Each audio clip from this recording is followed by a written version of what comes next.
Chapter 13. Ethan. An enraged scream from inside the house immediately caught my attention. The other side of our bond gave a pulsing sensation of bitterness and betrayal that nearly knocked me off my feet. Emma was infuriated, on the edge of insanity. Her emotions coursed through me in such a storm, I had the fiercest inclination to kill anyone who dared get in my path.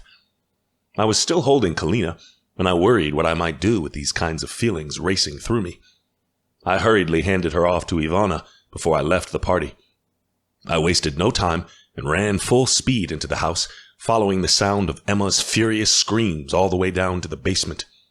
Horror inflicted the very core of me when I saw that the crystals had vanished. Emma was in the middle of the vault, tearing her hair out and swearing worse than I'd ever heard her before. Within the vault was the thin remnant of Jasper's scent. My friends swarmed behind me, going white-faced at the scene before us. "God damn it!" Emma kicked the wall, then grabbed a box of jewels that were lying on a table and tossed it. Coins and gems scattered across the floor as she cried, "They took them! They fucking took them!" "Emma, calm down." I raced to hold her firmly under my grip before she hurt herself. "I can't be fucking calm!" she screamed at the top of her lungs. "The work we've done for the last 2 years is ruined. They're taking the stones to Gabby. If she gets her hands on them, it's fucking over. Do you understand?" I was well aware of the crisis, and panic surged within me at the terrible thought of it. I had to keep a cool head, because Emma was losing it. I began giving orders.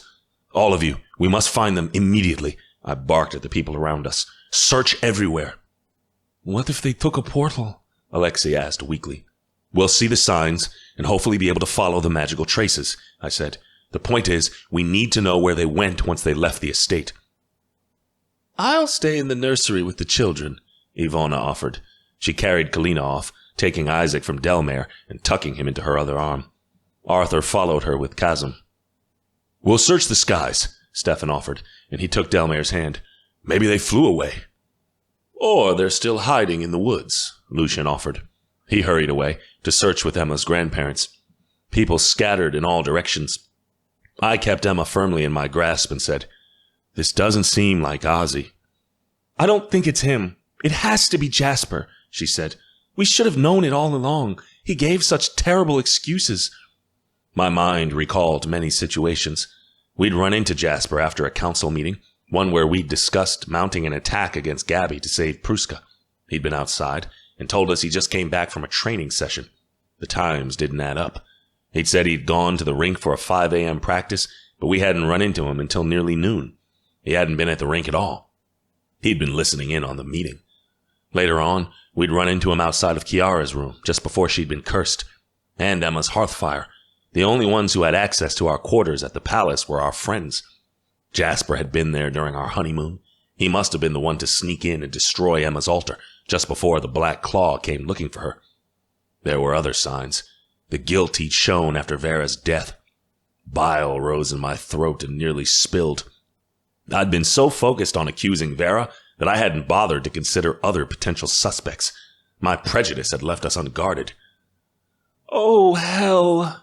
Emma smacked her palm to her forehead. "I came across him making a golem back at the palace. He was probably helping Gabby create the clone that she staged at the fortress during our attack. We've been so oblivious." The reality was crushing, but despite my harsh feelings, I forced my better judgment to come into play. He has betrayed us, but he's still our friend, so we must find him and stop him from giving the stones to Gabby. We must ask him why he would do such a thing. "You're being awfully forgiving towards someone who might have cost us everything," Emma spat. "I made the mistake of distrusting Vera, and I will regret it forevermore. I won't make the same error with Jasper," I said. "He betrayed us. He sided with Gabby," Emma shouted. "We don't know for certain if Jasper took the stones to Gabby," I said. "He could have taken them for other reasons." "Whatever they are, I'm going to rip his head off when we find him," she yelled. "Emma, you must control yourself." I took her into my arms and gave her a tight hug, more or less to calm her down, but also to make sure she didn't take off and do something reckless. "We don't know if Gabby has the crystals yet. We can't allow ourselves to believe the worst possible outcome. Remember what you told me? If you believe that we'll win, we will. We have to trust that we can still fix things." Emma took a few ragged, furious breaths before she allowed herself to calm. The other side of my bond steadied, although there was an angry undertone beneath the lull of patience she forced herself to have. "You're right. They can't have gotten too far, right? Everyone's looking for them, and neither one of them are accomplished sorcerers. Jasper has trouble making portals, and there are protection wards around the estate that make casting them even harder. He'd have to get off the grounds before he could even try." "Then let's start there. I'll trail Jasper's scent. Maybe it'll lead us somewhere." I don't think he lingered in the vault for long. There were so many different scents from all the people who lived at the estate, but I was able to distinguish Jasper's and follow it outside. In the gardens, pandemonium was taking place. Odette held on as Theo galloped into the woods. Amantha called their names. Arthur and Finlay were both Wolvens, their nose to the ground, trying to detect Jasper's scent. Edinmyre took off on Stefan's back, and the dragon flew upward. His form wavered before it vanished, blending into the clouds with the effect of Edinmyre's illusion magic to camouflage him against the sky. So far, it didn't look like anyone had discovered much. "Do you smell anything?" Emma asked warily. "No," I said. "Jasper has been living with the rest of us for months. His scent is all over the place. Day-old trails are mixing with new ones." I turned on the spot, fully confused. I wasn't sure which way he'd gone. I attempted using my shifter sight to find footprints, but again, the estate was always bustling with people, which made a trail hard to find. Kiara was near the woods. A spinning arrow made of her magic twirled in the air around her, flying in haggard circles. The arrow spun back and forth as if it didn't know which way to point. "What are you casting?" Emma asked as we drew near. "A locating spell," Kiara said as she watched the arrow fly. "I thought you had to induce a vision in order to perform a locating spell," I said. "This is my own magic, something I made up," Kiara explained. "It's a new spell I invented for finding things, just in case one of our family ever went missing again, like what happened with Kalina. I've found it to be 100% accurate each time I've checked on locations since I invented the spell."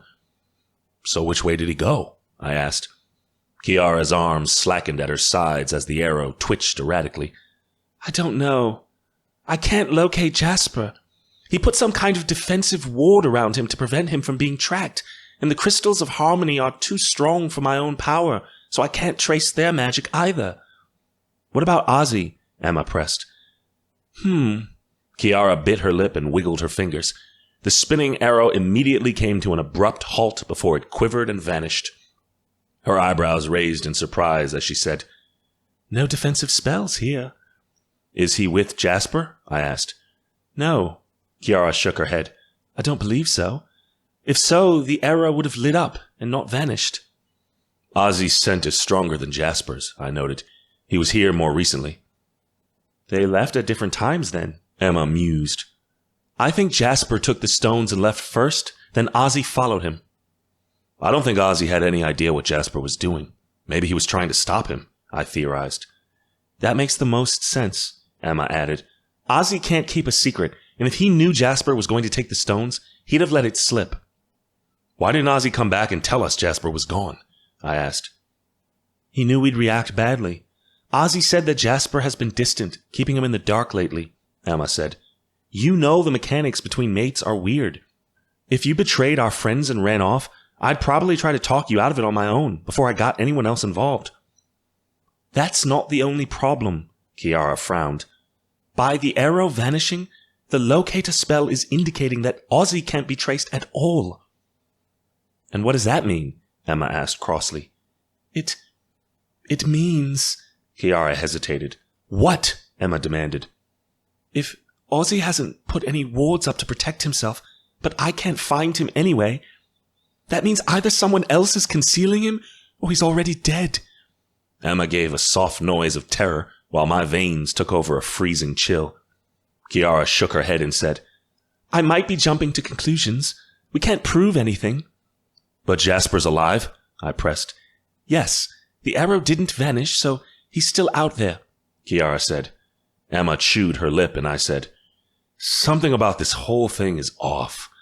I don't believe Jasper would allow any harm to come to his mate." "Mates can betray you." Amantha had overheard. She strode up behind us with Finlay in tow.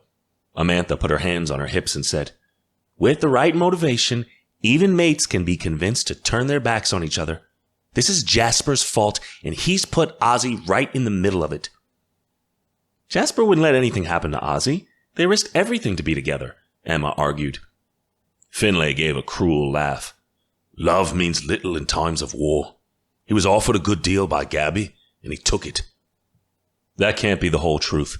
If Jasper truly was a traitor, why hasn't he told Gabby where we are? He could easily give her our location, and we would have been dead," I said. "I don't know. You've got to be right, and there's more to the story," Emma said. Finlay let out a growl. Amantha didn't look like she was convinced.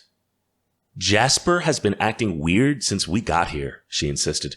"He probably didn't say anything about the estate to cover his own ass, since he was staying here with us and didn't have anywhere else to hide." "I have to believe in the best of him. Trust is what's keeping us together, even now," I said.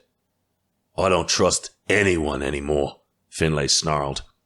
I knew he had a personal vendetta after what had happened to him in Pruska, but now was no time for taking out personal problems. I wanted to say something back before I heard Alexei call my name. I noticed he was holding a piece of parchment in his hands. He handed it out to me.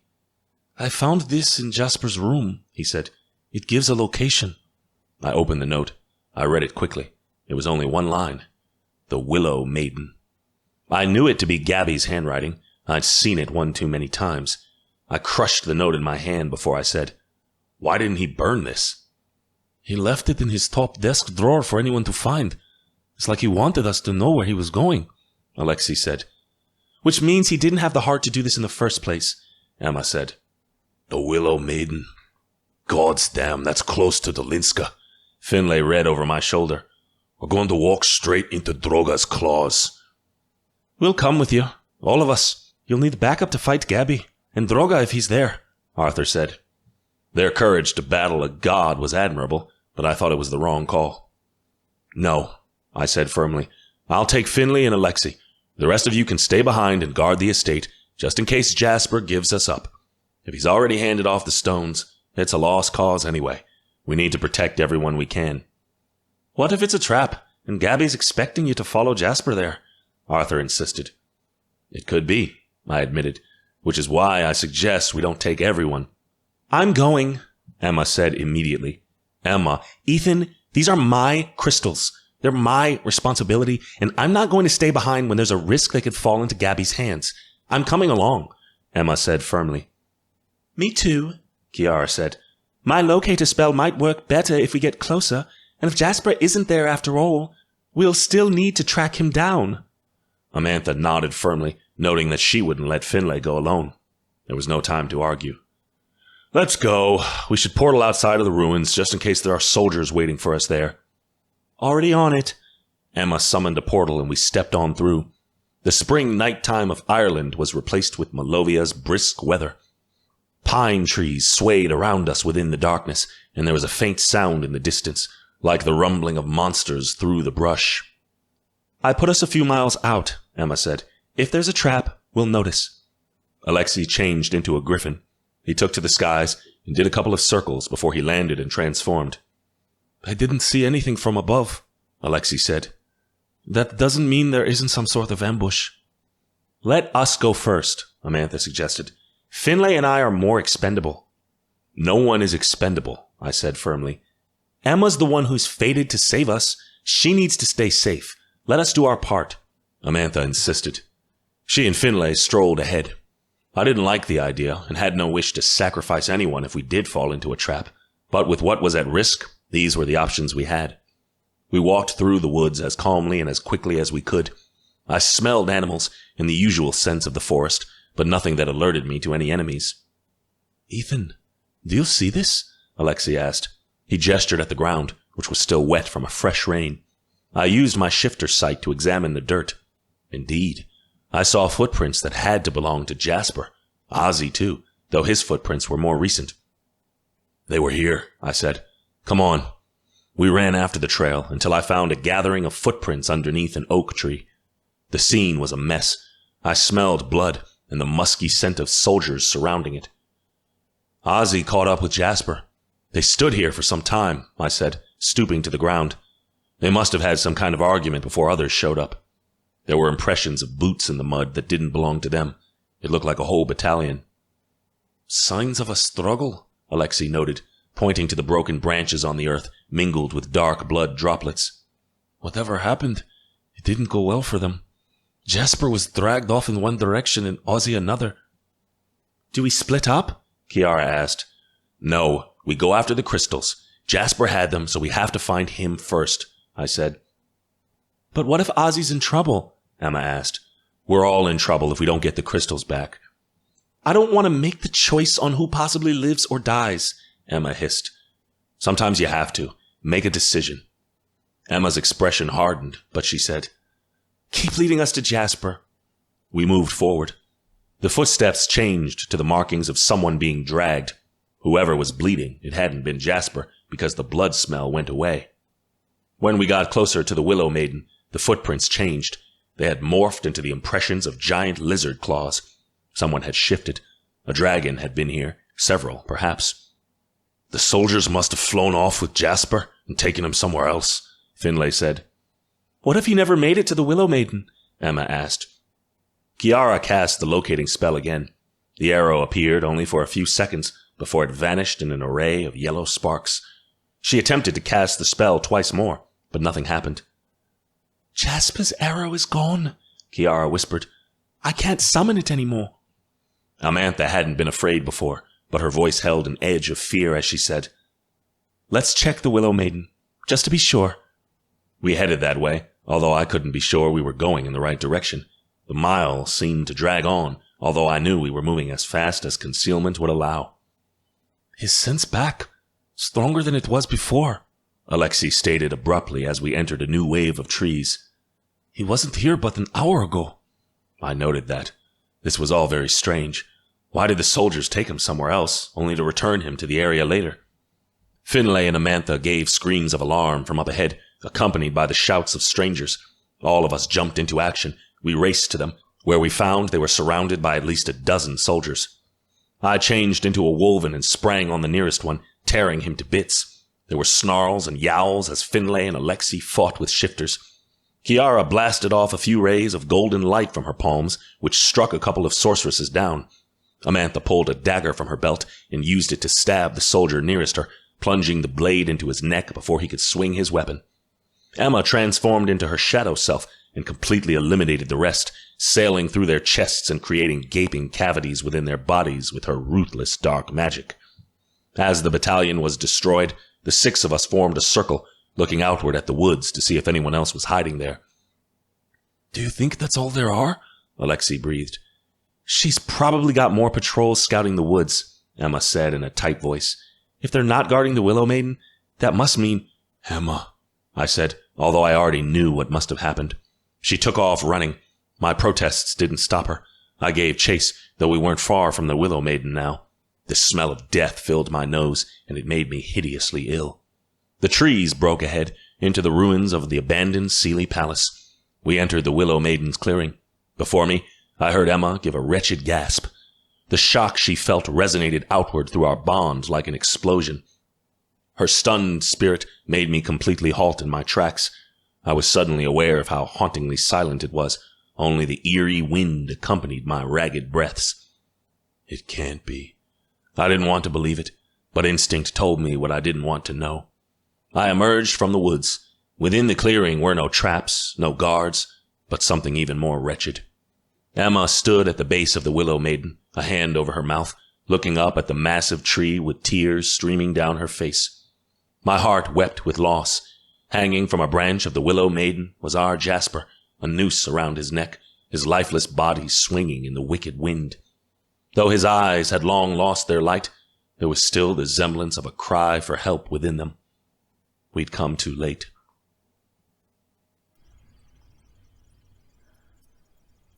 Chapter 14. Emma. Tears cascaded down my cheeks as I stared slack-jawed at the sight of Jasper swinging from the tree. I was completely frozen in time. The hope I had stored up in me withered and died at the macabre scene, and at that moment, I lost all anger at Jasper. I didn't care that he had betrayed us, only wept that he'd felt so desperate to do so, for this was his end. God's help us. Was this the fate of our beloved friends, of the people we cared for so desperately? I felt more than responsible. I felt as if I was the master of Jasper's fate, and my quest had led him here to ruin. Cut him down, Ethan said roughly. Alexei moved to help. He climbed up the willow maiden's branches and untied the rope from around the tree limb, lowering Jasper's body. Finley caught him and laid him on the ground. Alexei removed the noose, and Finley tossed it harshly aside. I knelt by Jasper's side and stroked his long black hair back as tears fell from my eyes and onto his face. I'm so sorry, Jasper. I wish... I put my hand over my mouth and held in a scream. It was horribly wicked that we had to conceal our grief instead of weeping openly, for Gabby's soldiers were still out there. I wanted to go out there and find them, hunt them down, make each of them suffer for what they'd done to my friend. I could kill them all, and it wouldn't change a thing. Jasper was gone. Death upon his enemies wouldn't bring him back. Jasper's lips were bloody. I reached out to close his eyes and cringed away at how chilled his skin was. I couldn't stand to gaze upon him any longer. I stood and turned away, turning my back to the willow maiden. I'd considered the tree a friend, an ally, but she'd been compliant in Jasper's murder. The previously enchanted clearing, with its stories of Unseelie royals and a woman who changed into a willow, had been desecrated and defiled. No matter how much power this place held, all the magic from the Willow Maiden was now gone for me, and it would never return. We failed him. Ethan approached me. He laid a gentle hand on my shoulder as we admitted defeat for what felt like the 1000th time. I wiped away tears with the heel of my hand. I only wish... Why didn't he come to us, Ethan? Why did he do this? This doesn't make any sense. If only we had answers, Onawilka. He drew me into a hug, and I again related how cruel and sick this world was. I knew in my heart this was Gabby's doing, but at the same time, I couldn't help but blame myself. This wasn't the work of greed or vengeance. I knew in my heart he hadn't wanted to do this. Jasper had been manipulated somehow. I had failed to protect my friend, and that was the reason he was dead. Finley had conjured a shovel and was working on digging a grave as he wept silent tears. His anger was warring with his grief, and it was clear he didn't know which to feel. As I withdrew from Ethan's hug, Alexei approached me gently. This was in his pocket, he whispered. It's addressed to you. The lump in my throat was so hard it was painful. I took the crumpled paper from Alexei and unfurled it. It was a letter. There were tear stains on the paper. He'd been openly weeping as he'd composed this. The cursive writing was red. A letter written in his own blood. He'd had enough magic to conjure the quill and the paper, but not enough left for the ink. My dearest Emma, I write this letter in great haste, for I approach my end. You know now what I am ashamed to admit. I am the betrayer. She has them, Emma. I handed them over. I have nothing to offer but this poor explanation, and to beg you not to hate me for it. My parents remained in Dolenska after you ascended to the throne. I had hope for a bright future then, but as I soon learned, they were working undercover for Gabby. I was honor-bound to turn them in, but before I could, the Dark Queen herself approached me. She knew whom I loved, and promised to end Ozzy's life if I did not serve her purposes. I became terrified. I hid the thought that perhaps you and Ethan could protect me, and that I should tell the truth. I see now that is what I should have done. Fool I was. But at the time, all I could imagine was Ozzy perishing at her hands, and I would give my life to prevent that. Loyalty to a mate will overcome loyalty to your country, even loyalty to your friends. I felt awful for everything I did, and yet how could I stop? Ozzy was safe, and Gabby promised me he would remain so as long as I did what she asked. She tricked me into a bad contract, Emma. She worded it so carefully that I'd only have to work for her until you no longer had power over the country. I thought once you and Ethan stepped down from the throne, I'd be released from the agreement, and she'd leave me and Ozzy alone. I truly believed at the time no one would have to die. Gabby would be on the throne, but my friends and my mate would be safe. She all but implied as such before I sealed the deal. When Emmeline Sosna's influence over Malovia is done, I will release you from your contract, and your mate will remain well all the years of your life. I knew in my heart I could not trust her, that eventually she would do me in. I saw the disgusted look in her eyes each time we met face to face. She thought Ozzy and I were abominations, and time after time I considered telling you the truth. I knew I was responsible for the loss of Prisca, for the death of all those soldiers, as it was my information that caused us to lose that city. The guilt was almost as bad as my fear of losing Ozzy, yet not enough, so I remained silent. Hurting Kiara was nearly the last straw. I regretted placing that cursed doll in her room the moment I did so, but by that time, I was too far in. I knew I'd be executed at some point, by either Ethan or Gabby, and that there is no turning back from my cowardly mistake. Once Droga was raised, I lost the hope I had for a brighter future. I thought I'd made the right choice siding with Gabby, because you and Ethan had lost, and so who would protect Ozzy then?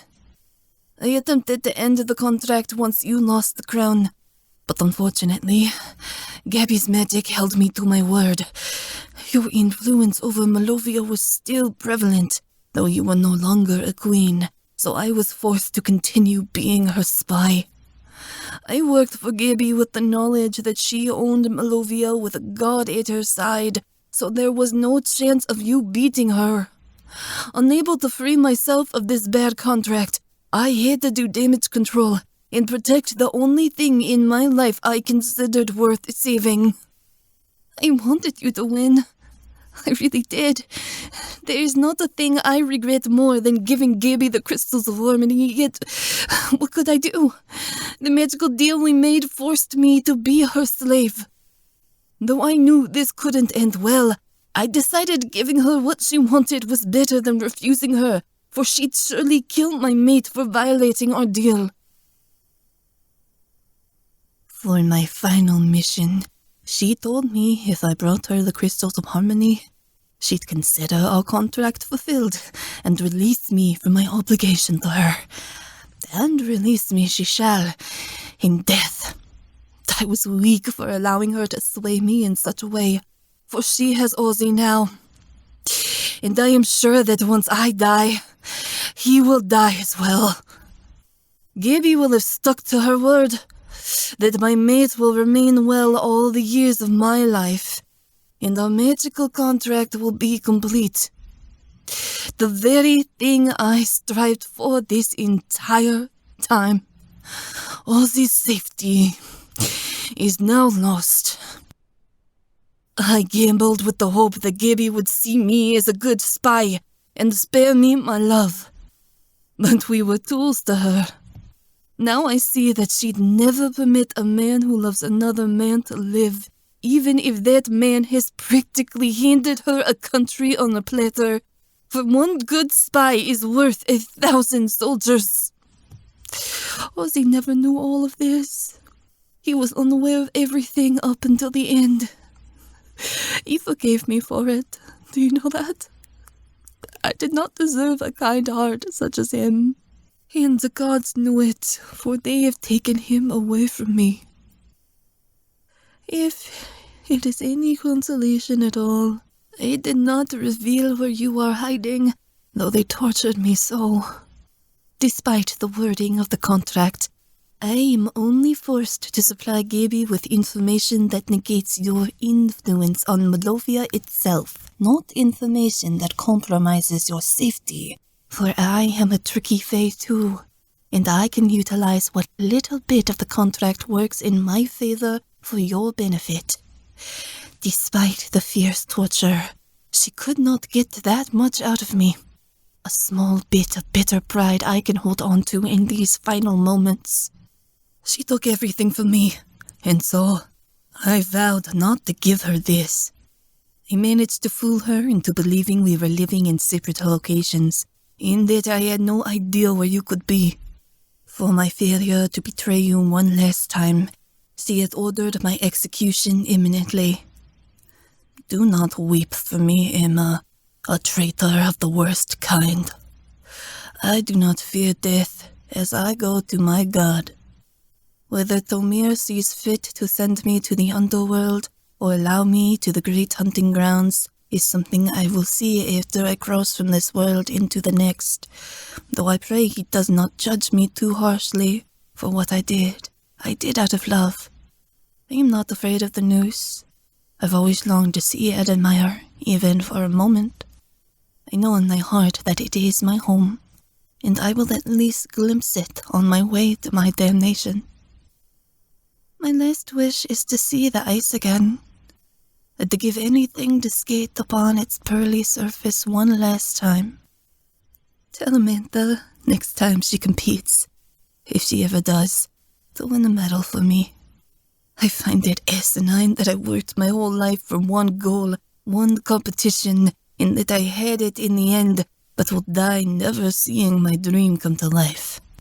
Find Ozzy, I beg of you. Give your best to do what I could not. The end of the letter was a jagged line, as if he'd heard the guards coming and had to stop writing quickly. I closed my eyes.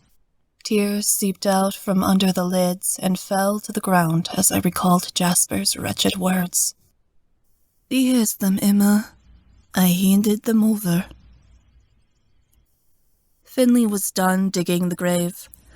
I suddenly realized what was going on and felt the need to object. No, I said suddenly. I don't care if he's a traitor. Jasper deserves a true fae burial with all the rites. To bury him in the middle of nowhere like this is sacrilege in our religion. His ashes deserve to be spread to the gods or interred with other fae in a cemetery, not lying alone in the middle of the woods in an unmarked grave like some forgotten soldier. Gabby's minions will return to desecrate and humiliate the body. We can't allow that to happen, Ethan said gently. So we take him back to the estate and bury him there, I insisted. We don't have time. Ethan was trying to be as kind as he could, but his tone was urgent. It reminded me we had other matters to deal with, and that made me angry. To hell with it all. Gabby had everything she needed to win. I merely wanted the simple comfort of giving my friend a goodbye. Then we build a pyre and continue the proper ceremonies, I insisted.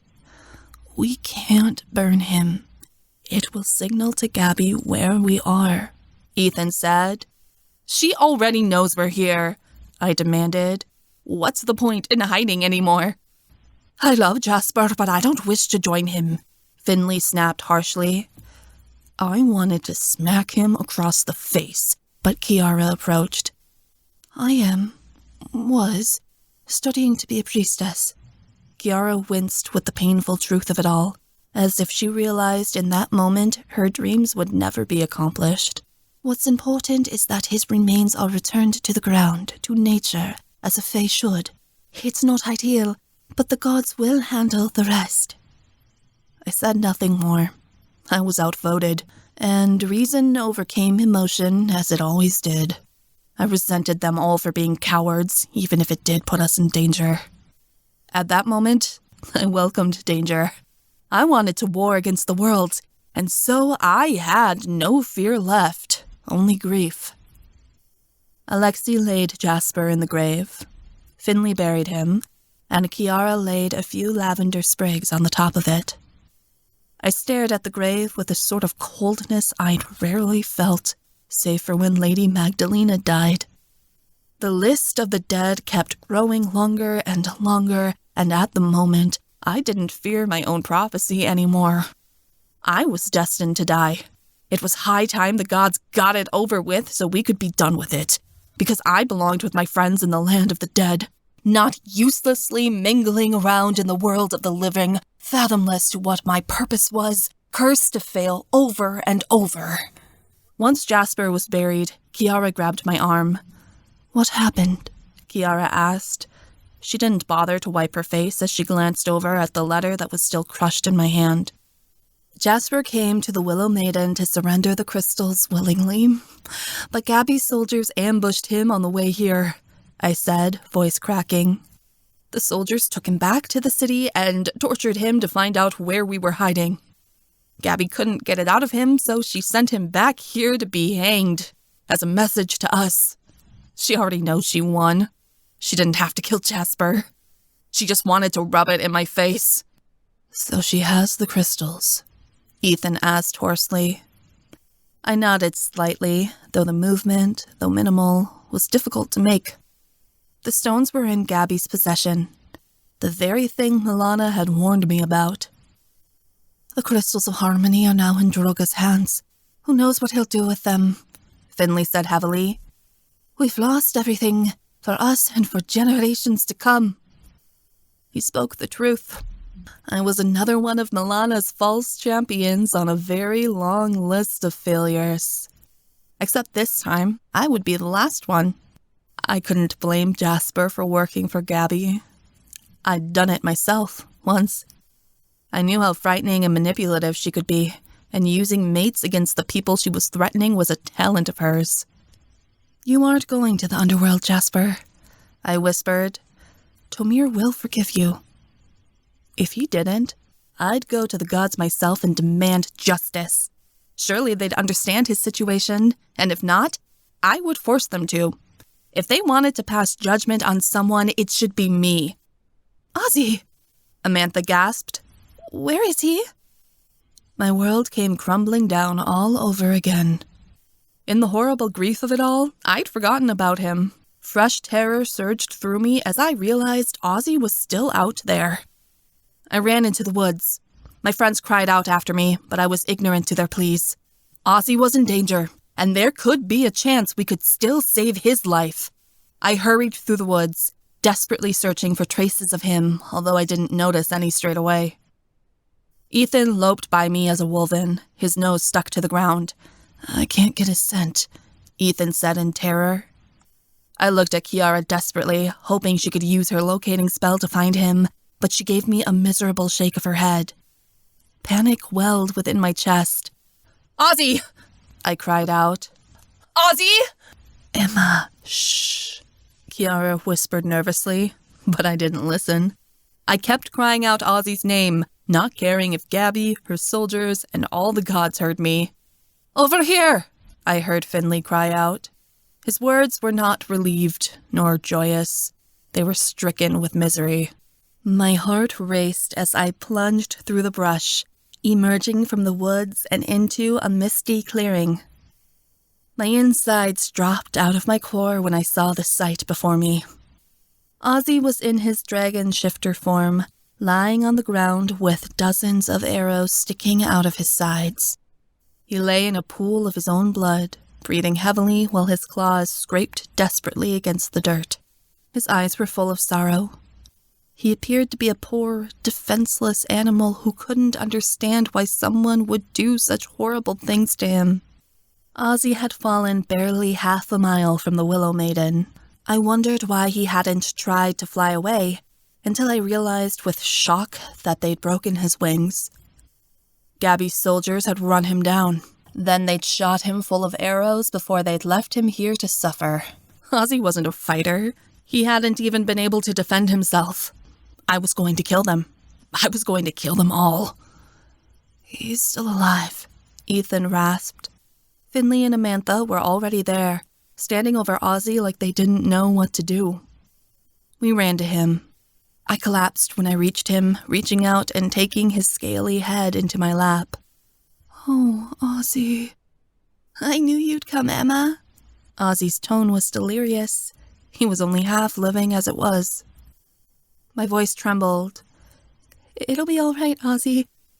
We'll get you back to the estate, and we'll... I looked up at Kiara. She shook her head again and bit her lip to keep it from trembling.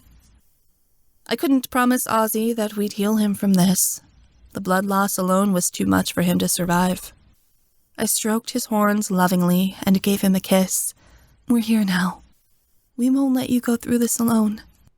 Don't be mad at Jazz. He didn't mean to. Ozzy's body twitched and he pressed his nose to my middle. I could never. I wanted to take him to a better place. I sniffed and choked out, Do you remember our tea party? How warm the sun was that day and how wonderful those raspberry tarts tasted? I wish I could. Ozzy gasped. All I remember is how Jasper screamed. My heart tumbled inside my chest. Damn Gabby. Damn her for everything she'd done. Emma, he's in pain, Ethan said quietly. I turned my head. He'd changed back into a man and had a hand on the hilt of his blade. Terror festered inside of me at the terrible suggestion. I looked at all the arrows protruding from Ozzy's body and knew that every second I kept him holding on was selfish. This wasn't fair to him, and at the current rate, he could lie in agony for hours before it was all over. Ethan was bestowing an act of mercy. Ozzy wept silent tears. I want to go home. He wasn't talking about Ireland or Dolinska. He wanted to be with Jasper. It would be cruel to deny him that. I kissed Ozzy again and shakily stood. You can go home, Ozzy. His ragged breathing tangled my emotions. I didn't know if he'd heard me or how aware he was of his surroundings. Ethan jerked his head toward the trees. Come on, Emma. We don't need to see this. Amantha took me by the shoulders and guided me away. Kiara followed us, taking my hand. I didn't want to leave him, but at the same time, I wasn't strong enough to watch. And I despised myself for that. I didn't think Ozzy noticed us leaving, though. I could see the small semblance of a smile on his face, like he was merely glad to be in the company of the people he loved. As we entered the forest, I heard the singing sound of metal echo through the clearing as Ethan drew his sword. Ozzy whispered, I love you all. You're such good friends. The three of us walked for a while until we found a creek bed. I sat on a rock and hugged myself as I stared at the rippling water. The long moments dragged on and on. I didn't know when it would be over. I felt so cold. Eventually, there were footsteps in the brush behind us. I turned and saw Ethan approaching, his sword sheathed. Alexi and Finley followed, their heads bowed. We buried him where he was. Though he was a small dragon, we couldn't carry him back to where Jasper lay, Finley said quietly. They should have been buried together. This was all so unbearably sad. Amantha's voice was trembling as she asked, What do we do now? The wind whipped through the trees, such a powerful gust that it nearly knocked me off my feet. I placed my hand on an oak tree to steady myself as I said, There's nothing left to do. Gabby has the crystals. It's over. Ethan nodded glumly. Let's just go back. I carelessly cast a portal. We stepped through it, And once we set foot in Ireland, the reality broke me. I crumpled to the ground, and Ethan barely had time to catch me. "On your feet," Ethan said, and he lifted me upward. He put his arm around my hip to steady me, and we proceeded toward the estate's double doors in a state of utter defeat. This felt worse than losing Dolinska. We'd been given a second chance, and we'd thrown it away. Everyone looked up in hope as we entered the foyer.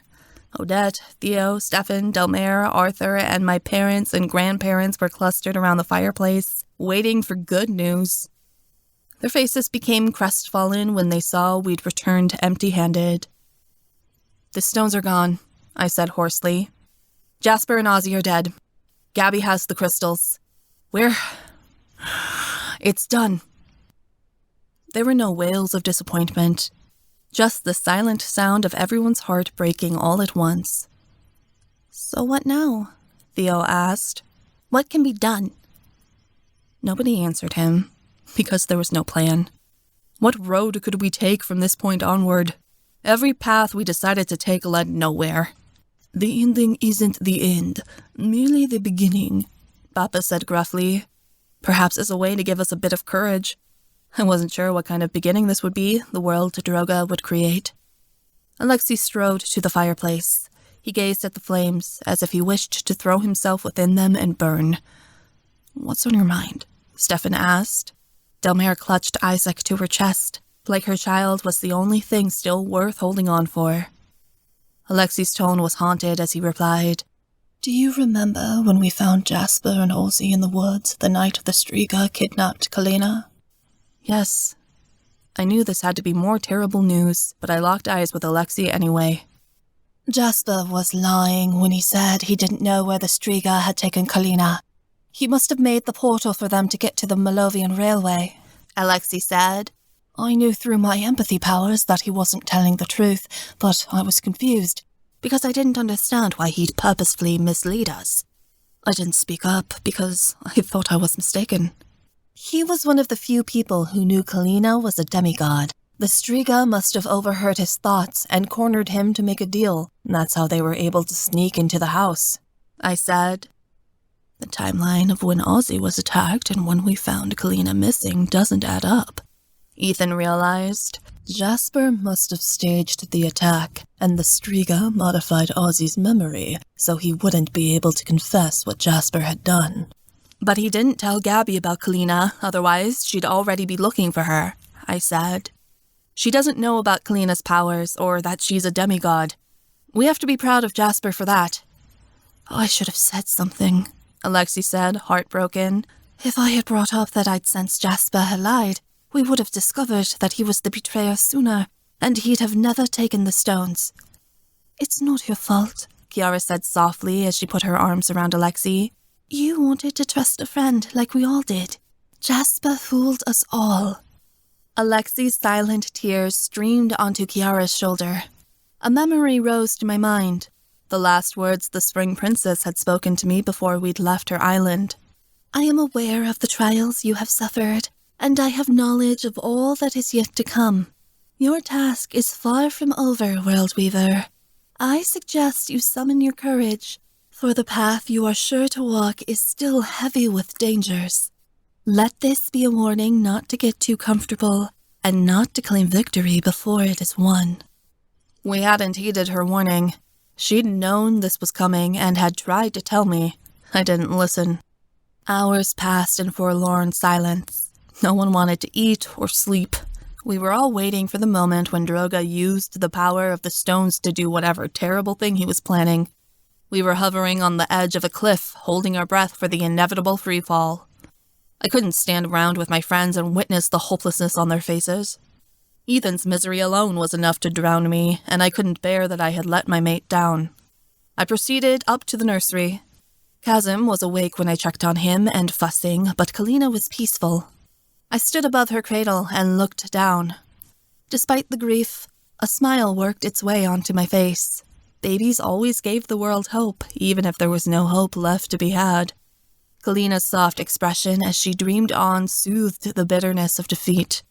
This war and this world was old, but she was brand new, and she'd craft it to her making when she came of age. Or, at least, I hoped she would. I wasn't sure what kind of world I was handing her or Chasm. Was it cruel that Arthur and Vara had brought two innocent souls into a country that was so damaged beyond repair? I believed that Vara was a goddess. She must have known what she was doing. Arthur entered after me, carrying a warm bottle. My brother picked up his son from the cradle. He fed Chasm the whole bottle in silence before he finally said, "We did our best, Dem. That's all the gods can ask of us." "We fucked it up, like we always do," I said brokenly. "It's a choice to look at it that way," Arthur said. "I don't believe our mistakes are permanent.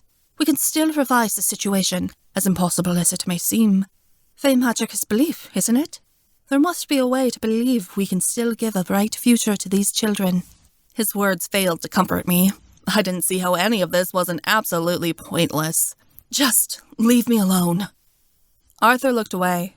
He set Chasm down in the cradle before he walked out. I lifted Kalina into my arms. She remained sleeping as I pressed her against my heartbeat. I rocked Kalina and brushed a finger across her cheek. She was resting soundly, and I didn't want to wake her. She'd let me know when she was hungry. For now, I wanted her to stay blissfully unaware of reality. She didn't need to know how tragic things had become.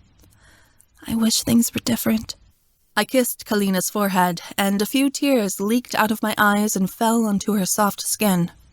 Kalina reached for the key on my charm bracelet, and as she grabbed it, the object began to glow a bright violet. When I drew my lips away, my eyes took in a wondrous sight. Purple, blue, and pink colors washed around me in a whirlwind, taking on a sparkling sheen that looked like the reflection of a waterfall. The whirlwind encompassed Callie, Chasm, and me, containing us within an entrapment of rainbow light. I turned on the spot as my stomach dipped, not quite sure what was happening. My heart raced, and the wind around us lifted my hair. There was the sound of music, some sort of ancient fae song from far off that I couldn't place, but that reminded me of Edinmyre. The spectacular sight was enhanced as the shadows of deer danced within the colors, beckoning me to something greater. The whole scene looked and felt exactly like it would moving through a portal, but expanded upon 1,000 times.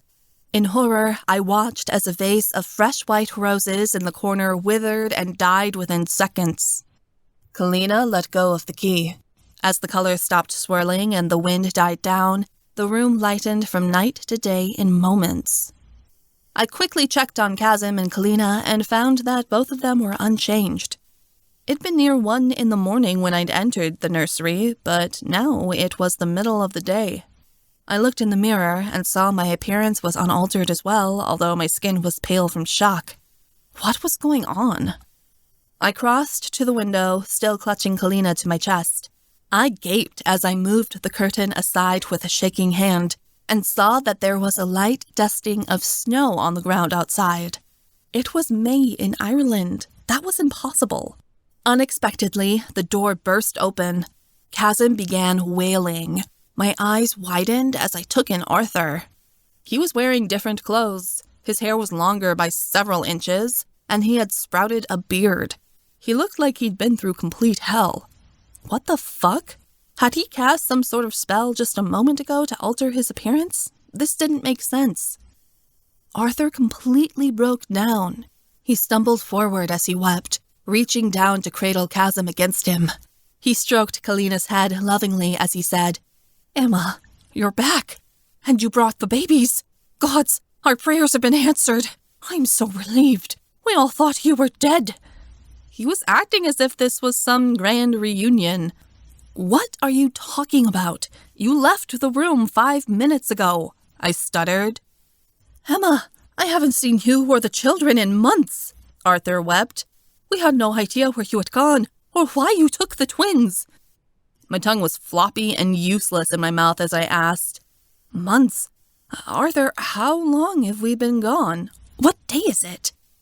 "You've been missing for nearly a year," he rasped. "It's March 14th. My hands trembled as I grasped the inevitable reality. I'd woken up on May 7th just this morning, but now I'd appeared in another year entirely. My mind raced to find explanations. Neva was the goddess of time, and she had control over it, but I hadn't seen her here. Had she been somewhere nearby? An overwhelming feeling of shock caused my knees to shake as I realized the truth. If Vara was an incarnation of Neva, the goddess of time, and Kalina was her daughter, it was possible that she'd inherited her mother's magic. Somehow, Kalina had used her demigod powers to transport the three of us 9 months forward in time. My prophecy was almost complete. I was only a short time away from the date the hag had foretold. There were only 6 more days until the spring equinox. On that day, the portal to Edinmyre would close for good, and the Fae would turn to dust. Before the snow melts away at the end of the 4th winter, you shall meet your death. My 4th winter in Malovia had come and gone. It was nearly over. I had no more time left to bargain with, for my death was already here. Chapter 15. Ethan. I had believed I'd been sent to the underworld the day we lost the crystals, because nothing could be as great a punishment as what I currently endured. 9 long, terrible months had passed. Emma, as well as the twins, had vanished from our reality the day Jasper and Ozzy had died. We'd done countless searches, speculated on their location, and examined every angle, but all our efforts led to nothing but grief. It was as if she and the children had disappeared into thin air. Now, I'd all but given up. Wherever Emma was, she wasn't here. I didn't believe she'd died. Our bond would tell me if she no longer existed, and there was no evidence of foul play. If she and the twins were kidnapped, whoever took them left no traces behind. I felt like she might have been so devastated after the crystals were lost, she'd taken the twins and left for Edinmyre permanently to start a new life there without telling any of us. It didn't seem like something Emma would do, but nothing else made sense to me. It was the one place I couldn't follow her to. We couldn't get ourselves to Edinmyre anymore without Emma's help. It was impossible for anyone but her to get to the Fae world now, as the connection that tied it to Earth was so weak. Gods, if she wished to be rid of me after we'd failed to protect everything that mattered, she could have told me. I would have let her be, run away with my tail between my legs if she'd turned me aside. But to leave me like this, without even a note or a goodbye, it was beyond cruel. I was a shell of a man, more of a ghost than a being existing. I kept myself holding on for one reason only, the sake of my friends. We were all in this together now, and we'd promised after losing Emma to stick together until the bitter end. I patrolled the woods lonesomely, Tigris flying at my side. Since Emma had left, he rarely parted from me. I slept in the forest more than I did in the estate most nights. The cold, wet ground and barren trees seemed like a fitting bed. Emma had pleaded with me not to lose myself to my rage, but now I was lost to loneliness, prowling the woods like a wild animal desperate for a scrap of food. What I longed for, though, was attention, a gentle caress of my mate's hand to let me know I wasn't all alone in the world. The whispering of the wind through the barren branches was the only kiss I felt. It was time to admit it. I was alone. If I could lay down in the snow and allow the cold to take me, I would. For them, I promised myself, and I pushed onward. I thought of Stefan and Delmare and their son. I thought of Theo and Alexei and remembered Kiara and Odette. We'd all lost someone in the past few months, some of us more than others. Allowing myself to succumb to the sadness was not an option. I put my nose to the ground and smelled for predators. Since Emma had vanished, threats to the estate had been minimal. There were no vampires to be chased, or Karkans prowling around Ireland. Droga had pulled back all his forces from the corners of the world to focus on Malovia, and what a sick masterpiece he'd created. My paw prints padded against the melting snow. What purpose was there in staying alive in a world like this? I could hardly see the point in it all. Tigris began buzzing next to me. He was going wild, making small, zooming circles that made my head spin. "Ethan!" I heard Arthur scream my name telepathically, calling from the house. "You need to get back here right now." My heart thudded. Had they finally found us? "I'm coming!" I broke into a run and tore off toward the house. I shifted as soon as I hit the front porch and put a hand on the hilt of my sword, preparing for a fight. I let out a ragged gasp as my eyes fell upon her. There she was, as lovely as ever. Her cheeks and gaze were vibrant, her side of our bond undeterred. My emotions crashed on the floor and shattered like glass as tears began to pour from my eyes. My beautiful wife had returned, and I'd never experienced a more earth-shattering moment. The way Emma stared at me was completely baffling. She appeared puzzled, as if we hadn't been separated for months, like we'd just seen each other yesterday. Her reaction became more profound to me as I took in her appearance. She was wearing the same clothes she had been the day she disappeared, but there wasn't a mark on them. They weren't dirty, disheveled, or worn, but fairly clean, as if she'd just put them on this morning. I stared at the twins in her arms. They still appeared like they were 3 months old, like they hadn't aged a day. I put a hand against the wall to remain upright. My head spun, and my knees threatened to buckle with the incomprehensible madness of it all. Something was very, very wrong. The room was full of people, all of our friends, her parents and grandparents. Each of them stood rigid while waiting for my reaction. I was, apparently, the last person to see her. Everyone else had already greeted her. I staggered forward. Emma handed off the twins to Arthur and wrapped me in an embrace. My body sagged against hers in complete and utter relief at this true miracle. I let out a few lone sobs, and she clutched me tighter. "You came back," I whispered, and kissed her hair. I never thought she'd return to me, that I'd been cursed by the gods to a life of loneliness. I didn't understand how Lucien had managed, how he'd spent decades without his mate. 9 months had almost shattered me. "I didn't go anywhere," Emma whispered. I just saw you not a moment ago." I withdrew from her embrace and looked at her, scarcely able to believe it. I didn't let her go, continuing to cling to her arms as if she might vanish once again. "I haven't held you in ages, Emma." She stared at me in a kind of delirium. This was either a dream or some very powerful magic we didn't understand. "Let's give Ethan and Emma some time together," Lucien offered. "We'll speak of this later." Emma nodded. She put a hand on my back before taking my arm and guiding me up to our room. I paused, putting a hand on the door. "Don't go in there," I said, embarrassment and shame twisted inside of me. "It's a mess. I failed to keep things together while you were gone." One of those things being myself. Her brow knitted, but she said, "Okay, let's talk in one of the guest rooms." She locked the door behind us as we entered a guest bedroom. It was a little dusty and abandoned. We'd all had far more important things to keep up on over the last few months than cleaning, but Emma sat on the bed and patted the area beside her. I took a seat, giving her another embrace. "I'm sorry." My voice was muffled as I'd pressed my lips to her body. "I haven't gotten to touch you in so long." "It's all right. You can touch me whenever you want." Emma stroked my hair. "Ethan, what's going on?" "I need to know first where you were. I want to apologize. I'm so sorry I failed you. I know my actions ran you off. It's our fault we lost the war, but I vow to be better from now on." "I didn't leave you on purpose, Ethan, especially without a goodbye. I never would," Emma insisted. "What happened was an accident."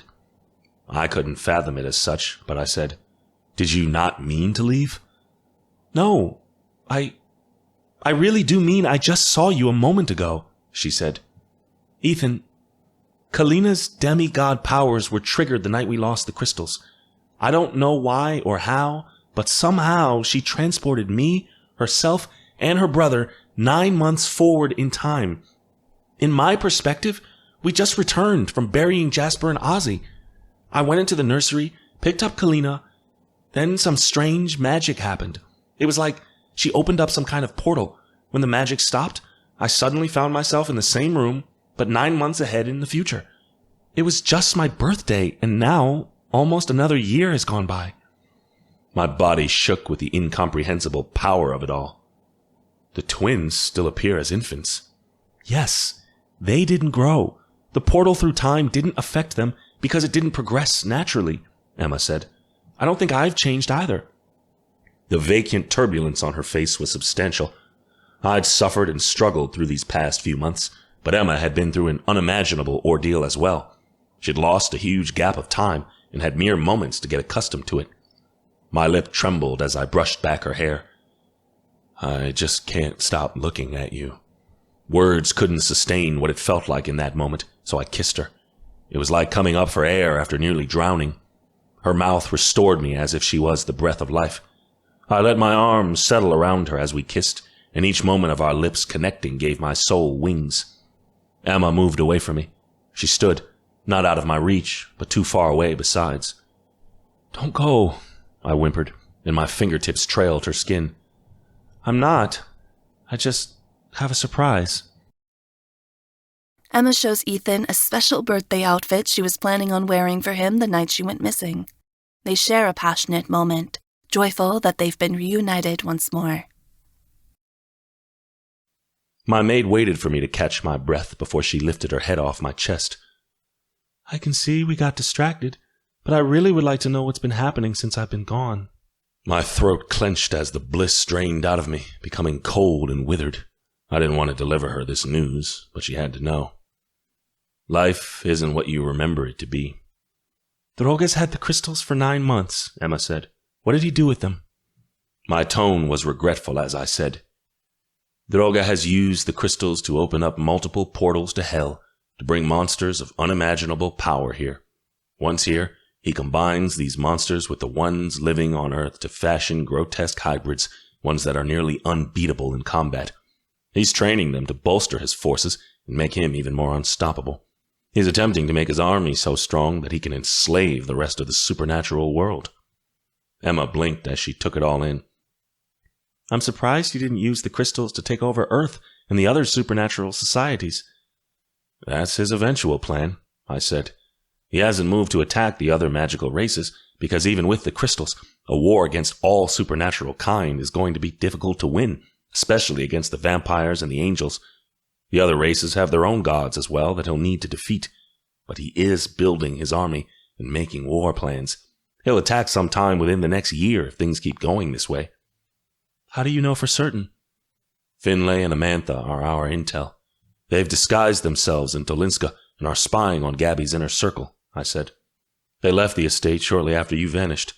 Honestly, I think they were the only 2 people who didn't give up after you vanished.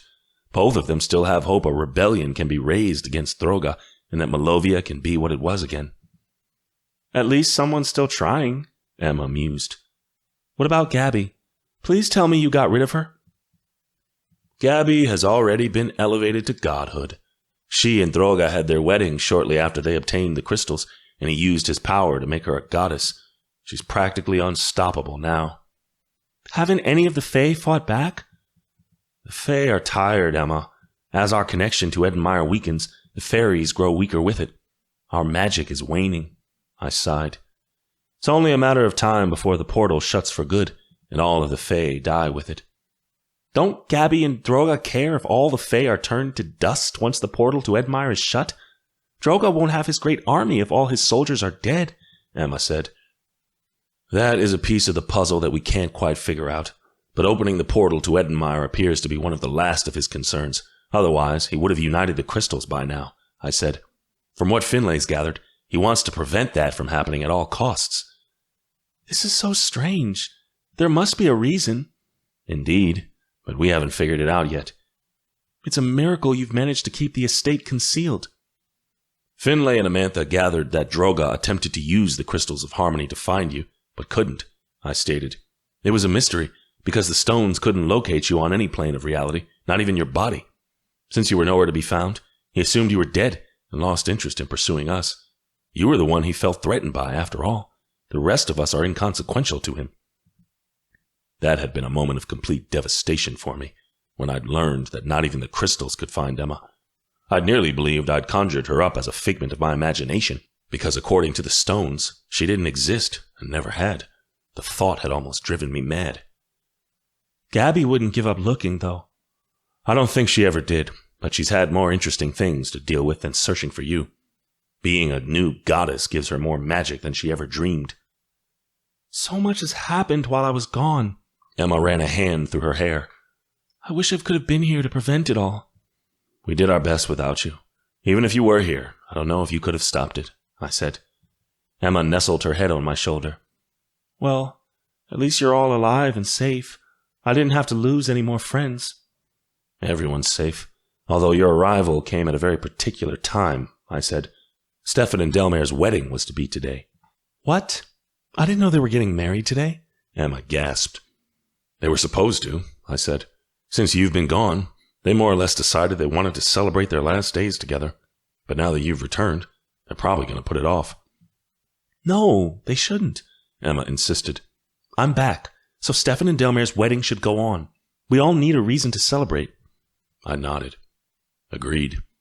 I'll tell them to go ahead and get on with it straight away. When we returned to the living room, nobody made any crude jokes or playful banter about what we'd been doing upstairs, and Emma noticed. She cocked her head slightly and tilted her mouth downward, like she'd been expecting someone to make a sex joke. That nobody did was alarming in itself, to her. She didn't understand. We weren't the fun-loving, easy-going group we had been. Everything had changed. Arthur must have put the twins down for bed, because neither of them were here. He was twitchy in his seat, as if he wanted to finish the conversation and get back to them. Emma stared at Isaac in Delmare's arms. He was nearly a year old now, and much bigger than both of the twins, although he'd been born after them. I'd watched him grow over the past few months, but Emma had last seen him as a small babe. She must have felt like she entered another reality. You guys are still going to have your wedding tonight, aren't you? Emma asked Delmare immediately when she entered the room. Wasn't planning on it, Stefan said, with a glance at his mate. It's a little much with everything going on, Delmare said reluctantly. Please don't call it off, Emma begged. I want to see you guys get married. You deserve it. We can have one last night together as friends before we talk about what to do next. It would mean a lot to me, really. Stefan and Delmare glanced at each other. She shrugged, then Stefan nodded. Whatever you think is best, Em. I guess we'll get back to it once we're done discussing all of this. And what is all of this? Ivana asked in a snippy way. She dotted her eyes with a handkerchief, as if the whole situation was too much for her to handle. This confirms our suspicions, Vocek said. Vara was the goddess of time, and Kalina has inherited her abilities. There's no other explanation for Emma's disappearance. But what do we do to stop it from happening again? Ivania questioned briskly. None of us want to be sucked into any more accidental time portals. I don't know if it will happen again, Emma said. I think something must have triggered Kalina's powers. I don't think she can summon that kind of magic without being prompted. Droga obtaining the crystals was a significant event, Lucian agreed. Ivania gave a loud sniff. And there could be more. Kalina is dangerous. She's not dangerous, Mum. She's just a baby, Arthur snapped. A child who isn't in control of her powers, Ivania argued. Having talented offspring is one thing, but keeping a demigod child with these kinds of abilities around is a risk. Most supernatural children can't even perform magic until they come of age, and Kalina's already casting before she's even a toddler. What she can do isn't natural. My hackles raised when Ivana said that. Whatever Kalina was, she wasn't unnatural. She was my beloved niece, and she deserved all the love and care in the world, no matter how dangerous others claimed her to be. Hold your tongue, you vile woman, Phelan spat at her. Ivana and Phelan had been at each other's throats since Emma had gone. Both had blamed the other for it. Phelan was long past putting up with Ivana and was ready to do whatever it took now to put her daughter-in-law in her place. No words Emma or Arthur could say would dissuade her from doing so. She's a threat, Ivania insisted. A threat to the rest of the family, and we can't expose ourselves to any more danger. We have to get rid of her. How could she suggest abandoning her own granddaughter, even in circumstances like this? Even Lucian appeared petrified at the suggestion, though he failed to stand up to his mate. Emma's hands slammed upon the table as she stood up. You aren't suggesting what I think you are, she snarled. There are Fey laws for this sort of thing, Ivana said. We would be well within our rights by the gods. I knew very well what she was hinting at. In the old days, Melovians who considered their infants to be bad luck would take the children into the woods and leave them, either for the Fakin to raise or for the elements to claim. I couldn't believe Ivona was suggesting such a horrific tradition now. "You'll not touch my daughter," Arthur bellowed. "She's my granddaughter, beastly as she is, so I should have a say in her fate," Ivona snapped back. "You wouldn't be here if I hadn't delivered you into this world, Arthur. Don't forget that." "We'll tie you up and leave you in the woods and all be better for it," Phelan grumbled. The family broke into a fit of arguing. I gave my friends worn looks of annoyance, as we'd all put up with it tirelessly for a while now. Theo, Odette, Alexei, and Chiara hadn't said a word the entire time, worried about getting involved in a family brawl. Stefan and Edinmyre appeared worn. I felt sorry for them, that they had to put up with this on their wedding day. One voice could be heard over the rest. "That's enough," Emma yelled, and the screaming came to a halt. "I am the World Weaver, and considering how this is my mess, my destiny, and my call, I say that Kalina stays. She's not going anywhere. If you don't like it, you can pack up and go, Mom." Ivona rolled her eyes and snorted. "I can see my opinion isn't welcome. You don't understand what we've all been through, Emma. I am your mother. You might not have felt anything when you were lost in that time portal, but I had to deal with not knowing where you were for months, and it's because of that thing." "Oh my gods, Mom, leave," Emma told her sharply, "before I do something I regret." Ivona huffed and shoved away from the table, storming out of the dining hall. I, for one, was relieved she'd fled the room. She'd been difficult to deal with over the past few months.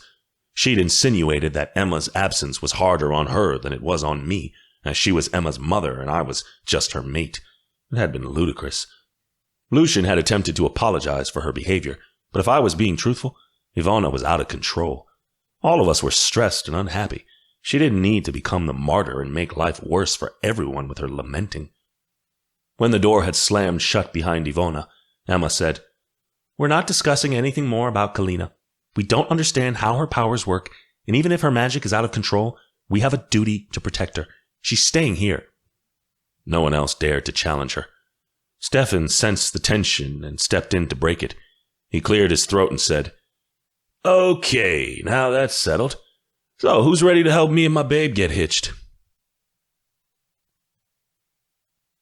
As evening fell, I slipped on my suit jacket and straightened my tie before I attempted a smile in the mirror. It fell flat.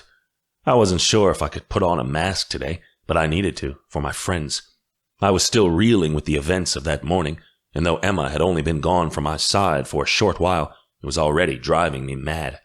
The ceremony needed to be done so I could be at her side again. Alexei poked his head in. "There's the best man." He fastened his cufflinks as he approached me. His mouth tilted into a frown as he said, "I can feel your emotions. This is a happy day. Don't get caught up in what's coming." "We don't know what Droga's planning," I told him. "Emma's returned, and she's in more danger than ever." "It's time to put all that aside," Alexei said, laying a hand on my shoulder. "It's Stefan's wedding. We should celebrate the good that's still left in the world. Come, have a drink with us." Stefan and Edinmyre deserved everything today, and had been so helpful when Emma and I had gotten married. It was time to return the favor and make this wedding everything they deserved. I followed Alexei to Stefan's bedroom, where he was getting ready. The men of the house were milling around, laughing and trading handshakes. Isaac was playing on the floor, nibbling on a stuffed toy dragon. Stefan didn't look nervous at all. There was a bright smile on his face as he fastened on his corsage, a deep red hellebore. His suit, like all of ours, was black with a red tie. "Don't you look like a family man?" I teased as I poured out shots of vodka. I placed the decanter on the bar cart as I began handing out glasses. "You two are next," Stefan said, pointing at Theo and Alexei. "Me and Ethan already took the plunge." "Odette will want all the bells and whistles," Theo replied. "The war will have to be over by then, as we'll scarcely have time for anything else." Alexei nodded fondly as he said, "Perhaps someday." We had a shot of vodka to celebrate, then another one for courage, before Stefan straightened out his jacket and said, "Time to put on the old ball and chain, boys. Let's rock this out." I scoffed. He didn't have me fooled with the overbearing wife rhetoric. He'd begged for Edinmyre's attention relentlessly before they'd gotten together. We headed to the foyer. Everyone had chipped in with their illusion magic to turn the large room into the interior of a Gothic mansion, the room filled with all sorts of lush emerald plants, like it was some sort of greenhouse. The room was darkened, only lit by candles. Everything was swathed in colors of black and red, fabric draping from the ceiling in a refined manner. Wojciech played an organ at the edge of the room, filling the area with an eerie ambiance as Phelan used her magic to drop black petals from the air. The petals coated the floor in a luxurious display. At the head of the room was a circular red backdrop adorned with fern leaves and dahlias. We boys stood at the head of the room, while Miroslava sat in the front row. "I'm proud of you, son," Jonathan said, shaking Stefan's hand. "You're a wonderful father, and you'll make a good husband." "Thanks, Dad." The two men embraced for a moment. Jonathan backed away and wiped at the tears dotting his eyes before he took a seat beside Miroslava and grasped her hand. Isaac teetered at Stefan's feet. He didn't really understand what was going on, but he looked cute in his tiny suit. Ivana sat behind Miroslava, holding Chasm. Arthur was beside her, bouncing Kalina in his arms. Their postures were tense. Ivana gave a sneering look to Kalina before she turned her gaze away. There weren't any guests other than the bridal party and the family. It was a small wedding, but Stefan had insisted that all the people that mattered were here, and that's what counted. The song changed as the ceremony began. The girls began to walk in, dressed in wine-colored satin gowns. Odette bounced as she came up the aisle, followed by Chiara, whose steps were a little slower. Nothing could get them down today. Emma looked breathtaking, as always. They'd conjured a dress for her to wear last minute. I never understood how she could look so flawless every time I gazed at her. Her red curls hung around her face, falling out of her casual updo. She gave me a warm smile, and I was lovingly reminded of our own wedding day and how happy we'd been. She was truly the love of my life, and even as we grew old, I'd always be waiting for her. Everyone stood as a romantic tune drifted from the organ. The doors to the foyer opened again, and I heard Stefan take in a sharp breath beside me. I knew exactly how he was feeling. The emotions that swelled over you as your bride was walking down the aisle were too complex and monumental for a mere mortal shifter to describe. Edinmyre's wedding dress was completely black. It had small straps that held the dress up over her shoulders and a plunging neckline that ended at her waist. The dress had a ball-gown skirt that pooled in cascading ruffles on the floor. She wore bright red lipstick and a short black veil that was decorated with the phases of the changing moon. She carried a cascading bouquet of hellebore and ivy leaves. She'd never looked more like herself. I felt bad for her that neither of her parents were here. Her father wanted nothing to do with her, and she hadn't had any contact with her mother since we'd left Dolinska. Didn't want to either, by the sound of it. "Stefan and Isaac are my family. They're all I need," she'd told me. Isaac saw his mother coming. He got to his feet and toddled to her. We let out soft laughs as Edinmyre reached down to pick him up, bolstering him onto her hip. Emma rushed forward to take her bouquet, and Edinmyre reached out to take Stefan's hand as her other arm supported her son. Lucian was performing the ceremony. He held a book of Fey law in his hand and cleared his throat before he began. "Welcome, friends and beloved family. We come together under the light of the 7 gods to witness the marriage of Lord Stefan Slasky to his bride, Lady Irina Edinmyre. The couple have taken vows to one another during their choosing. Today, we solidify that bond with the power of marriage. At their choosing, the Lord chose Radek as his patron god, and the Lady Neva as her goddess. May Radek bless this union, providing these lovers with the strength to battle for their relationship with all the fieriness of war, and Neva also, giving these young ones the time they need to cherish each other and grow old together." I could hear Miroslava weeping. Stefan was getting teary-eyed. He was trying to hold back tears, making choked-up noises. Edinmyre's face was clear as she stared at Stefan. She was truly happy. She'd never imagined this life for herself, but we all knew this was exactly what she'd secretly desired from the moment she'd met her mate. Stefan lifted Edinmyre's veil and pulled a few dahlias from her hair to proceed with the burning of the flowers, signaling her transition from maiden to mother. They partook in the bread and salt ceremony before moving on to their hand fastening. Jonathan had come up to take Isaac from Edinmyre, and the couple's hands were bound with corded red rope, saying the traditional dragon faction vows. As my wings spread across the sky, so shall I encompass you with my love. Stefan's voice shook as he spoke, his lips trembling as he grasped Edinmyre's hands. He pretended to be a tough guy, but really, he was a big softy inside. My fire will be your hearth, keeping you warm in the darkest winters. My claws will be your protectors, defending you from any foe that is at our door. My scales will be your mirror, reflecting back upon you what you show to the world. As a dragon is loyal to his horde, so I will be loyal to you and will die defending your honor, our marriage, and our home. Edinmyre's tone was sincere and full of honest adoration as she said, As the gods bless our marriage, I will bless you and our home. Like Vesna, I will be wise in judgment and slow to anger. Like Radek, I shall fight for you each day. Like Neva, I will lend you my time and always fight for just one more moment. Like Luca, I will give you my body to worship. Like Droga, I will stay beside you through darkness and through loss. Like Tomir, I will do what is best for us and not what is best for myself. And like Milona, I will lend you my heart, taking you exactly as you are, giving generously until our lives are complete and the circle begins again. Emma stared at me as Edinmyre said her vows. Our wedding had been large and grand, and this one was intimate and small. Yet they were all the same on the inside. The only thing that truly mattered was that two people were willing to face the world together. I wished for a long and happy life for them, as I did for Emma and I. Stefan and Edinmyre pulled their hands from the knot they'd made, then yanked the hand-fastening cord tight. They gave the cord to me, and I hung on to it for them. Lucian gave them a nod as he said, I pronounce you married. Join together as husband and wife, and claim your future as one. Stefan grabbed Edinmyre and dipped her down as he gave her a kiss.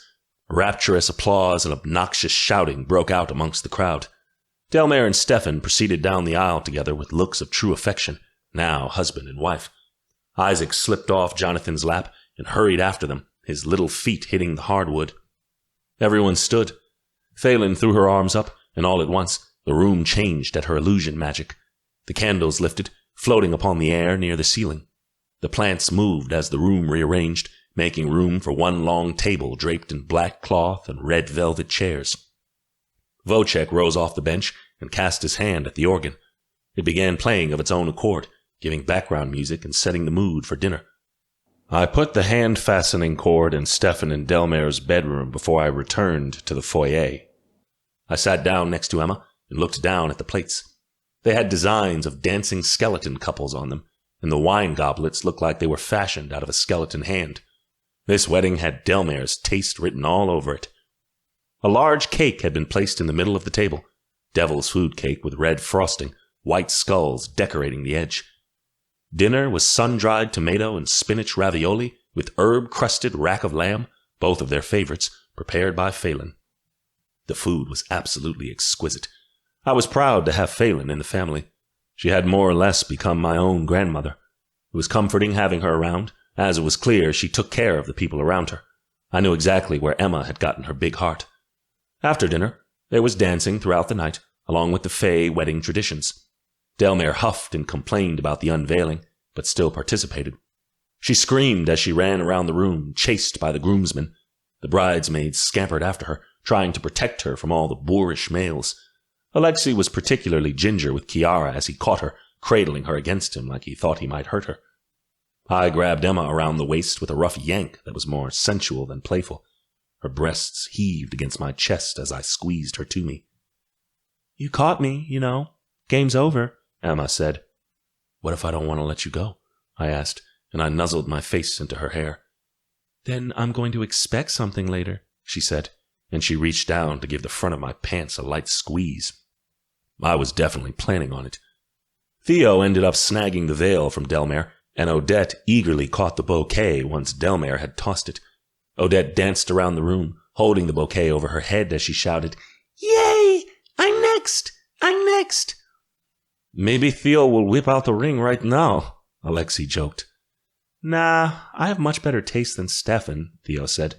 I'll wait to propose until his wedding is over. A big pink ring, Odette gushed. Maybe a topaz. Theo wiggled his eyebrows at me and whispered, She doesn't know she's getting a diamond. I bet he already had it picked out. Delmare's laugh echoed around the foyer as she swayed around the dance floor with her husband. Stefan pressed his lips to Delmare's neck, then down the revealing front of her dress, making her giggle. They looked so happy together, I had a certainty that they'd make it. If any two people suited each other, it was them. She's going to get pregnant again, Kiara said as she watched them, swishing the wine in her goblet. Well, why not? Alexei replied. The more the merrier, I'd say. Emma approached me with Kalina, extending her arms. My entire spirit brightened up when Kalina was handed to me. Aren't you adorable? Kalina's tiny dress matched Emma's. I kissed her forehead, and she kicked out her arms and legs. It was incredulous to me that Ivana wanted to get rid of her own granddaughter. I had a fond attachment to Kalina that I couldn't quite describe. My wolf wanted to protect her with every fiber of his being, as if she were my own child. Leaving her out in the woods to die, or to be raised to be wild by some strange fakin? Inconceivable. I couldn't imagine Kalina being anywhere that wasn't close to me, so I could guard and defend her. Despite not having any biological ties to her, I was closer to this child than her own grandmother was. Perhaps that would be sad, to an outsider, but not to me. I loved her and Chasm, and as far as I was concerned, they belonged to all of us just as much as they belonged to Arthur. None of us would permit Ivana to harm her, no matter what the consequences of her demigod powers were. We would keep the twins together and happy, despite the risks. We were having cake when Odette plopped in the seat next to me with a huff. She looked quite bothered as she took a massive slice and chewed furiously, her cheeks inflated like a hamster. Something bothering you, my dear? Theo asked as he took a refined bite. Odette swallowed and took a big breath. I just had an idea. A brilliant idea, I'd say. I was thinking, but no, maybe, forget about it. What? Emma asked, annoyed. She stabbed at her cake and nearly broke the plate. Well, I was kind of waiting for the wedding to be over, Odette said reluctantly. You come up with something? I asked the question a little too quickly. Even through all the celebration, I just couldn't get my mind off things. Kind of, yes, Odette said. Do we have to discuss business today of all days? Kiara complained. It's a wedding for the gods' sakes. No, hold on. I glanced behind me. Stefan and Delmaire were out of earshot. They'd smashed the cake in each other's faces while feeding each other, and were flirting as Isaac smeared icing all over his clothes, sucking on his cake-covered fist. I didn't want to ruin their wedding day with worries of the future, but if we spoke quickly, they wouldn't overhear us. I leaned forward and dropped my voice. You have a plan? Odette opened her mouth. Then she looked at Delmaire and Stefan, shook her head, and dropped her fork. It's nothing, she said, and she abruptly stood. She grasped onto her skirts as she turned around and said, Enjoy the wedding, everyone. Odette rushed out of the hall, and Theo hurried after her. Emma and I shared a concerned glance. Whatever she'd said, I was certain Odette knew more than she was telling us.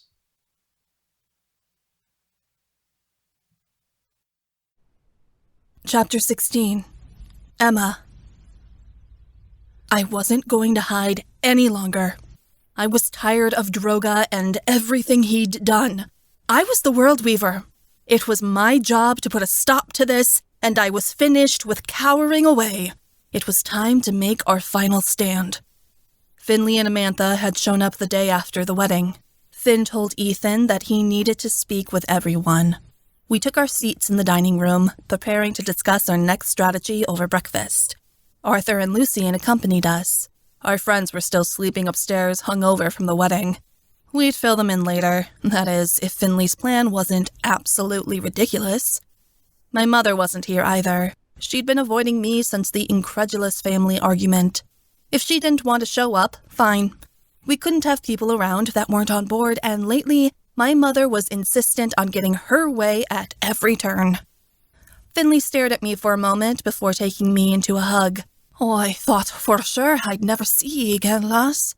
I'm alive and well, I said as I hugged him back, before turning to embrace Amantha. Better than that, I'm here to put Droga in his grave where he belongs.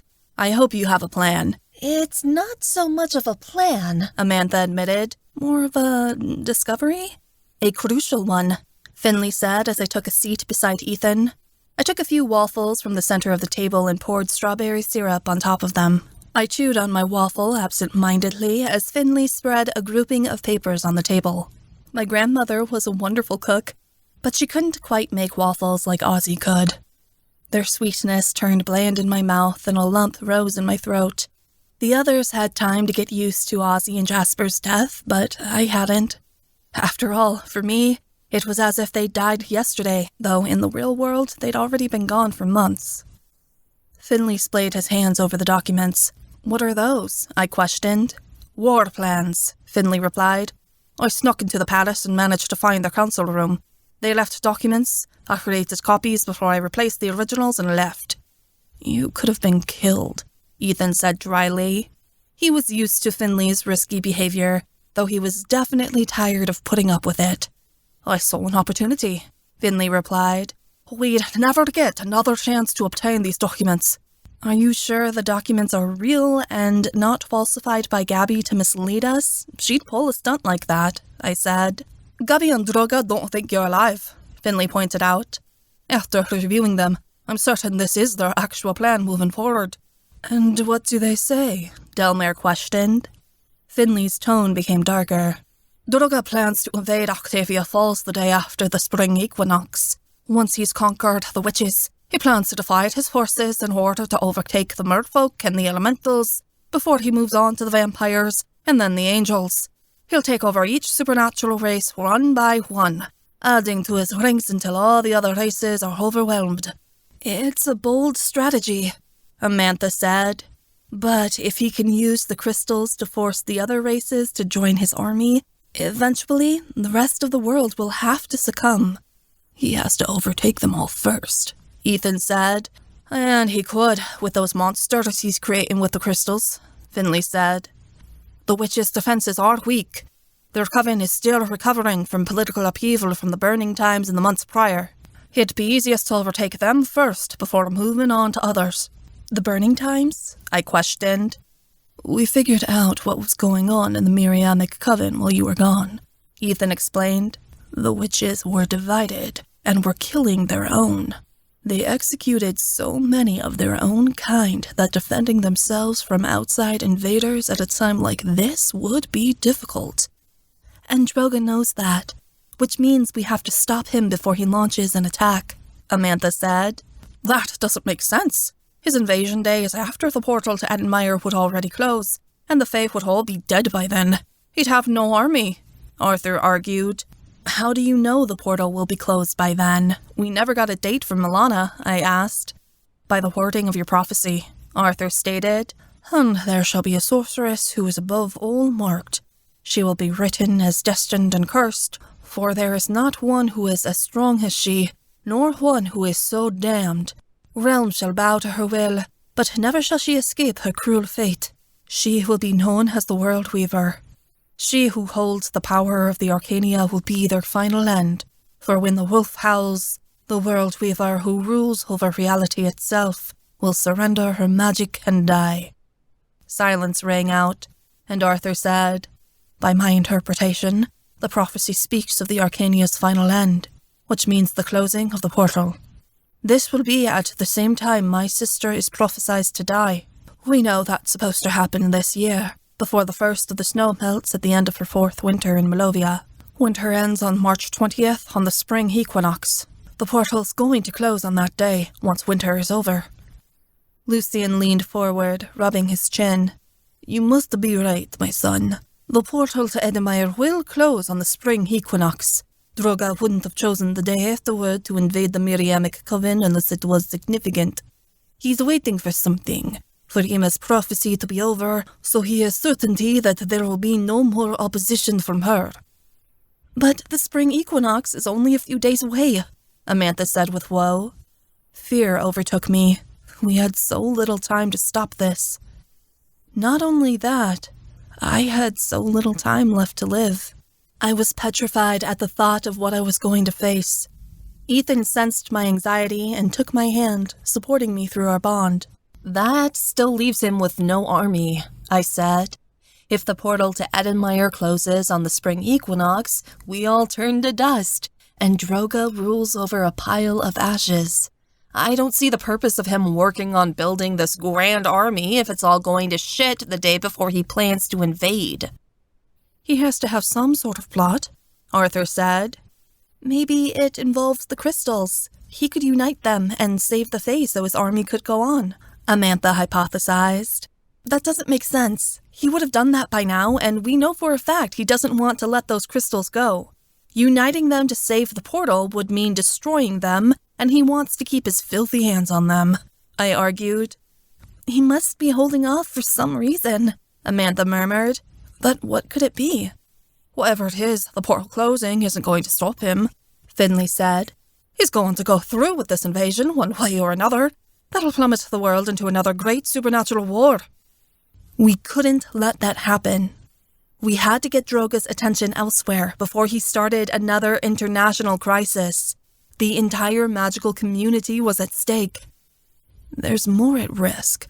Soon, Droga will learn that Emma is still alive, Ethan said. He'll use the crystals to attempt to find her again, and now that she's not lost in a time portal, he'll be able to find her here. We have days at most before he shows up at the estate with a full army. Which means we need to leave the estate and go somewhere we can launch our own attack against Droga, Finley said firmly. We need to make our presence known. The door to the dining room opened slowly, and Odette poked her head in. She'd been eavesdropping on the conversation. There could be something that's just as powerful as the Crystals of Harmony. Something we can use to stop Droga, Odette admitted. I blinked. Milana had never told us about this. I didn't know such a thing could exist. Nothing was stronger than the crystals. But Odette entered the room, and Theo followed her. Odette cleared her voice, but still, it came out hoarse. Since Emma left, I've been having strange visions in the bath. None of it made much sense. But now that you've returned, things are becoming clearer. In my visions, I see my druid ancestors dropping a crown into a black cauldron full of blood. When they reach into the cauldron to bring out the crown again, they instead withdraw the woven stone. I saw the same exact vision when we went to the pool of memory, Ethan marveled. My vision didn't end there, though, Odette said. I saw the druids give the woven stone to a king to put in the royal treasury. Then the vision flashed back to the cauldron, and I watched as they withdrew the same crown, but this time it was different. I sensed that it had immense power, the same kind of power that came from the crystals. Tell them what else you learned, Theo prodded gently. Odette held a breath. Well, Theo and I have actually seen this crown before, in real life. You mean you've come in contact with it? Ethan questioned. Yes, when we met Rusalka, a merfolk fairy, Theo said. During Odette's first semester at Arcania University, we ran into a Rusalka while swimming in the river, and they gave us this silver crown. Odette swears it's the same one she saw in her vision. I'd heard the story so many times because it was one of Odette's favorite tales to tell, but I'd thought she'd been exaggerating the whole thing. That makes sense, because Rusalka have druid blood. Maybe they knew Odette was helping Emma with her quest, and gave her the crown so we could use it against Droga, Finley said. Yeah, and you guys didn't believe me, Odette grumbled, crossing her arms. I told you it really happened. Except we lost it, Theo said in defeat. After we met the Rusalka, we fought a questing beast in the woods who ran off with the crown. It went into a pit in the middle of the earth. We didn't chase after it because we didn't think it was important. What is it with you people and losing powerful magical artifacts? Finley complained. Shut up, Finn, I growled. If this crown is indeed the way to stop Droga, we must learn more about it before we go searching for it, Lucian said. Odette shivered. Lady Iris told me when we left the Alicorn court that when the time comes, look to the pool. I bet she was talking about the pool of memory. You have to be right, I said. This crown is involved somehow. What we need to do is return to the pool of memory and ask it about this crown, Ethan said. Perhaps it'll give us some insight as to what to do next. Odette can't travel, Theo said firmly, laying a hand on his mate's shoulder. Droga is looking for profits, and if he finds Odette, he'll capture her. But the pool will only answer questions directly from a Draga. If Ethan and Emma ask the pool a question, it might not choose to answer them, Odette protested. They need me to go. Out of the question, Theo stated. I'd never seen him act so firm with Odette, but apparently the events of my disappearance had him rattled. He didn't want Odette out of his sight. Odette's lip wobbled. But, Theo... It's decided. You're staying where it's safe, Theo said sharply, and Odette fell silent. Ethan and I will go. You can stay here, I said. They didn't need to argue on our behalf.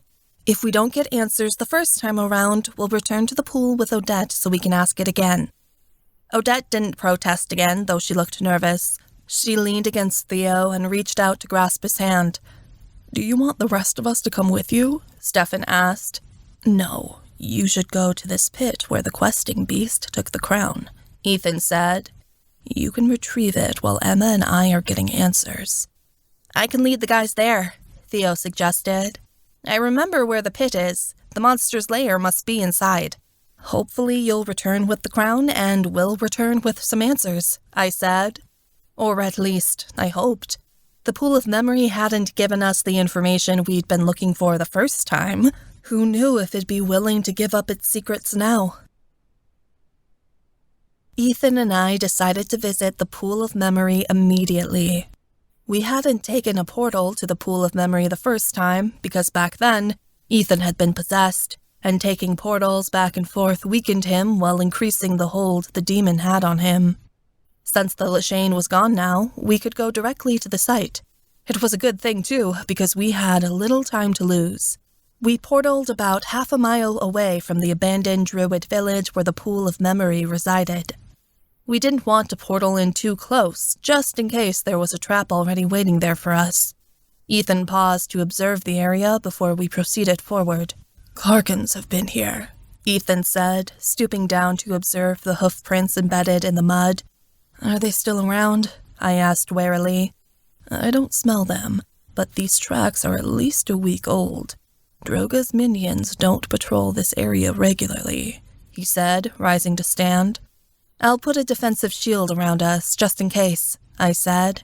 I didn't want anything sneaking up behind us while we were trapped in the visions. The forest was overgrown, so it took time to wade through all the brambles that were in our way. Ethan stopped. I ran into him and had to grab onto his arm to remain upright. What's going on? I asked. I immediately knew that he'd sensed something. He put a hand on the hilt of his sword and opened his mouth to tell me what was up. An ear-splitting screech ripped through the air, so powerful that it knocked both of us over.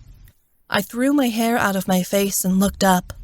The creature before us was 12 feet tall, curled horns pressing against branches. It had a skull-like face, with tight skin drawn all over its naked body. Blood-red Unseelie runes were written all over the skin, and the creature's hands and feet were adorned with sharp, long claws. It was some kind of cross between a devil and a fiend, but the hybrid wasn't one I knew. The monster had red eyes and a thin nose, but no mouth. Ethan hurled into action. He ran toward the monster with his sword drawn. The devil lashed out with its claws and sparred with Ethan as he viciously swung his sword. Claws crashed with the blade, emitting sharp ringing noises. The demon let out another screech and sacked Ethan to the side, where he fell in a heap. The monster turned its red eyes on me, squinting as its nose wrinkled. It charged, claws outstretched as it prepared to rip me to shreds. I wasn't in the mood to deal with this shit today, so I gritted my teeth as I rendered my magic. I reached out with my power and overtook the monster's mind. As I slipped inside the monster's consciousness, bleak thoughts overcame me. I was immersed in dreams of torture, pain, and death, and heard the cries of suffering. It was like I'd been plunged straight to the underworld. I pushed away the darkness and forced the devil to submit to my will. The monster backed down, shriveling up against a tree and making weak sounds as it clawed at its skull, trying to get me out. While I incapacitated the creature, Ethan got to his feet. He ran forward and stabbed the beast in the heart. The monster gave a shrill cry as Ethan yanked his sword out and crumpled to the ground. I let go of the creature's mind, as I knew it was dying.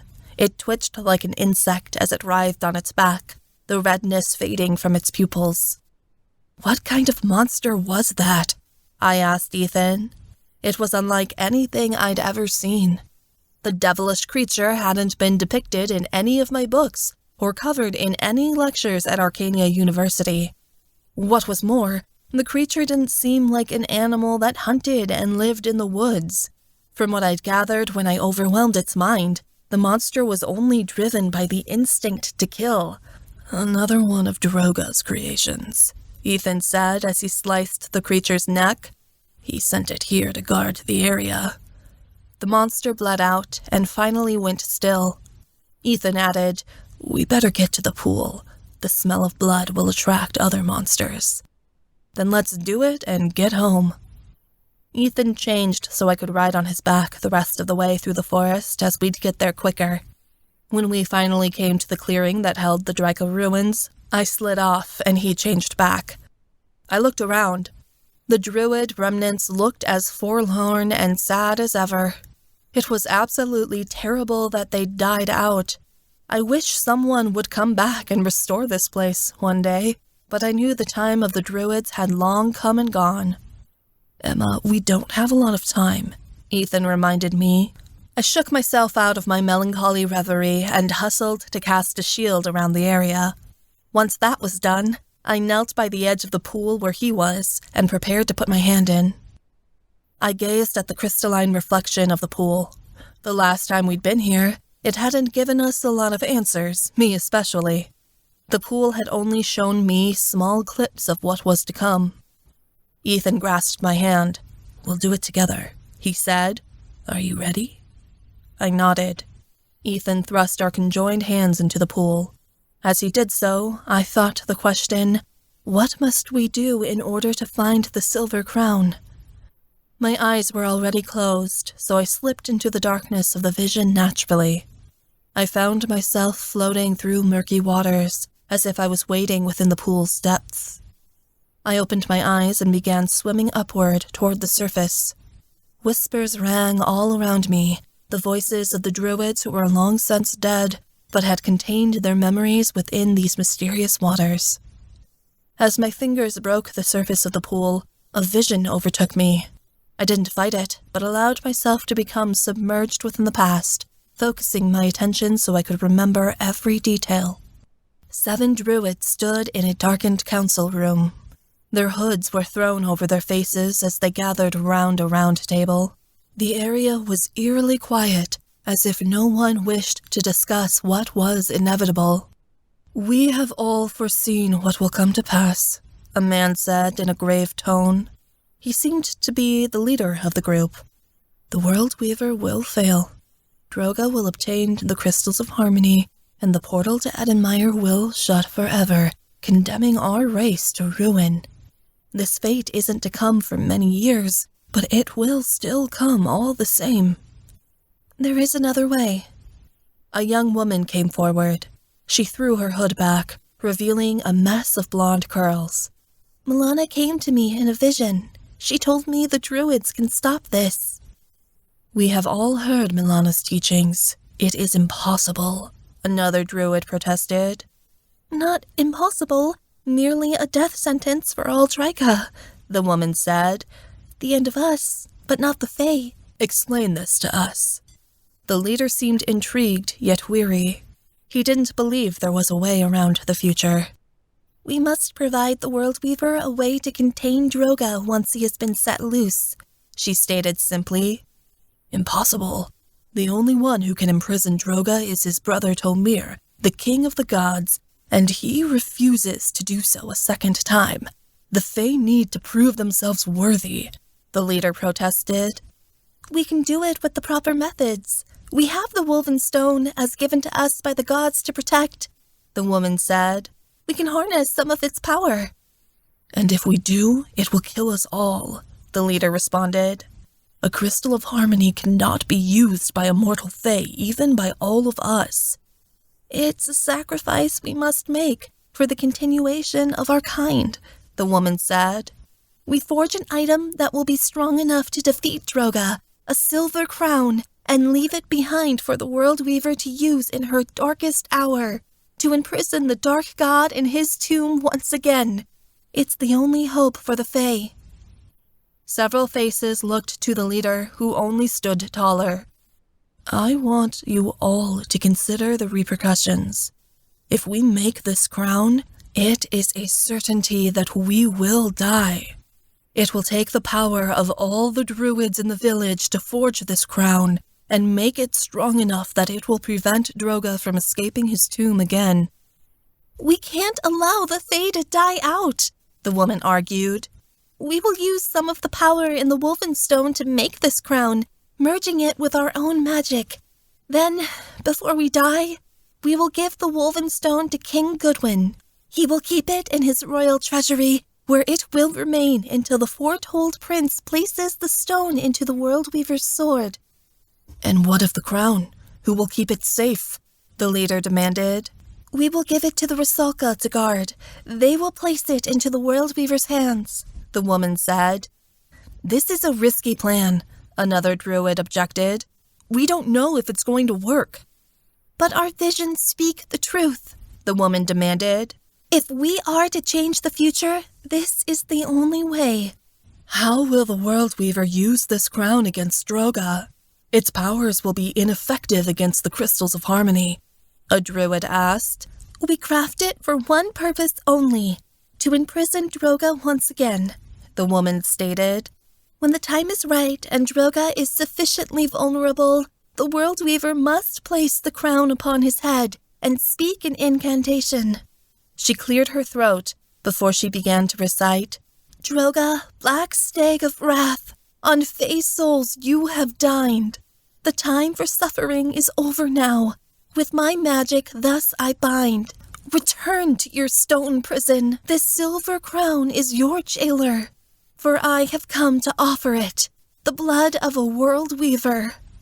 God of agony and suffering, return now to your grave. I say to you, God of poor death, this world be no longer your slave. The druid girl was solemn as she said, Once the World Weaver recites the words, she shall use the silver crown's power to surrender her magic in order to trap Droga. Indeed, using the crown's power to imprison Droga will take all of her energy. It will surely kill her, the leader stated. If the World Weaver desires Droga back in his grave, she'll have to sacrifice herself to do it. The druid girl bowed her head. So mote it be. The druids before me began to bleed into a melting painting of color. Just before the vision broke, I felt a warm sensation take over my body as the words resonated inside my mind, over and over like a song on repeat. The pool of memory had used its magic to embed the incantation into my mind, so I'd never forget it. The vision fell away, and I awoke as if from a dream. I withdrew my hand from the pool of memory and found that I was still clutching onto Ethan's hand. He opened his eyes, and we stared at each other for a few moments, dazed as the visions the pool had given us slowly faded from our eyes. What did you see? I asked. My vision didn't pertain to the crown, so you first, he said. I told Ethan everything I'd seen in the vision, everything except that the crown's magic would take my life. If I told him that, he'd try to stop me from finding it, and we were so close to our goal that I couldn't have him stopping me now. His look was thoughtful as he said, So the druids died out because they used all their magic to forge this crown. Utilizing the woven stone in such a way killed them and their race. I think the woman who advocated for the crown's forging was Odette's ancestor, I said. They looked very alike, and what they said matches up. I found the woven stone in the royal treasury, though I didn't know what it was at the time I forged it into your sword. And the Rusalka did give the crown to Odette, Ethan said. If the druids were right, the crown would be able to counteract the magic in the crystals of harmony and stop Droga, or at least put us on equal footing, so we could fight him without being obliterated immediately, I said. We need to get our hands on it. We stood. I brushed off my cloak as I asked, "What did the pool show you?" Ethan took a long moment to himself before he responded, "A blonde woman. She was dressed in armor and standing on top of a hill the eve before a great battle. I could tell there was some sort of conflict going on because there were soldiers below. I think it was Kalina." "Really?" My eyes widened. "So we must have failed to defeat Droga after all." "Perhaps. There was a dark-haired man beside her. I believe he was her mate." "Why would the pool show you something like that?" I asked. "There's more. Kalina shifted." "What? You mean into a wolven?" "Yes. She was a she-wolf with silver fur." I shook my head. "That's impossible. She'd be the only sorceress that could shift." "I'm starting to learn nothing's impossible where Kalina's concerned," Ethan said. "Once she shifted, the man climbed on her back and pulled out a wand. Emma, she's mated to a warlock." "Fae could mate with people outside of our own race, but for us to be with someone from the Miriamic Coven was laughable. Witches and Fae hated each other and always would. But Kalina had been the exception in every case. All of that seems improbable, but if the pool of memory showed it to you, it must be true. I think it was the same vision of the future Elijah saw when he came to the pool of memory. It's the next great supernatural war." "How old was she in the vision?" 20, at least." Ethan was quiet for a moment before he asked, "Does that mean we lose the war and Droga takes over everything?" It made sense. If what the pool had shown Ethan was true, Droga was going to win, and he'd enslave every supernatural race just like he wanted to. Kalina was going to grow up in a war zone, and then the world was going to be devastated by him and his Fae army. The vision Ethan had seen must be some sort of dark future. Kalina had formed a group of rebels and refugees from all the races to take Droga down. That's the only thing that made sense. Another great supernatural war was coming. The only question was when it would start. If Kalina was 20 years old in the vision and preparing to go to battle, it only meant that this great war would start because Droga had used the crystals to the height of their power and succeeded in his mission to take over the magical world. Why else would Kalina side with a warlock, the greatest enemies of our people? No Fae would willingly pair up with a witch unless they were that desperate. I stopped my thoughts right then and there because I refused to allow that to happen. "No, there's still hope, because we can change reality by what we believe," I stated firmly. "There has to be a way to stop this." I didn't want Kalina or Chasm to grow up in a world that was constantly fighting and never at peace. Now we had a chance to stop the chaos between the magical races before it began. Malovia was at war, but we could still keep the rest of the world safe. If we wanted to stop Droga, we had to find this crown, which meant we needed to go after the questing beast that took it. I hoped the monster still had it. If it didn't, I wasn't sure where else to look. We took a portal back to the estate. I was eager to tell everyone what we'd learned, but once we arrived, another portal appeared behind ours. 3 men stepped out. My heart dropped as I saw the disappointed faces of Stefan, Alexei, and Arthur. None of them had the crown in their hands. I already knew what they were going to say and prepared myself for it. More bad news. "We found the questing beast, but it was dead," Arthur noted.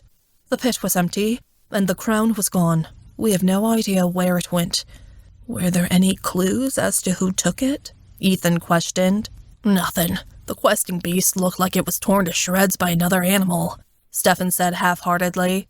Whatever it is, it's long gone now. Discouragement rattled around my empty insides. The only weapon that could defeat Droga was out of our reach, and there was no telling who had it now.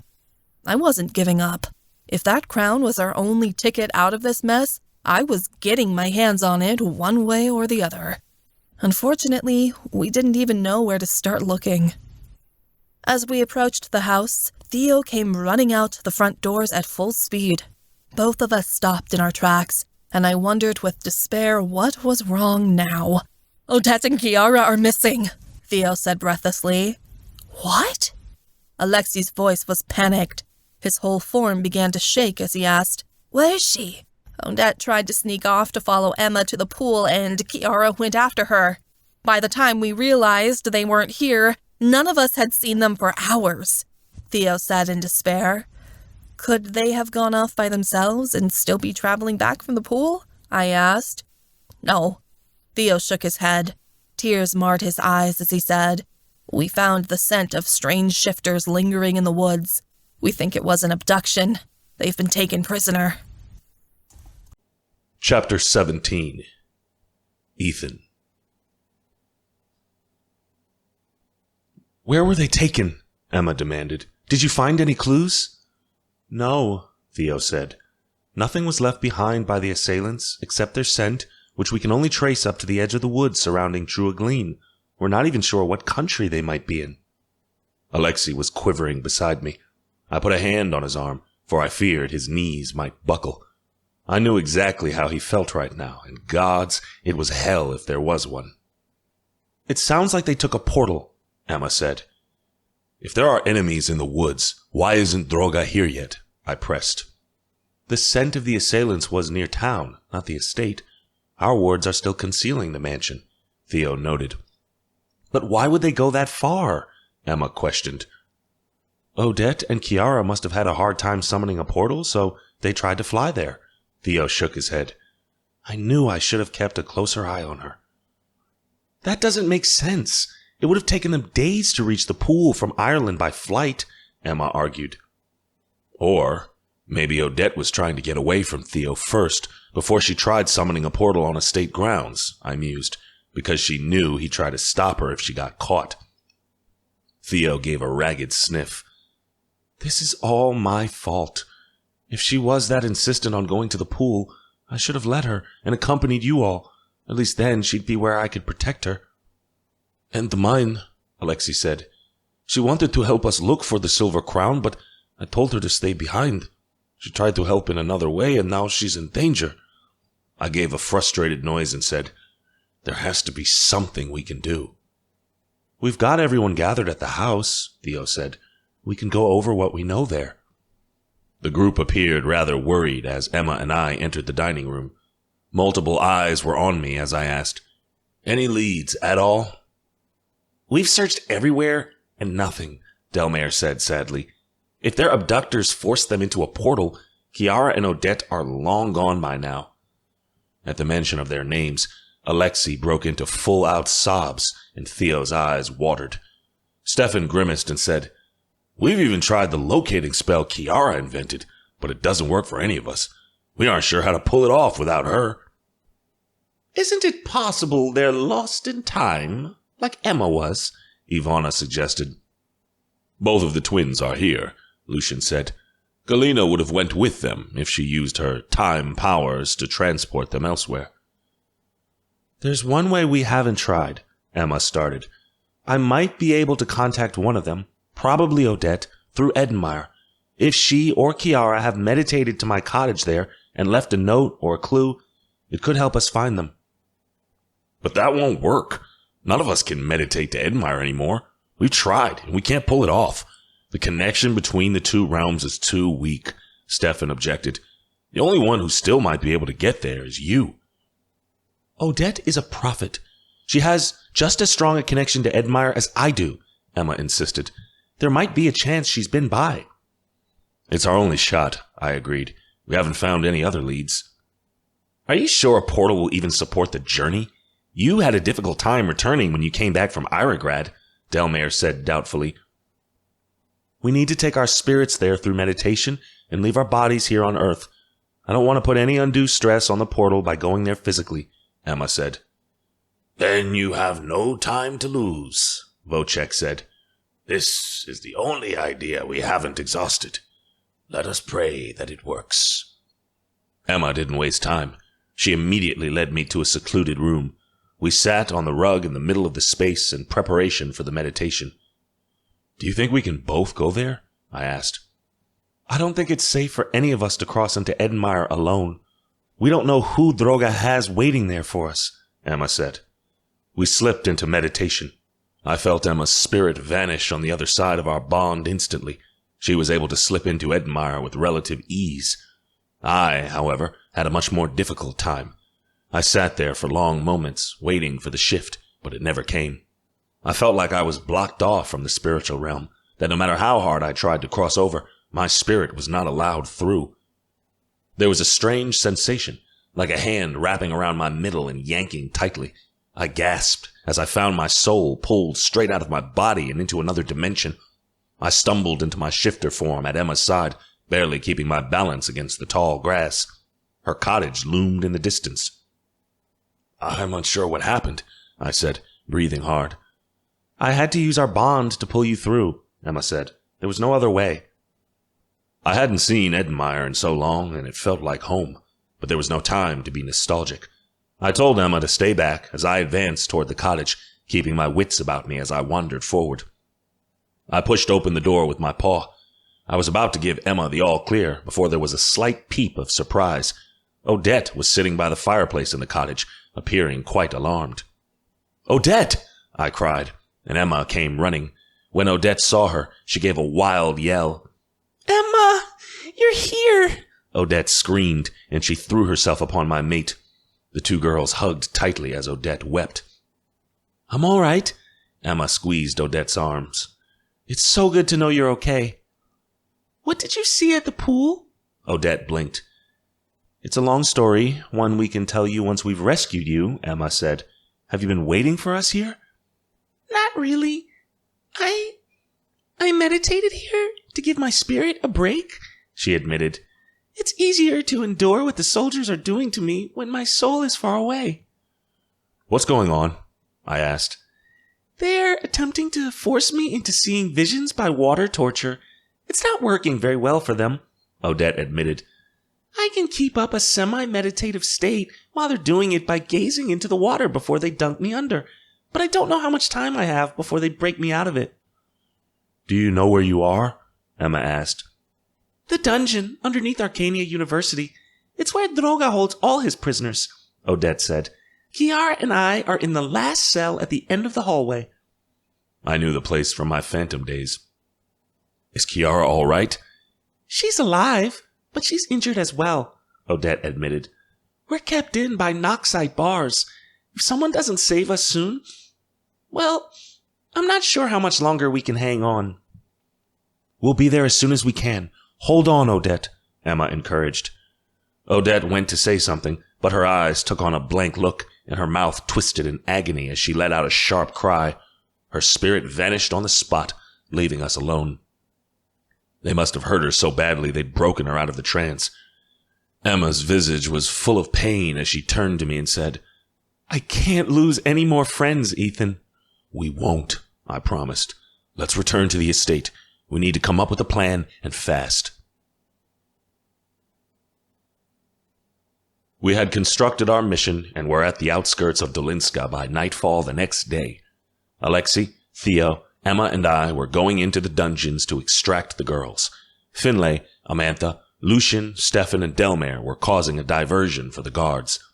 We would have liked to bring along Arthur for backup, but he didn't trust Ivonia not to do something sneaky with Kalina while we were gone, and Phelan and Vocek needed to guard the estate. The city had changed since the last time we'd come here. The bodies and the rubble had been removed, and the roads were immaculately clean. Citizens walked the streets, although they were mostly deserted. Life had returned to a semblance of normality here in Dolinska, as if Droga wanted the residents here to get accustomed to this new way of life. Despite this, the relative quiet was penetrated by the sound of military exercises in the distance. The army was practicing for an upcoming invasion. We remained concealed behind a building, close to the woodland that led directly to the university. Dolinska nearly looked as it had before, minus a significant number of buildings. Droga and Gabby had grown so arrogant that they dropped all the wards and protective spells around the city. After all, they hadn't heard or seen anything from us in nearly a year. They probably thought Emma was dead by now, and that they'd finally succeeded in obtaining complete victory once they'd obtained the crystals. We were about to show them we weren't beaten yet. "They'd better hurry up," Alexei said, looking to the skyline. Theo trembled beside him. "We have to be patient. We can't afford to make any mistakes," I told him calmly. Both shifters were edgy at my sides. They wanted their mates back and had no desire to wait. Then it came. The sound of battle orbs exploding on the main street just outside the university blazed through the air, one right after the other. They popped off like fireworks, sending colors rushing throughout the sky. The noises of Noxite bullets firing blared through the air. A blaring siren went off, and the guards surrounding the palace ran in the direction of the front gates. "Move in," I ordered. The four of us hurried toward the looming university. As we were about to climb the ornate fence that surrounded the campus, we were stopped by an invisible force. I put my hand out and found that I couldn't push through the block. The ward around the city had been dropped, but there were still protective defenses around Arcania University. I attempted to break the ward and found that my magic was pitiful in comparison to Gabby's momentous skill. "Gabby's wards are too strong. We can't break them," Theo said in frustration, and he kicked at the invisible wall. "I damn well can," Emma growled. She raised her hands to break the shield down. "Will she notice?" I asked. "I can put up a signature to fool her that it's her own magic, but it's not going to last long. We need to get out of here the moment we find them," Emma said. Emma performed the spell. I felt Gabby's magic break through our bond as it backfired on Emma. The result felt like a punch to the gut. Emma staggered backward and fell down, going white-faced. I rushed to lift her back onto her feet. "Are you all right?" I asked in concern. "Oof. She's a lot stronger than she was," Emma said reluctantly. "I barely got through." "Is your magic okay?" It seemed weaker than usual. "It'll hold up until we get out of here. Keep going." Theo and Alexei used their magic to cut through the bars of the golden gates. We slipped onto university property, then kept low as we crept through bushes and trees for cover. I expected my old trap-door entrance to the dungeons to be unguarded, but there were soldiers stationed outside of it. Gabby really had thought of everything. "Wait here," Alexei whispered. He crept behind a decorative hedge in order to get closer to the guards. While we waited, I listened to the guards' conversation. "Do you think the Dark Lord is serious about starting another war?" a soldier asked as Alexei crept in. "I suppose so," the other soldier replied. "We should be receiving orders soon. That's what the general said. Octavia Falls is first on the list, I reckon." "I don't want to go back to war. I lost friends in the last one. I've seen enough of it. Why can't the Dark Lord be satisfied with Malovia?" "You should be honored to make such a sacrifice for your country, you coward. Do you want to die with your boots on, or hiding in some hole somewhere after the witches decide to bomb us first?" It was a harsh response for such a simple question. Alexei was using his empathy magic to infuriate the guards. The other soldier barked. "Who are you calling a coward? You've never even seen military action. Not all of us have an uncle that can get them out of combat duty." "Shut your mouth, you son of a whore." I could feel the heavy emotions from here. Alexei channeled his rage at losing Kiara into them, making them go mad. "Keep my mother out of this, you draft dodger." The soldiers began fist-fighting. I heard the heavy clunk of punches landing, then the collapse of bodies. The two guards had knocked each other out. Theo and Alexei dragged the bodies behind the bushes, and we used the trapdoor to slip inside the dungeons. The dungeons had never been a very welcoming place, but they seemed colder and crueler now. Blood was spilled on the floor, and the smell of disease infected the place. My eyes adjusted to the darkness as we moved forward, and I grabbed Emma's hand to lead her through the halls. We didn't dare ignite a light down here. "This way." I led the group through the dungeons. The sounds of battle orbs and bullets still resonated outside. The others were putting up a good fight, but there'd be reinforcements eventually. They could only buy us so much time. There was a lone figure slumped against the floor in the last cell in the hallway. Emma dared to create a small light, and we gasped in horror as we took in Kiara's form. Kiara's face was full of bruises and cuts, but it didn't look like any bones were broken. Blood trickled out of the corner of her mouth as she lifted a half-smile. I knew you'd come. Kiara! Alexei put his hands on the bars and tried to wrench them apart, but gasped when he touched them. His skin came away blistered from the iron. These Noxide bars are impenetrable. Magic doesn't work on them, Kiara moaned. There's always the possibility of doing things the old-fashioned way. I pulled out my lock-picking kit and began working on the mechanism, careful to avoid touching the metal. Where's Odette? Theo asked immediately. The guards took her this morning. They've had her for hours, Kiara whispered. Is anyone else down here? Emma questioned. Not that I know of. The other cells were full 2 days ago, but prisoners don't last long around here. They get rid of you if they can't extract information fast enough, Kiara rasped. Who was imprisoned? Alexei asked. A couple of rebels. People who still want things back the way they were. So not everyone had truly given up. I was rusty, as I hadn't broken many locks in a while, but I soon heard the satisfying click of the lock as the cell opened. Alexei shoved past me the minute the door was open and slid on his knees to embrace Kiara. She hugged him back, although weakly. I'm so glad we found you, Alexei whispered. I always had faith that you'd rescue us, though you nearly came too late, Kiara replied. The only reason Odette and I are still alive is because they know she's a prophet. How did they find out about her? Emma said in astonishment. Lady Redwine, Kiara said glumly. Remember her? From when Odette used to read tea leaves during brunch at the palace? Gods damn it, Emma whispered. I knew someone would figure out that wasn't a fun game eventually. We should have been more careful. I guess Redwine had her suspicions and told Gabby thinking she'd get a reward, Kiara said. But it backfired on her because Gabby considered Redwine a threat and had her executed that same day. Ladies of the court who turn on their former monarchs aren't accepted around here, and that she betrayed you so easily made Gabby ready to get rid of her. Well, Odette predicted Redwine would be betrayed when she read her tea leaves, so serves the bitch right, Emma said viciously.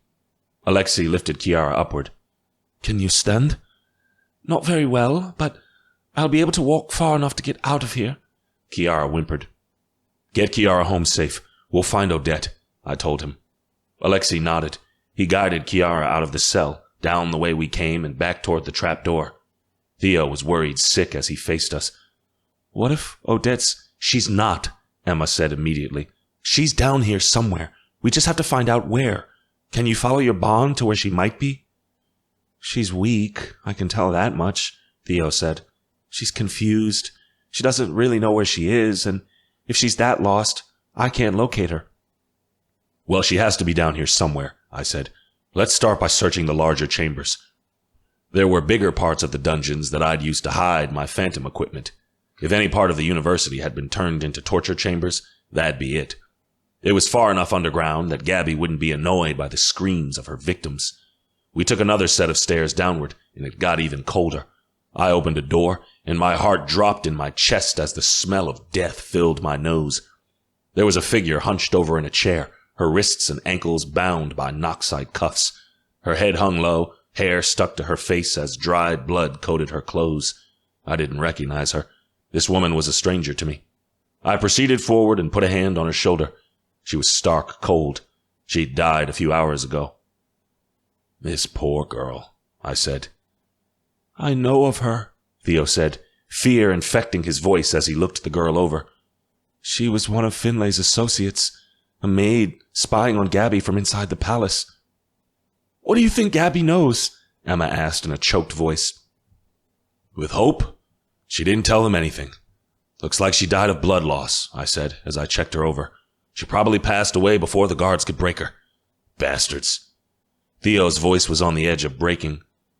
Odette. Kiara said they're keeping her alive. Don't go there, I warned. I wished we could bury this girl, but there was no time if we wanted to save Odette's life. We were forced to leave her body behind as we continued through more torture chambers. We didn't find any more bodies, but there were definitely remnants of brutality. Blood and the reek of innards filled almost every room. Emma had her hand over her mouth and nose as we ventured forward. Theo stopped so abruptly that I almost ran into him. "Our bond just flared," he said. "I know where she is." He took off running. We abandoned stealth and rushed after him. As Theo led us through a twisted set of halls and doorways, the sound of screams began to echo around us. "Odette," Emma whispered, and we went faster. The screeching of a woman in pain rattled our ears. Theo winced and increased his stride so he was far ahead of us. As we got closer, the screams formed into words. "Please, stop." "Why is this taking so long? You should have cracked hours ago." "No, don't." Odette screamed again, but the screams turned into gurgles. They were drowning her. Theo burst through the doorway, and we weren't far behind him.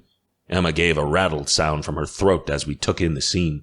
Odette was bound to a chair by a tankful of water, shaking with sobs as a shifter towered over her. Odette was much worse for wear than Kiara was. Her hair was drenched, and all of her fingernails were gone. The water that they'd been dunking her in was red with her blood.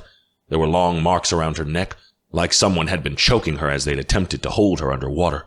Her spirit had appeared completely intact in Edinmyre when we'd spoken to her a few hours ago, so I hadn't been prepared to assess the image of her mangled form once we'd gotten here.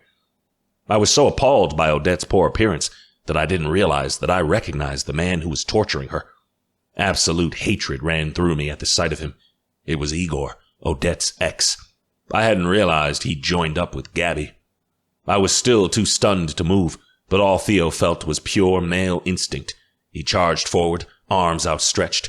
Igor didn't have time to summon a spell as Theo body-slammed him against the wall. I heard multiple bones in Igor's body break as Theo tackled the other alicorn with all the force he could muster. Theo put his hands around Igor's neck and squeezed.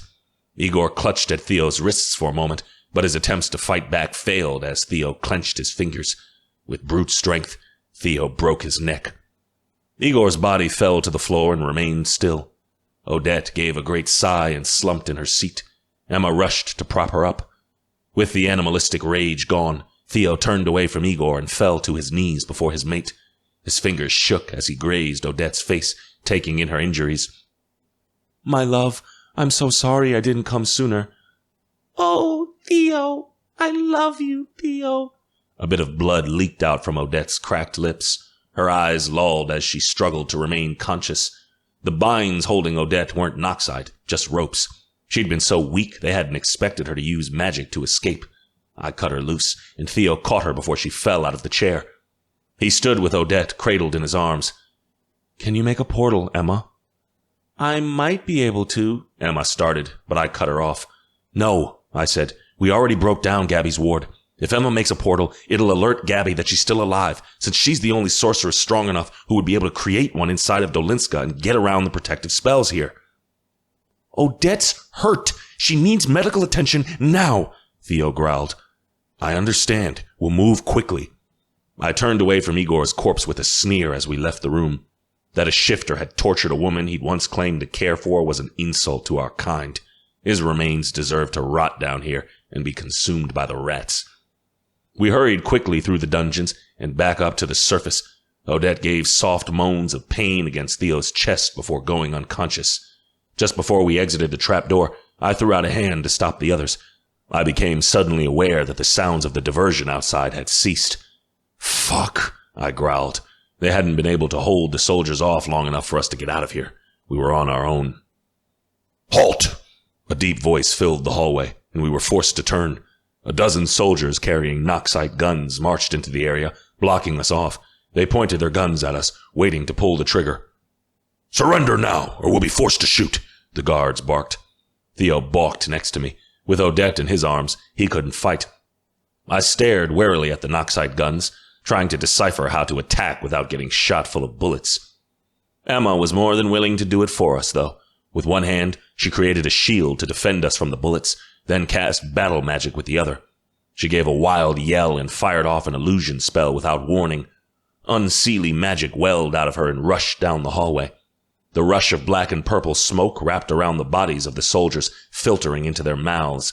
The smoke began suffocating them, and blood ran from their eyes as Emma yanked at their magic, using her Unseelie powers to turn their own illusion magic against them.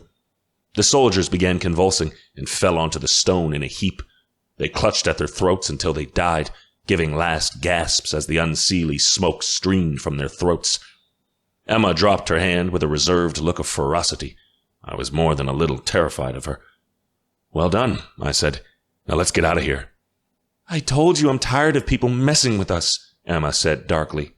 "I meant it." Theo passed Odette to me as we escaped through the trap door. He slipped through, then changed into an alicorn once we were outside. Emma pulled herself onto his back, and I placed Odette in front of her. Emma held on to Odette to keep her upright as Theo galloped at a dead run for the Western University gate. I changed into a wolven to follow. I was faster on my paws than my feet. "There they are!" I heard a soldier shout. "After them!" There had to be a whole battalion giving chase. The sound of boots, hooves, and wing beats filled the air behind us, and Noxite darts flew in the air. I ducked several of them, and they skimmed through my fur as the bullets embedded into trees. I thought for a moment we weren't going to make it. I glanced behind and saw that the soldiers pursuing us were dangerously close. I readied my wings to fly, just in case we had to take the skies out of here. But even so, I worried. We couldn't outfly a dragon, and Gabby had whole hosts of them working for her. The moment we hit the woods and were out of the city boundaries, Emma shot her hand forward to make a portal. Theo jumped through it, and I surged after him. I felt a bit of my tail hair be shaved off as the portal closed shut behind me, preventing any soldiers from following. My paws landed on grass. The familiar smells of the Irish coastline filled my nose. My heart was still pounding as I turned in place, looking for signs of any soldiers. I saw none, but didn't trust my eyes. They could be anywhere. "I portaled us a few miles outside of the estate, just in case they ended up following," Emma breathed. "We should wait to see if they figured out where we went." "No," Theo said adamantly. "We get Odette to Miroslava immediately." Odette's breathing was shallow, and Theo was so insistent that we didn't argue.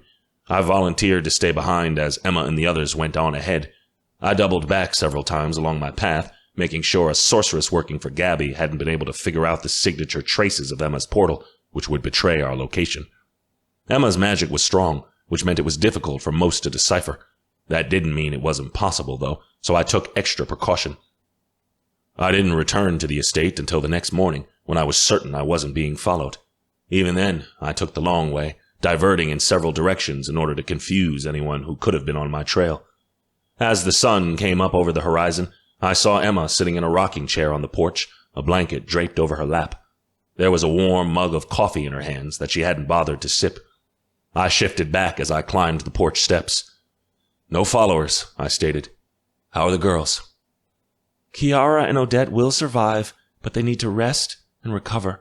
Both of them have been through a lot," Emma said in a sad way. "The others made it back from Dolinska. Nobody was hurt, but there have been complications." "What kind of complications?" Emma took a short sigh. "There were photographs taken of us when we were fleeing campus. The pictures were leaked online before Gabby was able to suppress them. They know I'm alive, Ethan. Everyone does." A bolt of fear quivered through me. I had just gotten Emma back, and already she was in danger once again. Possibly in more danger than she ever had been. The Fey world now knew that Emma had returned. Her reappearance would spark rebellion in the people and fear in Gabby. That meant Droga would be looking for her, and this time he wouldn't stop until he knew Emma was dead.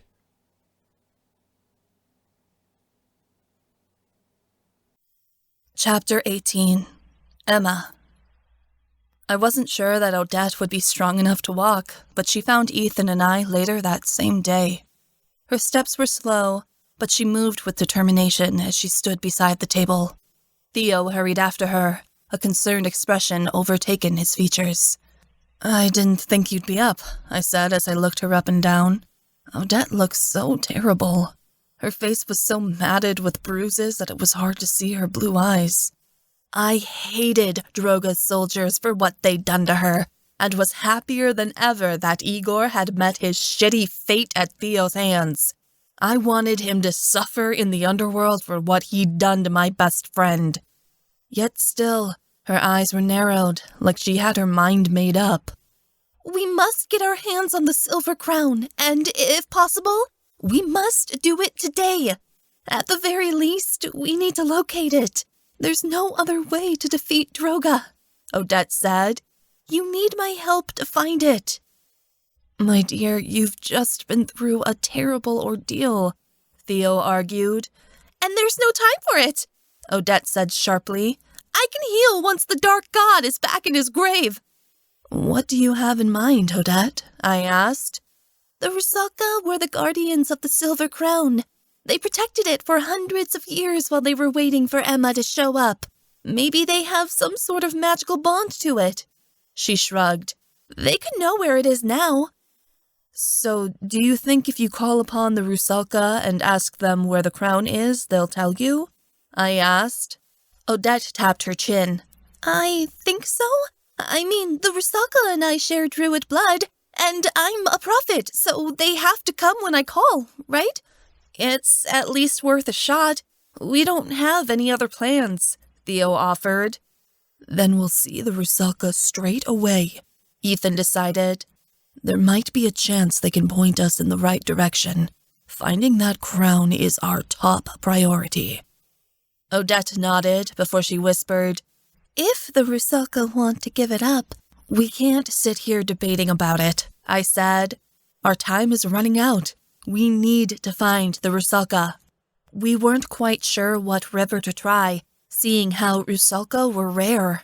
We might not be able to locate them at all.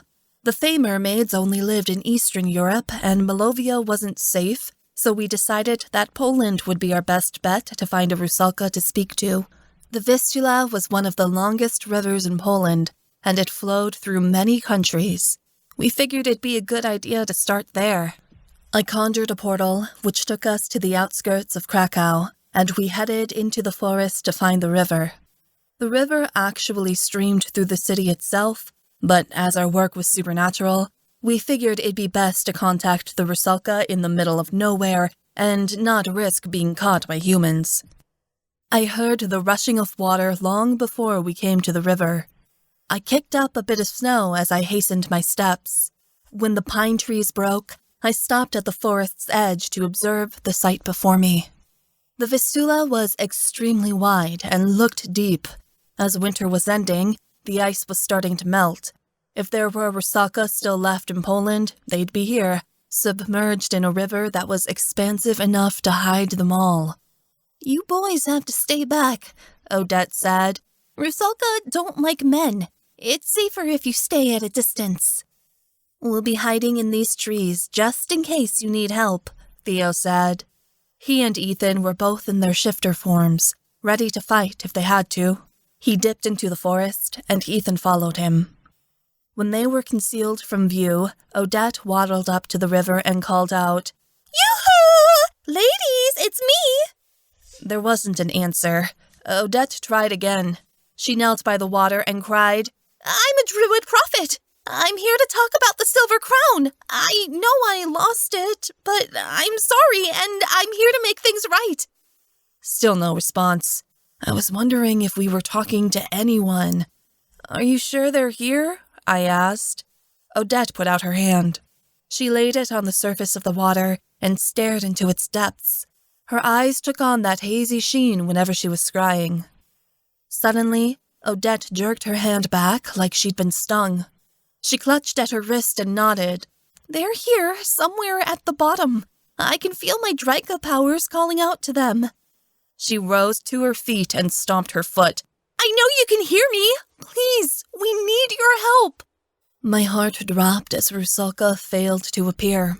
They didn't want to talk to us. Maybe they were mad that Odette had lost the silver crown and didn't think we were capable of having it in our possession since we'd lost the crystals of harmony. Odette stuck out her lip.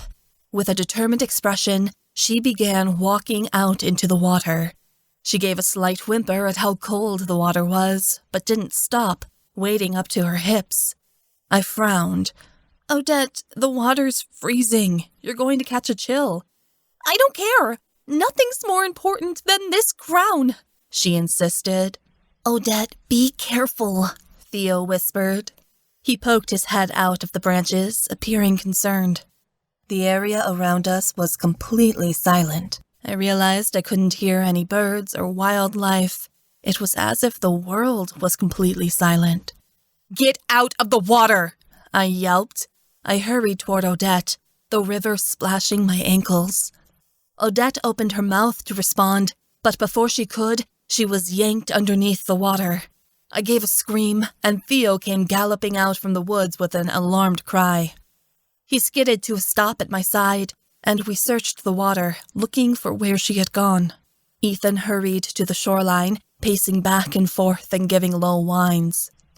A second later, Odette came sputtering up to the surface, flailing her arms. I saw one! It grabbed my ankle! A hard lump grew in my throat. I watched as a fish-like figure emerged from the water, dragging her body onto the shore. The Rusalka was gorgeous and hideous at the same time. Her skin was a rich dark blue, covered in scales, while her hair hung down her back in an emerald mane. She had pitch-black eyes with no pupils, and a dress made of netting. A long fishtail started at the middle of her body, ending in sharp barbs that dripped with black poison. She gave a hiss at me and opened her mouth. When she showed her teeth, fangs protruded from her gums, and sharp claws like those of harpies elongated from her fingers. They truly did look like sirens. I was certain if I got too close, she'd tear me to shreds. I was terrified that Odette was still in the water, so close to the Rusalka. I was sure that thing could swim to her in moments. I nearly told Odette to flee before the Rusalka spoke in a crooning voice. You shouldn't have summoned me, sister. I needed to, Odette pleaded. Her body shook as she struggled to bear the freezing temperatures of the river. We don't have any more options. It is your fault, and the fault of the World Weaver, that Droga runs free, the Rusalka replied. How can we find you trustworthy? You want to help us, I demanded. I dared to take a few steps closer to the Rusalka. One of your kind gave us a Rusalka scale to give to the Spring Princess in exchange for the Unseelie stone. You gave Odette the silver crown long before she knew of my quest. You can't say that you've given up on us, because that would be a lie. The Rusalka's lip rose in a dangerous sneer. Why should we tell you where to find the silver crown when you've failed time and time again? How can we believe it will be safe in your hands and not fall into Droga's? I took a deep breath. I didn't have any good reasons. It was hard to convince myself, let alone others, that I deserved another chance. After I'd fucked up my second, third, hell, 1000th shot at making things right, what came out was what was inside my heart. Because even though I failed, I've never given up, I stated. I've managed to persevere through this entire journey. No matter what happens, I'll never let Droga win. I'll try and try again until he's locked away and the world is safe from him, or I'm dead. I just don't know when to quit. Other people would have thrown in the towel by now and walked away, but I can't stop. I won't. So either you're going to help me, or I'm going to have to find another way. The Rusalka blinked slowly. Then she said, You should tell your men to back down. I can't ignore my instincts for long. That is, unless you'd like them drowned. I waved Ethan and Theo off, telling them to get back. They reluctantly retreated from the shoreline, but didn't go far. Odette stiffly waddled out of the river and back to my side. I grabbed her arm to pull her out and found that she was soaked. I held on to her to keep her upright as the Rusalka swam toward us. When the silver crown was forged, they gave it to our kind, she began. But the druids wanted a failsafe, An additional protector of the silver crown just in the chance it fell into the wrong hands. The leader of the druids at that time volunteered. I thought of the druid leader in my vision. He must have been the one to make the sacrifice. Go on. He went through a dark ceremony with Unseelie magic to turn him into an immortal monster, the Rusalka replied. A wicked beast, one with no thought, memory, or purpose, other than to protect and guard the silver crown and kill anyone who tried to obtain it. The creature is called Eilen Deirdre, Killer of Fae. Stefan had said the questing beast that took the crown had been killed by another monster. My guts churned just thinking about what kind of animal could tear a huge creature like the questing beast to pieces. Do you know where this monster is? I asked. Eilen Deirdre resides in the cave of Cruhan, the Rusalka replied. It has been his home for hundreds of years. He only emerges when the silver crown is in danger. I knew of the place. Arthur, the history fanatic he was, had told me about it. It was an archaeological site in Ireland. It had to be important to the Fae for the monster to reside there. Does he have the crown? Indeed. He has taken the silver crown there to guard. But be warned, the monster will fight to the death to protect it. He will not surrender what you are looking for unless you kill him, and he won't go down without taking one of your own with him. If you visit him, expect death, for some of you won't make it out alive. Thank you for telling us this, I said. Your help is sorely appreciated. Don't make me regret it, the Rusalka said coldly. You have let us down one too many times, World Weaver. It is only for the sake of my sisters and hope for their future that I have trusted you with this information. Prove me wrong and make things right again. The Rusalka dove under the water. I watched her fin disappear with a splash as she vanished into the murkiness of the river. Odette quaked against me as she whispered, They're gone. I can't feel them anymore. They must have swam away. Odette was shivering like mad. Her hair was caked with ice. Theo came out of the woods and transformed. He put his arm around her and drew her to his body to share his shifter warmth. I need to get Odette inside as soon as possible. You guys can go home. Just send us more help, I stated. We'll be waiting at the cave of Cruhan for backup before we face this big badass. Theo nodded. He cast a portal and guided Odette through it. As it closed behind them, Ethan turned to me.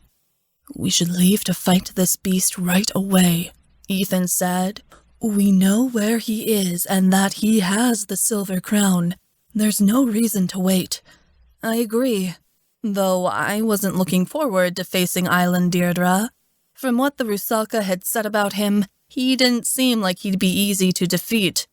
Worse, she'd warned us that if we did face him in battle, he'd take a life defending the silver crown. I didn't want to give anyone else up, yet getting that crown was non-negotiable. We weren't bringing Droga down without it, so threat of death or not, we had no choice but to face the infamous Fae killer and slay him in order to obtain the silver crown. It looked like whatever path we took, someone would have to pay the price. Chapter 19. Ethan. The cave of Cruhan was located in a small field near the town of Roscommon. Emma portaled us to the field, where we waited for our friends to arrive to help us fight Eilen Deirdre. Hours went by, and it became dark, yet no one showed. Where are they? Emma asked in frustration, throwing her hands up. I'm unsure, I said. Someone should have come by now. What if something's gone wrong? Emma asked, her tone edged with fear. We should portal back to the estate, make sure they're okay. If something bad has happened, the estate is the most dangerous place for you to return. Droga can't find you there, I said. We'll wait a little longer. If no one comes, We know something's happened. Kalina and Chasm are there. My throat seized up, but I said, we can't jump to conclusions. We have to trust our friends. Going back to the estate could put the twins in more danger. You're the one he wants, Emma. If you're not there, he'll leave quickly to find you. It'll give the others time to escape. Emma's complexion was pale, but she didn't argue with me. Help took longer than expected to show up. I was relieved when I saw Stefan, Finlay, Amantha, and Arthur coming up a hill. They seemed all right, if not in a hurry. Where is everyone? I asked as they approached.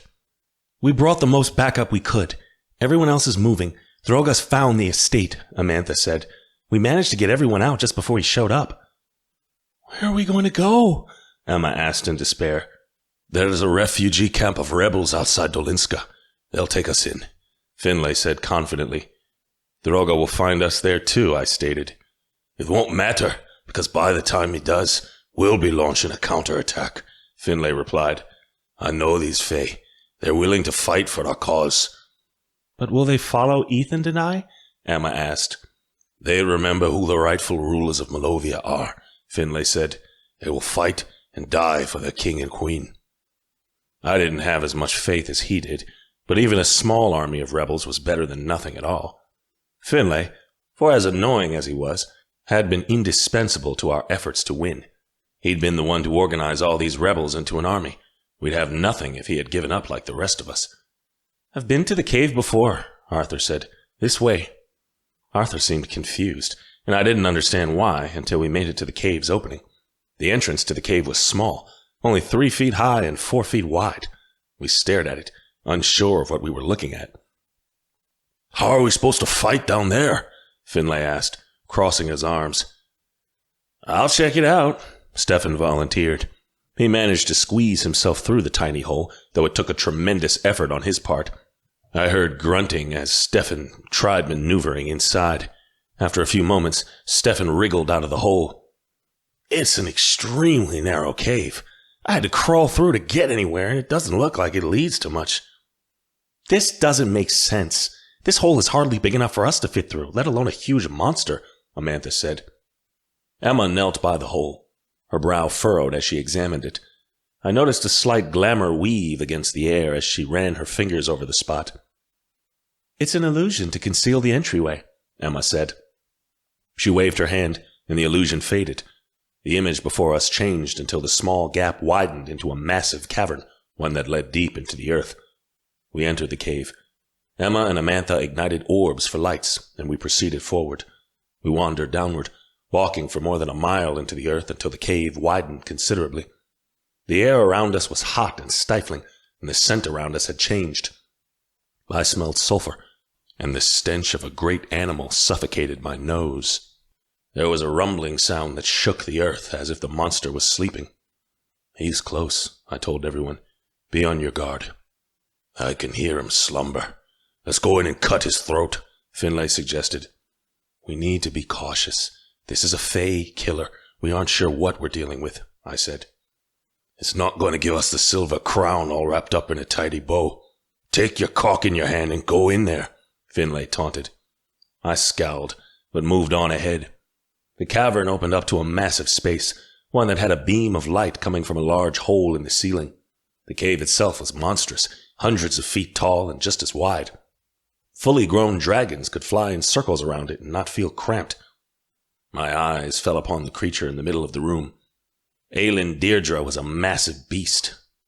He was a red, 3-headed reptile with poisonous spines lining his back and scales that appeared sharp to the touch and a barbed tail that curled around him as he slept. The beast could dwarf a building. His claws alone were the size of houses. His enormous bulk made Stefan look like a rabbit, and Stefan was no small shifter by any means. I wasn't sure how it got inside, but figured there must be an alternate entrance. I looked for the crown, but didn't see it anywhere. I wasn't sure where the monster could be hiding it. We'd have to search the cave to uncover it, and we wouldn't be able to do that effectively without waking the monster up, which meant we'd have to kill it. How should we fight this big bastard? Finlay asked lowly as he observed it. I can't even tell where its weak spots are, Amantha said. Those scales are like titanium. You're not going to be able to penetrate them for shit, Stefan said. You want an effective hit? You're going to have to go for the belly, or the sensitive area underneath the throats. I nodded as I surveyed the creature. Finlay, Arthur, we're not going to be able to take this thing down with our teeth and claws. Aye, Finlay agreed. Swords it is. I can distract the middle head, Stefan said. The rest of you go for the others. Amantha and I will cast spells to disorient it, Emma stated. Then you boys can slice off the heads, and it'll be over. It seems like the most effective strategy, I said. Let's do this quickly. If we overwhelm it, the fight will be over in moments. We attack all at once. Everyone waited on my signal. I waited for a second, wanting to survey the situation further for any possible weak spots we might have missed, but without warning, the eyes of Aelin Deirdre shot open. The monster gave a raging hiss, and smoke emitted from his mouth as he awoke. He smelled us. Aelin staggered to his feet, and his wings spread wide, scraping the sides of the cavern as he emitted a snarling noise. Go, go, I ordered, drawing out my blade. The sound of singing metal rang out through the air as Finlay and Arthur withdrew their swords. Crackling sounds grew beside me as Emma and Amantha ignited spells. Stefan charged out first, taking the form of a dragon. Stefan stampeded forward, letting out a roar as he approached the middle head. Aelin Deirdre snaked out the middle head and bit down, and Stefan narrowly avoided the blow. He slammed into Aelin with all his might, lashing out with fangs and claws. Stefan blew out a jet of flame, though the fire rippled over Aelin's scales without any sort of consequence. The monster was fireproof, and heat didn't seem to affect it. Arthur ran to help him, jabbing his sword out at the creature's neck. It was difficult to wound Aelin without hurting Stefan, however, so Arthur was forced to stay back as the two reptiles warred for victory. Finlay and Amantha raced to the third head. Amantha cast out illusion ropes that looped around the neck of the third head and yanked them to the earth. She gave out a cry of great effort with the movement, her strength waning as she worked on keeping the ropes binding the creature secure. The third head flailed, lashing out with sharp teeth as Finlay approached. Emma remained at my side and called to her magic. I saw a haze overcome the eyes of the head we were battling, but it faded quickly. I had to spring out of the way and roll as the head shot off a fireball in my direction. I can't overpower his mind. He's too strong, Emma shouted. Can you take over his vision? Should be easier, I asked. I think so. Hold on. The haze came over the creature's eyes again, and the first head emitted a screech. Emma had overpowered Aelin's sight, although her spell had only worked on the head that we were fighting, and not the two others. Emma gritted her teeth and held on to the spell as the head shook back and forth, attempting to regain its sight. While the girls were attempting to deal with holding the heads in place, the rest of us worked on getting close to their throats. Finlay danced around the ropes of Amantha's spell, while I circled the monster, unsure of how to get close while the beast was weaving its horns about. If I struck at the wrong time, I'd be impaled. Ethan, hurry! Emma shouted. She struggled to maintain the monster under her spell, sweat visibly breaking out on her brow. Urgency swept through me at my mate's pleading. The head began banging against the earth in an attempt to stop the illusion overtaking its vision. I ran toward the head at full speed, swinging my sword and bringing it down with all my strength. I gave a massive shout as my sword cleaved through the monster's neck, cutting through the spinal bone. The head fell off, neck rearing backward and splattering blood everywhere. A grin broke across my face. One head had been dismembered, only 2 more to go. My victory quickly turned to shock as a horrifying sight took shape. From the base of the severed neck, another head began to grow. A duplicate of the head I'd sliced off formed on Aelin Deirdre's neck until I was met with a replica of the head I just decapitated. The monster raised his lip as he snarled at me, displeased at the actions I'd taken. There was a vicious howl on the other side of the cavern, and I looked to the opposite side of the cave. Finlay managed to slice off the third head, but as soon as the creature's skull hit the ground, another head had regrown in its place, spitting fire and growling. "Decapitating it won't work," Finlay cried out as he avoided being burned alive. "It'll just regrow the heads." "It won't bleed to death either," Arthur called out. He'd managed to slice a large cut in the neck of the middle head, which poured blood for only a moment before the wound healed on the spot. Fear overtook me. How could we defeat a creature that couldn't be beheaded and healed instantly? "Get out of the way," Stefan cried as the creature spun around, swinging its massive tail at us. I ducked, but Emma wasn't fast enough. I saw a flash of blue light as the tip of Aelin's tail slammed into her body, hitting her full force. The wind was knocked from my lungs as I watched her body sail across the room and crash against the wall. I winced as I felt the impact through our bond.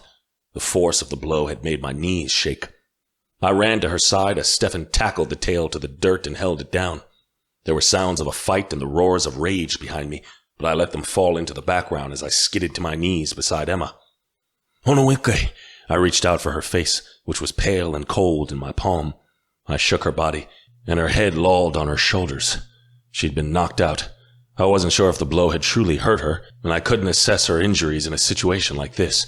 I glanced over my shoulder and saw that the rest of my companions were running from Aelin Deirdre.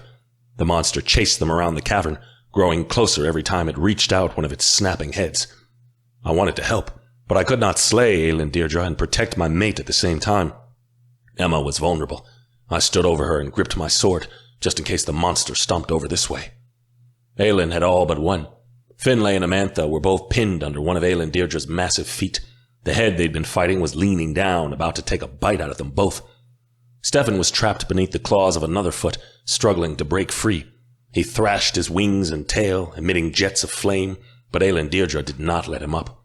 Arthur had been pinned to the wall by Aelin's tail, and try as he might, he couldn't budge the monster's hold. Aelin hissed again, and the room grew hot as he prepared to exhale a fire breath that would erupt the whole cavern and burn us all alive. Aelin Deirdre had only one purpose in life, and that was to protect the silver crown. He had no other reason for being, no thought that did not relate to this goal. Therefore, he would not let us go free. He'd bring our lives to a close for threatening to steal what he was bound to protect. This monster had killed us all. We were just waiting for the inevitable end. Several jets of blue magic whizzed by my head, and they slammed into each of Aelin Deirdre's faces. The force of the magic was so immense that Aelin Deirdre staggered backward, setting my companions loose. I was shocked to see the arrival of several allies. Lord Lucian had cast the spell, flanked by Ivonia, Vocek, and Phelan. They must have come to help. Lucian continued to fire at Aelin as Ivonia moved in. She withdrew a sword of her own as Aelin reared on his back legs, heads hitting the ceiling as he attempted to avoid Lucian's spells. Ivonia stabbed at the belly of the beast, although all her swings missed. I never saw two elderly people move as quickly as Vocek and Phelan did. They cast Unseelie magic in unison, their spells bouncing off the monster's impenetrable scales as they approached as warriors. I knew Vocek and Phelan had been formidable in their day, and they displayed the full height of their dark power as they hurtled spell after spell after the monster. They crushed crystals in their hands, which dissolved to ash as they used their telepathy magic to lift Aelin into the air. With all their might, they tossed the monster into the wall, which caused a minor earthquake. Vocek cast out his dark magic, which began ripping stalactites from the ceiling. The rocks fell and smashed into Aelin, breaking several bones. Phelan harnessed the extent of her Unseelie magic, turning an entire bag of crystals to dust as she formed the blood that fell onto the floor into knives. The ruby daggers flew through the air and embedded themselves into Aelin's sides, causing deeper injuries. Their magic put Aelin Deirdre on the run, his claws creating gutters in the earth as he struggled to escape their joint assault. Vocek saw that the monster was stampeding toward Emma, who still wasn't awake. He threw up a shield to stop the monster from careening any closer, putting himself directly in the monster's path in order to protect his granddaughter. Aelin used his massive bulk to smash through the shield, and fragments like a shattered mirror went flying everywhere. I put up an arm to shield my eyes, and several pieces sliced into it, drawing blood from stinging cuts. When I dropped my arm, I'd gone breathless with disbelief. Before Vocek could cast another spell, Aelin had reached down with one of his heads and bit into Vocek's body, shaking him from side to side. I heard Vocek's spine crack and teeth sinking into flesh. Shock overcame me as Aelin let Vocek's body drop from his fangs, seemingly drifting to the ground in slow motion. Misery overwhelmed my senses. I was only grateful that Emma hadn't watched. A man was screaming in unfathomable loss. I didn't know who it was until I managed to piece together that it was Lord Lucian. Vocek was dead before his body fell to the ground. I knew it was true as I watched his limp form smash against the stone. Phelan emitted a lonesome wail as she saw her mate's limp body lay on the floor, mangled and bloody from Aelin's teeth. Lucian was shaking as he stared at his father's corpse, unable to make another move. Phelan's pain was immense. To watch your mate die in front of you in such a brutal way, It was enough to drive anyone mad. And that's what happened. Phelan lost her mind to grief. Her cries of sorrow turned to screams of revenge as Phelan rushed at Aelin Deirdre with the power of 1,000 Unseelie sorceresses. She conjured a massive black spear of Unseelie power and aimed it at Aelin's heart. She flung back her arms and gave a delirious scream as she sent the Unseelie blade whirling at Aelin's center. Aelin reared up, preparing to smash Phelan underneath him. Lucian reached out to grab Ivonia and pulled her out of the way as the massive creature hurtled downward. The Unseelie magic plunged into Aelin Deirdre's chest, and the monster gave a wail of defeat. Phelan uttered a curse as she used her magic to twist the blade in until it burst outward, exploding Aelin's heart and destroying the monster's existence. Life began to die in Aelin Deirdre's eyes. The monster gave dying gasps of pain as he collapsed onto the floor. Phelan refused to keep her distance, screaming at the top of her lungs at the monster as she drove her Unseelie magic further into his chest. As Aelin died, he swiped out with his claws in a final act of vengeance, and they connected with Phelan. She didn't bother to protect herself from the blow. There was a sickening sound of slicing flesh as the claws sank in, and then a slick noise as they ripped out of Phelan's body. She landed close to her husband, her insides torn apart by Aelin's hit. Once Phelan smashed upon the earth, Aelin Deirdre gave a final hiss, then went still. "No!" Arthur came hurtling forward. He collapsed between Vocek and Phelan, looking between them both as if not sure who to grieve first. Lucian tripped as he ran to his mother, who was still alive. Phelan breathed shallowly as Lucian fell beside her. "Mother," Lucian whimpered. He reached out to grasp her hand and kissed the back of it. "My mate and I will die together," Phelan said with pride. "He's there for me at the gates to the great hunting grounds. I won't keep him waiting long." Lucian was lost for words. His head bowed as he sobbed. Ivonia came up cautiously, sinking to her knees beside Phelan. For as much as she hated the woman, it was obvious that regret shone on her face. She hadn't wanted things to end like this. The rest of the room was still with shock. Stefan changed back and stood beside Finlay and Amantha to watch the scene with stunned silence. I was frozen by Emma's side, unable to fathom anything but how difficult this was going to be to explain to her. "Papa," Arthur choked out as he looked at his grandfather's body. Then his gaze turned to Phelan. "Don't go, Babkia. Do not mourn me. This is a good death for me and my mate. It is the way a fae should die, on the battlefield with their honor intact," Phelan gasped. "My biggest fear was to pass away old and in bed. Now I will go on to be revered at the halls of the gods." "You mustn't leave us," Arthur wept. "This is what we both wanted," Phelan insisted. "Respect our wishes and allow me to die as a true Arcania." Arthur became a copy of his father as he bowed his body, putting his forehead to the earth to wail. Ivonia watched her son and her mate weep with a distant expression, as if this was all too much for her and she needed to detach from it to stay whole. Quick as a viper, Phelan reached out and snatched Ivonia's wrist. Ivonia became white-faced, lips parting as she observed the dying woman before her. "Protect Kalina with your life," Phelan rasped. "Swear to me you will keep this family together." Ivonia nodded rapidly. "I will. I swear to it." With Ivonia's vow, Phelan gave a gasping last breath, and her hand fell onto the ground. Death was still, but we were even more silent. The only sound that could be heard was Lucian and Arthur's grief, stretching out into incomprehensible sorrow. Long moments passed before Lucian eventually rose and reached out to haul his son to his feet. There were footsteps around us as a search began. I paid little attention to it. I was still trying to come up with what I was going to say to Emma. "Where's the crown?" Amantha said hoarsely. "We've looked everywhere and it's not—" An idea struck me. I moved toward Aelin's body and used my sword to cut his belly open. Blood spewed from the wound as I stuck my hand into the reptile's center, rummaging through the gore and using my sword to cut open organs.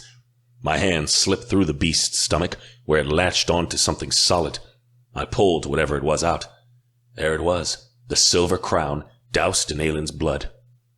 "That's it," I said with certainty. It was the exact same crown I'd seen in my vision. I pocketed it in Emma's bag, slung it on my shoulder, and said, "Let's get out of here. Finlay, you know where we're going? Of course, Finlay replied. Amantha cast a portal for us, and it bloomed by Aylin's immobile form. My son and I will stay behind, Lucian said lowly. We must bury my parents here, in Ireland. It's where they belong. We'll be waiting for you, I said. Emma deserved to be there, to say her goodbyes, but it wasn't safe for her, and she needed medical attention. I didn't know if she'd forgive me for it, but her safety in a time like this was paramount. I busied myself with gathering Emma in my arms. I nestled her against my chest, taking note of her faint breaths. I could only hope that Phelan and Vocek's sacrifice had been worth it. Ivonia didn't move to go through the portal with us. Clearly, she was staying with her mate. We stepped through the portal. I clutched Emma tightly to me as the sight of hundreds of tents came into view, lying underneath pine trees in the middle of the forest. The temperature difference was staggering. It had been nearly warm in Ireland, but here in Malovia, it was chilly and dark. Snow was still falling from the sky. Is there somewhere we can take Emma where she'll be safe? I asked. We already have a tent saved for the two of you outside the main camp, Amantha said. We didn't want everyone knowing Emma was here until it was time to fight. Indeed, the sight of the World Weaver would inspire rebellion in the people. They'd want to go to battle straight away. We needed another night, at least. And we only had one more day until the spring equinox. Emma needed to be ready. I kept the bag that held the crown on my side. We couldn't risk losing it. I wasn't letting it out of my sight until it was time to give it to Emma. Amantha hurried off to find a doctor, while Finlay showed us to our tent. When we stepped inside, I saw that the tent had already been fashioned into an elaborate illusion. The interior looked more like a grand bedroom than anything. I laid Emma down on the bed, and a short time later, Miroslava entered to examine her. She didn't break anything. I believe she's fine, Miroslava replied. But the hard hit to her head concerns me. Have her drink this potion the moment she wakes up. Thank you, I told her, taking the vial before she walked out. I put it on the bedside and waited. After the night got even darker, Emma's eyelids fluttered open. She groaned and cringed on the bed. Where am I? The refugee camp. We got the silver crown, and Aylin Deirdre's dead, I told her. Everything's going to be all right. That felt like a lie, but I wasn't sure what other words my tongue could form that would shield her from what I had to share. I helped her sit up and uncorked the potion. Miroslava said you had to drink this. Here. I dribbled the potion past her lips and cupped the back of her head to help her drink. Color came back into her cheeks, and she seemed more aware of her surroundings as she said, I'm so grateful we got the silver crown. I'm sorry I couldn't be of more help. Are you hurt badly?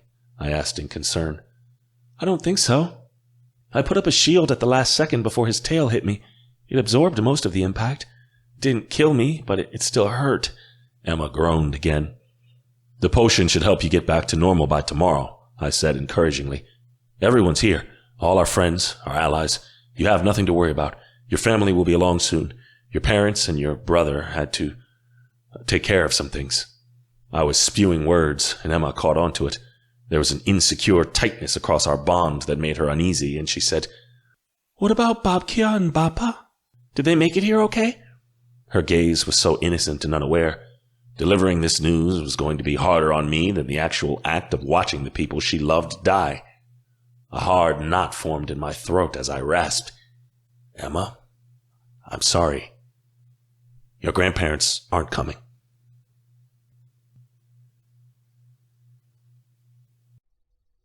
Chapter 20. Emma. I couldn't believe my grandparents were dead. They'd always been there. I hadn't known them for most of my life, but the time that I had spent with them was profound and real. They'd been my family in a way my mother and father had failed to be. They'd instructed me in Unseelie magic, taught me my heritage, and had been there for me during some of the toughest times of my life. No matter what I was feeling or what I was going through, I could always stop by for a warm meal and a bit of comfort. They were the easiest people to talk to, and they gave the greatest advice. And now they were gone. They died a true fate death, like they'd wanted, even though I hadn't been there to say goodbye. It felt like the very world had been knocked sideways. But I didn't have any time to grieve, because we were going to war soon. We had the silver crown. There was no point in waiting anymore to face Droga because the spring equinox was tomorrow. The portal to Edinmyre was going to close for good then, and if there was any hope of saving the Fae, we had to do this now. It was time to face what was coming. Ethan had left early that morning to make war plans with the others. I needed to be there so we could make a plan of action for the battle the next day. I got dressed in a navy velvet dress with a white fur cloak. The girls hadn't grabbed everything from the estate when they'd fled, but they'd made sure to take items that were important. The dress and cloak had been a birthday gift from my grandparents, and they were indicative of a royal. I knew who I was and what I was coming back to be. I needed to show my people that. I wasn't ready for all the refugees to look up as I emerged from the tent.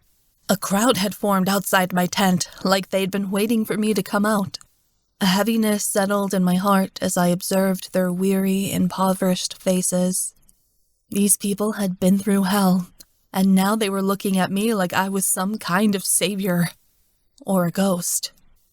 Whispers began swarming around me as I walked through the camp with my head held high. A combination of reverie, fear, and disgust shone on the faces of the Fae around me. It's her, the old queen. Do you think she's here to save us? Lead us to our deaths, more likely. I didn't respond to any of them, and people backed away to clear a path. I wandered through the camp until I came to the biggest tent in the center. I slipped through the tent flap. I was met with a familiar face the moment I stepped in. "Tomin," I said, my expression brightening. It was my old griffin guard from the palace. I couldn't believe he'd survived the siege of Dolinska. I threw my arms around him and hugged him tight. Tomin stiffened, like he hadn't expected the embrace, before he lightly embraced me back and stepped away, falling to one knee in a bow. "It's an honor to serve you again, my queen," Tomin said. "I've done my best to support the cause in your absence." The term threw me off, but I said, "You were always a loyal guard, Tomin. I should have known you wouldn't give in." I took in the room. Ethan and Finlay were here with Tomin, gathered around a table that had several maps splayed out on top of it. I wasn't sure where everyone else was, but I didn't ask questions as I fell in beside Ethan. "Good to see you're awake, Your Highness," Finlay said, tilting his head to me. "I'm very sorry for your loss." Everyone had resorted to using our old titles. I wasn't very comfortable with it. We hadn't won yet. But if we were going to win, we needed to believe it. I nodded and said, "Thank you. What's the plan?" "We've determined that the crystals of harmony are being held at the university, in a vault that Gabby herself guards," Finlay said. "You'll have to kill her to get the stones back." "Easy," I said with a shrug. "We don't know if it will be," Ethan said. "She's a goddess, and I'm not completely sure they can be killed." "Droga killed Lady Magdalena. We can find a way to eliminate Gabby too," I said confidently. I wasn't scared. Gabby might be a goddess now, but I was done with taking her shit. She'd been my bully, my rival, and an all-around pain in the ass from the first moment we'd met. I was all too willing to go there now and kick her teeth in. This war had killed people that I loved, and was putting our kind at risk, all in the name of her greed. I'd been put on this earth to teach her a lesson, and by the gods, she was going to regret ever fucking with me. "Once we get the crystals, we open the portal at the sacred gathering and save the Fae," Finlay finished. "We still have Droga to deal with," I said, crossing my arms. "He's not going to let us waltz out of the university with the stones in hand. If we obtain the crystals, he's going to try and stop us, which means we need to make that difficult for him. We're creating a distraction," Ethan said. He pointed to the map of Dolinska. "Droga's army is of the utmost importance to him. He's preparing to launch an attack on the Miriamic Coven as we speak. We have to counteract that. We'll send our army of refugees into the barracks and drive the troops out into the city. There, we'll have magical traps waiting for them. The others are out setting them around Dolinska. to deter the army and slow them up once they go on the offensive. So that's what my friends were doing. I still don't get how this gets rid of our problem. Droga will become paranoid once his army's at risk. He'll rush to defend them, leaving Gabby alone and an opportunity for us. Ethan insisted. That's practically suicide, I spat. You're offering up all these Fae as a sacrifice so we have the sliver of a chance to get the crystals back? We don't have any other choice. Everyone will be dead anyway by tomorrow evening if we don't stop this, Ethan said. I hated that I had to make this choice, but he was clearly right. Kings and queens had to make hard choices. Not everyone would get to go home. Finley sighed. There's just one problem. The refugees don't know they're fighting for us. You're kidding, I said flatly. I wasn't keen to tell them we needed bodies for our last-ditch hope, Finley replied sourly. I was praying that you'd be able to convince them. Like hell, I yelled. You want these people to trust us again? We're the reason they're in this mess. We need those troops to distract Droga and his army while we face Gabby, Ethan said. This plan won't work any other way. I ground my teeth. And how do you want us to convince them? You'll have to rally them, Finley insisted. They might be better that you failed to protect them in years past, but trust me, they hate Droga more. Even the people who despise us share a common enemy with you. Talk to them. Give them hope that Malovia can be a better place. I said nothing. I'd just gotten my faith back in myself. I wasn't sure I could convince everyone else that I was fit to lead again. I know you can inspire them, my queen, Tommen said faithfully.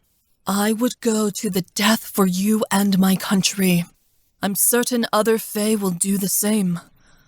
I didn't share his optimism, but it wasn't like we had any other options. All right, we'll talk to them, I said. Finley rolled up the map. We have to launch an attack before he has the opportunity to prepare his army for an inward invasion. I'll make an announcement to gather everyone together. You two work on your speech. Finley marched out of the tent, and Tommen followed. I wasn't sure what I was going to say to these people to convince them to fight for us. How are we going to do this, Ethan? I asked as I turned to him. We'll do it together, he said as he grasped my hand. The people will follow us if we believe they will. He was reminding me I had to keep the faith, as I'd encouraged him to do in Irigrad. If I truly believed what we were doing was right, and I did, I'd have to prove my own words. Where are the babies? I asked. I'd worried about them since we'd gotten here. I can take you to them. Ethan led me to a tent that wasn't so far away from ours. When I entered, a smile edged upon my face. Arthur was lying on his stomach on the floor of the tent. Chasm and Kalina lay near his head, which he bobbed as he sung Irish sea shanties to them. Both babies giggled as Arthur's voice welled over them, and he smiled. Tigris flew above the babies, sprinkling fairy dust on them from above. Arthur looked up as I entered. He gave a watery frown and said, Wish I could meet you under better circumstances. I sat on the floor. Arthur pushed himself upward, and I gave him a hug, tight as I could. I felt awful for my brother. I'd loved my grandparents, but he'd been raised by them. I couldn't imagine that type of loss. Ethan left without another word, giving us some space. My throat became raw and tight as I gasped. I miss them so much. Oh, I miss them too. But they died the way they wanted to, as a Fae should, Arthur said in a shaky tone. We have to respect their wishes. Are you taking the twins? Arthur shook his head. No, I'm staying here. I won't be a coward and run when my country and my queen are in danger. I'm with you, sis, till the very end. What's going to happen to them? Mom's taken them out of the country and to the United States, Arthur said. It's the best place for them. I guess she'd never sold our home in Detroit, because she'd always feared she'd have to go back. At least the twins would be safe there, but if we lost the war, they could never return to Malovia. The thought of losing both of them forever cut me up inside, deeper than the pain of losing my grandparents. There was a rustling noise outside the tent, and Finley cried out, "Arthur, I need you out here!" "I'm coming, you dumb shite," Arthur grumbled. He got to his feet and said, "I'll be here for a moment. Go," I said. Arthur left the tent, leaving me alone with the twins. Chasm was starting to fall asleep, but Kalina was as active as ever. Her limbs wavered as she wiggled on the blanket, intent on having somewhere to go even though there was nowhere to be. I reached out and picked her up, cradling her against my chest. "Callie," I sang, "my little Callie girl." No one had overheard me call her that. It was too Americanized, not Malovian whatsoever, casual and free instead of royal and refined. Other fae would wrinkle their noses and sneer at the impropriety of it all, but if she were my daughter, that would be what I would name her. It was my secret nickname for her that nobody else, not even Ethan, knew. Only, I didn't know if she'd remember it when I was no longer around to call her that. My lip wobbled as I observed her chubby little face and rosy cheeks. This was, for certain, the last time I'd see them. I was prophesied to die tomorrow. I'd never get to hold these twins again. I nearly sobbed, but I couldn't break down now. Everyone was depending on me to stay strong, so I had to suck it up and be the queen I was, not the scared little girl I felt like. I was doing this for Chasm and Kalina, to make a better world for them. I'd give up anything to make this country a better place for them. While the others were preparing for battle, I stayed in the tent with the babies for a few hours longer. I cuddled and kissed them and rocked them in my arms. I couldn't get enough of them, trying to soak up every precious moment. It felt like an odd irony, enjoying a new life when I was so close to death. Eventually, the tent flap opened. Mom's face was forlorn as she stepped in. "Emma, it's time." Dread suffocated me from the inside outward, withering my very bones. I didn't want to do this, but I had to. I shakily stood. I placed the twins in her arms and had to choke back tears. This felt so wrong. "I'll take care of them. I promise," Mom insisted. She hesitated before she said, "Emma, if you want to run—" "No," I said sharply. "I'm not running. I was kept hidden away from Malovia my entire life. This is my home. I have to fight for it." "I'm only giving you another option. I want you to be somewhere safe, even if it means abandoning the cause," Mom said gently.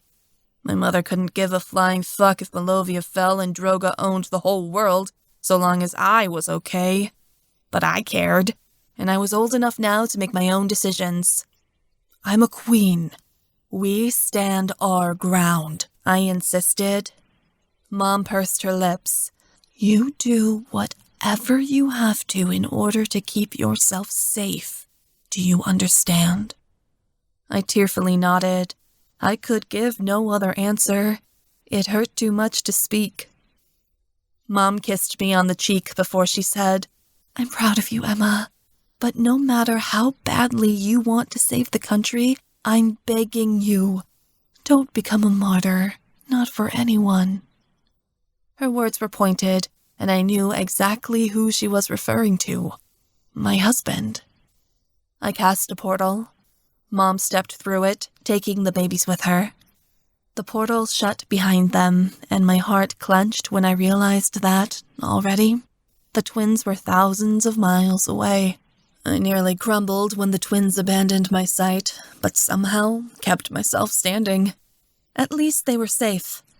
Tigris gave an unhappy croon at my side. My mother had been so calm with our goodbye. It wasn't a final farewell between mother and daughter, but a promise that she would see me later. She thought the prophecy was wrong. She didn't truly believe I would die. If she did, she'd refuse to leave. But she was wrong. Everyone was wrong. I could feel death approaching like a looming raven, just waiting for the right time to swoop down from the dark skies and claim me. A coldness had settled into my body. I only had a matter of moments before my blood ran still and I became a corpse. As if Milana herself had whispered the future into my ear, I knew my fate. I was certain it was my time, even if no one else was willing to admit it. They could continue to try and fight fate, but I knew my place. I was ready to die, and that acceptance was huge. Lucien came in after my mother. I was stunned to see his looming appearance. "Aren't you going after Mom?" I asked. "No, here is where I'm needed," Lucien replied. "You should leave," I protested. "You're mates. You shouldn't be separated." "My daughter needs me," Lucien said firmly. "What kind of father would I be if I wasn't here?" There were bags under Lucien's eyes, and his gaze was haunted. He'd truly suffered from the loss of his parents. Without a word, I reached out to hold Lucien. My father needed love and support right now, and he'd always been there for me. Even now, he was willing to do whatever it took and lay it all on the line to protect me. Now that I'd let Chasm and Kalina go, I understood his sacrifice for the first time. It ran deeper than the harshest wound, and I couldn't describe just how thankful I was that he'd done that for me. Lucien held me like I was his treasure, and I truly felt like I was. Finley poked his head into the tent. "Everyone's waiting for you." I withdrew from Lucien. I knew that now was the time to put on a show. I took a deep breath, wiped my face, and threw my head back. Somehow, I managed to throw on a mask of confidence. The Fae world was merely a realm of illusion. I had to convince everyone that I was strong and powerful, even when it felt like I was fading away. Ethan stood outside the tent, a hand on the hilt of his sword. I think he had it there to prevent his fingers from quivering. His look was gaunt, skin stretched across a skeleton. Maybe we were all the walking dead. "Are you all right?" he asked. "I'm fine," I lied. "How about you?" "I said goodbye to the twins this morning. I knew this was coming." His voice was heavy with sorrow. I swallowed a lump in my throat. "Ethan, if the prophecy comes true and I die, you won't die, Onawilka," he growled. "But if I do," I pressed, "take care of Kalina and Chasm for me after the war is over. Give them all the love that I never could." He nodded briskly. "I will take that vow, little wolf, but I will not have to keep it, for you will survive." "Oh, Ethan. He just didn't know. Not like I did." "Go back to my tent, Tigris," I told him. "Safeguard it until I come back." The Faekin whizzed off. We were led to the edge of the camp and trekked up a hill. Below us spanned the entirety of the refugees. In the crowd, I saw many faces that I knew. Wolvins from the pack. They hadn't trusted us when Ethan and I had been securely on the throne. They'd even tried to kill us. How could I earn the respect of the pack and become their alpha at a time like this, when things had never looked more perilous? My stomach had hardened into stone. By the gods, there were so many of them, but still not enough to take on Droga's army and win. How could I ask these Fae to willingly march to their demise? My friends lined the front row, looking fairly anxious. I shared their feelings. I hadn't been this nervous since the King's contest. Ethan came forward first and used his illusion magic to project his voice over the field. "People of Malovia, I call to you in our darkest hour," he began. "Droga has taken over our land, and his bride has stolen everything that makes us Fae. Our country is no longer a safe place for our families, our children.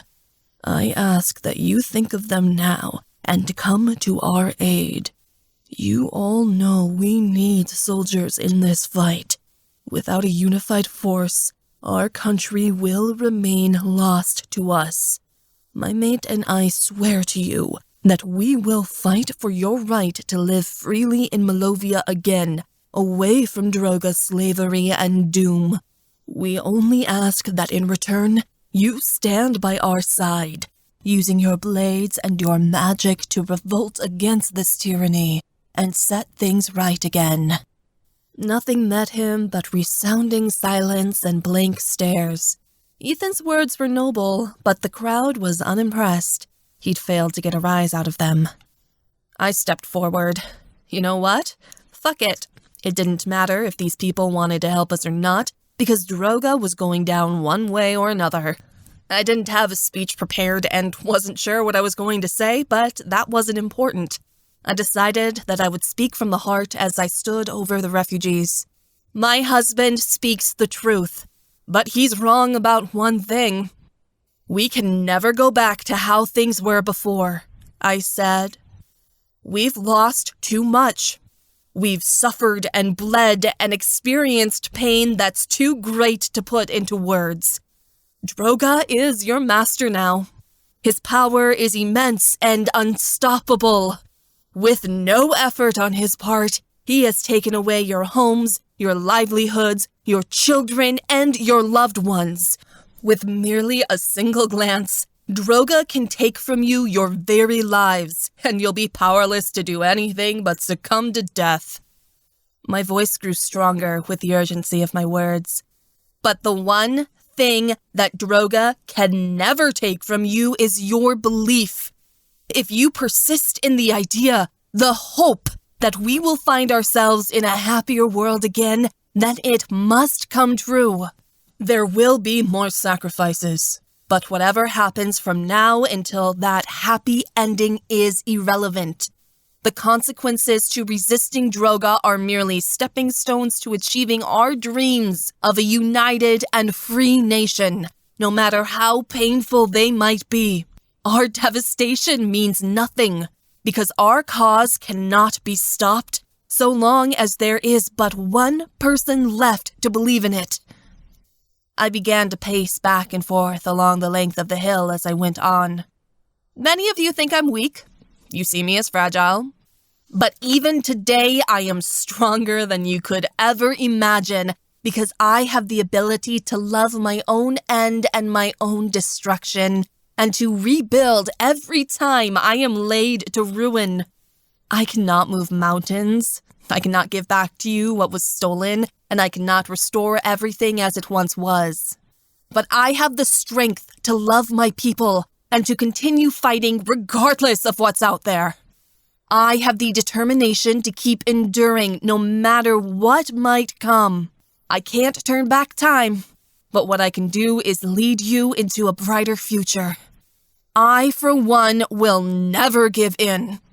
I will not allow Droga to rule our home until the end of time. Can you?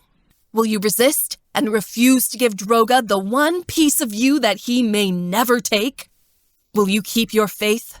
I ask you now, in your heart of hearts, do you believe, and are you with me? The crowd was stirring. They wanted to respond, but no one was brave enough to be the first. Then footsteps crunched against the snow. It was Professor Desmona, the professor who taught blacksmithing classes and swordplay at the university, and one of my favorite teachers. She was wearing her armor with her shoulders thrown back. The massive woman came to the head of the group, then turned to address everyone. I have been in many battles. I have lived as a warrior all my life, participating in fights I considered impossible to win, she began. This is a battle we cannot win. I am certain that if I fight Droga, I will meet my end. My heart dropped, but Desmona raised her voice as she cried out, But there is no greater honor. The gods will witness our war, and it will be a battle unlike any that Feykind has ever seen. It is a fight that will never happen in Malovia again. And when we enter into the halls of the gods to drink and tell stories of our conquests to our ancestors, We shall be envied by the dead for our impressive deeds. For what other fae do we know of that have dared to challenge gods as mere mortals? Who of our ancestors were brave enough to declare their place in history? Our fear will last but a moment, but our glory will live on for eternity. Shifters began shouting. Sorceresses let out cries of agreement, and noise began welling over the crowd until the entire camp seemed like it'd been set aflame by passion. We all have a choice, and this is mine, Desmona bellowed. I will not flee my home and my nation as a coward. I embrace a good death and consider it a privilege to fight for my king and queen. Her armor clanked as she knelt before me. She took her sword out of its sheath and stood it upon the earth, both hands on the hilt as if she were a knight honoring her monarch. At her actions, Lucian knelt to one knee, and beside him, Finley bowed. Theo, Alexei, and Stefan sank downward, while Odette, Chiara, and Edinmyre gave us curtsies. Then something miraculous happened. Everyone in the camp bowed. To us. The crowd appeared a wave as heads dipped low, and each refugee took a knee. The thousands of fae collected in the field all gave their respects to us, until there was no one left standing but me and my mate. I couldn't feel anything but honor and gratitude. Tears threatened to spill over my eyelids as I was overcome with emotion. My lip wobbled, so I bit it to keep it still. Ethan slipped his hand into mine and squeezed it as he let out a choked sound. Through our bond, I could tell he was doing his best to hold it together. Professor Desmona rose and pointed her sword to me. To the White Wolf and his White Rose! The sound of metal ringing out resonated through the plain as fae after fae withdrew their swords. Thousands of blades glimmered in the sunlight as the fae pointed them at us, chanting in unison. White Wolf! White Rose! White Wolf! White Rose! Their faith in us was astounding, but maybe it wasn't faith in Ethan and I, but faith instead in themselves. Life could regrow, and we had a chance to start over, so long as we were willing to do whatever it took to win. We'd inspired them to follow us, and I refused to believe we were leading them to their doom. We would succeed tomorrow, even if I lost. The rest of the day was spent making battle preparations. I managed to choke down some food between busy moments while trying to get refugees ready to fight. We had so little time to get everything in place, but whatever we managed to accomplish would have to do. Since Gabby was in possession of my sword, Professor Desmona had given me one of her own to use. She'd forged it herself, and it served her well in former battles. I couldn't thank her enough for everything she'd done for me. By the time night settled over the camp, fires had sprung up outside of each tent. The smell of cooking meat wafted over the area as fae partook in the traditions of our kind.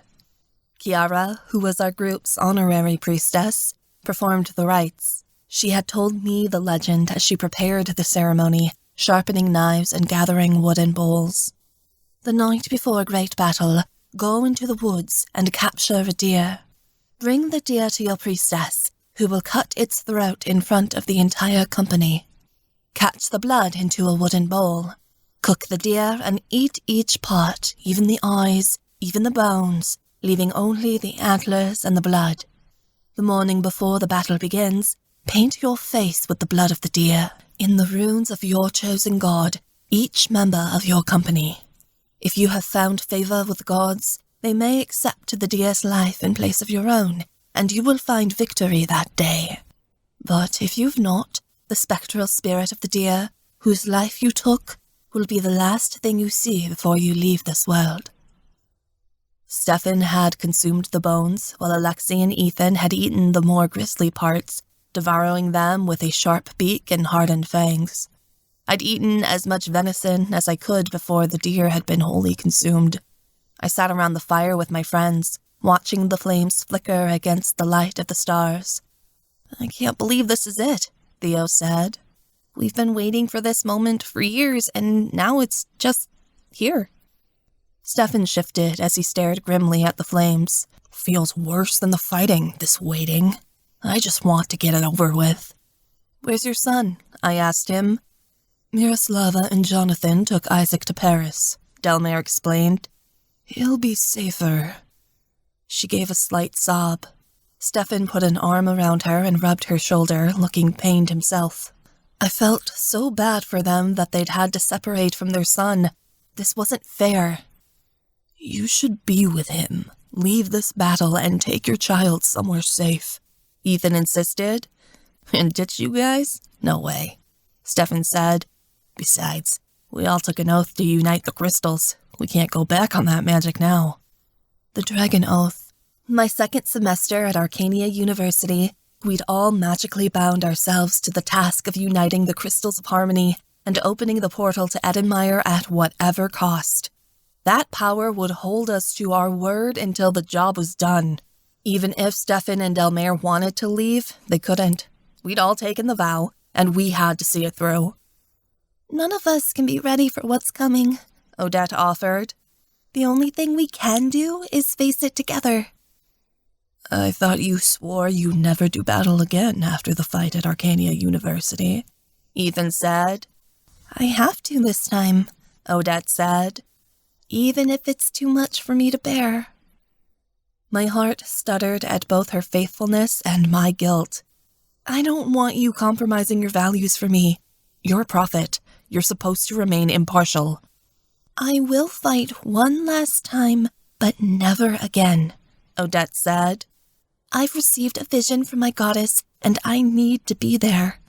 What did you see? Stefan asked. Odette shook her head. It's not important. It just told me that this is where I have to be. Her mate wore a blank look. She hadn't even told Theo what she'd foreseen.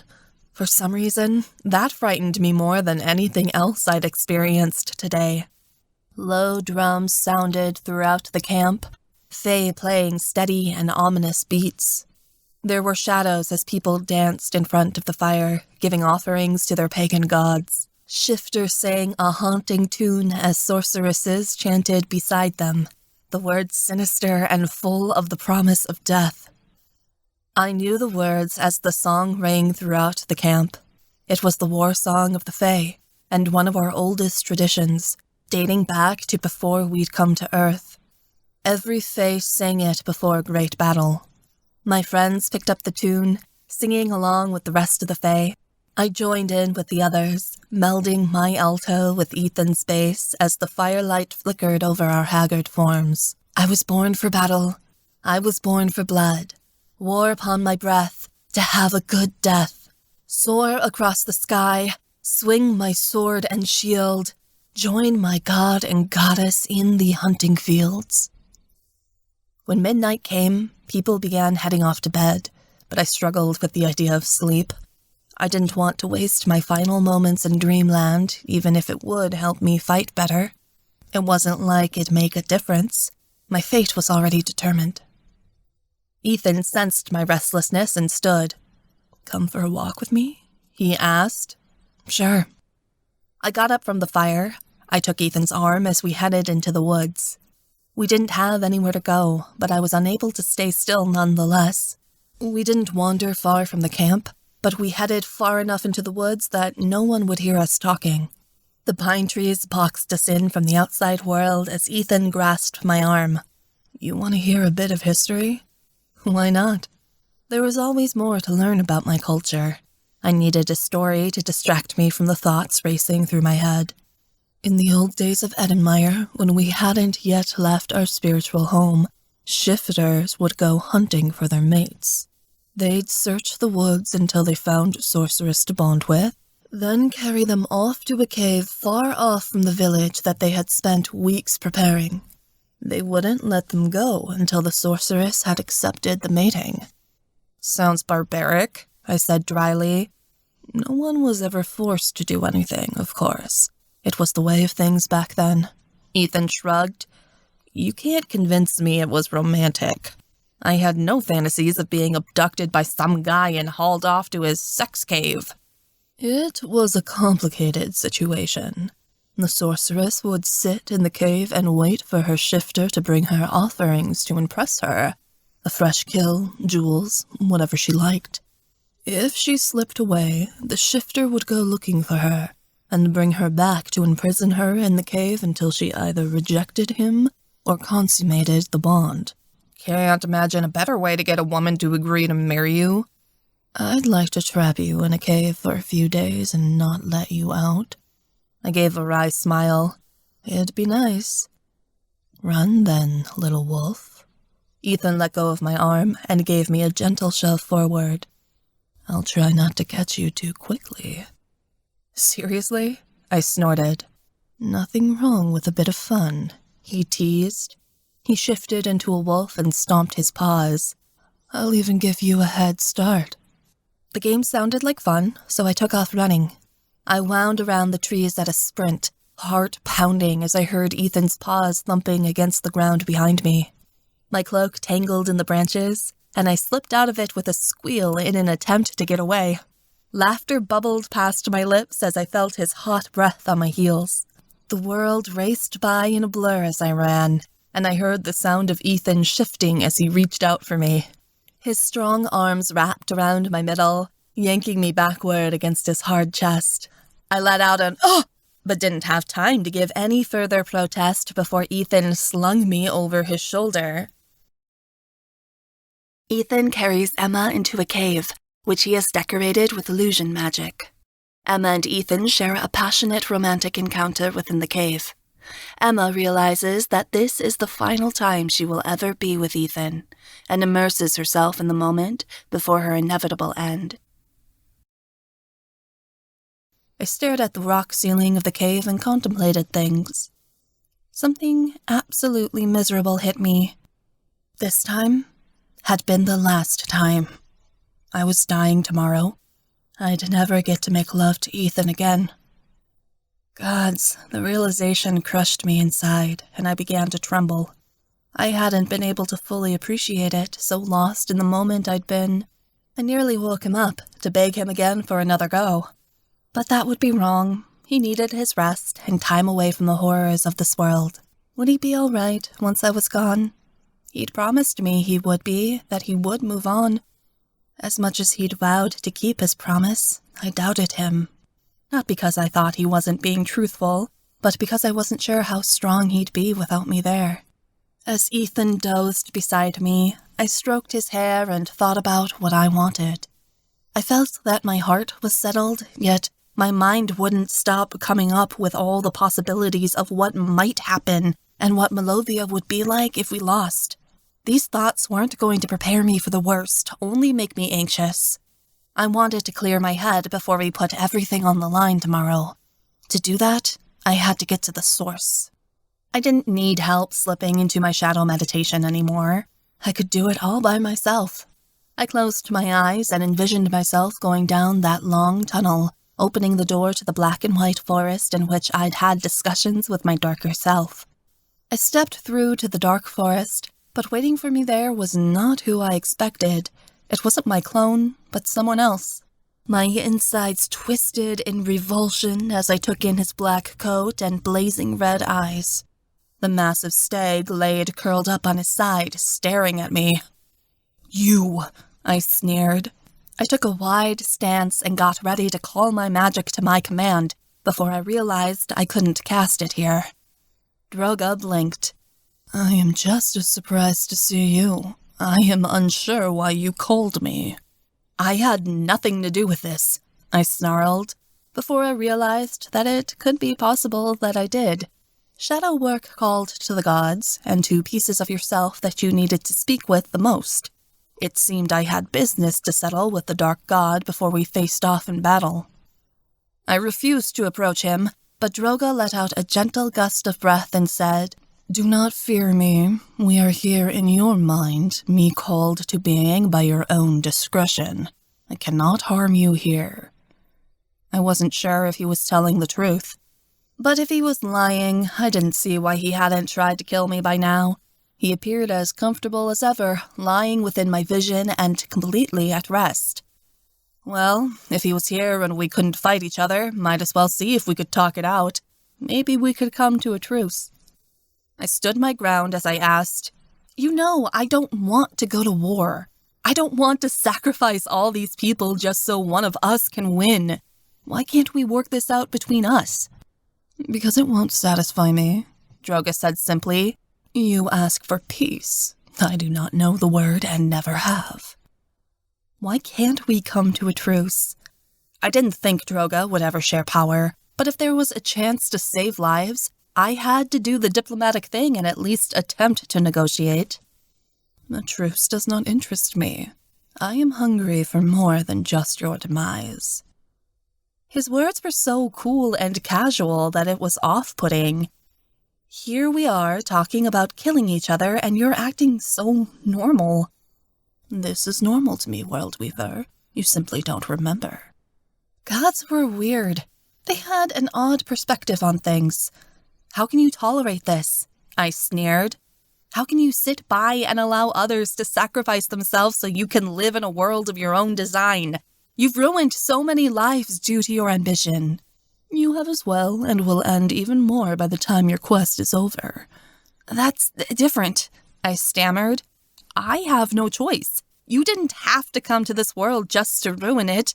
I wouldn't go to war if I didn't have to stop you." "You are making me out to be a monster when I am simply what I am. And what a hypocrite you are, for you are doing the same thing as I." My throat tightened. I'm doing this for the right reasons. I don't have a choice." "Keep telling yourself that, World Weaver. What makes a god is the knowledge that we are aware that war is useless. I only use it as a tool to serve my own desires, same as you. You chose it to disguise your feeble attempts at power-seeking as righteousness. Do not lie to me. I know you still seek the throne. To do that, you must take it from someone else. So tell me, whose war is this, truly?" My eyes narrowed. "You're pure evil." Droga snorted and smoke came out of his nostrils. "What is evil, World Weaver? I am death, and death will always want more. You've hurt so many people. Good and bad do not exist in the Fey world. A convenient excuse to kill whoever you wish. It is in my nature to claim, as it is in your nature to battle against me. I will fight to take the souls of this world, and you will fight to stop me. Just like the yearly cycle where I steal the sun and my brother chases it back. There cannot be a year of summer nor a year of winter. It would throw off the natural balance, and as it is known, the light cannot exist without the darkness, for what is happiness without grief? You and we were meant to do this forever."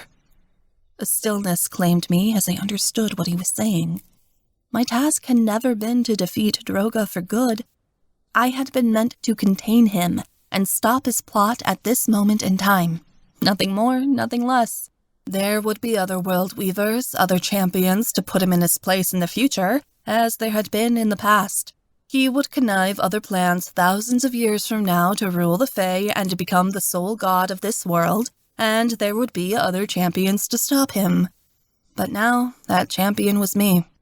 I was the only soul who stood in the way of Droga ruling over the Fae and ending our world as it was. The other World Weavers had failed to stop him. I would not. Droga huffed. "I do not see why Milana chose you as her champion. I've observed you keenly, and there's nothing special about you." Maybe she knows something about me that you don't. We stared at each other.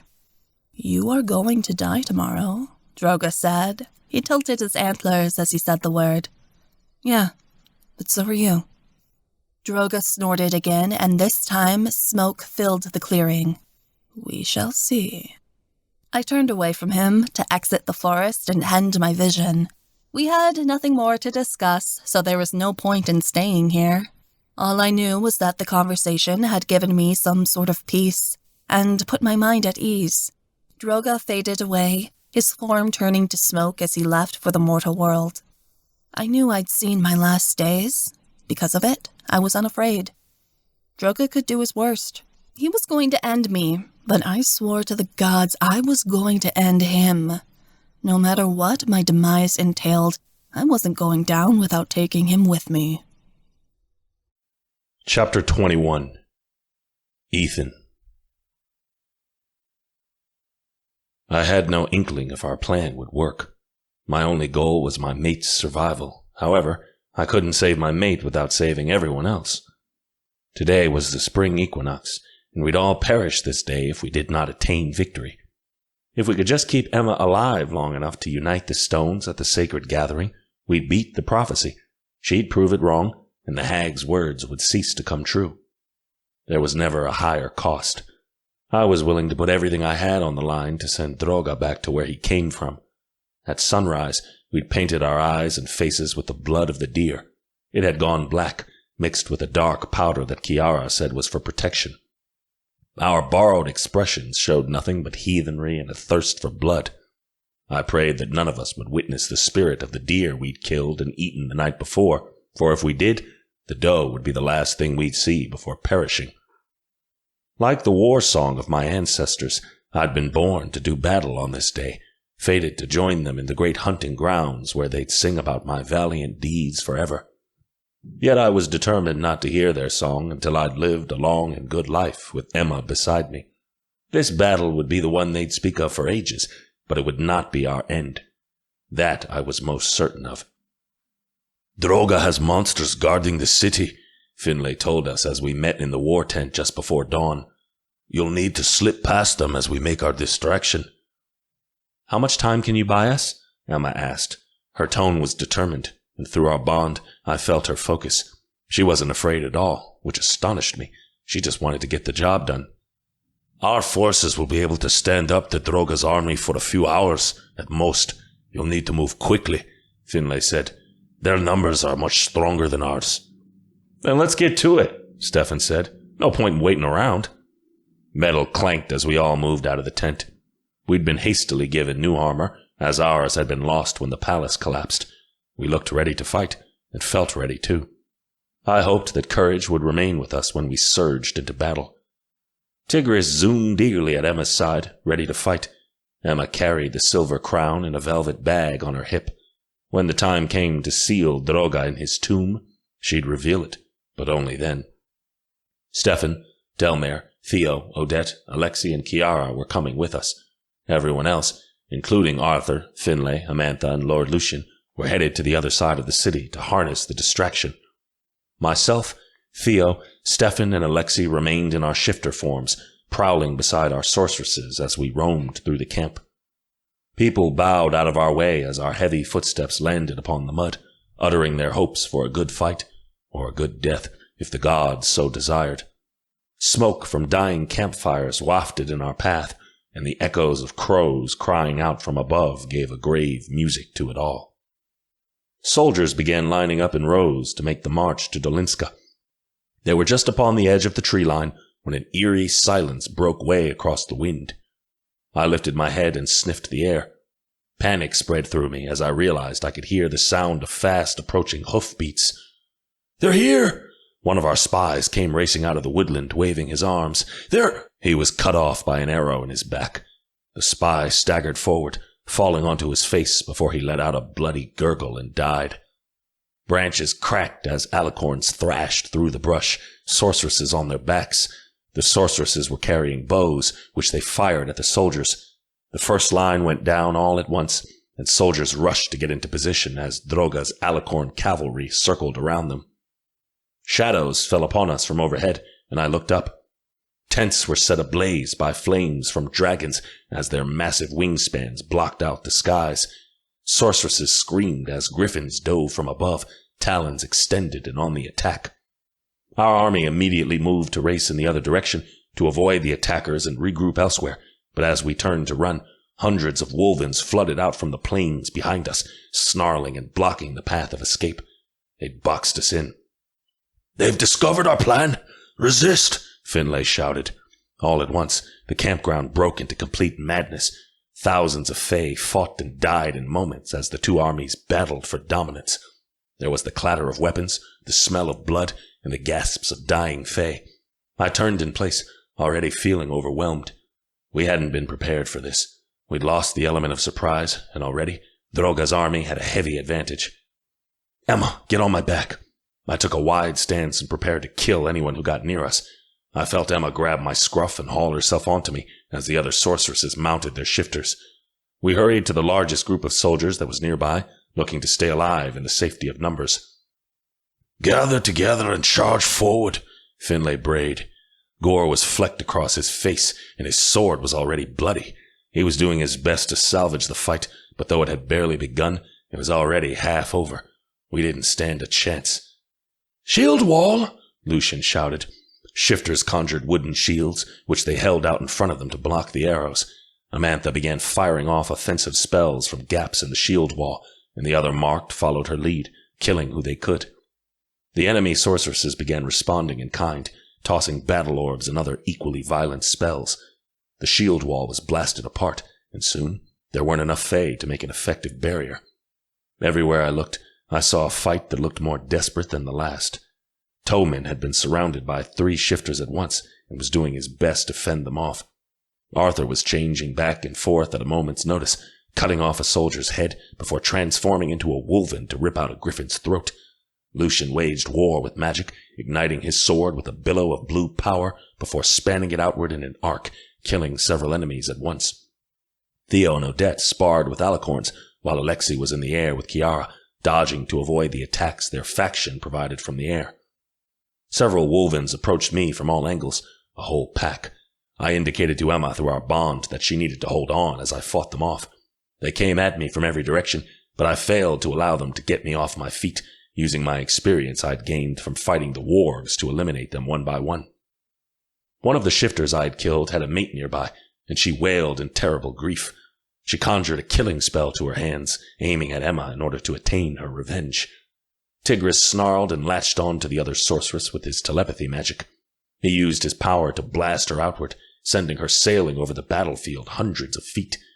He did the same with anyone who got close to Emma, tossing them so far that they'd have broken bones if they managed to survive the fall. The ground shook as a massive red dragon landed amongst the battle. He glanced from this way to that, as if pleased by the carnage he'd caused. "General Davor," Stefan growled. On his back, Edinmyre narrowed her eyes. She held no love for her absent father, only hatred. "Go take him down," I told them. "Every general of Droga's that falls will weaken him." Stefan needed no other invitation, because he charged forward with a bray. He put his head down and rammed his horns into Davor's side. Davor gave a snarl, then lowered his own head to charge back. The 2 dragons locked horns, and the sound their horns made as they cracked together gave a sound like the very earth tearing in two. Stefan shot fire from his mouth, but the flames wrapped around Davor's form without effect. Davor swung his tail toward Stefan. He ducked, and Edinmyre flattened herself to Stefan's back. The 2 drakes went at it again, resorting to teeth and claws. Stefan had dealt Davor several gushing wounds. I thought for sure that Stefan had won this battle, until my gut clenched when Davor reached out and snapped Stefan's head between his jaws. Stefan struggled, but Davor held him tight. His eyes narrowed as he prepared to crush Stefan's jaw between his fangs. A cold-blooded terror flooded my veins as I acknowledged Stefan's fate. This was it. I was going to watch my brother die. Edinmyre gave a harsh cry that mingled with her love for Stefan and her utter disgust for her father. She climbed up Stefan's spinal scales and launched herself off, landing on Davor's head. Davor gave a snort of surprise, but Edinmyre didn't hesitate. Her hands glowed red as she put them onto Davor's head, and the war general let out a harsh snort of shock. Her scarlet magic spread over him, and before us, I watched in awe. Davor's scales began sliding off of him. Like a block of ice left out in a harsh summer's day, Davor melted, his skin bubbling as his organs turned to goo. Edinmyre kept hold of the spell, although her nose wrinkled. Eventually, she was left standing in something that resembled a sticky tar pit. What was left of General Davor was nothing more than a melted, rancid pile of slime. Stefan staggered toward his mate, grateful that she had, once again, saved his life. "Ethan, Alexei and Kiara need help. Emma cried, tugging at my pelt. I looked skyward. Our friends were being chased by an entire griffin horde, and they were close to catching up. I gave a snarl, then spread my wings to take to the sky. I focused my attack on the griffin flock and blocked out all other noise. That left me vulnerable to attack. Emma gasped as something slammed into me from the side, and I went careening through the air. She managed to hang on to me as we somersaulted through the air. I had to flap my wings like a clumsy bird to get back upright. A gray-winged wolven was flying circles around me, diving in to attack again. I put on a burst of speed as I pushed my wings behind me and slammed into him using my shoulder. I latched onto a leg with my teeth, but he pulled it out of my grasp and kicked me away, tangling himself against me as we warred in midair. I felt the other wolven rip out feathers as he focused the attack on my wings. Keeping aloft and remaining alive were two tasks that were difficult to pull off at once. I dropped whenever I tried to lash out with my teeth, keeping my front exposed to him so he didn't hurt Emma.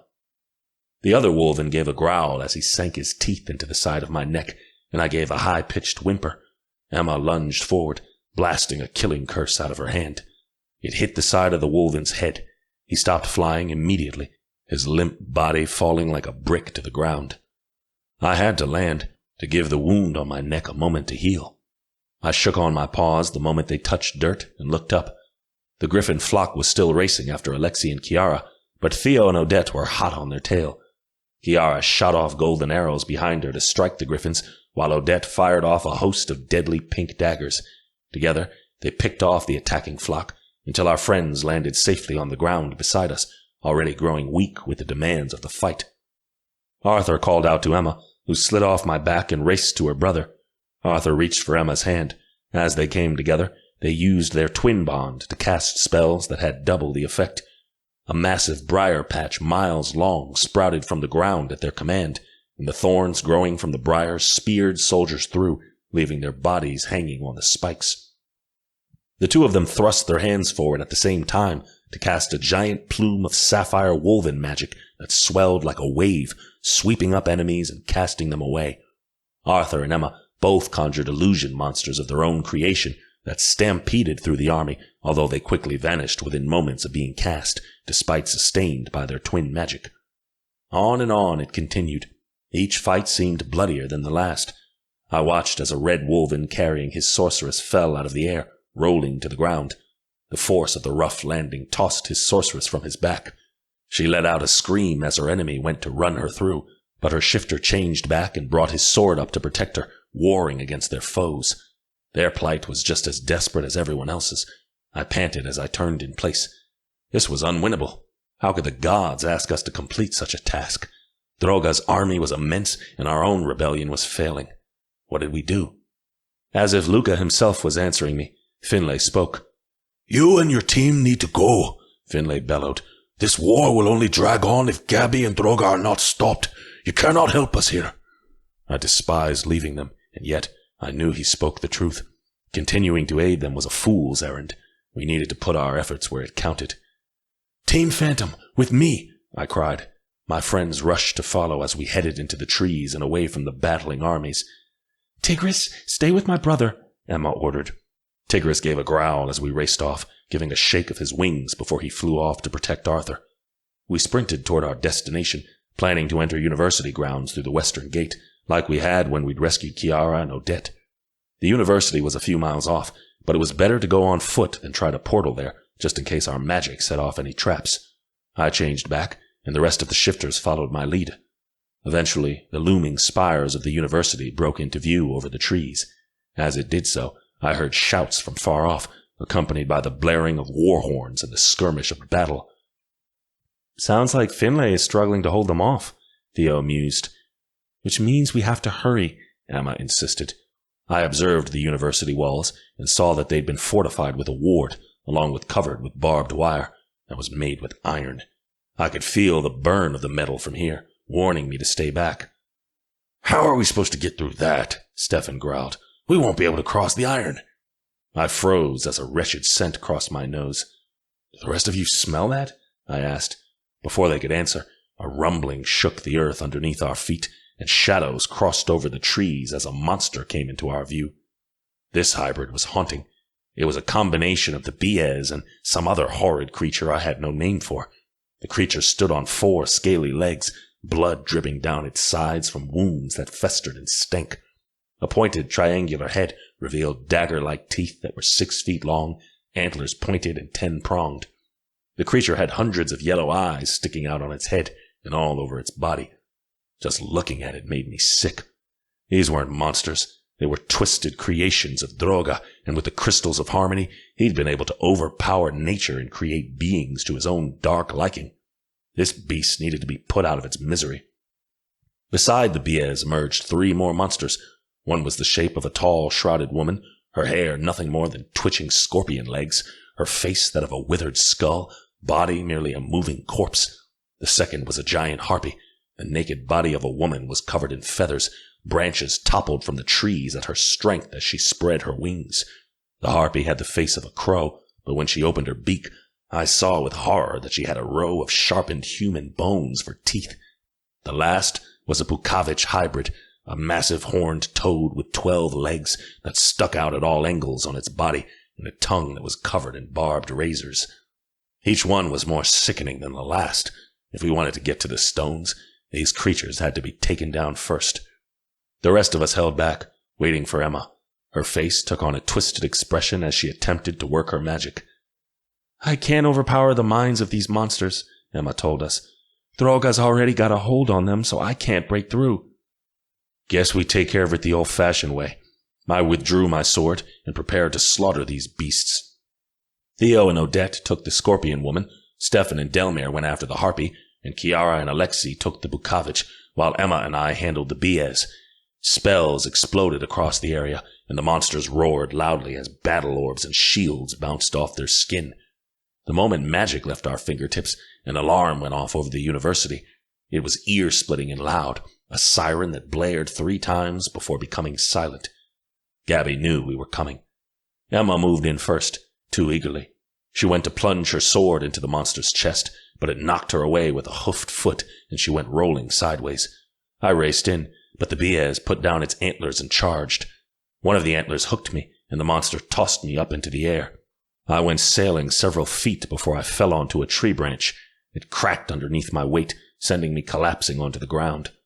Emma had gotten back up. She pulled magic from the amulet her father had given her and sent Unseelie tendrils at the creature to hold its feet. Yet the Biez broke them with ease. It stampeded at her, doing its best to trample her underneath its hooves.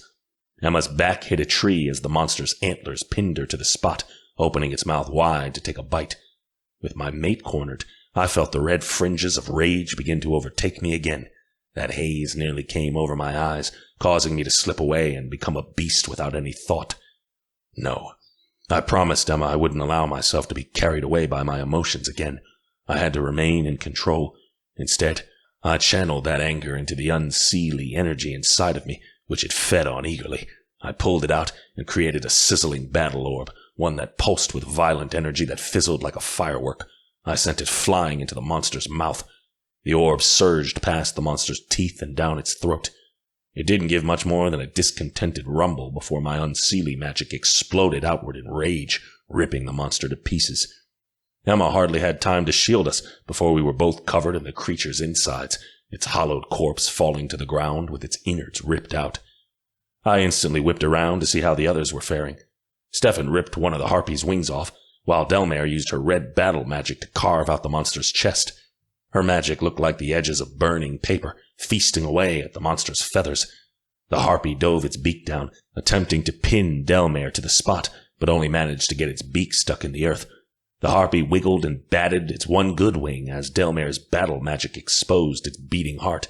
Stefan plunged his sword into it, and blood spilled out as the monster died.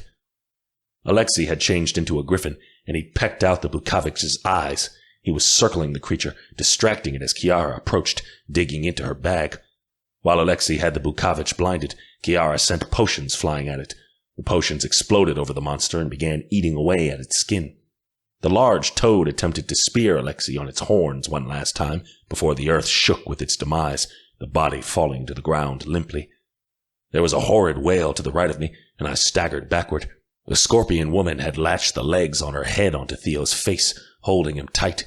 It appeared she was sucking the life force out of him as his limbs wriggled. Theo attempted to break the hold the scorpion woman had on him, but her strength was overpowering. His body began going limp as she suffocated him, feeding on his flesh. Odette flung out her hand and created a shield that blasted the monster back. The scorpion woman was ripped off of Theo's face and thrown to the ground. Theo clutched at his face, blood streaming from his wounds as Odette pounced. With a vengeful yell, she sank her weapon into the belly of the scorpion woman and cut her open. The monster gave an angry screech as scorpions began trickling out of her insides, eating her alive until her form was nothing more than a collection of insects withering on the ground. "Theo!" Odette fell to her knees as he crumpled to the ground. I helped turn him over onto his back, and he cringed. His face was bloody and full of holes from the scorpion woman's legs, but recognizable. "I'm all right," he grunted. He cringed as we helped him up, touching the marks on his face. Theo would survive, but he'd have a collection of memorable scars for the rest of his life from the scorpion woman's attack. "Can you keep fighting?" Alexei asked. Theo bared his teeth. "I'm far from done." The siren blazed out again, and panic began edging away at me. I thought it was my own feelings until I realized the emotions were coming from Emma. Her expression was stricken, terrified we'd be stopped before we even had the chance to get close to the crystals. "We have to move. Gabby will send soldiers after us at any moment," I cried. "But what about the iron?" Delmare asked. She pointed at the barbed wire, and all of us withdrew. Emma tilted her head. She wandered toward the university walls, putting her hand out to touch the iron. "Emma, don't," I said weakly. My fear turned to wonder as I watched her grasp the iron, yet remain unharmed. "It's not real. The iron's an illusion to deter us," Emma said. "Gabby put it here as a grand act." "Are you certain?" Kiara pressed. "Yes. Other Fae couldn't be inside the iron circle. It'd kill them. Come and see for yourself." We inched toward the walls. I was wary, but I found that when I reached out to touch the iron, it had no effect. In fact, the sensation of the iron underneath my hand seemed faulty, like if I pressed hard enough, it'd vanish entirely. "You're right. It is an illusion," Kiara said in wonder. "We still have to get past her ward," Theo pointed out weakly. "I can take down Gabby's ward, but I'll need a moment to recover afterward. You guys will have to fight for me for a moment." Emma took a wide stance. "This is going to take a minute." Emma closed her eyes. She took a few calming breaths as her magic worked on breaking down the ward. I watched as the shield dome surrounding the university began to crack and break. The shield trickled into nothing but ether, and the barbed wire faded away as Emma rendered the illusion completely vacant. The walls surrounding the school now looked like the ones I remembered, like the arms of home. Emma staggered, but I changed into a wolf and caught her before she hit the ground. "On my back, Onawuke. You can draw strength from our bond." I felt a little energy leave me as Emma took it for her own, but it failed to faze me. I was full of adrenaline and had copious amounts of stamina. Emma could take whatever she needed. "Gabby's pissed," Emma noted. "I can feel it through her magic. She knows we're coming for her." "Good," Delmare replied viciously. "She should be afraid of us." "She's going to throw whatever she can to stop us from finding her," I said. "We all need to be prepared." "She can summon hell itself to fight us if she wants. It's not going to stop us from getting back what we rightfully earned. We proved ourselves to those crystals. They're ours," Alexei demanded. "We're not giving in unless she kills us." I wholeheartedly agreed, yet the pessimistic part of me feared she'd do just that. We crossed through the western gate and approached the university doors. We were forced to halt on our tracks as we saw a horde of guards marching out of the front entryway. There were dozens of them, and they surely outnumbered us. They weren't alone. Leading the group was Xander, Oren, and Andric, wearing dark armor and standing in our way. Elijah's old cronies blocked our path to the university, once again intent on making things difficult for us. Andric sneered as he looked us over. "And we all thought you were dead." "You're going to be dead in a minute," Stefan threatened. He took a step in front of Delmare, putting himself between his rival and his mate.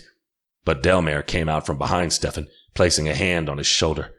"No, this one's mine," she snapped. Andric threw back his head and laughed. "The last time I remember cornering you, you weren't able to do a thing about it." "I'm not afraid of you anymore," Delmare said, and she called a battle orb to her palm. "You should be afraid of us," Oren called, but his words were shaky. He didn't have as much confidence as the other two did, and it showed on the alicorn's face. I'll take care of the guards. You guys handle these jackasses. Emma sneered as she slid off my back. Enough talking, Andric snapped. Let's show these filth what happens to anyone who isn't willing to follow Droga.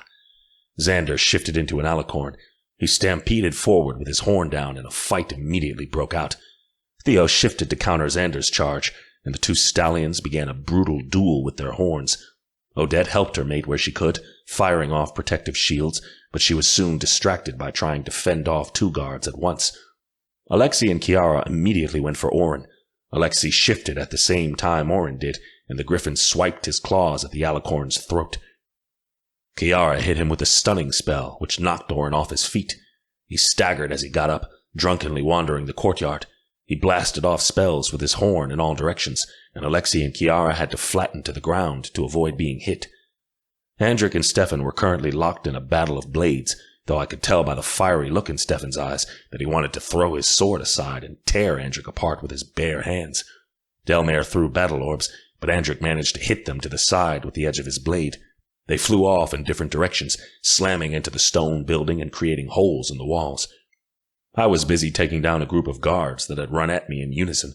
I dispatched two of them, tearing open one's neck before gutting another. I was outnumbered, but not overwhelmed as I battled 5 other shifters at once. I felt my father's courage overtake me, and it was as if he was fighting alongside me as I slew man after man. They couldn't even touch me. Not a scratch was placed on me as their blood splattered across my face. One guard's wooden shield broke in half by the force of my blows, and he had little time to marvel at my ferocity before my fangs ended his life. As I killed the last guard that was attacking me, I heard an arcane cry echo over the courtyard. Delmare ripped a dagger out of her belt and ran at Andric with revenge in her gaze. She dreamed of obtaining vengeance for his harassment her first year at the university, and now she had her chance. Delmare stabbed her dagger into Andric's heart, then ripped it out. She gave a cry as she pierced his flesh again and again, creating multiple wounds in his torso. Andric gave a rasping sound, blood pouring from his stab wounds as he sank to the ground. Stefan ran forward and grabbed Andric's head, ripping it off his shoulders and sending it flying over the hedges. Andric's body gave a twitch, while Delmare looked down with a satisfied smirk. Xander was pouring blood from all the wounds Theo had dealt him. His sides heaved, the whites of his eyes showing as he realized that he'd made a very dangerous mistake. I ran at the alicorn on 3 paws. I jumped into the air and tackled Xander to the ground to expose his soft underbelly. His hooves kicked at the air as I held him down, and Theo plunged his horn down, ripping Xander open from chest to tail. Xander gave a tiny whinny, dying with his entrails leaking out into the melting snow. Despite their leaders being slaughtered, the other guards weren't willing to give up. They pressed in on all sides, creating a circle that blocked us from escape. Orin had always been a coward. When he saw that both of his friends had fallen, he turned tail and ran, shoving guards aside in order to get away. Alexei fluttered his wings, preparing to go after him. "Leave him be," I roared. "We're here for one thing only." The last bit of my sentence was cut off by garish cries of horror. The soldiers surrounding us began to scream as Emma's visions took over their sight. They clawed at their chests, attempting to rip out some unseen threat. Then, in one swift movement, every opposing soldier hit the ground, gave a gasp, and died. Emma's visions had been so terrifying to witness that they'd simultaneously died of heart attacks. "What did you make them see?" I asked her, slight fear infecting my tone. "I cast the intention that they would feel their hearts burning inside of them and wouldn't feel relief until they ripped it out of their chests," Emma replied. "Let's move on." It was so gruesome and so unlike my mate. I wanted to reply, to tell her that she didn't need to resort to torture for us to win today. We didn't need to become Droga, become monsters. She taught me that, and I didn't want her to let go of herself in this fight. As I opened my mouth, I felt a telepathic flare ignite in my mind. Someone was trying to get a hold of me. I tuned in, listening for another wolf's words as they rattled around in my head. "Droga isn't fighting back," I heard Finlay call in my mind, his thoughts on the verge of complete mystification. "He's just standing there." That couldn't be right. It was impossible. My mind failed to fathom it. What purpose would he have in doing so? I spread my wings. "Stay here," I told the others, and I flew into the sky, looking for Droga. I spotted the massive stag miles across the city. What Finlay had said was true. Even from this great distance, I could see the joy on his face as he observed the carnage below him, gaining enjoyment as he watched his army and ours slaughter each other. He failed to intercede, merely observed the whole battle like it was some great show put on for his entertainment. Droga hadn't fallen for our trap. He wasn't even fighting. But why?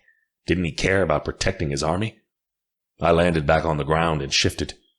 Droga's allowing his rebels to kill his soldiers without interfering, I told the others. He's not even fazed by the attack. What? Emma gaped. That doesn't make any sense. He needs his army to invade. Why isn't he stopping us? We can't think about that now, Stefan said firmly. We have to get the crystals. Droga is Finlay's problem at the moment. We needed a distraction, and that's all we can ask for. He spoke the truth. The crystals were within reach, and we still had to fight Gabby. The sound of a door opening caused all of us to tense up. From the tower's ground floor emerged two figures. It was Professor Lunesta and Professor Victor. They were covered in blood, their cloaks stained with gore. Professors, I said with slight shock. What are you doing here? Finlay requested allies. We've been clearing the path for you, getting rid of guards that stand in the way of your path, Victor stated. Us as well. Two more people came out from inside the tower. It was Helena and Nikolai. They'd been in a lot of our classes at Arcania University. I wasn't sure if they were on our side or not, and it must have showed on my face because Helena rushed to explain. I've been working as Gabby's chambermaid, and Nikolai serves as one of her guards, Helena said. She never suspected us because she thought we were loyal to her. Indeed, Nikolai added. Our loyalties have always lied with the true king and queen, your highness. He bowed his head to me. I didn't realize that Helena and Nikolai had been Finlay's spies inside the palace.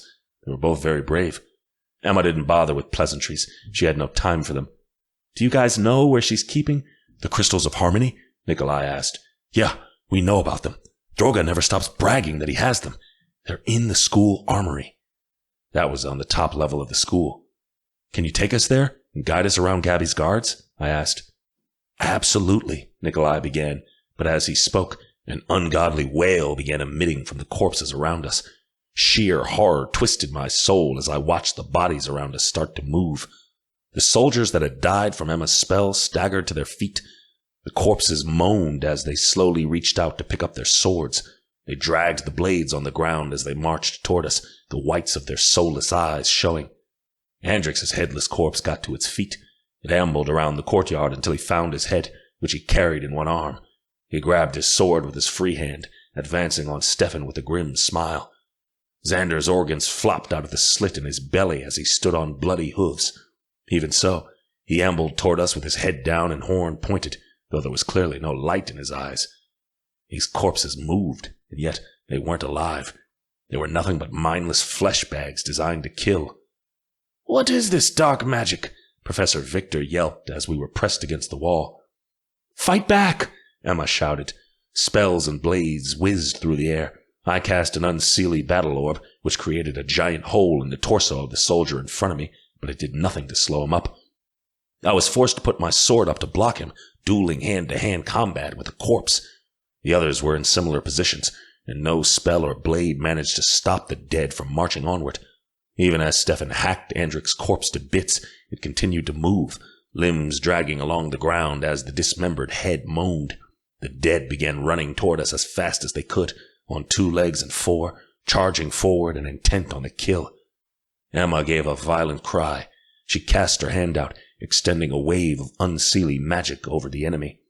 Purple energy ricocheted through the air, and once her magic hit the bodies, each of them turned to tiny fragments that fluttered into the air like paper. The courtyard was soon full of the hovering ashes, which coated the air like floating confetti. I thought it was over then, but far from it. Dread comparable to the underworld itself infected my bones as green, ghostly figures began to form around the courtyard. I recognized the souls of Andrix and Xander standing amongst the bodies of the soldiers that we just incinerated. Turning from moving corpses to ghosts, each specter unleashed a sword from his side and bore down on us with eerie cries. "They can't be killed!" Alexei screamed. He was right. I swung my sword through one such ghost, and it did nothing but go through thin air. When the ghost swept out its weapon at me, it cut into my arm, drawing blood. I narrowly avoided having my head sliced off by a ghost as I ducked out of the way. Emma put up a shield, and they floated right on through it. Not even Emma's magic could take them. There was nothing we could do to stop the walking dead.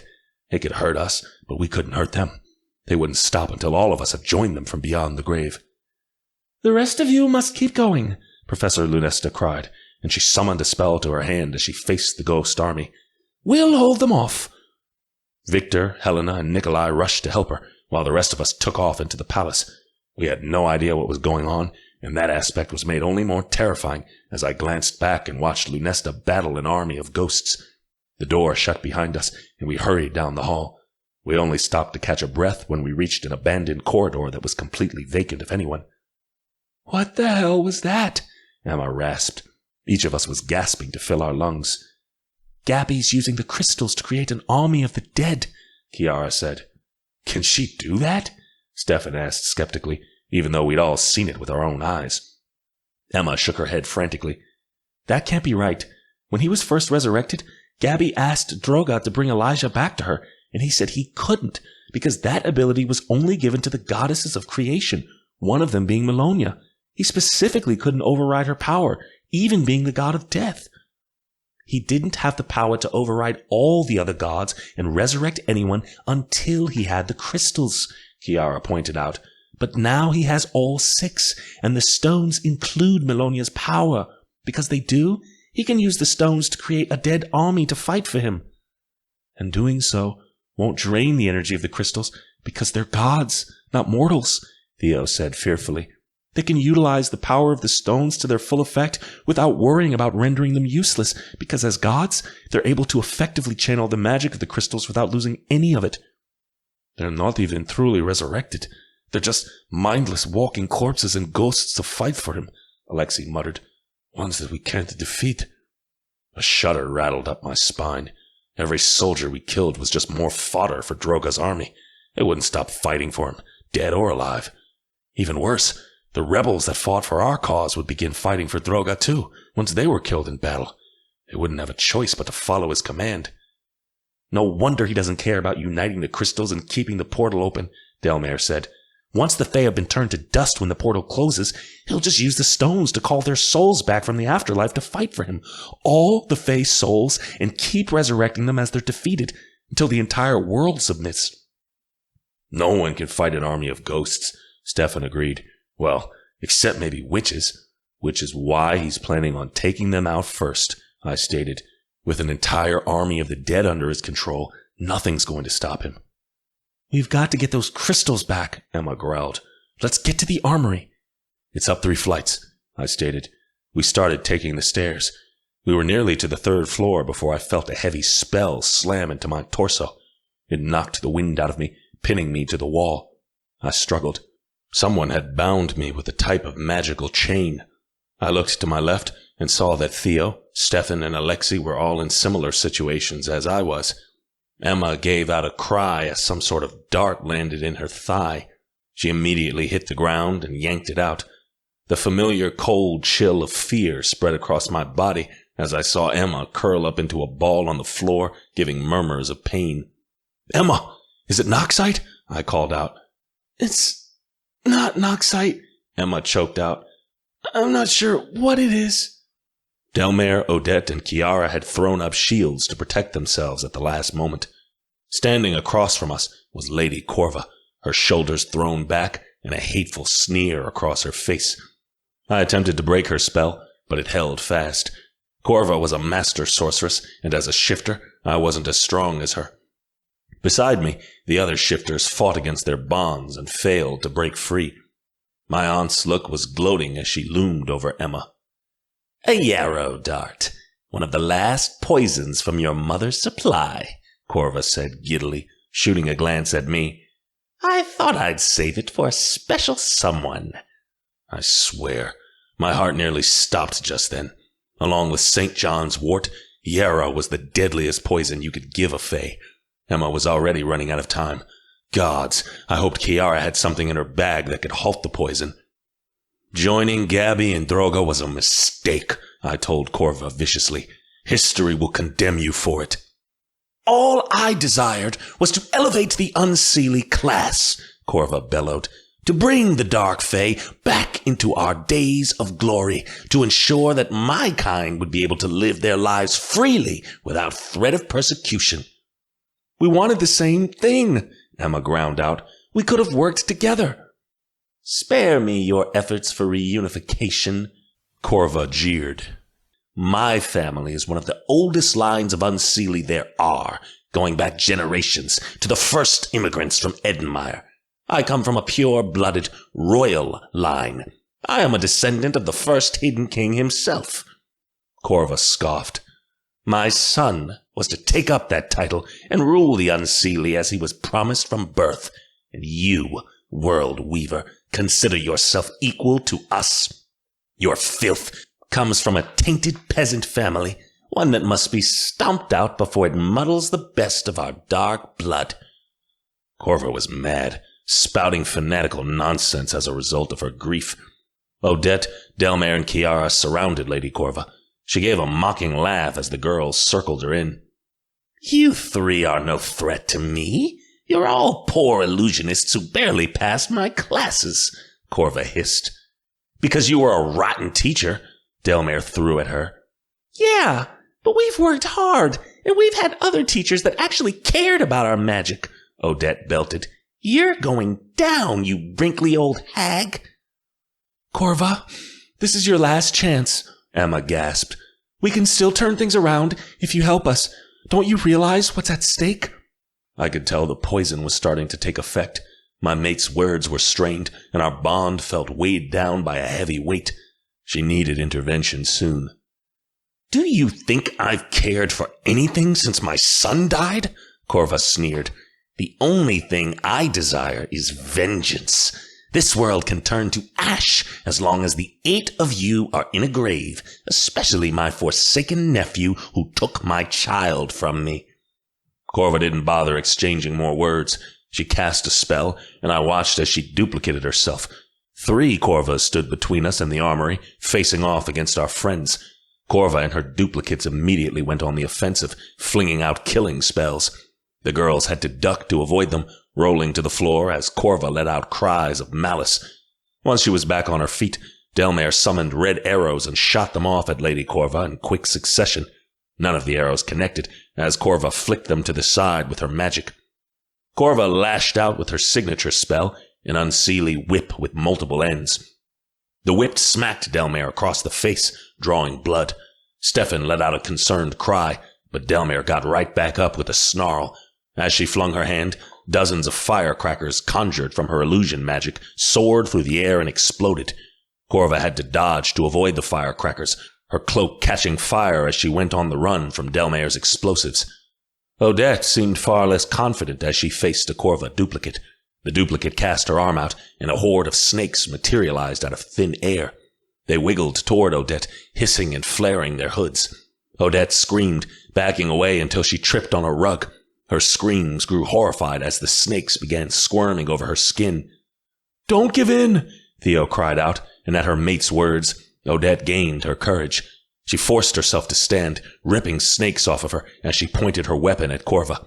With a high-pitched scream, she cast out a stream of bubbles from the tip of her weapon. The stream of bubbles hit the duplicate and forced it backward, tossing it through a stained glass window. The duplicate fighting Kiara was playing dirty, sending spears she'd materialized at our friend while simultaneously boxing her in with a ward so she had little room to run or avoid the javelins. Kiara successfully dodged the spears, though one dinged against her armor. I winced as Kiara held a hand to her side where the spear had hit. Although it hadn't pierced her side, the blow itself would leave a wicked bruise. Kiara dug in her bag to grab a glass bottle. She threw the potion, and as it hit the ground, black smoke filled the area. Kiara ducked inside the smoke, and the Corva duplicate turned in place, trying to see where she'd gone. Kiara emerged from the smoke with a dagger in hand that she'd conjured from her illusion magic. With her teeth gritted, Kiara stabbed the blade into the duplicate's neck. The duplicate withered, floundering against Kiara's knife until it disintegrated with the black smoke. Edinmyre had backed the real Lady Corva against a wall. Years of frustration from being bullied by Corva had overcome Edinmyre, and she was going to let her old teacher have it. You know, I was always good at transfiguration spells, Edinmyre taunted. Too bad you never noticed."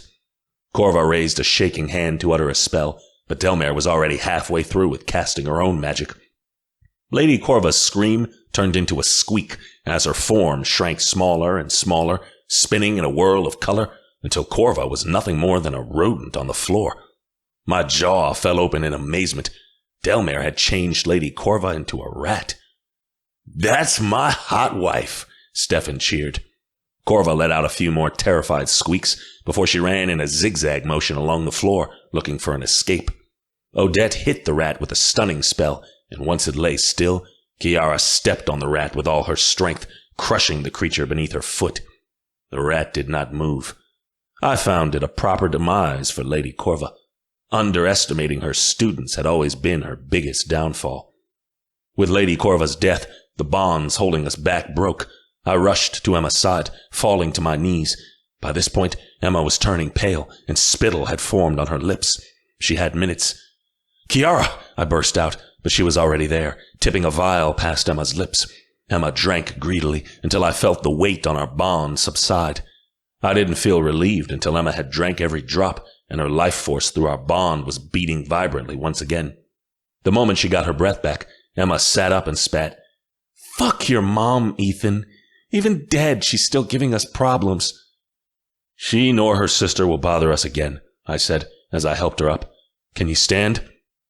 "Better. I can fight," Emma said. "I almost feel as good as new.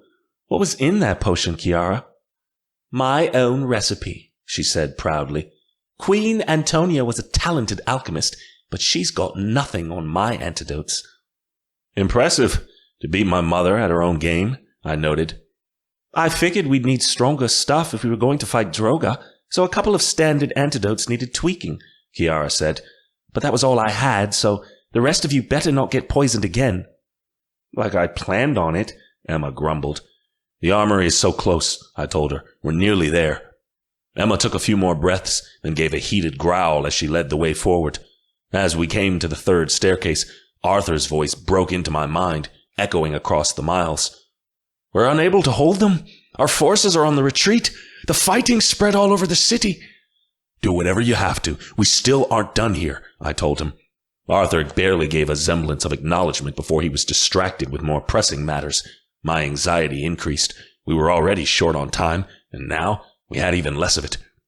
"Our army's scattered," I told the group. "It won't be long before Droga gets bored and makes his way over here." "Oh, that's just great," Stefan commented. "Let me roll out the welcome mat for him." Just before the staircase, I heard a couple of pathetic whimpers coming from a closet nearby. Out of mere curiosity, I opened the door. My mouth soured with distaste. Lord Zlodia and Steward Solomon were both hiding within. Cowards they were. The two shifters were crowded against each other, panting heavily in the small space. They appeared momentarily terrified at the sight of me, but I merely sneered and slammed the door. I had no time to execute petty traitors, and their deaths weren't worth the effort taken to wipe the blood off my blade. "Ethan, come on!" Emma was already halfway up the stairs. I hurried to race after her. When we got to the third floor, I waved my hand so the others would follow me. I led them to the armory door, which of course was bolted shut with a lock. "It's got a ward on it. This one's stronger than the one surrounding the university. I can't break it," Emma said in a panicked tone as she attempted to break the ward and failed. The crystals were on the other side of this door. We weren't going to let a stone wall stand between us and saving the Fae. The shoulders of the shifters rounded like they were prepared to change and ram the door down with brute force. "Over here!" I turned. My heart leapt as I saw Helena and Nikolai racing up the stairway. My hopes dropped as I realized the professors weren't with them. They hunched over their knees to catch their breath as I asked, "Did Victor and Lunesta?" My words died slowly as Helena shook her head. "They didn't make it," Nikolai said sadly. "And are members of the Army of the Dead now, sadly. We were unable to hold our position once they fell and had to flee. They'll be on our tail at any moment." "Can you get us into the armory?" Emma asked. "Yes, I've just come from Gabby's office. I stole a key from there," Nikolai told me. "It'll open both the lock and the ward." "Move aside," I told everyone, and our friends stepped out of the way to let Nikolai through. He withdrew a key from his pocket, which he used to open the lock. I felt the ward fall away, and Nikolai pushed open the door. Our footsteps echoed as we walked into the room. The armory was a massive place. It was one of the largest rooms in the school, bigger even than the grand ballroom on the first floor, and able to hold hundreds of weapons. Axes, maces, and swords of all kinds lined the wall. And there, mounted in cases at the end of the room, were the crystals of harmony, still in their respective weapons. "We found them!" Odette burst in joy. "Not all of them," Theo noted. "The Unseelie stone is missing." He was right. The dark necklace was gone. Just at that moment, a hollow feeling overtook me, and my entire form felt weak as my breath was stolen from my chest. I couldn't describe it. It was similar to the feeling of your heart being forcibly removed, and yet you remained living. Something had been taken out of me that had always been there before, since birth, and now that it was gone, I felt helpless and cold. With a sense of deep loss, I realized I couldn't feel my bond to Emma anymore. No matter how much I tried to reach out to her, all I felt was the walls of my own consciousness. She stared back at me as she realized that she couldn't feel my half of our bond either. I knew then what the empty feeling was. My magic was gone. I attempted casting an Unseelie battle orb, and nothing ignited in my palm. There was no rush of feeling, no movement of energy, only the loud sound of blood coursing through my ears. "I can't use my magic," Alexei said with fear. "I can't either," Kiara replied with horror. The rest of the room attempted to cast spells, becoming more and more panicked with each failure that arose. I tried again, but everything I attempted was ineffective. I couldn't shift, couldn't create an illusion, couldn't do anything. Emma cast a spell, creating small feathers from nothing and sending them fluttering into the air. "My magic's fine," Emma said. "Stronger than ever, really." Of course she still could. As the World Weaver, she was the only one who still had a connection left to Edinmyre. The rest of us no longer did. An icy anguish filled each part of my spirit as I understood the truth. The portal to Edinmyre had closed for good. We were too late to unite the crystals.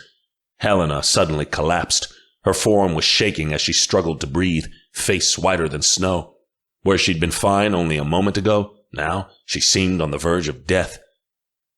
I feel funny, Nikolai, Helena said faintly. Her voice was one of an old woman and not a young girl. "I do too," Nikolai replied, his tone void of all strength. He took a staggering step forward before he fell to her side, unable to support himself any longer. "What's going on?" Odette cried out in fear. None of us could answer. We'd never seen anything like this before. Tears dotted the corners of Helena's eyes. "Nikolai, I'm scared." "Don't worry, my mate," Nikolai gasped out.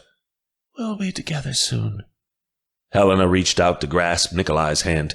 The moment they touched, both of them began disintegrating. Their forms became dust in the blink of an eye, bodies drifting away into tiny fragments of nothingness, becoming piles of ash on the floor. It was as if they were never there at all. Melonia's warning had come true. We'd failed to stop this. Our last-ditch effort had come to ruin.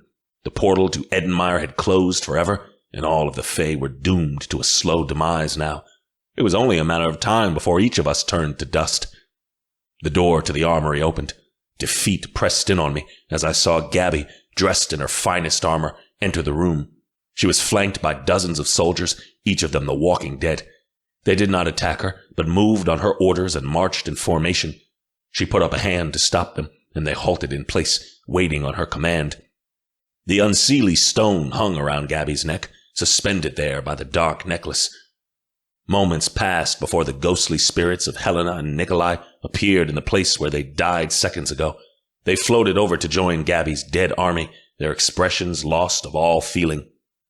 Gabby's mouth was thin as she stated, "You're too late to unite the crystals. I suggest you surrender now so I can show you mercy. If not, prepare to face a fate worse than death."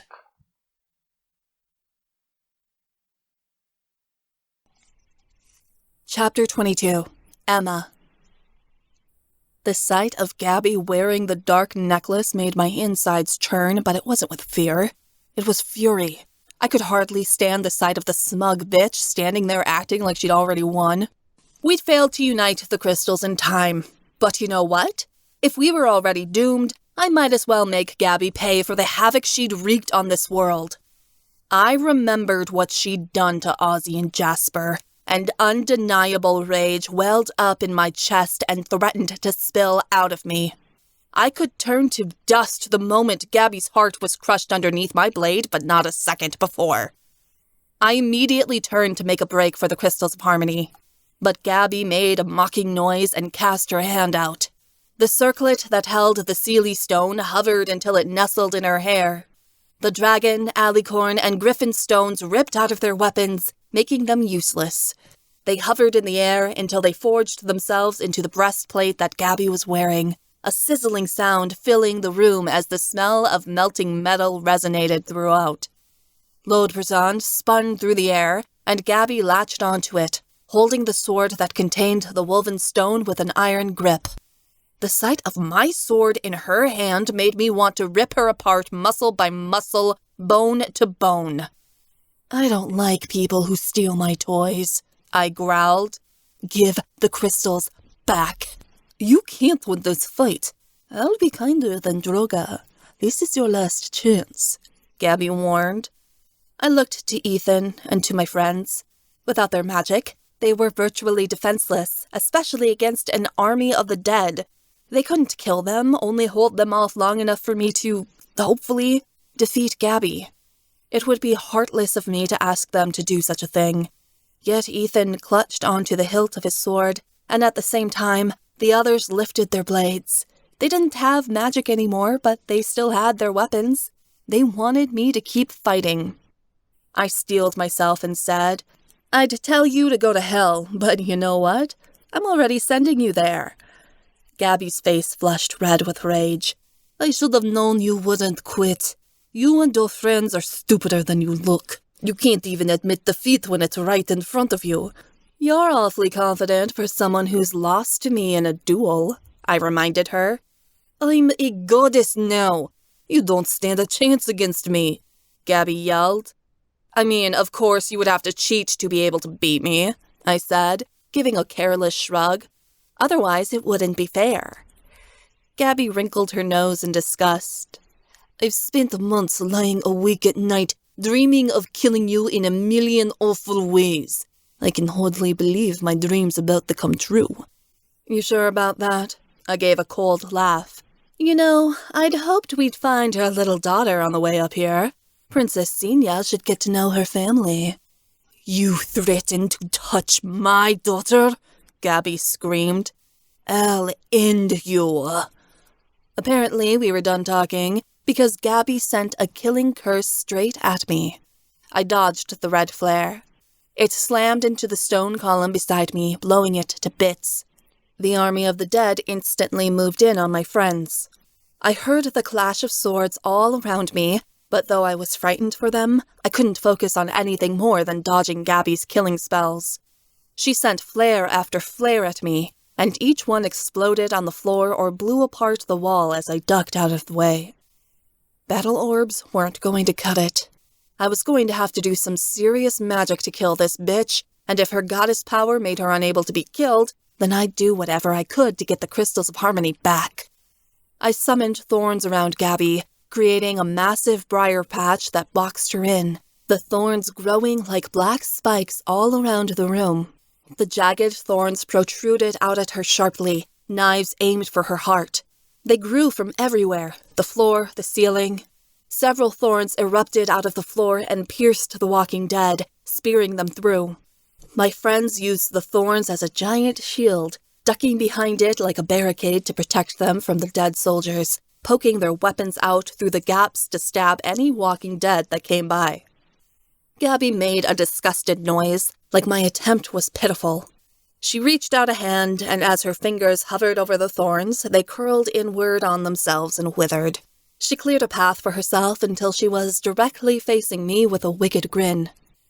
Gabby summoned a horde of flying daggers. She sent them spiraling at me like darts, but I changed the daggers into doves in the blink of an eye. The doves flew upward, sending feathers spiraling to the floor. I changed the feathers into throwing stars, which fell from the ceiling. The throwing stars melted into goo as Gabby tossed a hand up, the throwing stars slicking to the floor uselessly around her like black tar. It was then my enemy gave a wretched scream. As she flung her hands up, her magic ripped off the roof. Bricks and concrete went flying into the air as she exposed the armory to the elements. A terrible storm was waging outside, and lightning cracked against the skies as rain downpoured from above, and thunder shook the floor beneath me. The storm didn't deter the army of the dead, nor my friends, who kept on fighting. I switched to Unseelie magic. I drew magic from Lucian's necklace to enter into my shadow form, and spiraled into the air. I spun around the room, aiming to strike through Gabby and hammer her hard with everything I had. As I got close, I aimed for Gabby's head, preparing to soar right through it. She threw a hand back like she was smacking me, and a sound like thunder blasted through the room. It felt like a lightning bolt itself had hit me as her goddess energy traveled through my form, hitting me with the full force of 100 spells. Her hit was hard enough to knock me out of my shadow form, rolling on the ground with the blowback of Gabby's power. I groaned and forced myself to get back up, although my head still spun with the after effect of the slap. The amulet resting around my neck grew hot, warning me I was pulling too much Unseelie magic from it at once. I dove my hands into my bag, switching over to using shifter parts. A woven tooth turned to ash in my hand as I shot off a massive black battle orb, one that was larger than a dragon. Gabby turned the dark mass into nothing but smoke that billowed around her, depicting her as an expert of black magic as she took its energy and changed it for her own. A dragon scale dissolved to dust once I cast a curse, and an alicorn horn withered away as I used the magic inside it to power a hex. I went through monster teeth and calcified monster eggs, pulling from them to create Unseelie magic until the pockets of my bag were full of ashes. Nothing worked. Gabby rebutted each of my dark spells with ease as she used Unseelie magic of her own, conjuring dark shields that ate away at my spells and fueled her own power.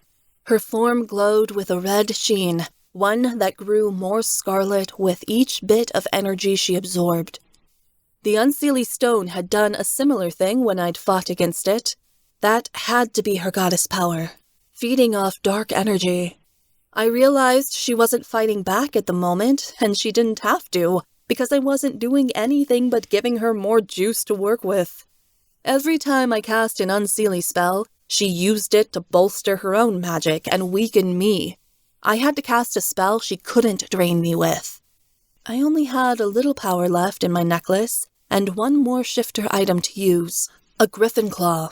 I had to make this next spell count. Another last-ditch idea popped into my head.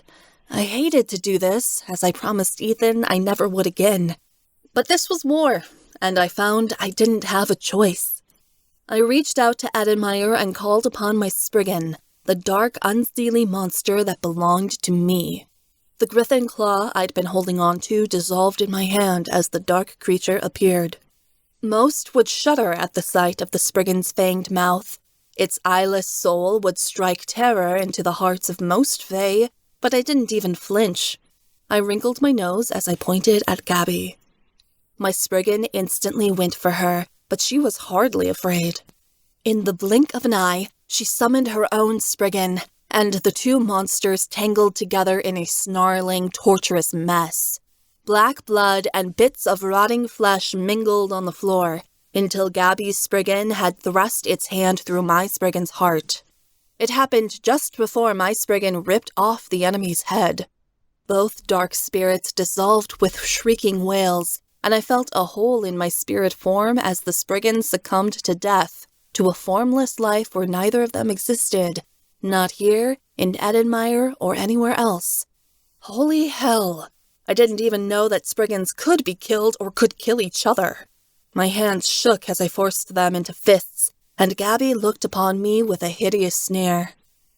"You can't beat me at Unseelie magic," Gabby snarled. "You need items to perform it, and you're running out of power in that little necklace of yours. I can feel it. I'm a goddess.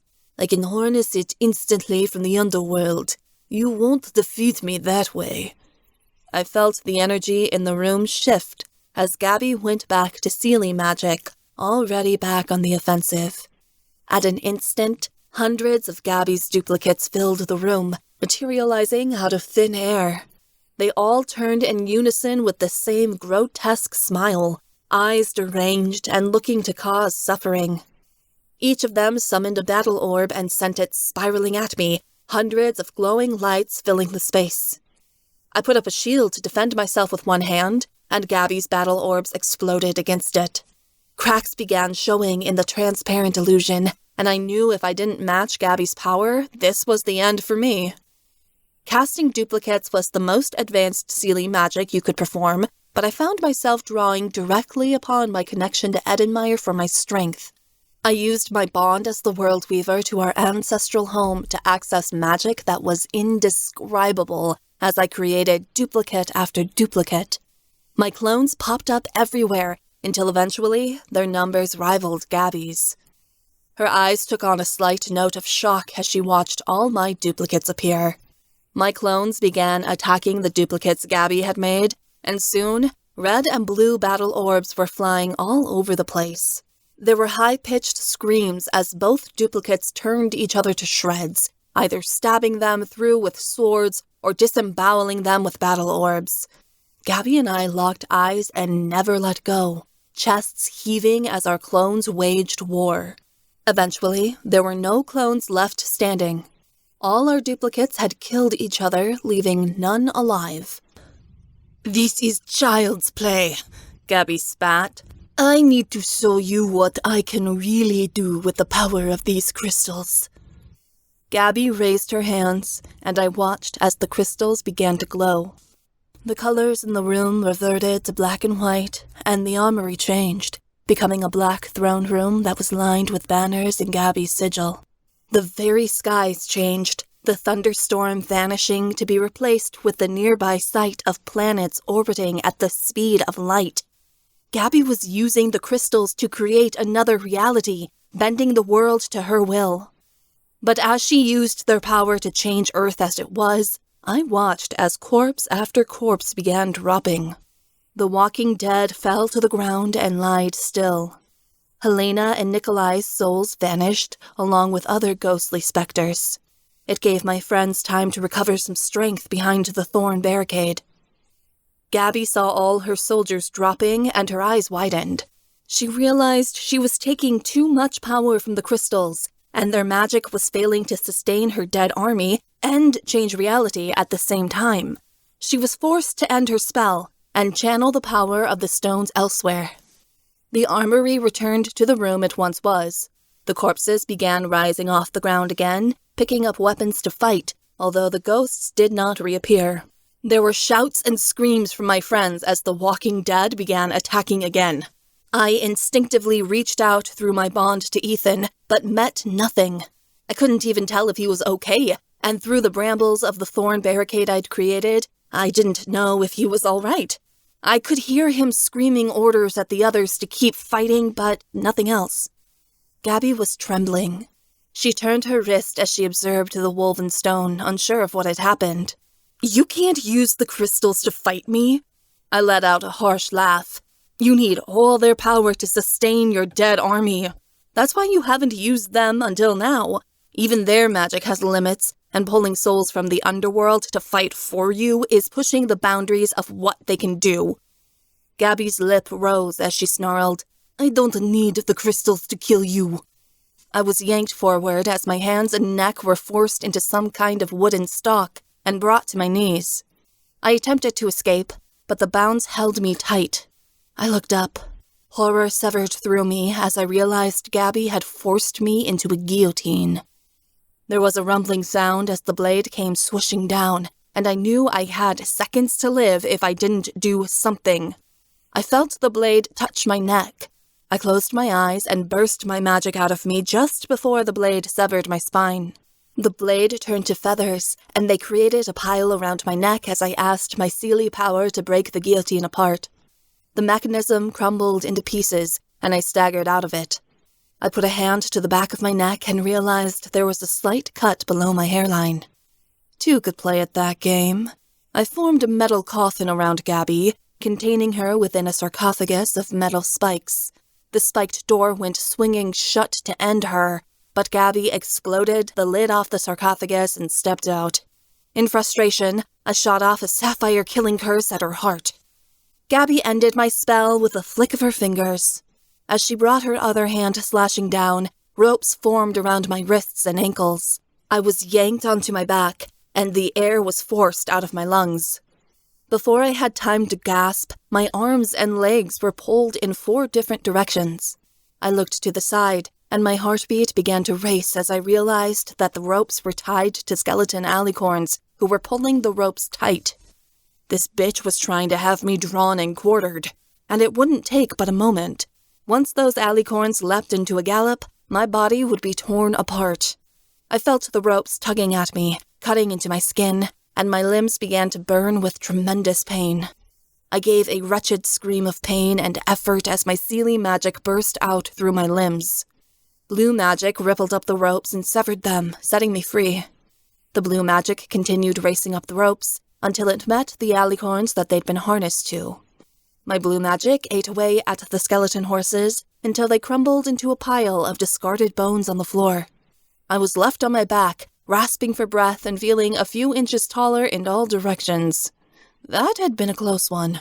I didn't give Gabby time to cast another spell and responded with a counter-illusion.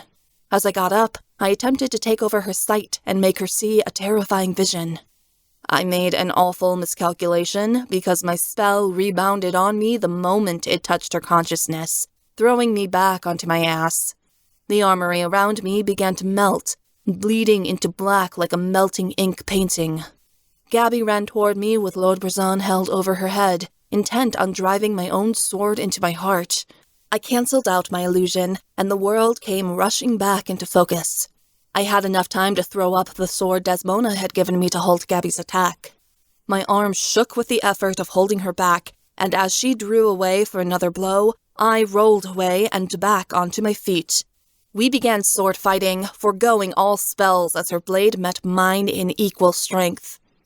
Gabby made a miscounter, and it gave me time to slash the sword at her throat.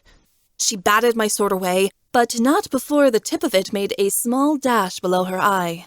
The tiny cut began to bleed, a droplet dripping down her cheek like a tear. I took a few steps backward and understood. Gabby was a goddess now, but she'd ascended when she still had a mortal body. Her form was an incarnation of her goddess power, like Lady Magdalena had been. Therefore, I could kill her. Didn't know what she'd do to us from the afterlife once I sent her there, but might as well take this one step at a time. "You want the crystals?" Gabby hissed. "Come and get them." Gabby's wings appeared behind her, and she spread them wide to take off. I sheathed my sword and summoned my own wings to give chase, flying after Gabby through the open roof and into the rain. I had to dodge lightning bolts, and the rapturous thunder nearly shook me out of the skies as I chased after Gabby. She tossed killing spells behind her as she flew, dodging around the towers of Arcania University and soaring behind gargoyles. One of her rogue killing curses hit a nearby tower. Against the noise of the storm, I heard the dying cries of Lord Zlodia and Steward Solomon as it crumbled upon them, crushing them beneath the stone. Bits of Arcania University were blown apart by her curses, her hexes acting like bombs as she exploded classrooms and stained glass windows to slow me up. I sent spells racing after her, but to no avail. We soon left campus and were flying over the woodlands outside the university. She was directing me away from the city. The forest ended, and below us spanned a large flat area, the campsite that we'd come from. He had been flattened by Drogo's army, and now the rebel forces were attempting to retreat from the army of the dead. On the horizon, I could see a large shape moving against the gray clouds, though his form was so cloaked in the darkness of the storm I couldn't see him properly.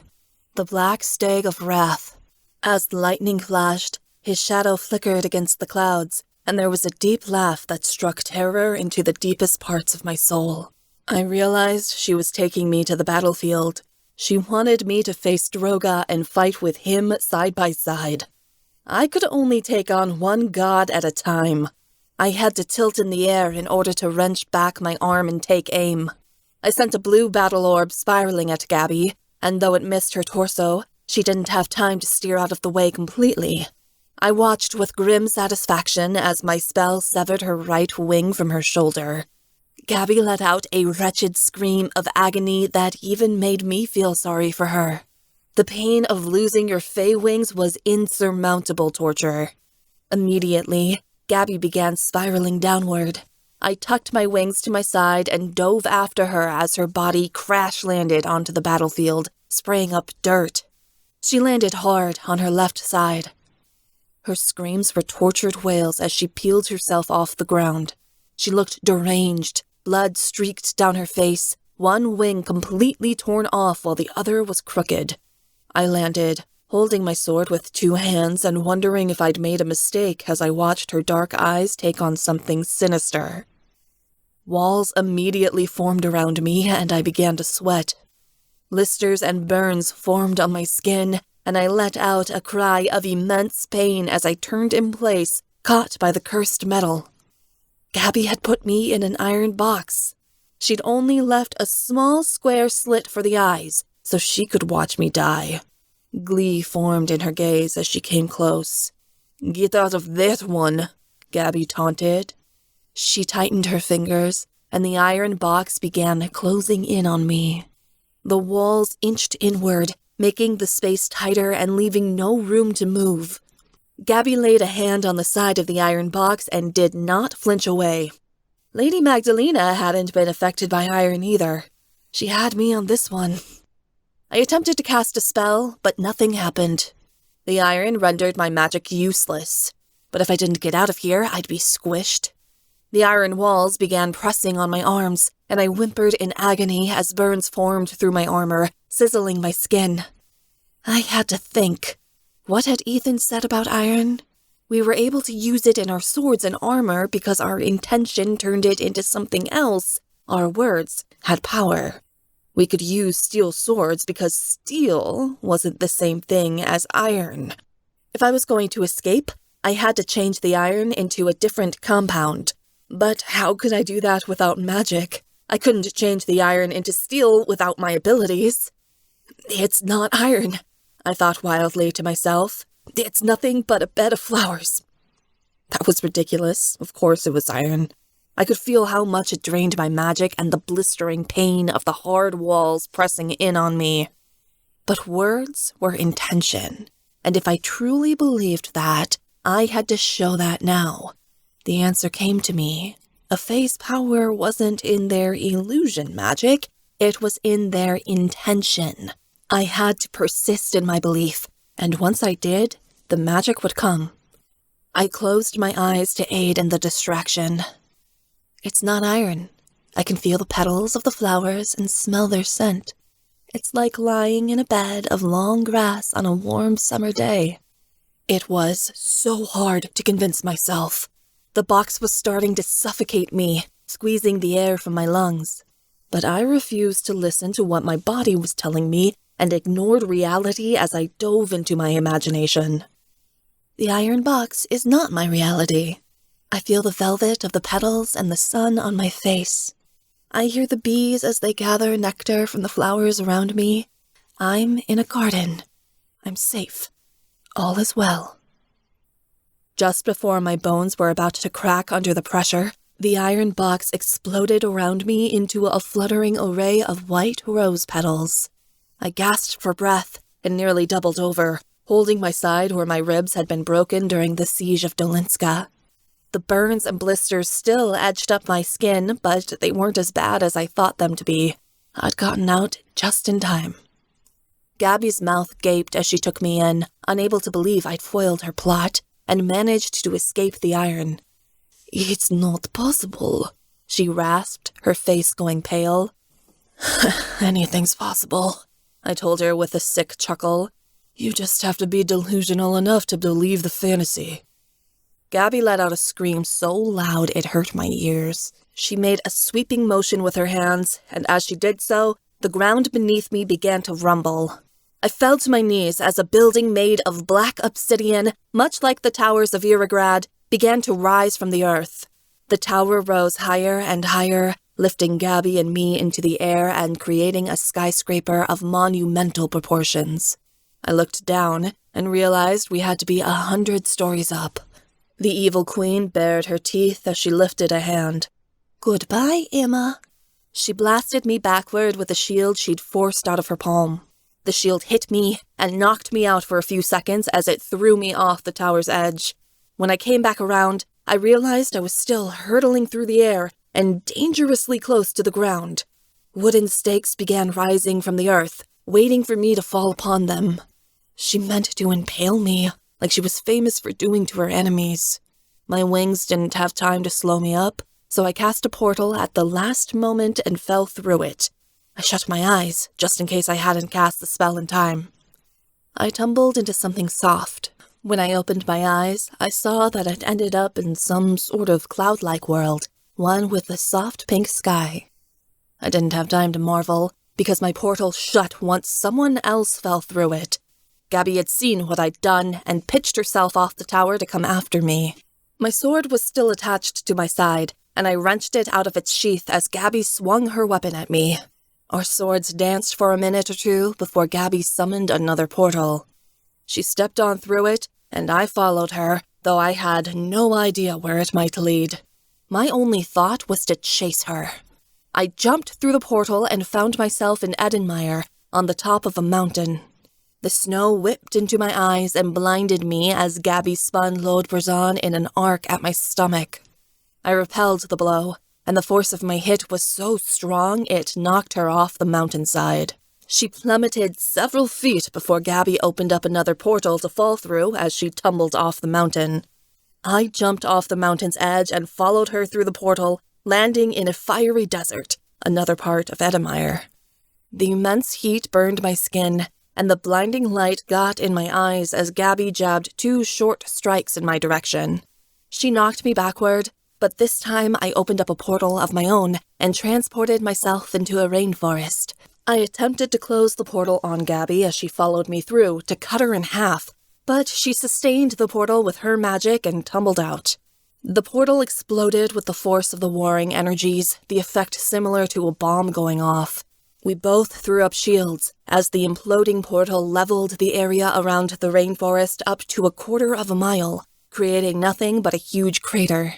Gabby ran at me, but I cast another portal and slipped through again, this time landing in a coniferous forest. The ring of our blades rang out as swords rattled each other, even through the portal's tunnel. We went through portal after portal, entering multiple different lands, some on Earth, some on Edinmyre, our swords clashing for just a moment in each realm before I followed her into another. At some points, we didn't even have time to attempt to strike at one another before we fell into a different portal. We were both casting them so quickly, popping up at different parts of the universe at multiple moments of time, and there just seemed no end to it. Finally, both of us fell through a portal that took us back to the battlefield at the base of the skyscraper she'd created. We were flat on our faces, panting for breath. I doubled over and heaved, bile spewing from my throat. Gabby trembled, but kept her bearings. After a few moments, both of us staggered to our feet at the same time. Gabby clutched Lodbrazan, looking more pissed off than ever. She sent an intense gaze at my sword, and it became liquid in my hands, forming into a puddle of silver goo. I was weaponless, but my magic wouldn't fail me. I called to the nearby woods, looking to latch onto the first monster's mind I could find. Trees toppled over as a strange chimera came bursting out of the forest. It had the back half of a horse and the front half of a warg, with piercing red eyes and fangs that protruded from its upper lip, claws that were bigger than my entire body. A sloglav. They were related to wargs and were native to the woods around the university. This was a wild being, one that hadn't been claimed by Droga's brainwashing yet. I grabbed onto the monster's mane and hauled myself onto its back. Gabby had the same idea I did. She called and overpowered the mind of a hideous, spider-like creature with long, venomous fangs that were just as large as the sloglav. Her mount moved in a blur and had a human skull for a face. I'd studied these creatures and knew they came directly from the depths of the underworld. Gabby had summoned a kikimore. The two animals locked gazes and hissed like they were mortal enemies. My monster let out a braying noise before it charged. Gabby rode her mount toward me at full speed, and the two monsters clashed head-on. My arms felt like they were about to be ripped out of my sockets as I struggled to hold on. My monster screeched, digging in its claws to the side of Gabby's mount, while Gabby's monster bit into my mount's neck. Both of us were tossed around the backs of our respective monsters, holding on for dear life as the creatures circled each other, then dove again. My monster was victorious and tore out the other creature's throat. The monster sank to the ground with a low moan, but Gabby wasn't about to be bested. Before she leapt off the kikimore, she sent a killing spell ricocheting at my monster, which made a giant hole in its skull. My mount slumped to the ground, dead, and I had to roll off its back in an effort not to be crushed. We stood beside the bodies of our fallen mounts and stared one another down. Gabby and I faced off once again, each of us looking for a new opportunity. This was such a useless fight. Everything Gabby and I tried canceled each other out. No amount of magic or power would end this battle. We could do this forever, so long as one of us didn't weaken. It would be me first. I was still mortal, and Gabby had a goddess's power. She had more energy than I did, and my body was already struggling to keep up. I couldn't force this fight to keep going, because eventually, I'd have to succumb. I had to think of an alternative way to get her guard down. Words were the most powerful magic there was, and if my powers weren't strong enough to take Gabby down, then the only way to stop her was to beat her at her own tricks. Gabby thought she was a master manipulator, but she had nothing on me. She wanted to play the game of power? Fine, let's fucking play. Gabby approached me. She breathed raggedly, teeth clenched as she dragged Lobrazon through the mud. "Do you honestly think you can stop us?" Gabby screeched. "Droga and I are gods, more powerful than all the others because we have the crystals of harmony. We'll create a dead world, and once all the souls on this plane are under our control, we'll use the crystals to jump to new realities, moving from place to place until every realm in the universe has become ours." "You've lost your mind," I said with horror. "That's what the weak say when they can't understand the perfect vision of power." Gabby swung at me. I had to dodge the blade of my own weapon and roll in the mud to avoid getting stabbed. I managed to scramble to my feet, backing away as Gabby cornered me with her rage. I thought wildly of deceptions and lies, until I realized that the worst thing I could say to her wasn't a fey trick, but the truth. Gabby only had one weak spot that I knew of, and I had to utilize it. It was time to twist the knife in. "Do you know Droga's been playing you?" I let out a mad laugh. "He's had the power to bring Elijah back ever since you gained the crystals." Gabby froze, and I knew I'd hit her right where it hurt. Denial ebbed at her words as she spat. "No, Droga wouldn't lie to me." "All he does is lie. He could resurrect your mate with the help of the crystals, but chose not to because he wants you under his control." "You're lying!" She swung the blade at me, and I had to duck. I kept backing away, speaking as fast as I could. "Maybe you're not insane," I said frantically. "Maybe you've had too much power for too long, and you know what? Power corrupts when it's unbound. You've carried nothing inside of you since Elijah died but bitterness and resentment. You've tried to bend the world to your will, and yet none of it matters, because you lost it all. And when you try to change the world for too long, well, it changes you. I should know." She punched me across the face, and I fell onto my knees. Gabby took me in, staring at me for a moment or two before her expression took on a look of dispassion. Gabby flung Lord Pazan down before me, and it plopped in the mud. I had no idea what she was doing until she said, "I'll hear no more of your words. This fight is over. You will submit to my will, Dama Wilka." Ice ran through my veins at the mention of my true name. I didn't know how she found out until I thought back. Jasper. He must have overheard Ethan and I talking in the woods after my ceremony. But if that was true, why hadn't Gabby used my true name against me immediately after she'd learned it? The answer came to me quickly, because she had tried and failed. I'd been lost in time shortly after Jasper told Gabby what he knew.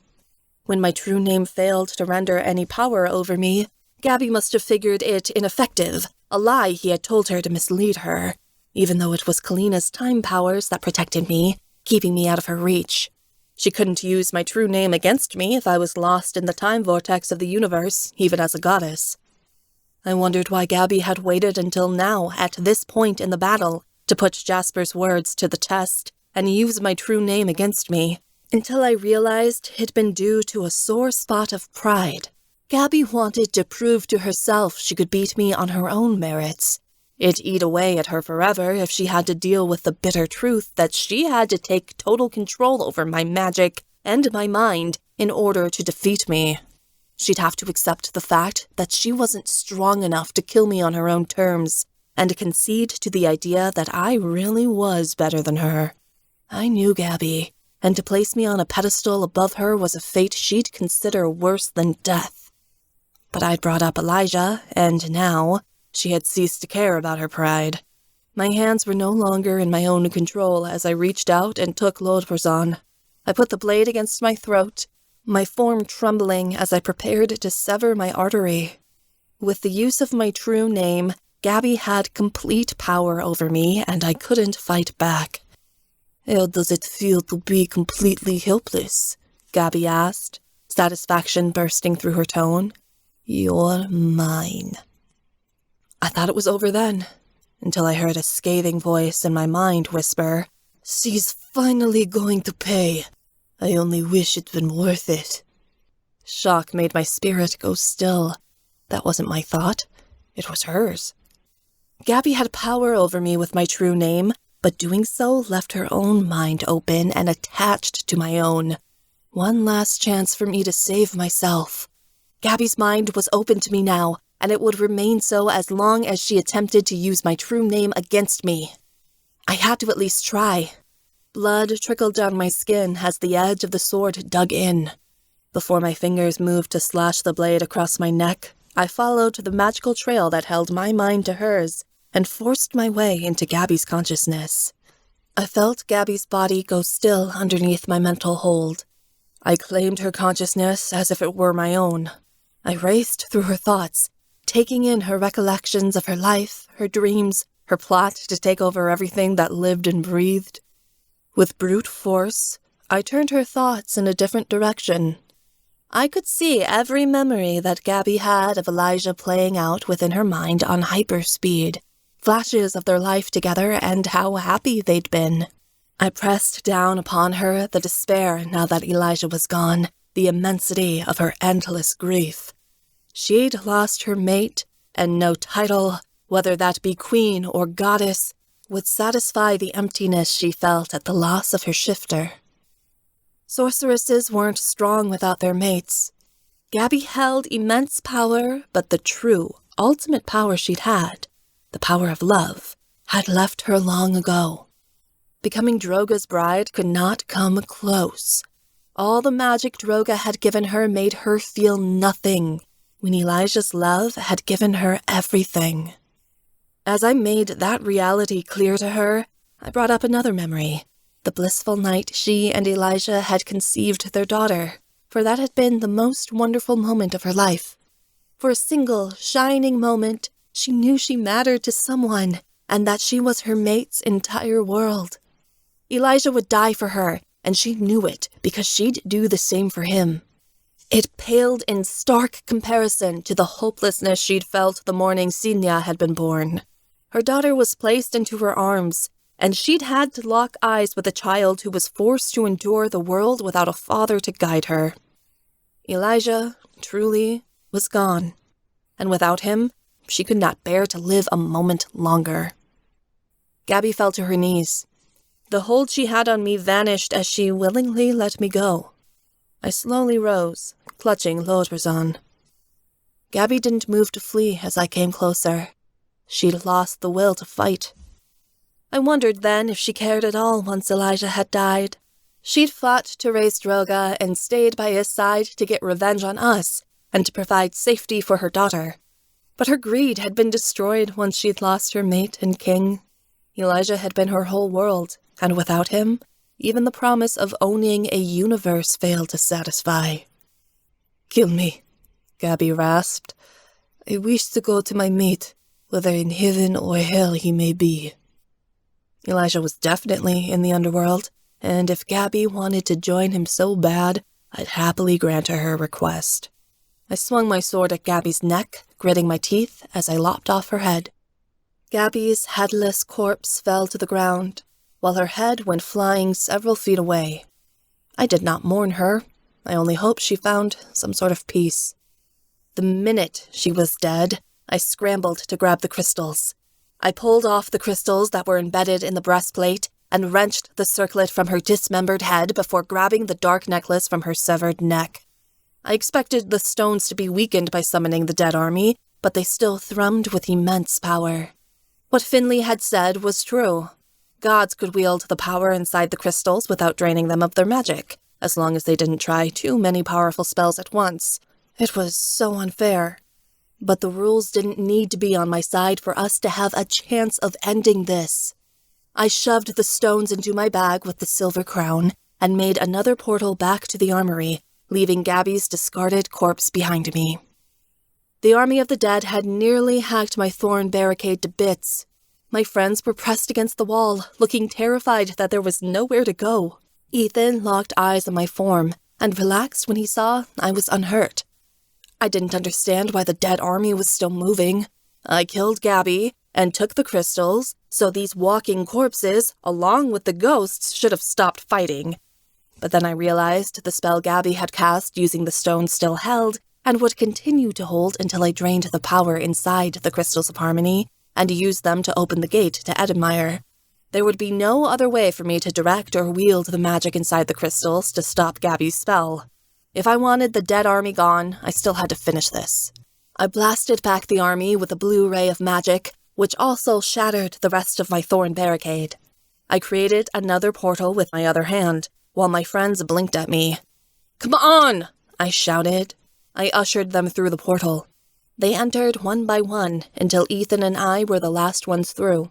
I closed the portal so the corpses couldn't follow us as we stood, gasping, on the edges of destroyed cobblestone streets. I'd transported us to the palace ruins.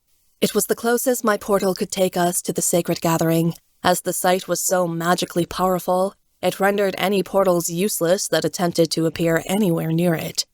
We'd have to run the rest of the way. Now that Gabby was dead, the thunderstorm had ended, and the sun was starting to come out, bathing the earth in an orange hue of a forlorn sunset. "Oh no, Wilka, I'm so glad you're all right." Ethan embraced me, and I held him against my body. I'd been so worried I wouldn't see him again. "Did you get the crystals?" Theo pressed. I nodded as I pulled out of Ethan's arms. "Yes, and Gabby is dead." Ethan sighed. "I don't know if it makes much of a difference. The way to Edinmyre has been shut. The Fae have lost their magic. We're all going to die anyway. It's too late." "Don't think like that. Fae are perishing as we speak. We need to keep fighting and battle to save what's left," Kiara insisted. "Maybe we can still unite the stones.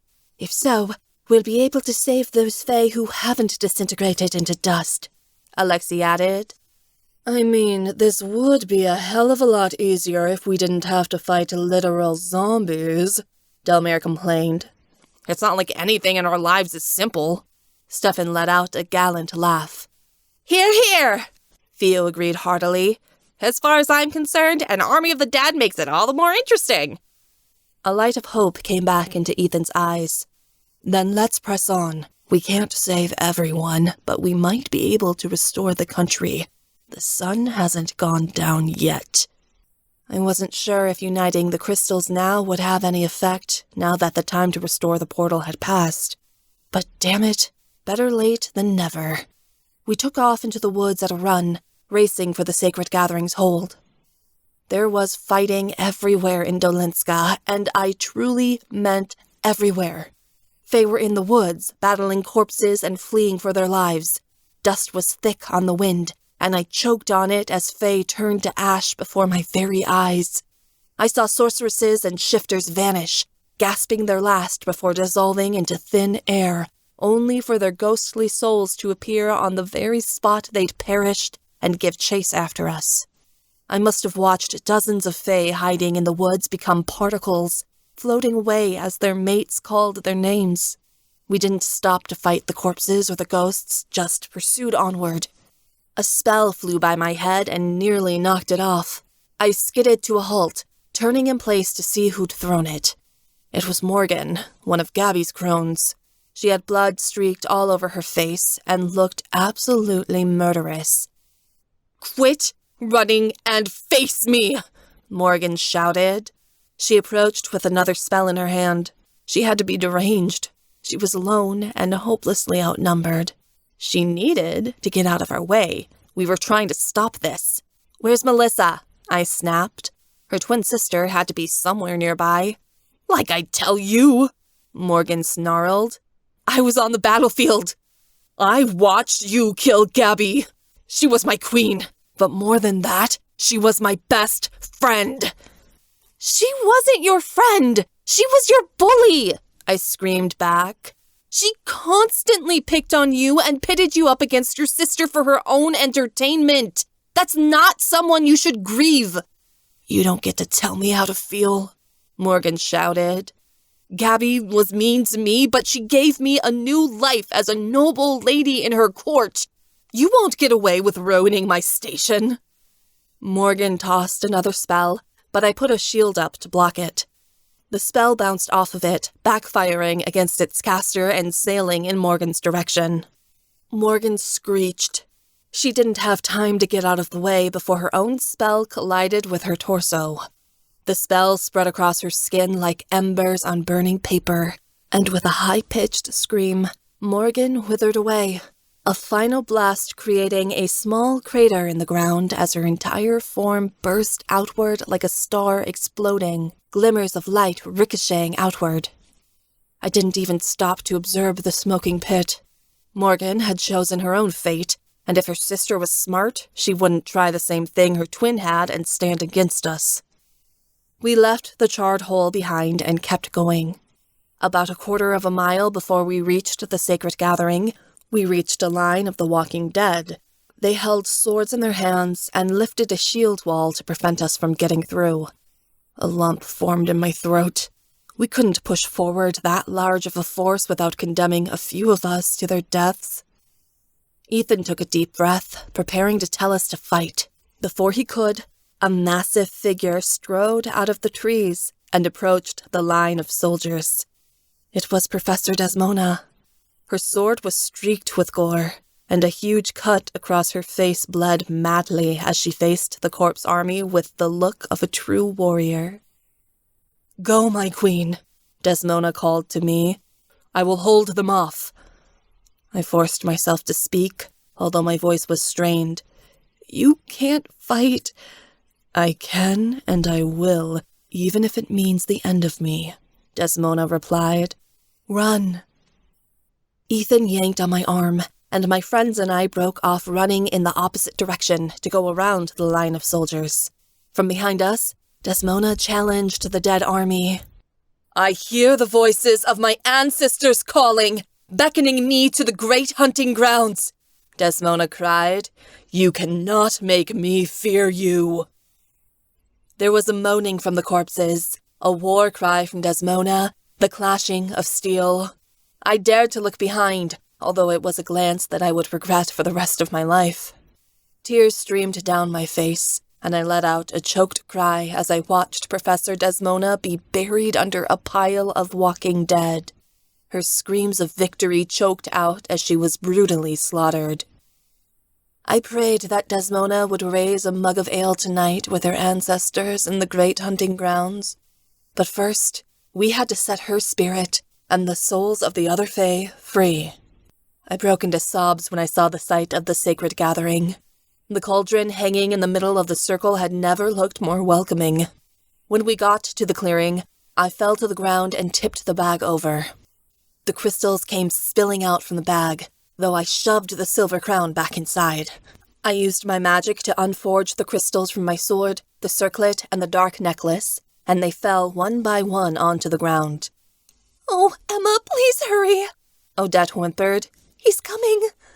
My heart raced, and a tightness strangled the life from my chest as I heard the sound of hoofbeats approaching. Droga knew we'd defeated his wife and that we had the stones. He was going to stop us from performing the ceremony. Over my dead body. "Place these in a circle around the gathering," I screamed. I distributed the stones, giving them to my friends and Ethan. I clutched the Unseelie stone, racing to put it at the top of the circle and across from the Seelie stone as the others put the Wolven, Dragon, Alicorn, and Griffin stones into their respective places. I entered the middle of the circle. Once I did, the tremendous power of the crystals of harmony coursed through me. Their magic connected, making intertwined strands of blue, red, pink, gold, white, and black, blaring out a humming sound that thrummed through my being. I felt their resonance rocking me to my core, like the touch of a god as a windstorm whipped around the area at their power. My own magic as the World Weaver paled in comparison to even one of these stones. Their combined power nearly knocked me off my feet, but I forced myself to remain steady as my hair whipped around my face. It was then Droga arrived. The massive black stag turned over trees in his way, his form looming over me. His eyes glowed with a reddish fury that was truly damning. I shook in his presence as the colors of the crystals of harmony whirled around me. Smoke furled from Droga's nostrils as he lowered his head, preparing to break the circle the crystals made and end the ceremony. My friends scattered away from his stomping hoofs, ducking into the trees and away from the sacred gathering to avoid being trampled. All but one, that was. Kiara did something crazy. Instead of running away like everyone else, she charged in front of Droga. She stared up at him, refusing to tremble in his stead. "Out of my way, girl," Droga seethed. "You are delaying destiny." "Kiara!" Alexei cried, and he rushed to protect her. Then his eyes shifted, and his gaze widened as he looked at something beyond Droga. Even over the humming of the crystals, I heard him utter, "The doe." Droga lowered his head and charged. One of his antlers pierced Alexei straight through the chest. He let out a gasping noise as air left his lungs, eyes wide with shock. Kiara gave a horrible wail, and Droga threw his head back. Alexei sailed through the air until he landed harshly on his side, and I heard several of his bones break. I stared open-mouthed at him, expecting him to get up, before I realized. He didn't see me anymore. He didn't see anything. He was gone. "Kiara, run!" I pleaded, voice cracking on the last note. Didn't she see that Droga was unstoppable? He'd killed Alexei. She needed to save herself. "Finish the ceremony!" Kiara screeched in terrible pain. She'd just lost her mate, the love of her life, yet she still refused to move, planting herself between the dark god and me. Droga snorted, digging his hoof into the ground before he lowered his gaze on Kiara. She gave a rattling gasp as Droga absorbed her life energy, draining her until there was nothing left. Kiara collapsed beside Alexei's lifeless form. In her eyes, I saw the reflection of the spectral doe just before the light went out. Odette gave a high-pitched scream, and Edinmyre began wailing. I heard the sobs of the shifters as they witnessed the lifeless forms of our greatest friends lie discarded on the ground like Droga's playthings. Now, where were we? Droga asked. Tears trickled down my face. My tongue attempted to form words, but there were none that could describe the devastation that I'd just witnessed. I'd seen so many cruel things in my life, but this? Kiara and Alexei had been a part of us. They'd been our family. Without them, we would have never gotten this far. Why would they give themselves up like this? "Emma!" Ethan shouted from nearby. "The sacrifice!" I stalled. Lucien said that I would have to make a sacrifice to unite the stones, although we hadn't been sure what it was. The ceremony could require anything. Then it struck me, sharp as a blade. Kiara understood. I had figured the stones needed my sacrifice, my life, for the portal to open. But Kiara had realized that the crystals would accept any sacrifice, so long as it was an offering of Fey blood. That's why she'd charged in front of Droga so freely, so bravely, ready to give it all. There was nothing more to offer. I'd already made my sacrifice, because I'd lost 2 of my best friends. Their blood had spilled upon the revered land of the sacred gathering. The stones were satisfied with the gift. I could end this. With the loss of Kiara and Alexi still echoing in my voice, I cried out the incantation with all the strength and pain I could muster. Loyalty, bravery, faith, and compassion in perfect harmony. Crystals united here as one to restore our history. Edinmyre and earth married true. No longer may we roam. Light and dark now joined together, guiding our way home. The light that connected the crystals erupted toward the sky, creating a halo as it shot into space. I began to hover off the ground, and all of Dolinska shook. Magic surged, creating a sonic boom that echoed throughout the area. The powerful shockwave nearly knocked Droga off his feet, making him stumble against a tree. As the World Weaver, I felt my powers expand and grow as a new connection was forged between Earth and Edinmyre. Energy surged through me until I was a conduit, giving life to all the Fae in Malovia. Through the colors swirling around me, I watched as magic returned to my friends, rushing into their chests until their entire bodies glowed with a thin, ethereal sheen that glimmered more dazzling than diamonds. All at once, there was a shattering sound as the crystals were destroyed. Each one broke into 1,000,000 pieces, turning to dust with the immense power it took to create the portal, floating away upon the wind. As my feet touched the ground again, I walked forward, completely mystified. An ivory gate had appeared, its features appearing as if it had been carved to look like wood twisted with climbing ivy. Within the gate was a thin veil, displaying beautiful hills and mountains, winding forests and massive trees. All you had to do to get there was step through. A true, permanent portal to Edinmyre. Now the Fae could go back and forth whenever they wanted. The sacred gathering had been changed. Any fairy could come to this gate and enter in, and through it, they'd be able to return to their ancestral home. Tears coursed down my cheeks as I witnessed the incredible, magical sight. I realized that all was silent. The howls of the walking dead were no longer haunting the skies. They, and the ghostly specters, were gone. Droga could not summon them to fight without the crystals. "No! This cannot be!" Droga raged. He stomped his hoofs, tossing his antlered head angrily as he cried, "I am going to destroy you!" I faced Droga without fear. He could kill me. I'd done what I needed to do and fulfilled my destiny.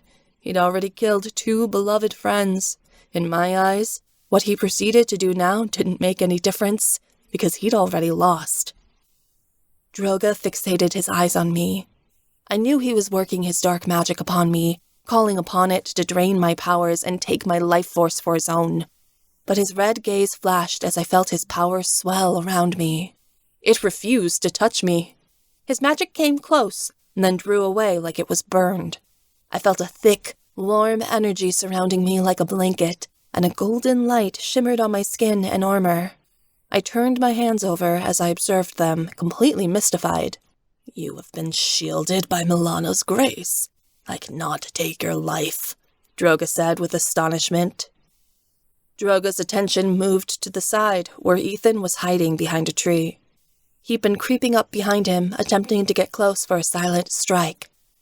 "However," Droga breathed, That doesn't mean I can't get someone else to take it for me.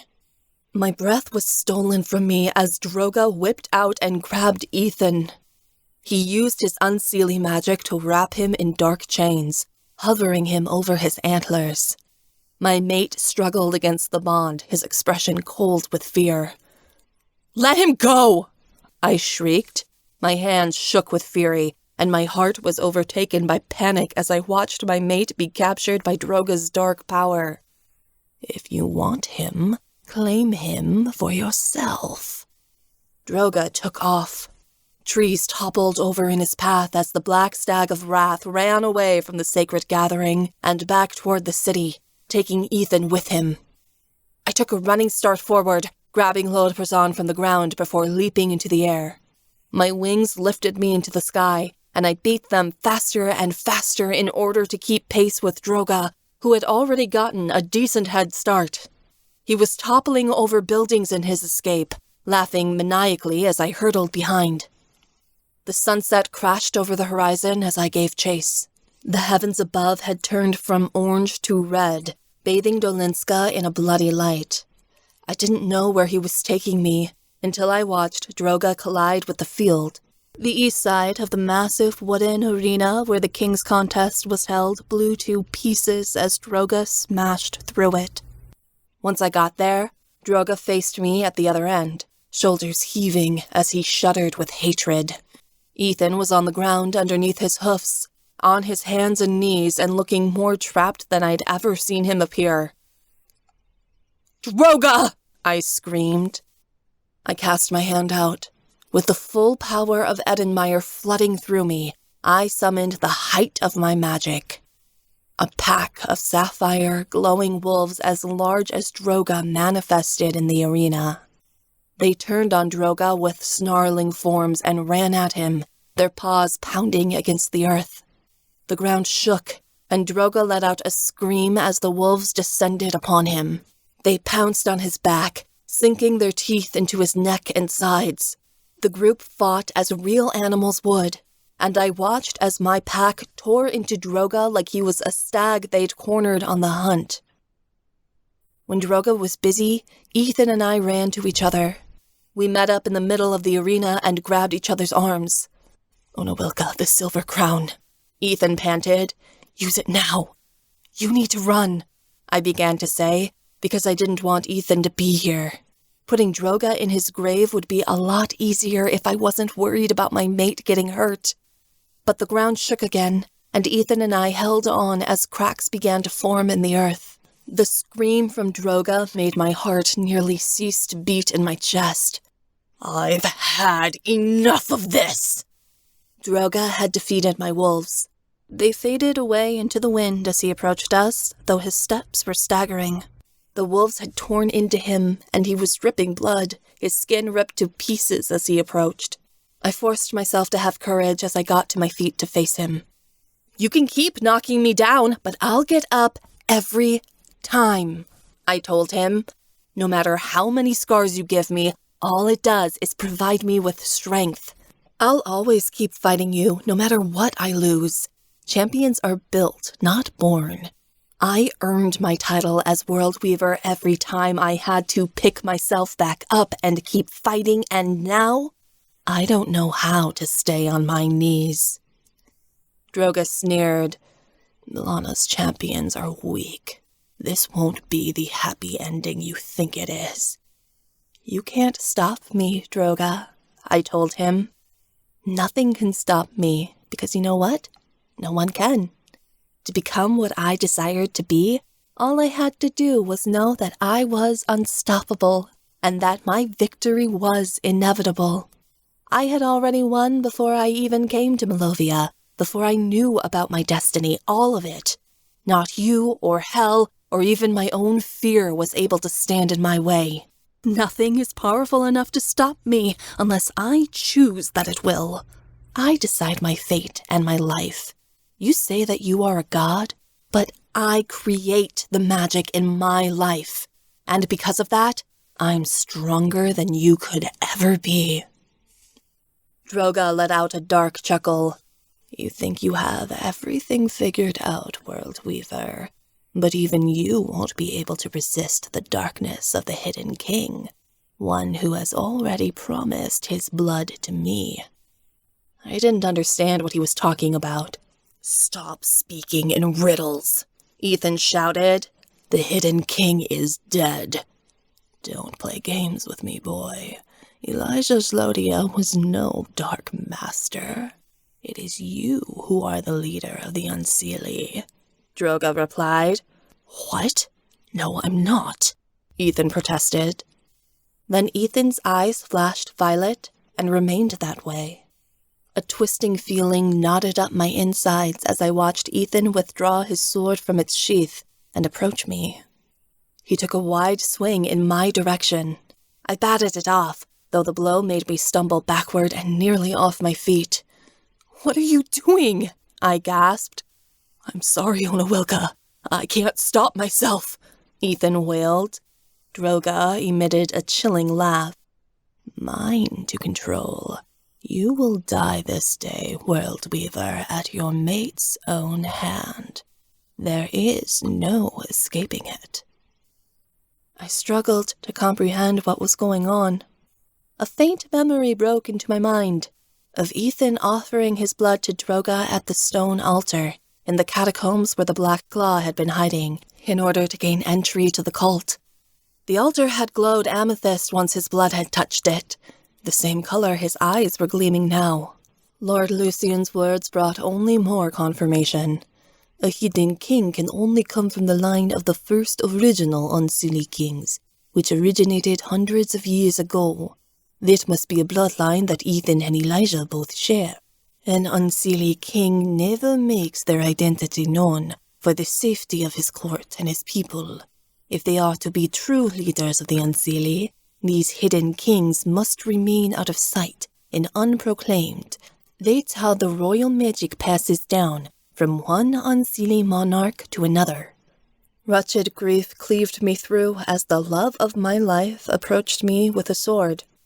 I had no choice but to face the grave truth. Ethan was the Hidden King. He always had been.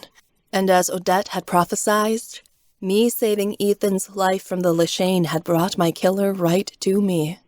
My mate had just agreed to another bad contract, with the Dark God holding the terms. By refusing Droga's accusation that he was the Hidden King, Ethan had confirmed that he was, because a Hidden King always had to deny that they were one. With his denial of the name, he'd consented to being the Hidden King himself. The Dark God had tricked Ethan into confirming he was the ruler of the Unseelie by getting him to verbally say that he wasn't. And now, with the offering of blood, alongside his declination of the title, Ethan was Droga's to control. My husband struck again. I batted away his sword with a clash of my own, and put up a hand to blast Ethan back. He rolled backward, only to spring back up again. I threw a battle orb, but it was a half-hearted attempt. It sailed by his head as his sword struck mine again. I attempted to use a binding spell on him, but as it settled around his form, the spell melted away. Droga's wrath protected Ethan as Milana's grace protected me. A lump grew thick in my throat. I couldn't cast anything worthwhile to defend myself because it would kill Ethan. Droga had complete control over him. Though he wanted to stop, he couldn't. The offering of his blood upon the stone altar and the bad contract he'd just made had given Droga utter power over my husband. See if you can put me away now, Droga cried. Choose, World Weaver, your own life or the life of your mate. Emma, kill me, Ethan pleaded as we fought. His blows made my arms quiver and ache. In his tone was desperation. Take my life so you may live. Tears fell as he struggled to resist Droga's hold, and though his eyes gleamed amethyst, I could tell within them there was nothing but suffering and woe. Ethan longed to die if it meant saving me. I won't hurt you, I promised. If I could seal Droga away inside his tomb, his control over Ethan would end. We might get out of this alive. I put an exploding shield between us, and it blew Ethan back a few feet, giving me some time. I fished my left hand in my bag and wrenched out the silver crown, taking a breath to recite the spell. Droga, black stag of wrath, on Fey souls you have dined. I grunted and had to stop the incantation as Ethan came charging at me. He rammed his shoulder into mine, and I scrambled away from him. His sword smashed into the dirt as I rolled out of the way, choking out the words. The time for suffering is over now. With my magic thus I bind. I scrambled to grab my sword and get back on my feet just before Ethan's sword would have cut off my head. I stopped his blade mid-swing, though my arm shook. I continued to speak as I batted Ethan off, dancing around him and feinting blows. Return to your stone prison. The silver crown is your jailer, for I have come to offer it, the blood of a world weaver. I blocked another one of Ethan's blows, and the effect left him open. I could easily stab him through the heart right there, and it would all be over. Yet I hesitated, and Ethan belted out, What are you waiting for? Kill me and save yourself. I could not respond before he attacked again. A corner of his sword nicked my forehead, causing blood to stream into my eyes. Everything went red, and I trembled with the inevitability of it all. Droga snorted, growing impatient with Ethan's failed attempts to end me. This shall not pass. I will not allow it to happen. Droga put his head down and charged at me, aiming his antlers at my torso. I kicked Ethan down and spun around at the last moment, facing Droga just before he impaled me. I dodged around his antlers and plunged my sword forward, crying out, God of agony and suffering, return now to your grave! My sword went upward. It penetrated the bottom of Droga's mouth, slicing upward through his skull and entering his brain. With my other hand, I slammed the crown onto Droga's head as hard as I could muster. We both froze then. Droga gave a gurgled chuckle. Blood came bubbling up past his lips as he looked at me. Well, well. I wasn't sure what was so damn funny, until I realized I couldn't breathe. I was literally unable to take a breath. Then, out of the corner of my eye, I saw her, the spectral doe. She gazed back at me with her ghostly form, bowing her head to me in what seemed like reverence as she acknowledged the end. I looked down and saw that there was a sword sticking through my chest. Blood poured from the middle of me, soaking my armor. I could feel it inside of me now, the blade. It was sharp and stinging, cutting a hole through my organs, most profoundly my heart. I wasn't sure how it kept beating, struck through like that, and knew it wouldn't for much longer. The breath from Ethan's lungs were rattling and shallow as he stumbled before me. He had let go of the hilt of the blade that he'd used to stab me in the back. His expression was wide with shock, unable to believe that he'd truly done it. I was still holding on to the silver crown on Droga's head, though my shaking fingers were about to drop it from my grasp. With the last of my breath, I choked out the final words. I say to you, God of poor death, this world be no longer your slave. I felt all of my magic leave me as I surrendered it to the power of the silver crown. It flooded outward through my torso as it brushed toward Droga in one powerful blue burst. As the wave of sapphire magic hit him, Droga gave a dying moan. The silver crown burst into ash, spreading away like smoke on the wind, never to be used again. The dark god withered away as a stone monument rose out of the cracks of the earth, forming from the jagged stone underneath the surface. The lid of the stone coffin opened up. Droga's body collapsed, his hoofs scrambling against the dirt as my magic wrapped around him, forming chains. Against his will, he was dragged toward the grave. With one last cry of rage, he disappeared into the bowels of the earth, and the lid of the tomb was placed over the stone coffin.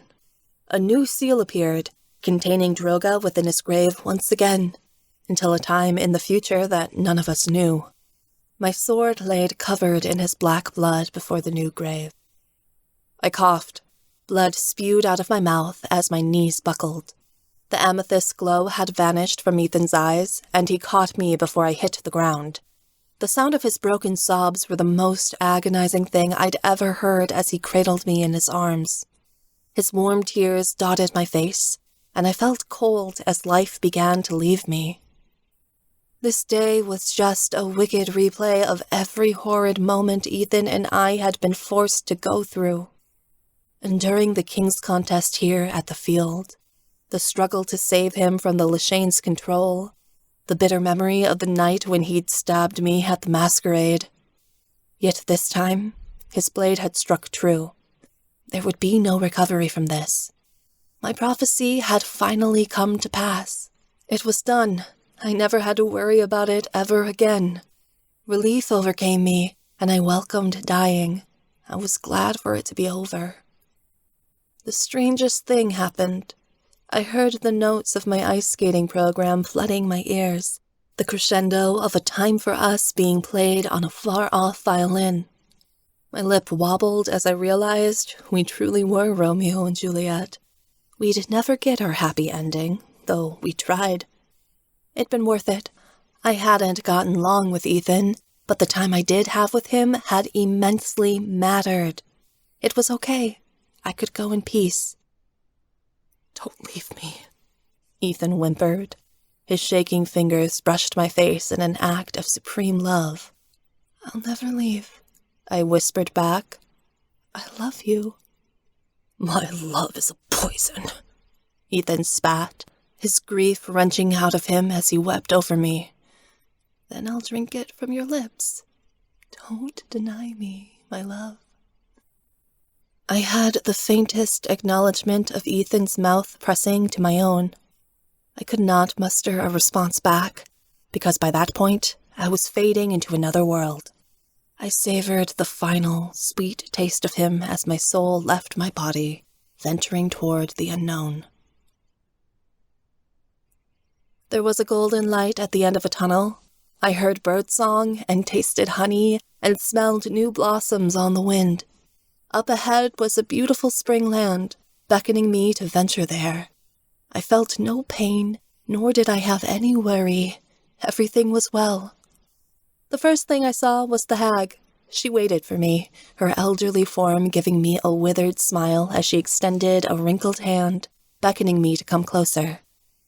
I did so without question. The hag had given me my prophecy.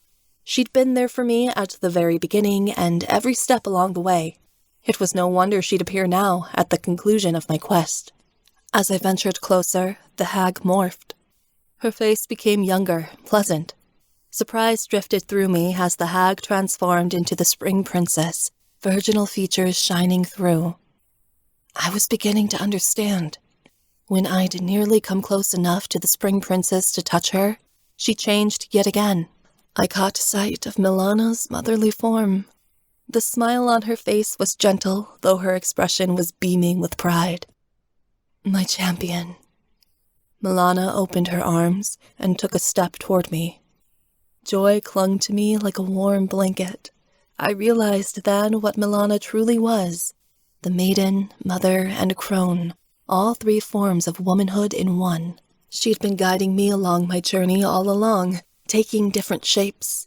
Now I was grateful I'd always listened to the hag's words, because they'd led me straight to my goddess's arms.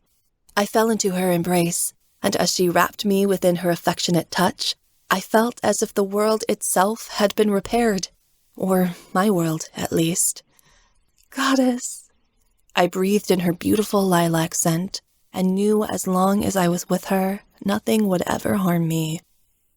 "You have done so well, my champion," Milana said, and she grasped my shoulders as she took a step back. "How would you like to join my brigada?" Figures appeared behind Milana. Thousands of shield maidens and sorceresses, her champions, conjured in a circle around me. They wore armor and robes, carrying heavy weapons and powerful magic. These were the strongest and bravest women that had ever lived, beings that served Milana in the afterlife as a reward for their great deeds on Earth. Now, they wanted me to be one of them. There was no higher honor. I glanced behind. I could still hear Ethan's sobs echoing in the distance, though they got farther away with each passing moment. I thought of him, my family, my friends. What about them? I asked. They'll be all right, Milana said gently, and she extended her hand. Come. I took Milana's hand. I grasped her fingers tightly as she led me to the spring portal, through the golden light and into a new life. Chapter 23. Ethan. Someone kill me. If the gods have any mercy, they'll take my life. They had none, for I was cursed to roam this earthly plane after my love had departed from this world, by my own hand, for I had killed my mate. Dolinska had been rebuilt by sorcery. After the battle was over, and it was clear who had won, the country had hurried to install me as king yet again on Malovia's throne. I did not want it. I did not want anything save for my wife to come back to me. Magic had come back to the Fey world with the reopening of the portal to Edinmyre, stronger than it ever had been. The portal that Emma had opened to Edinmyre had remained open permanently. Fey were drifting back and forth between the two realms, touring their ancestral home. It was truly a miracle, but the wonder failed to cheer me. There were no miracles left in the world, not for me. Sorceresses had reconstructed Melonia's cathedral with their magic, and it is where Emma lay now. My wife's body was lying in state, presented at the head of the cathedral in a glass coffin. The coroner had stitched up the hole in her heart that I'd made, and placed a spell upon her to preserve the body, but no embalming had been done.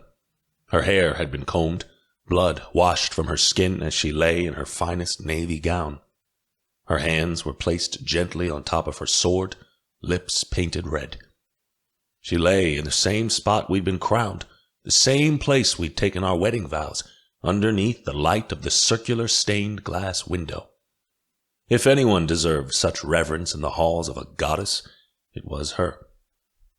She'd been dead for 6 days, presented here to the public so they could say their final farewell. My eyes fixated on Emma's husk and refused to leave. Her skin was no longer soft, but waxy, form rigid and cold. She appeared a lifeless statue, a relic, and not the girl I'd loved. I'd planned for a future with this woman, fought at her side, made love to her. That body couldn't be the one I had touched so fondly, the one I'd thought so fair on our wedding day. This must be some sort of cruel dream. I'd given up everything to be with her.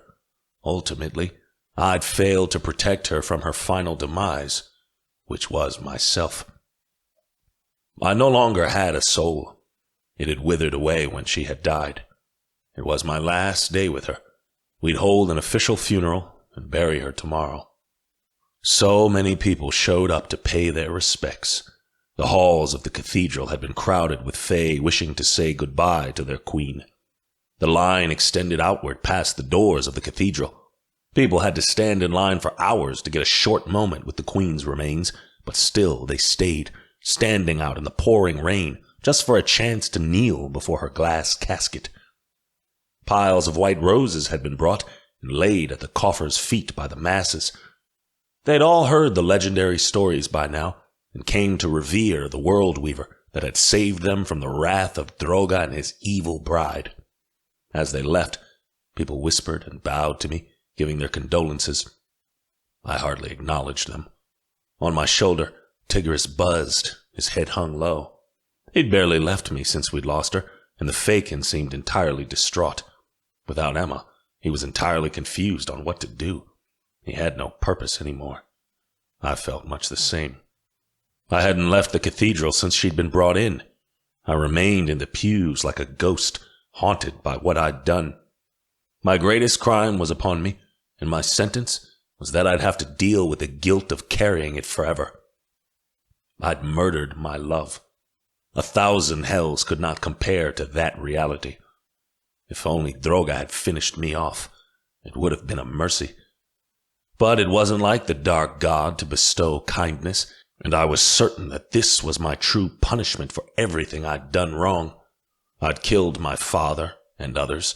So many lives were wasted at my hand. I'd felt her heart give way under my blade as I'd shoved it through, and had ceased to feel anything since but harsh remorse and utter sorrow. I thought I'd been sad before, but those unhappy times had been illusions.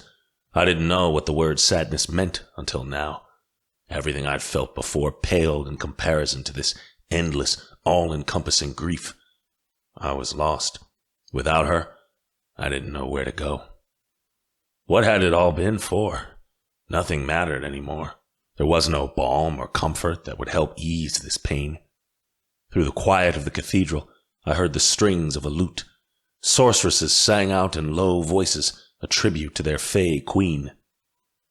Into the world born a rose maiden fair, eyes of green and red of hair, a maiden beholden to her fate, destined to be cleaven from her mate.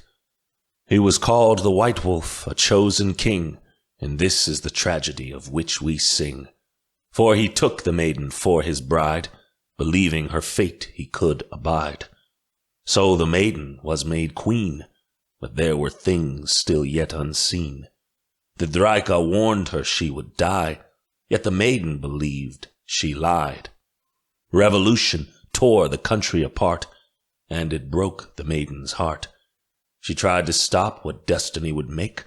This would be her greatest mistake. Blood red from her body ran. Her death did echo through the land. In his arms the king held her tight, while her soul fled safely through the night. Melted away the last of the snow, that the maiden's life grew to a close. Now forever our kingdom knows of the White Wolf King and his white rose. I'd remembered the stricken faces of my friends as I'd carried Emma's body up the streets of Dolinska, covered in her blood and weeping so hard I couldn't see straight. Recollections of that night were foggy. I barely remembered Arthur attempting to wrench Emma out of my arms, or how I'd hit him and clung her to me. I didn't remember being dragged off by Stefan, or the noises my friends had made when they'd realized.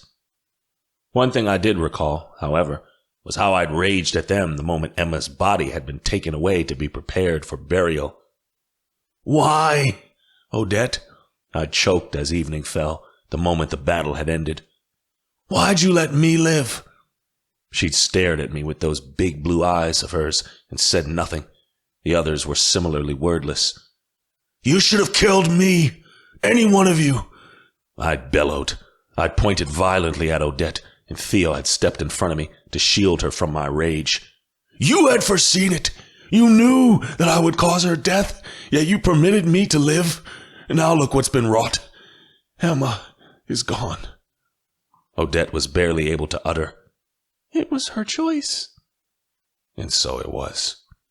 I wanted to lay down and die of misery, for I could not bear to live with myself after killing my own mate. Yet I'd sworn an oath to Malovia. I was still a king, and my people needed me, as broken as this country was. Someone had to step in and set things right again. I hoped I wouldn't last long. Another war, an assassination, perhaps, and I'd let them take me. And this damn country could host another king's contest, put another fool on the throne, and he'd be challenged for power by some other greedy soul, and on it would go, because the Fae were brutal bastards who never learned their lesson. Our sons and daughters would continue to pay the price, and we'd go on to ruin each other until the end of time. I didn't want any part in it anymore. I'd had my fill of the game of power, and I had no desire to keep playing. I just wanted to be with my wife. A hunkering form sat down beside me. His cloak was dirty, and he smelled of ale. I don't think he'd put the bottle down since the glass casket had been unveiled. If anyone's grief was comparable to mine, it was Lucian's. He had lost a child. He shifted beside me and said hoarsely, "You should get some rest." I hadn't slept in days, besides catching off moments in the pews during the middle of the night. "I must sit vigil beside her grave. She needs me." Your country needs you. You will need to return to rule after tomorrow. The thought of leaving Emma in the burial chambers underneath the cathedral while I returned to give orders and make decrees was harrowing. I'd promised Emma I'd go on if she died, vowed to make things right in the country even if she wasn't here, and move on despite the pain of losing her. That promise had been foolhardy to make because I didn't think I could do it. I wanted to crawl into that glass casket with her and suffocate, never to come out. I felt ashamed I was breaking my vow to her after she'd been so worried about my reaction to her loss, but we hadn't planned for this. Perhaps there would have been a chance I could have gone on without her if she had died under different circumstances, but I had been the one that had killed her, and so the remorse alone was enough to turn my promise into nothing but regret. I was a coward, unable to keep a simple vow to my mate, another reason to despise myself. Lucian shifted beside me, and I felt urged to speak. I'm sorry. I'd said it 1,000,000 times to him since that day. It's not your fault.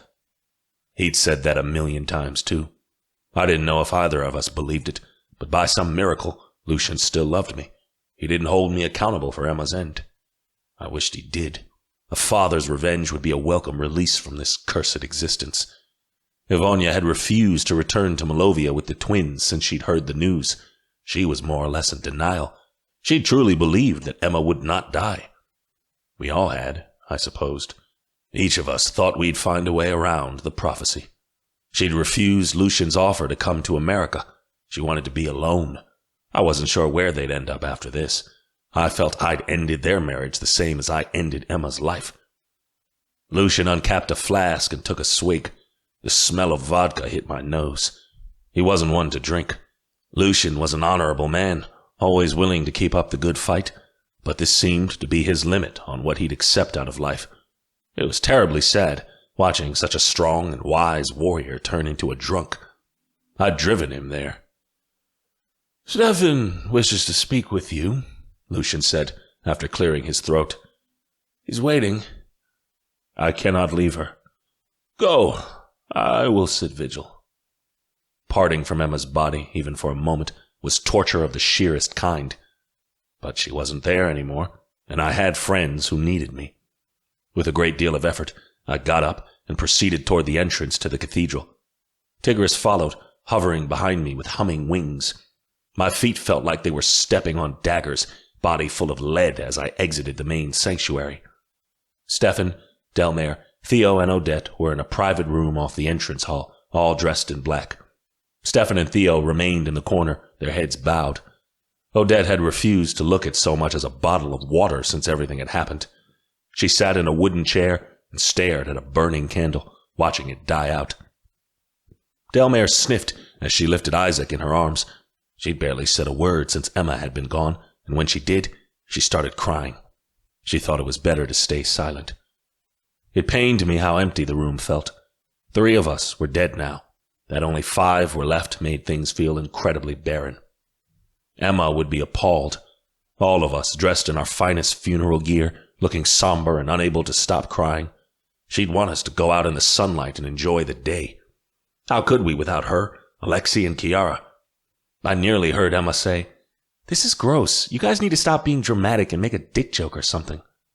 A smile barely lifted my lips as I heard the ghost of her voice in my mind. She would definitely say something like that. "You wanted to see me?"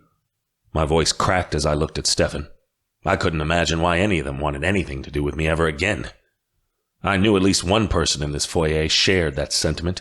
Since I'd confessed to them what I'd done, Edinmyre had been unable to look me in the eye. I knew. She hated me. And Stefan loved me, and was my best friend. He did not blame me, and she did. That caused a division between them. I'd overheard them tearfully arguing about it before the cathedral had closed last night. My mere existence was causing damage to everyone. Was I going to end their marriage too? Stefan nodded and pushed off the wall. "We need to decide what we're going to do with their ashes." I understood his meaning without him having to explain more. The day after the battle, we'd burned Kiara and Alexei on a joint pyre and combined their remains into a single urn. The only question we had now was where they should be buried. The urn should go to Kiara's family. Siona and her parents aren't able to be at the funeral, Theo added quietly. What about Alexei? Delmare asked. We'll keep some, Theo decided. We'll spread a pile of their ashes in the woods outside of the university. Then we'll give the rest to Siona. It's the right thing to do. No one objected further, so it appeared we all agreed. Theo said, Do you think we caused this? Odette had been silent throughout this whole thing, but now she whispered, Yes. The room went silent at her answer, and Theo went on to explain. We took the dragon oath to unite the stones at any cost, even upon death. The stones needed a sacrifice to unite. Any sacrifice, not just Emma's. Kiara figured that out before the rest of us did. She and Alexei died to fulfill it. Maybe it wasn't even their choice. The oath's magic bound them to it. I knew when we took that oath some of us weren't getting out of this, Stefan said gravely. So it's confirmed, I said darkly. The dragon oath killed them. Of course it did. Perhaps if we hadn't made that vow, they'd still be here today, Delmare spat, and a tear slipped down her cheek. Some of us wouldn't be, her husband said, and he wiped the tear away. No matter how we could have done things differently, it wouldn't have changed anything. Someone always had to die. And Emma wouldn't have survived. Odette closed her eyes. Not in any circumstances. I went to walk out of the room. Before I could, Stefan strode forward and grabbed my shoulder. Ethan, wait. I nearly attacked him. His comforting touch was like fiery iron being pressed to my skin. I did not like it. I did not want it. What? You can't keep going on like this, Stefan insisted. She wouldn't have. What would you have me do? I responded harshly. My wife is dead. Stefan's hand slowly dropped from my shoulder, and he stared at me. He had no words to give. I couldn't stand around and talk about this anymore. I left them all without a goodbye. I wanted to return to Emma's body, but I had a filthy longing to be alone, and I couldn't sit vigil at her grave while bearing the brunt of her father's grief alongside my own. I wandered the halls of the cathedral aimlessly, avoiding the high priestesses who offered a listening ear. By the gods, I was just looking for some peace. I heard Finlay ahead, talking in a low voice to Amantha. I knew if he saw me, he'd try to bolster my spirits, and I couldn't handle that right now, so I took the other way around. I found myself wandering the stairs downward to the crypts below the cathedral. By the entrance, there was already an empty space in the wall prepared for Emma's interment. I hated it. I ended up at my father's grave. I stared up at the statue that held his visage and found no comfort. Tigris fluttered at the top of the statue and stood on its head. I knelt before the outlet that contained my father's casket, putting my head to the cool stone and pleading that someone would hear me. Father, please, I begged, don't let me go through this alone. Intercede on my behalf to the gods that my existence ends now, so I do not continue to be this shell of a man. If not, then show me the way to restore what I have lost. Do not watch as I continue to be lost in my misery, no matter how much I deserve it. If I was ever your son, and you still have love for me in your heart, then please give me a way out of this. I opened my eyes and withdrew my head from the stone. I fell backward, jaw open in surprise, as I realized I was kneeling across from my father. He hovered in the air as a spirit, dressed in all the finery of a king.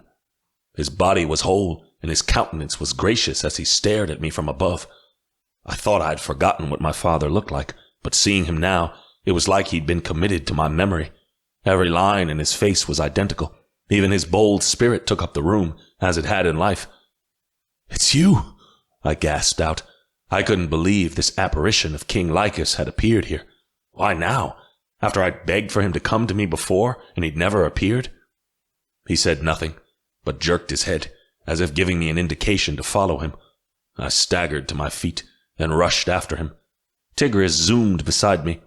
My father led me out of the crypts and into another hallway of the cathedral, where he drifted up a set of stairs.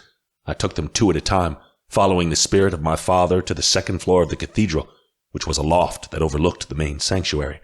I was unable to rip my eyes away from my father's spectral form for even a moment, save for when we passed overhead the area where Emma lay, and I had to take a painstaking glance down. My father emitted a gruff noise, as if to capture my attention. I averted my eyes from my mate and continued to follow him down the hall, where he hovered before a door. He locked eyes with me before vanishing there, leaving the surrounding area cold. I opened the door. It led to the cathedral's library, which held old tomes that the sorceresses used to perform religious rites. Inside the library was Arthur, pulling books off the shelves and setting them on an oak desk. I blinked. Why would my father lead me to Arthur? I didn't understand. I observed his spindly form, which was hunched and weary. He had a black eye from where I'd hit him. I was truly sorry I couldn't remember. Forgetting things, seeing spirits. I was starting to think I'd gone insane. Maybe I had, and this was all some grand delusion. If Emma was still alive somewhere, I welcomed it. I wanted to be mad, if it meant she breathed.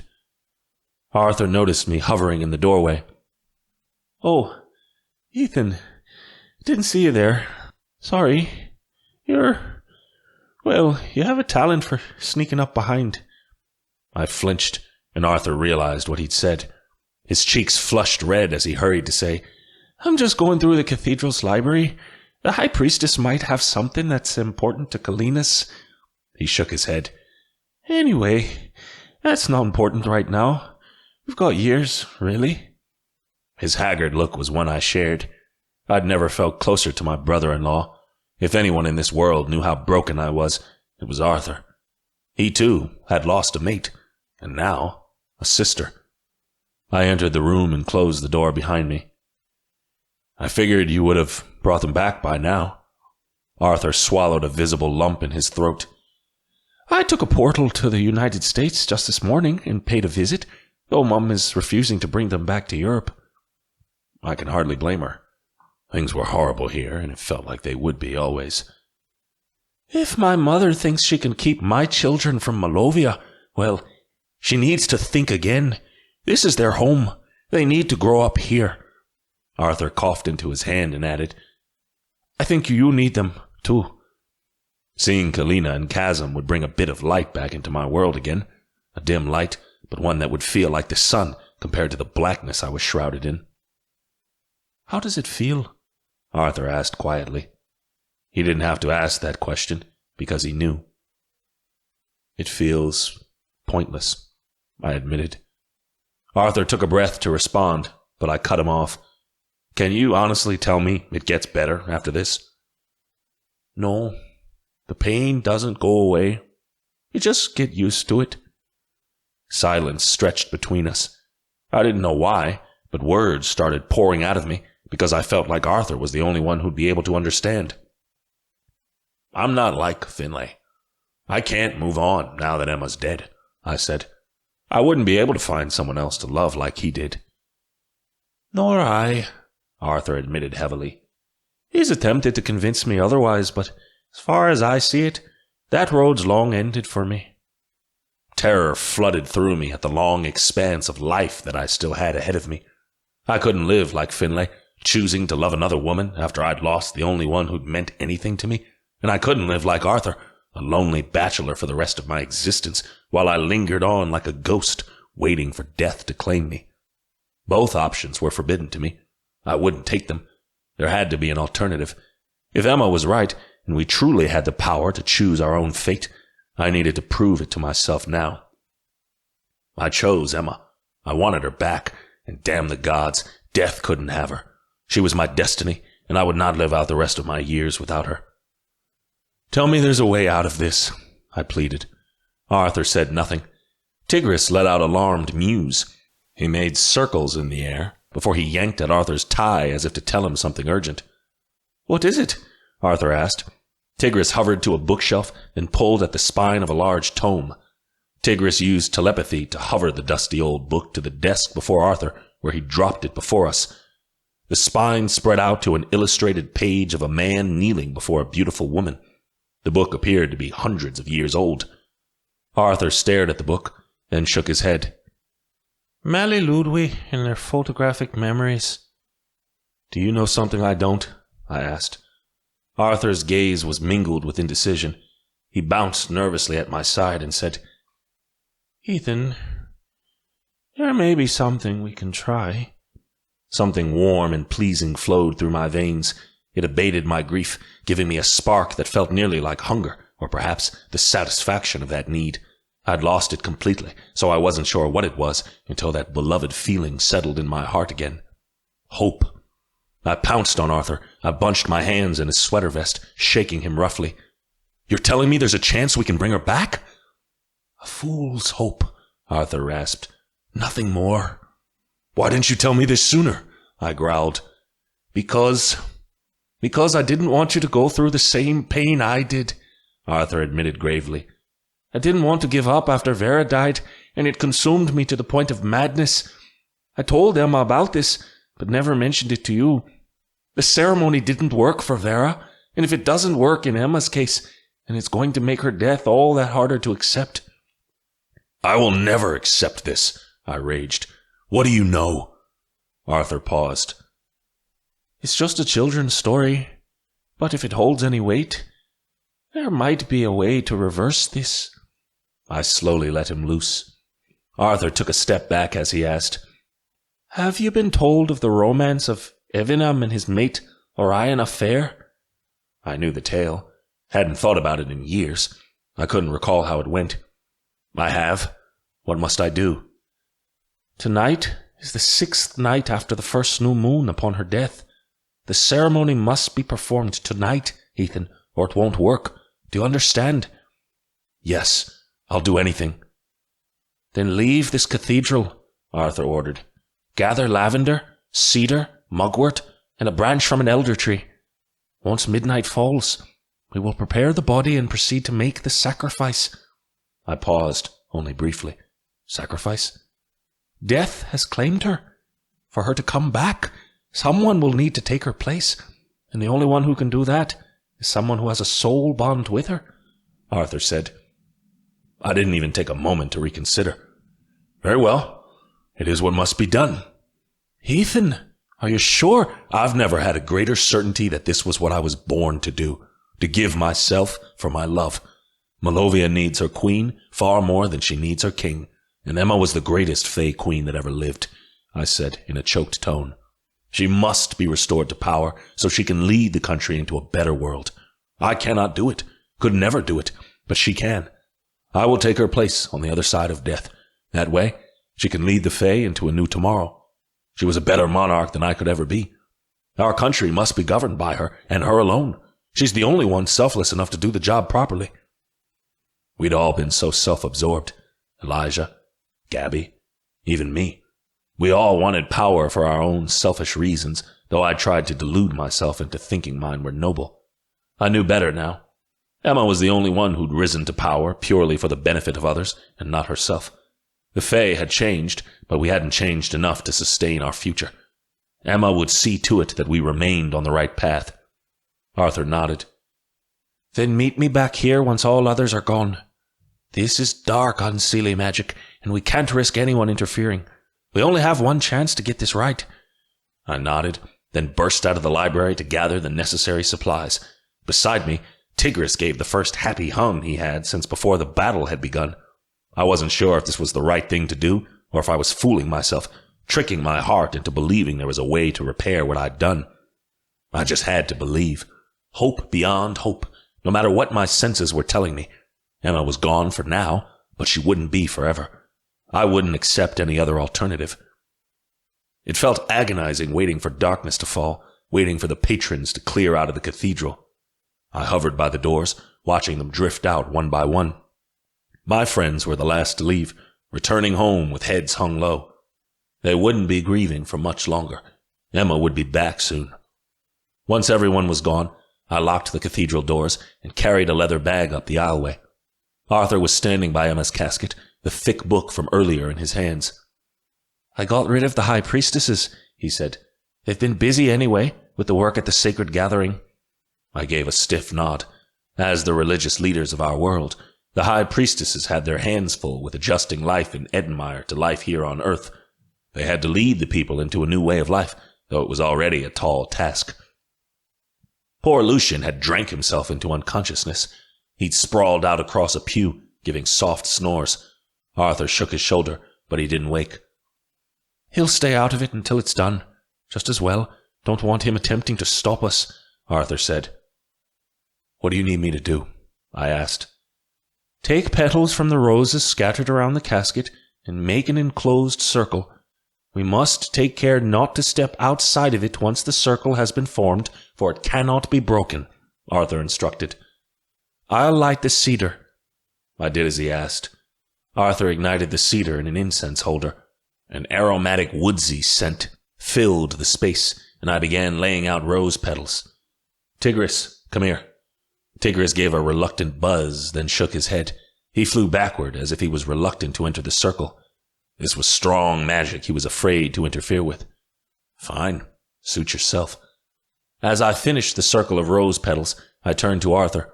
He was binding the lavender, the mugwort, and the branch from an elder tree together, tying them with twine. He placed it aside and said, "Help me move the glass case off of her." Both of us took an end and lifted the top of the casket off. We laid it on the ground, and Arthur placed the bundle on top of Emma's chest. Being so close to her still body was unnerving. I nearly reached out to brush her perfect face before I pulled away. I didn't wish to caress her when she was still cold, and she'd be alive again in a moment. This time, it would be me who was immobile and lifeless, not her. "What now?" I asked. Arthur had opened the book and was thumbing through pages. "I will recite the incantation," Arthur stated. "You must imagine her alive again, with as many details as possible. We cannot stop until you truly believe she's here beside you and well." That felt nearly impossible. My eyes told me she was still and cold, unbreathing. I didn't hear her voice, and I couldn't feel her presence. Our bond was as dead as she was. But I closed my eyes and forced myself to imagine the impossible. I imagined how soft her red hair felt underneath my hands when I ran my fingers through it, and the vibrancy of her green eyes. Arthur started chanting words in the Unseelie language, and they swelled around me as I remembered Emma's sweet scent, how her skin was as soft as roses, and how wonderful it had felt to be inside of her that night before everything had changed. An image of her lying in that coffin, stony and unresponsive, hit me, and it nearly jarred me out of my thoughts. I knew if I opened my eyes at that moment, I'd lose control of my dream, and we'd fail to bring her back. "Keep trying," Arthur said, as if he knew what I was thinking. He'd stopped the incantation for a slight moment to encourage me. "We can't give up." Arthur resumed the Unseelie chant, and I scolded myself. Thinking of the past wouldn't help me now. I had to imagine something new, a better future. I pictured a sunny day outside the palace. Emma ran under the yellow light of the sun, looking back at me and laughing as I chased her through the gardens. I caught her and spun her around as the birds chirped around us. Her laugh was vibrant and her voice was sincere. We fell onto a blanket where servants had laid out our favorites for a picnic. Emma poured honey into my tea before she fed me freshly picked berries from the garden. I could smell her perfume and feel her lips on mine as I lovingly caressed her arm. It was so real that I could smell the honey and taste the berries. This day had never happened, and yet it was as clear to me as if it was possible it could take place tomorrow. I replayed the scene over and over in my mind until it had cemented into reality, and I forgot that I was at the cathedral. In my mind and in my soul, I was there with her, and that was the only reality that mattered. Emma's here. She's happy and more alive than she's ever been, I thought.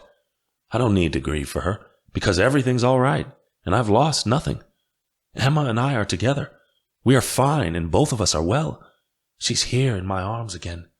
I just know it. With the scene came a burst of something that felt like confirmation, a warm flower in my chest that bloomed like a beautiful rose.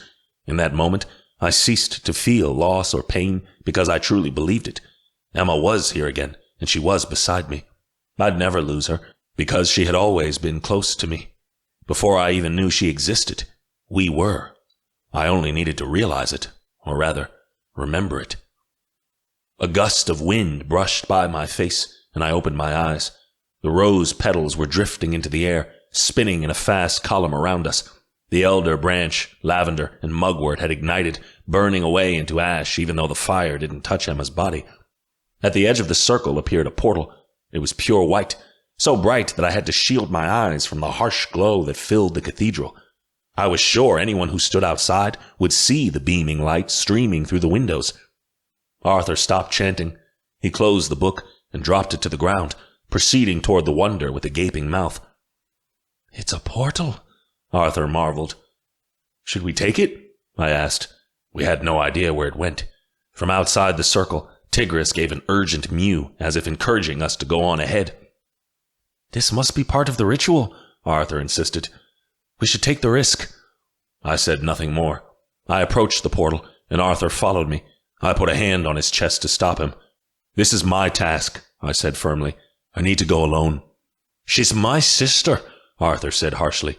"I won't leave her return to fate. We do this together." He was insistent, and I didn't want to waste time arguing about it. The portal could close at any moment. Arthur and I stepped through the portal at the same time, and as we did so, it shut behind us. I knew immediately that we were in Edinmyre, though it wasn't a part I recognized. The grass here was white, the sky clear blue, with not a cloud above it. When I looked behind me, I saw hills, forests, and trees, though up ahead, everything was cloaked in a thin veil of fog. The mist was so heavy, I could not see through it. Curiously, we remained as men. I didn't understand why we weren't forced into our shifter forms, as that was what usually happened here, but I didn't question it. This was a new part of the realm we hadn't yet seen or experienced, and being stalled by the rules wasn't going to help us get Emma back any quicker. "Do we go forward?" Arthur began, but his voice was cut off as we saw a figure approaching through the mist. A man.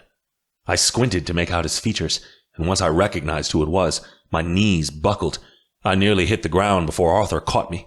I couldn't believe my eyes. My father approached us, his head held high and his cloak swept behind him. He wasn't a ghostly figure, as he had appeared to me in the cathedral, but real flesh and blood, solid and tall before me. By the gods, he appeared more regal now than when he'd been alive. He came to me with a smile, a visage of pride written across his face. I ran to him. "Da!" I stumbled and tripped on the way to him. When I finally reached him, I flung my arms around him and clung him tightly to me. Tears of joy broke from my eyes and streamed down my face as I embraced his broad shoulders. I was both mystified and grateful for his appearance. "My son," Father cupped my face in his hands.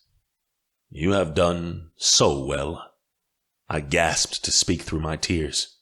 "But I failed you so many times." "You have lived with a king's true heart," Father boomed. "I've watched as you fought for the very soul of our country and done your best to protect the people you love. You did your best every step of the way, and I couldn't be prouder of you." He kissed my cheek, and I was overcome by emotion. "I'm sorry I caused your death." "Nonsense. My death was my own choice. I died as a Fae should, on the battlefield, and it was not your doing," Father replied. "Carry that guilt no longer. It was never yours to bear." I was so cowed I couldn't speak. I feared if I did, I'd sob in his arms. Years of shame and pain washed away as if they'd never taken place at all. I would have given the world to hear my father say that before, and now he had, restoring me in a way I'd never thought I'd experience. Arthur bowed slightly as he came before us. "Your Majesty, it's a pleasure to meet you." "The pleasure is mine. I'm honored to be in the company of one of the Arcania's greatest scholars," Father replied. "It is quite impressive you've uncovered the details of one of the Fae's greatest hidden secrets. I commend you for it." I held my breath. "So, then, can Emma return to life?" I asked. Father's brow furrowed. "That remains to be seen." I refused to let my heart drop. This would work. It had to. "Where's Emma?" Arthur asked abruptly, refusing to relent. "Inside," Father said. "You will not be able to enter the great hunting grounds without a guide, as your spirits have not yet left their mortal lives. The griffin guards who protect the gate unto the grounds will not allow you through, save for if I act as your emissary. I will be your escort into the afterlife. No one shall touch you, so long as I am at your side. But be warned, you will not be permitted to stay for long." I nodded. We won't delay. We are here for one thing only. Then let us be off. Father clapped a hand on my shoulder, and we strode forward. The mist encapsulated us until I couldn't see anything but my father and Arthur beside me. We walked for a time until I saw the pearly shine of silver gates in front of me. Surrounding the gates were griffin guards in both shifter and man form. They wore golden armor and carried fierce weapons. By their countenance, I thought they were old. They'd been guarding these gates for millennia and weren't about to let anyone pass who didn't belong there. "Halt!" a guard cried as we approached. He stomped his spear against the ground. "Who goes there?" "It is I, Lycus, first of his name and former king of the Arcania, and a soldier of the eternal hunt. I am here to guide my son and his friend into the great hunting grounds," Father said, gesturing to us. "The two of them may not enter," the guard replied. "Their spirits have not yet passed, and the living are not permitted to roam the lands of the dead." The expression of the griffin guards was impassive. I knew in my gut that they were more powerful than Arthur and I. Fighting them wouldn't do us any good. They'd just chase us away. "They are here to intercede on behalf of another, to trade a life for a life," Father replied. "They will not remain." Two of the guards glanced at each other. One of them nodded. "Very well," the guard replied. "A message came just this morning from the Mother Goddess herself, indicating there would be such an exchange. You may enter, but do not tarry long, for if you do, we will find you." The guard stepped aside, and the gates opened. As I went to step on through, Father grasped my arm, gripping it tightly. "Whatever happens now is in the hands of the gods," Father replied solemnly. "What shall be, shall be. Prepare yourself, my son, for the outcome could be one you may not expect." My lips flattened, and I nodded. Despite my father's warnings, I wasn't about to accept any other alternative but the one that I desired. Emma was my cherished soulmate. I would give myself to her and allow the gods to have my soul in exchange for her own. There was no greater love than one who was prepared to lay their life down for the person they adored, and my love for Emma was ever so great. I prayed the gods saw it that way and found me a worthy exchange for her life.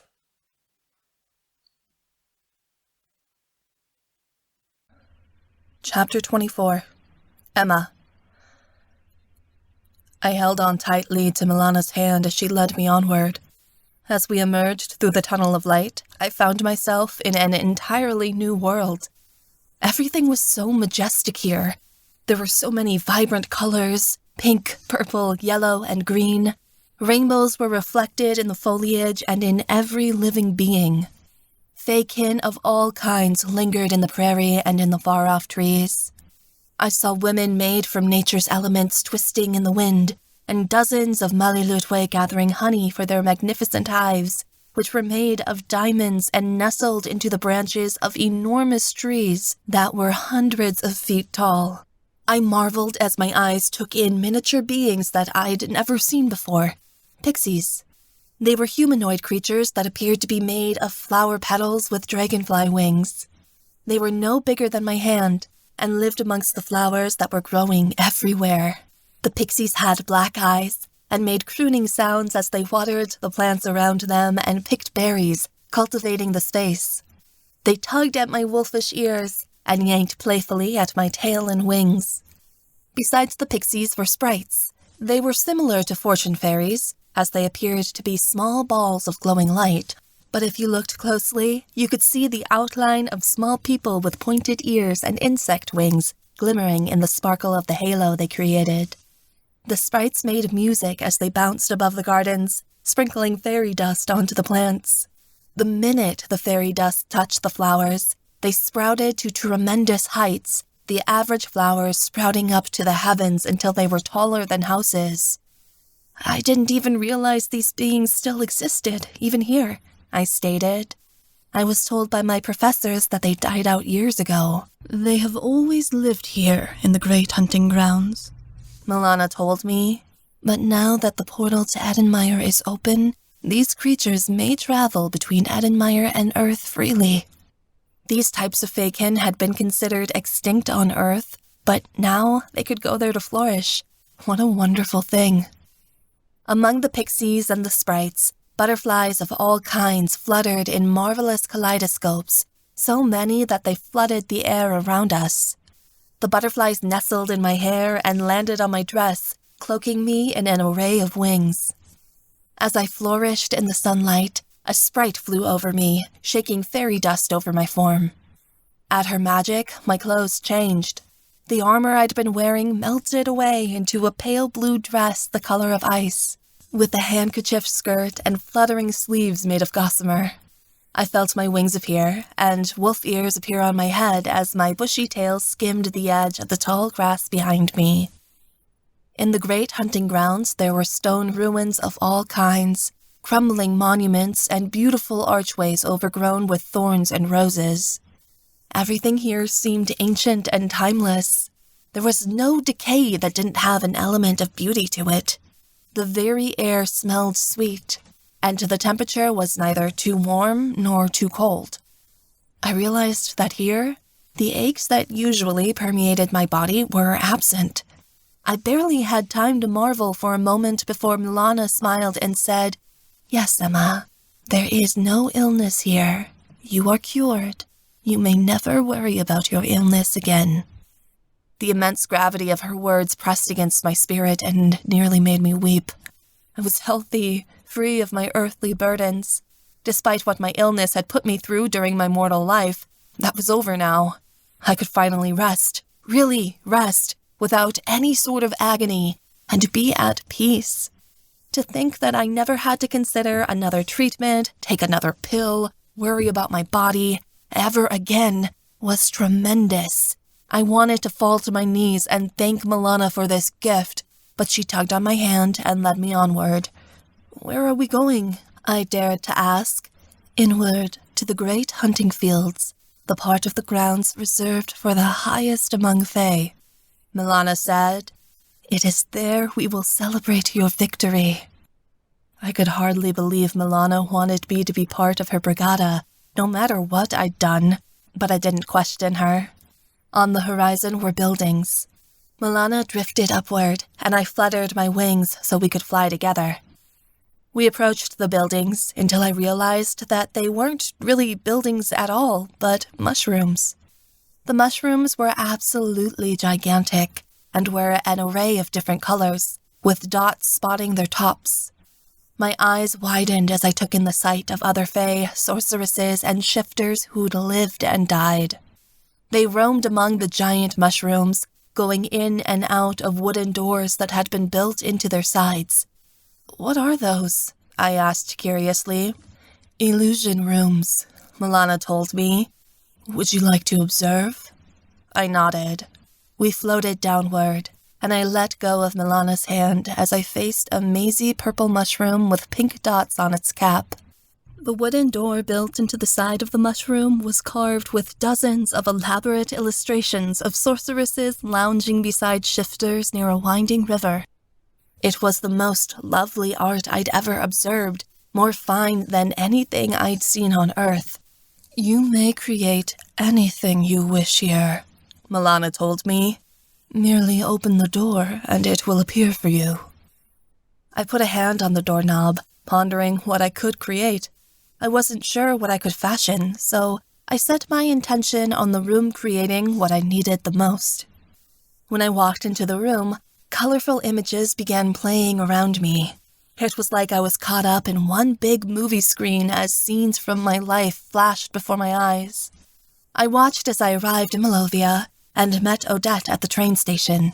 I observed as Kiara and I saved Alexi from the Taranticula, and as Delmare and I laughed in the cafeteria. Arthur took my hand and fought beside me, and Tigris rubbed his tiny face against my cheek. Ethan kissed me underneath the clock tower, and I finished my long program at the Eastern European Championships to a standing ovation. The crown was placed atop my head, and I walked down the aisle to take Ethan as my husband.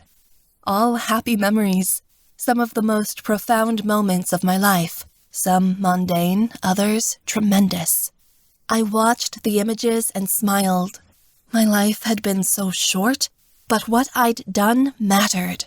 Although I'd died young, it hadn't been a waste. I'd fulfilled my purpose. Now my spirit could linger on in peace.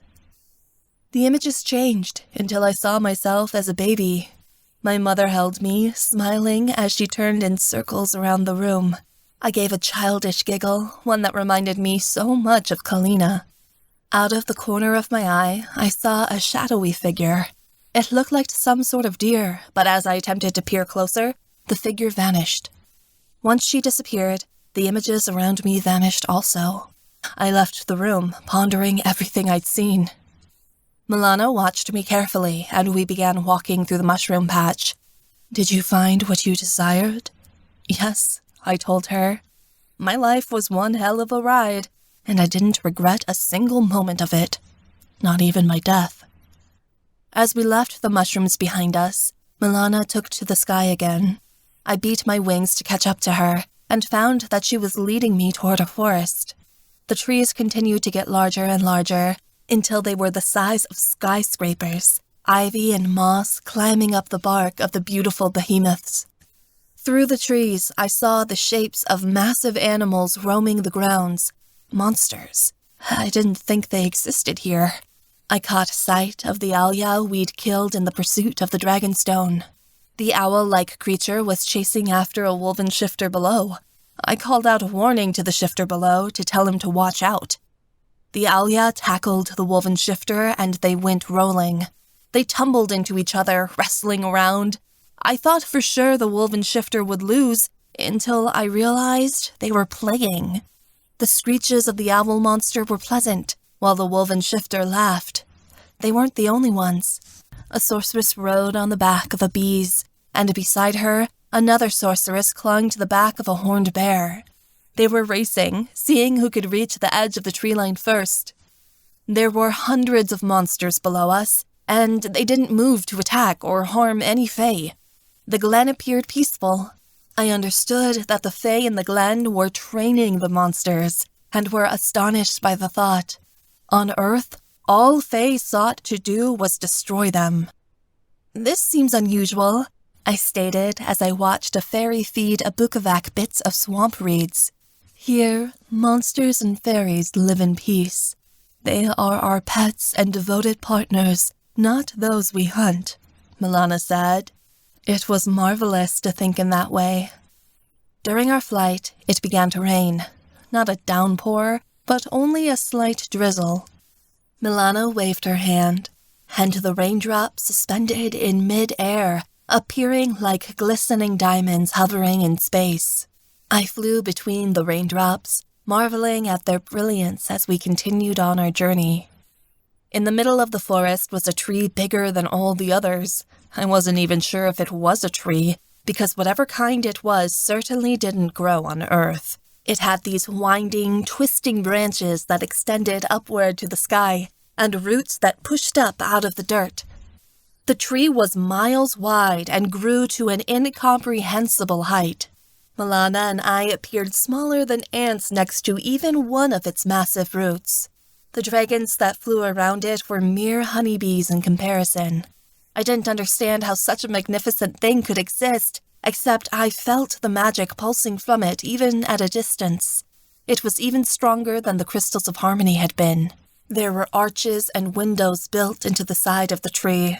I watched as hundreds of fae flew in and out of the tree like a massive hive, always coming and going. "This is the tree of all being. It is where the fae live, each one who has lived throughout eternity," Milana told me. "The tree grows and grows each year to make room for everyone who completes the journey into the afterlife. It is where we build our community." There had to be millions of fae living inside that tree. It was absolutely maddening to think about, yet it made all the sense in the world. Milana flew inside one of the archways cut into the tree, and I followed her. We landed in a carpeted hallway. Expensive sconces lined the walls, illuminating the marble sculptures and ornate paintings. It felt like we'd landed in an exclusive museum. Each door that lined the hallway was carved of mahogany and had a gold plate of the name the room belonged to. It reminded me so much of Arcania University, and I instantly felt at home. Fae came and went, laughing and having elated conversations. A couple of them raised a hand in greeting, calling out a welcome to me, the newcomer, while all of them bowed to the goddess beside me. When I peeked inside a doorway, I saw the rooms that the Fae had were more like individual houses. There was enough room for everyone, and if there wasn't, the tree merely expanded to make more. "Is this where I'll be staying?" I asked. Milana let out a tinkling little laugh. "Oh no, you will have a private suite in my personal palace. It's where all my champions stay, along with their chosen mates. Ethan, my love, he was the reason my soul had chosen to live and breathe, and he was the reason I was here. I didn't blame Ethan, not one bit. He'd had no control over what he did, and his actions had given my spirit some sense of peace. I could be gloriously happy here, and already was. Everything would be all right. I only wished that he was here with me right now, though that would be wishing for his death, and I didn't want that. I wanted him to live a full and happy life on Earth, despite the suffering I knew he had to be in now. "Can I visit him?" I asked. I knew the dead had been permitted to visit the living in some circumstances, even if Ethan couldn't see, hear, or touch me. I wanted to see him, and give his soul some comfort that I was nearby and watching over him. "In time," Milana replied. "There is still much to see." Milana led me onward, and I forced myself to put Ethan out of my mind for the moment. I'd made my choice for Malovia, and to save the Fae, I had to split Ethan and I up. Mourning our separation in a glorious place like this would be worse than a sin. Our time together had been a gift, one I meant to honor. We would reunite eventually. Even so, despite the rest my soul felt, a part of me still longed to be with him. I would count every moment until I was in his arms again. We flew down a winding staircase that seemed to go on forever. When we finally reached the bottom floor, I looked above me and saw the twisting roots of the tree, tangled like some kind of intricate roof. Sunlight streamed in through the opening of the roots, illuminating long tables fit to seat hundreds of Fae. The sound of shifters singing war songs echoed throughout the space, and the smell of ale filled the massive room as tankards clinked together. Along the tables was spread a variety of foods, rolls, freshly hunted game, cakes, anything you could want, really. It was a whole feast. I realized I didn't have any more food allergies and could eat whatever the hell I wanted. I nearly died again of happiness. Laughter rumbled alongside the drinking songs, and I smiled. This was the great drinking hall of our ancestors that everyone always told me about. I cast a look around the room for Professor Desmona, but didn't see her there. Perhaps she was someplace else. Milana walked into the center of the tree. I followed her through a massive stone archway and gaped once I entered the room. Underneath the tree of all being was a pool, crystalline in color. A waterfall trickling out of a massive mirror above us splashed into the pool, which held dozens of transparent rusalka that swam within its depths. We flew upward to face the mirror. It was circular, with a silver ornate edge. I didn't see my own reflection within the massive mirror, but instead, a window into another world. There, I saw the expanse of a massive purple field, with floating palaces made of white stone nestled within the clouds. This is the entryway into the great hunting fields, the area of the grounds that are reserved for our greatest warriors and heroes. Most Fae are not permitted to enter, but you, my champion, can come and go any time you please. Milana informed me. Follow me. Milana floated through the mirror's surface, which rippled like water once she touched it. I flew after her, and once I touched the mirror's reflection, I found my body immersed in some kind of thick liquid. It was viscous and melded to my body like some sort of gooey substance before I found myself coming out the other side. The floating palaces were even more magnificent up close. They were linked by bridges, 6 castles hovering hundreds of feet above ground. I heard the sound of swords clashing and people yelling. I brought my eyes down to ground level, and saw a massive gold arena standing beneath the glowing palaces. This area is where the Eternal Hunt trains, and where my brigada practices their skills, Milana said. You should become acquainted with it. I was more or less an apprentice all over again.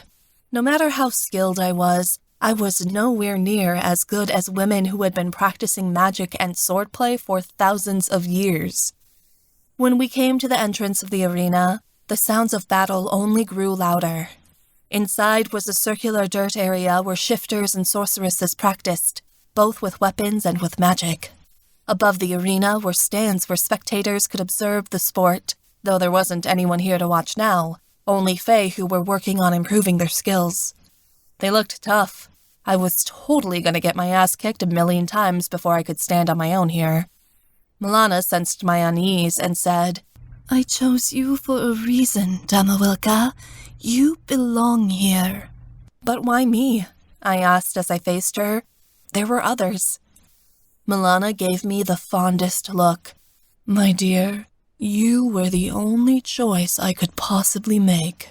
The arena around me began to fade into a shimmering waterfall of cascading glitter, portaling us to a different space entirely. Details around the room began to materialize. Everything was made into glistening glass. The room itself was circular, edged with decorative designs of frost.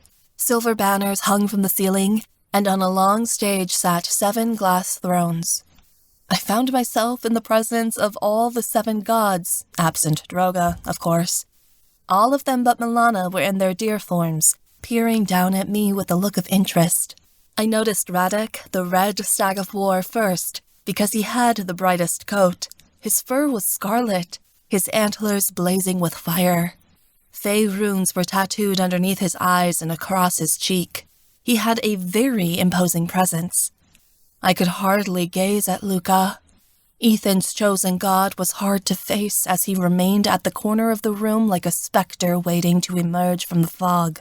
His coat was dark brown, face smudged with an ashen substance to disguise his features. His presence was so similar to my mate's, and it was disturbing, to say the least. Neva, the phantom doe of shadow, was the smallest deer in the room. Her white form was ghostly, nearly transparent as she stared at me with pure white eyes, mist pooling around her form.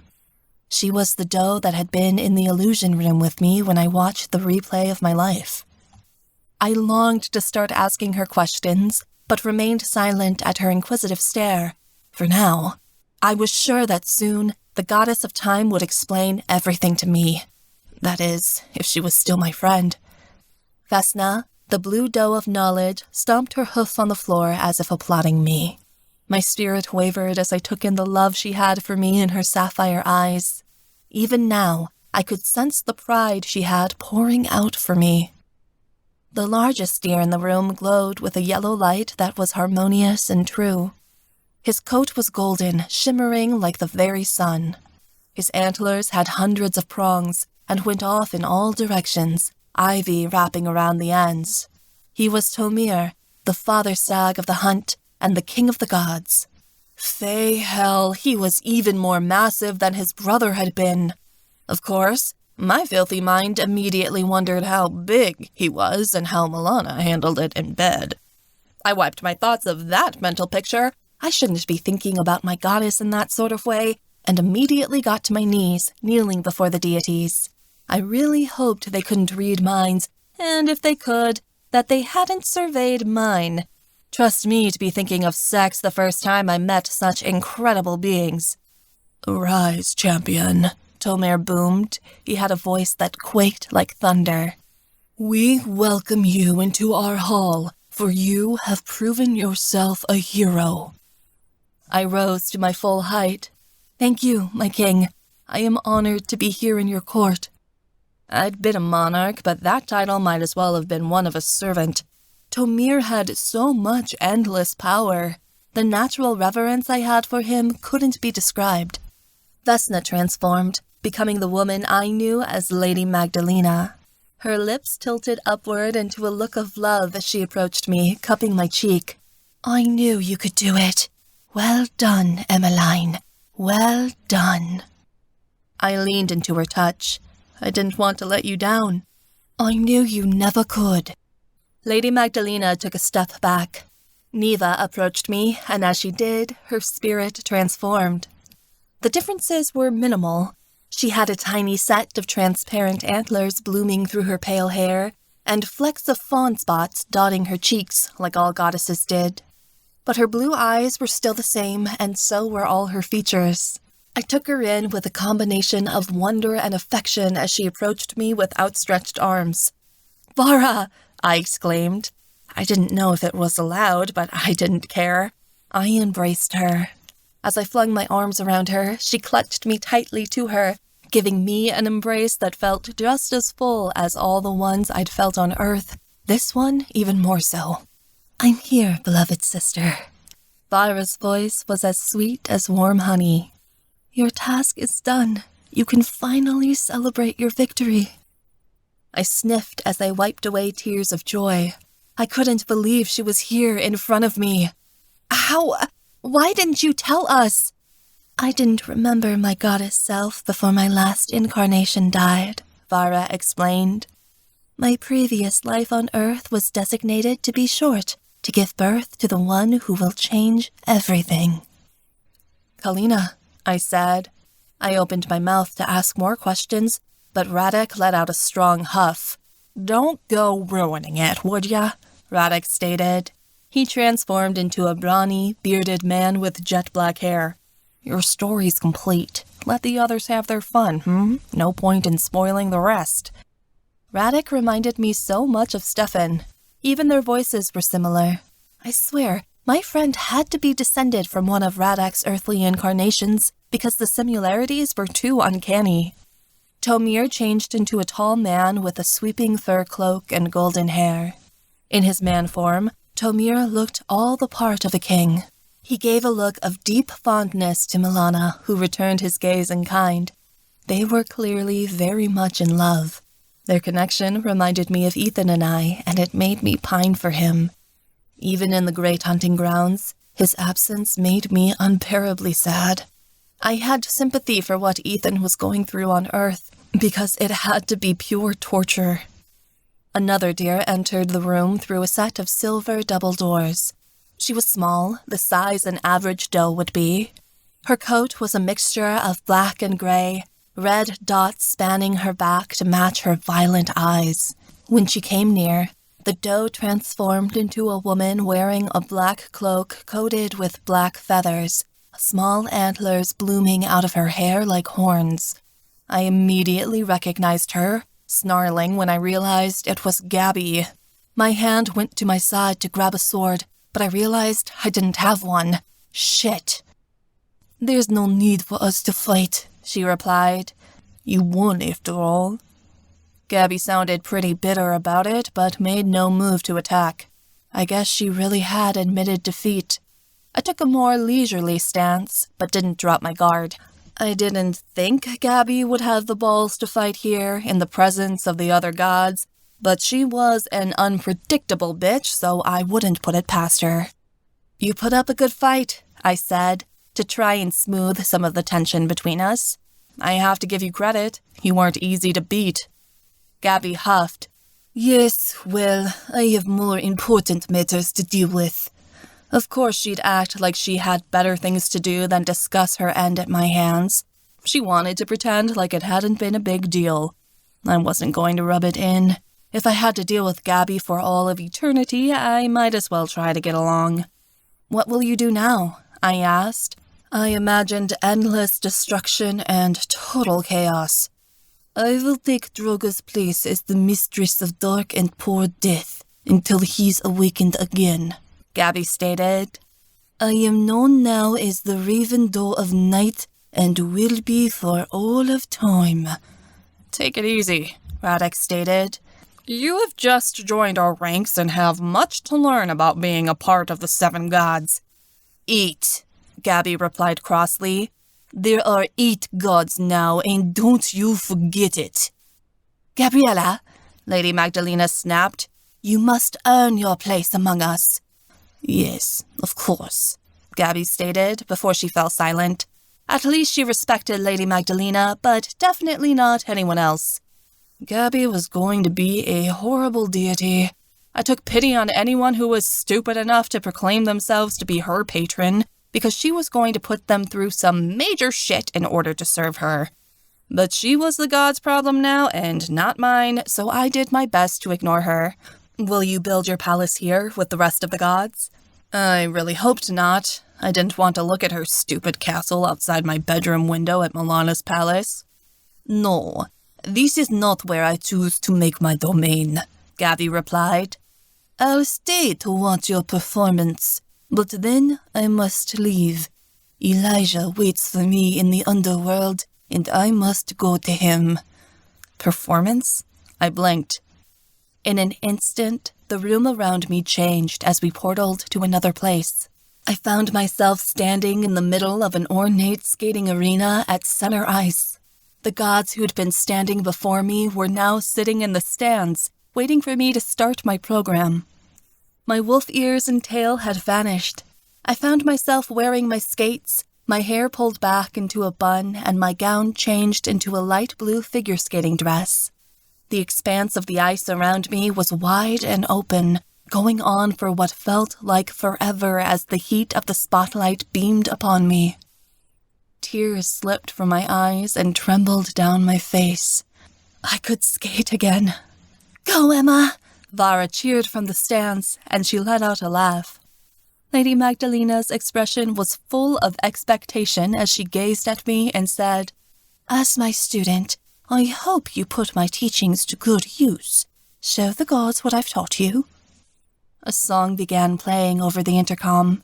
I didn't know the music, but my body moved of its own accord, as if I'd memorized every movement by heart.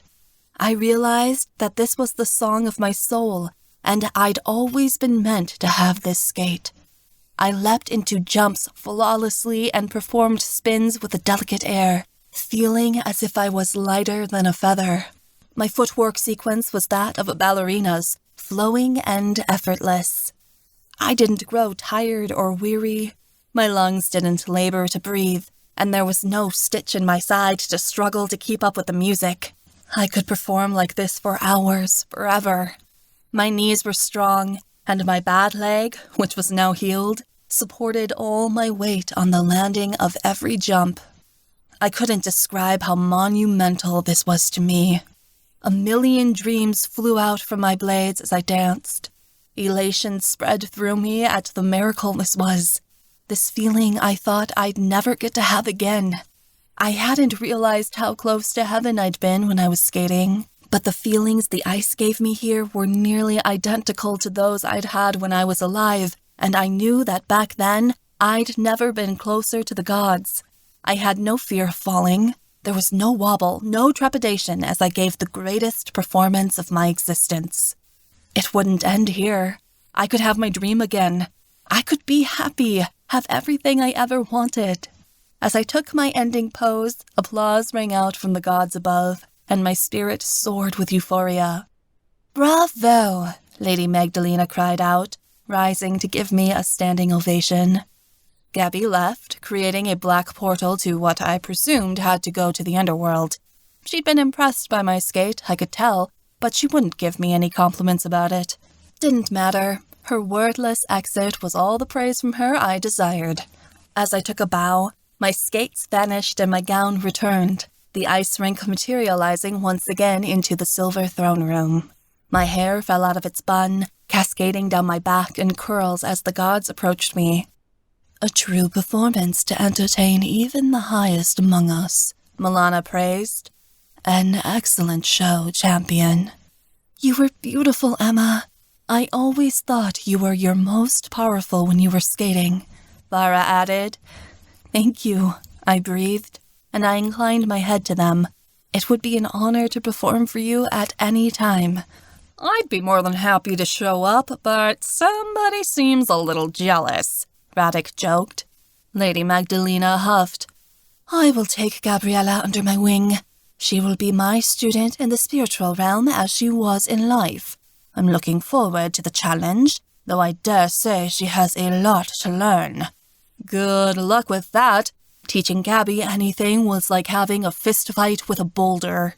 But if anyone could crack her stony exterior, it was Lady Magdalena, and she had eternity to try. "Can I go to my room?" I asked Milana. It was hard to describe, but my spirit felt weary, like I'd made a long journey. I wanted to take some time to rest. "If you so decide," Milana replied.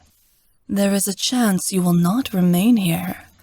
"I don't understand," I said slowly. I didn't get what she was saying. I mean, I was dead. Where else was there for me to go? "You have to make a choice, champion," Milana said. A tightness quickened in my soul. I thought I was done making tough decisions and that this was my reward. There couldn't possibly be more, could there? But there was always more. I'd learned that over the years. The journey was never really over. The path just changed. Apparently, that remained true even if you were dead. "Follow me and all will be made clear." Milana waved her hand, and at her magic blossomed a new portal. Radek and Tomir left the room, bowing out to leave me with the goddesses. I had an innate knowing I didn't want to go through that portal. I turned to Lady Magdalena for support. "Will you be there?" "I'm afraid this is a task you must take on without me," Magdalena said kindly. "But know I'll always be waiting for you, Emmeline. Whatever you shall choose." "I'll come with you." Vara came to my side and put a hand on my shoulder to guide me through the portal. We stepped on through, and I found myself emerging into a great open plain. At the edge of the plain was a slight overcast of mist. I figured we had to be at the edge of the grounds. I didn't see anything of significance. "Why are we here?" I asked Milana. "Look." Vara pointed to the mist, and I peered closely to see what she was gesturing to. 3 figures were emerging from the fog. My spirit caught and tugged against my being as I realized who it was. All my soul fathomed was Ethan. Somehow, some way, he was approaching me here in the afterlife. He looked more gorgeous than he ever had, and although we'd been separated for such a short time, it already seemed like a lifetime. His smile brightened when he saw me, and relief shone in his eyes. "Ona Wilka." "Ethan!" I ran full speed at him. He hurtled toward me, and we closed the distance between us in seconds. Ethan wrapped his arms around me and spun me around as we clashed together. He kissed me, my lips, my hair, all over. He took gasping breaths, as if he couldn't get enough of me. I'd never seen him be so emotional, not even in the worst parts of our life. "Oh, I love you," I said, and I cupped the sides of his face as I kissed him once again. "I love you, I love you." I was so overwhelmed that I couldn't speak anything but those words. My entire form wept at his touch, and I felt the power of our bond surge through us as shifter and sorceress. We were fated mates, not meant to be severed by death or life. He shook in my arms at the immensity of it all. "I've lived through 7 hells without you there," Ethan rasped, and a tear ran down his face. I wiped it away with the tips of my fingers and stroked his hair. "I'm here now, darling. I'm here." As our bodies touched, I felt a kind of disconnect through our bond. My form was solid, but there was a certain ethereal magic to it that was different than Ethan's. I felt his blood pulse underneath his skin, and his heart beat against his chest. He hadn't yet died. Something was very wrong. I was so caught up in the joy of Ethan's presence that I hadn't seen the other 2 men that had come with him. One was my brother. I gaped, hardly able to believe that Arthur was here. He was alive too. My spirit felt it. What was going on? At the sight of Vara, Arthur staggered and sank to his knees. Vara knelt beside him, taking him into her arms as he sobbed into her bosom. "There now, we're together again, just as I told you we would be," Vara said, smiling as she straightened his crooked glasses. Arthur's lip wobbled as he said, "Vara," and nothing more. I hadn't seen my brother look well in months, but in Vara's embrace, he was. I turned away from Arthur and Vara's reunion to give them some privacy. Even though I stepped away, Ethan didn't let me go. He kept his hands on me, binding me within his arms as if he was afraid that if I stepped out of them, I'd disappear. I observed the man standing beside us. I'd never met him, but I knew exactly who he had to be. It was Ethan's father, King Lycus. I was truly in awe. "You're as beautiful as your mother, with an even stronger heart," Lycus said deeply. "It is a great pleasure to meet you, my dear." I blushed at the compliment. Hey, I could have a crush on him and no one would be the wiser. His dad was kind of a silver fox. "Nice to meet you too," I said. "Ethan's told me so much about you." I'd shake his hand, curtsy or something, but Ethan was still crushing me to his chest. "Yes," King Lycus agreed. "You two are certainly perfect for one another. I could not have chosen a better mate for my son." I blossomed at the praise. Milana stood at a distance, observing the entire scene without interference. "Why are you here?" I asked Ethan. "I can feel it. You're not dead." Ethan let out a breath. "My father acted as our emissary into the great hunting grounds. We're here to make an exchange." "A what?" My tone was deadpan. "Remember when I told you how Avenam Fowlin performed a ceremony to resurrect his mate?" Arthur asked. He managed to get shakily to his feet with Vara's help and did not let go of her hand. "Yeah, but you tried that and it didn't work," I protested. "It worked this time because we performed the ceremony in the right way," Arthur added. "And I'm here to take your place," Ethan added urgently. "I will give up my life for yours. You can return to a mortal life and rule Malovia as her true queen. I will lay my life down and die so that you can live." My mouth fell into a thin line. "No." "No?" Ethan appeared aghast. "No," I said, more firmly this time. I pulled out of his arms. "You aren't sacrificing yourself for me." "But I'm the one who died," I said firmly. "It's my time. You have a full life ahead of you. You can't just throw it away because of me. I'm gone. You have to accept that." "You wouldn't be dead if I hadn't killed you," Ethan argued. "So, you can't change the past." "We can," Ethan pleaded, and he grabbed both my hands. "We can fix everything. Our people still need you, Emma. You're a better monarch than me. You'll lead them into a life of peace, where without you, I'll only send them tumbling into destruction. This is the right thing to do." "And what about what I want?" I asked. "Did you think about that?" Ethan blinked. He got this astonished look on his face, like he was some dog who'd had their chew toy taken away. I huffed. I was a little pissed off that Ethan thought he could come here and make this decision for me. It was kind of bullshit. I'm at peace here," I told him. "I'm not sick anymore. I can skate again. I never have to worry about being in pain or suffering. I'm okay here, I promise." Ethan's head dropped. "I understand, my love. I accept your choice. I will never force you to do anything you do not wish to. And if this is your home now, I must honor your decision." He went to walk away. I grabbed his wrist to pull him back toward me. "That doesn't mean I wouldn't consider going back," I started slowly. "But only for the right reasons.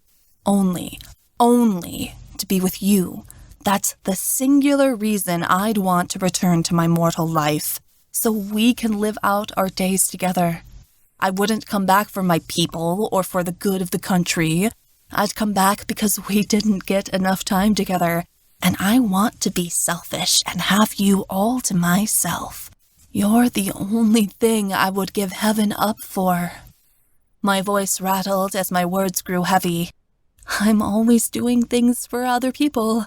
I gave myself up for the Fae and killed myself for the good of my nation. It's time for me to put myself first and think about what I want. If I leave the great hunting grounds, I want you." Ethan frowned. "We both know that's impossible." I wasn't going to accept that. There had to be a way. I wanted to stay here, but I wouldn't without Ethan. Neither of us felt whole unless the other was nearby. It was the curse of being a bonded fae. At the same time, both of us couldn't return to our mortal lives. It was impossible. Someone had to make the sacrifice and stay in the great hunting grounds. It seemed like we were doomed to be apart. Arthur took a step forward. "Actually, Ethan, you're not going anywhere." "What?" Ethan's eyes widened. "I don't understand. This is the only way." "The matter is settled. I've been planning this for several days now, and I said my goodbyes to my children and the world we came from," Arthur said. "I will make the sacrifice. I will give my life in exchange for Emma's, so both of you can return to Malovia." Shock overcame me, and Ethan stiffened beside me. I couldn't believe he'd just spoken those words. "No," I said immediately.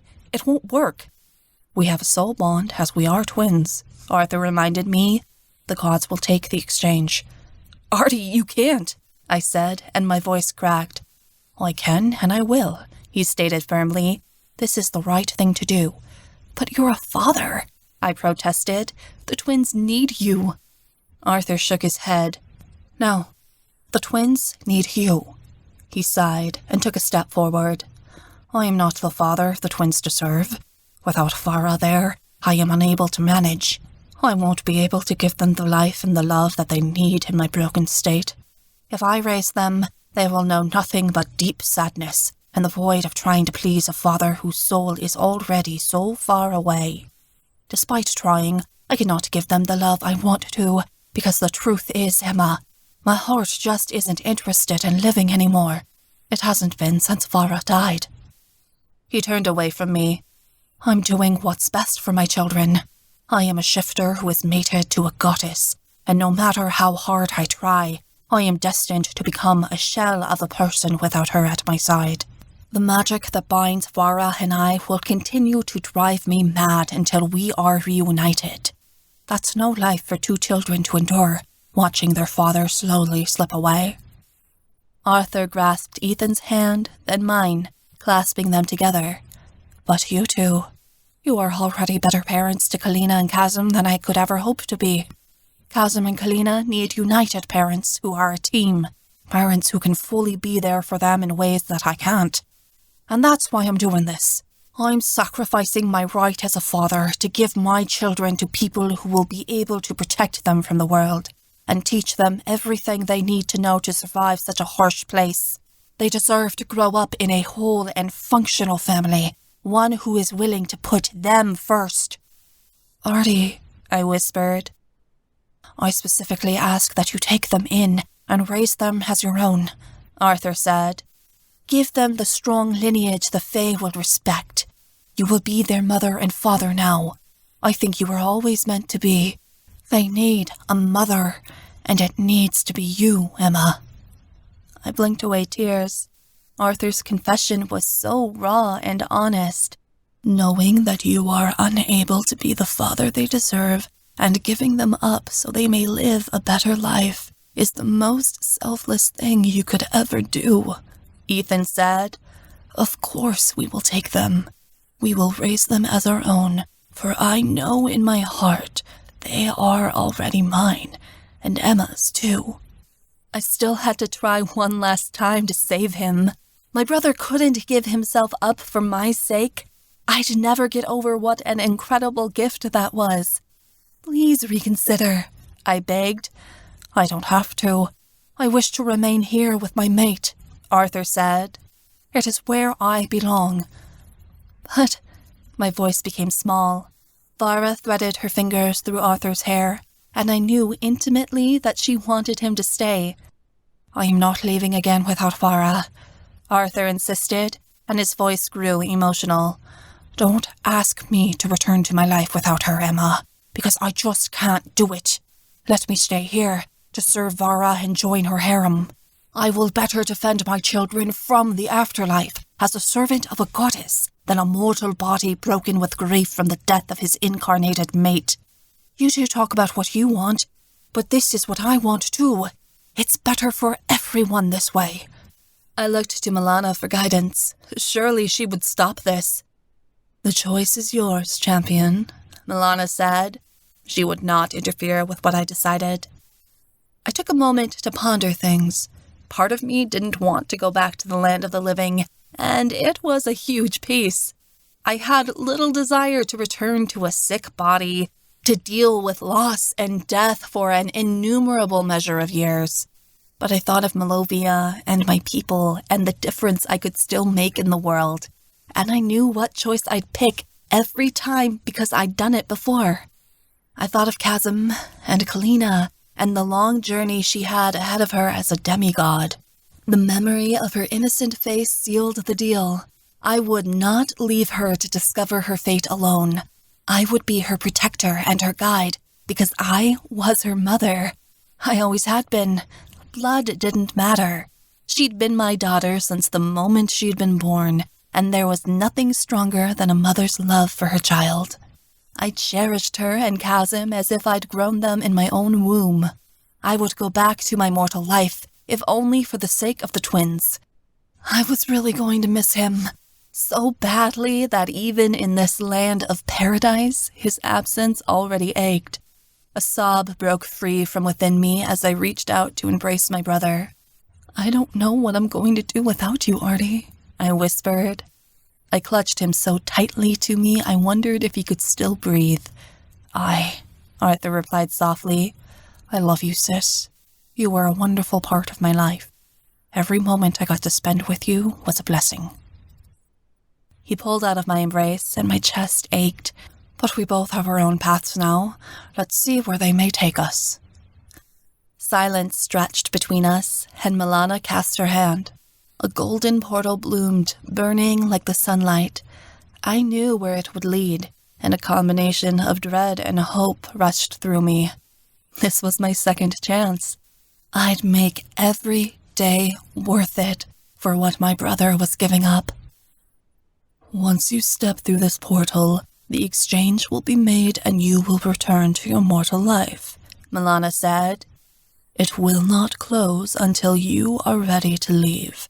Say your goodbyes, champion, and know I will be there for you each day, biding my time until you are ready to join my brigada once more. Milana vanished. Ethan clung to me as Vara began leading Arthur away into the mist, humming a soft tune. Silently, King Lycus trailed after them. Sobs racked through me as I wept, and I clutched Ethan's arms. Ethan didn't have to say anything, because both of us wanted to follow, if only for a moment. We trailed after the three of them, through the fog and into a part of the grounds I did not know. There was singing up ahead. It started off soft, but grew louder with each step I took. As we listened, I realized that I recognized the tune, the Malovian national anthem, except the words were slightly different. I clutched Ethan's hand tightly in mine as we proceeded forward, taking in the sound of the heavenly, glorious tune. From a place there far beyond, we defend this glorious land. For our children and our people, for our country we will stand. We have left our sword and shield. We have left battle far behind. Paradise be ours, and true love shall be mine. All shall live in harmony under the reign of king and queen. There will be no more sorrow. There will be no more need. United we stand in a nation where all Fae are free. From a place there far beyond, we came to make a new home here. There will be peace in all the land, and there shall be no more fear.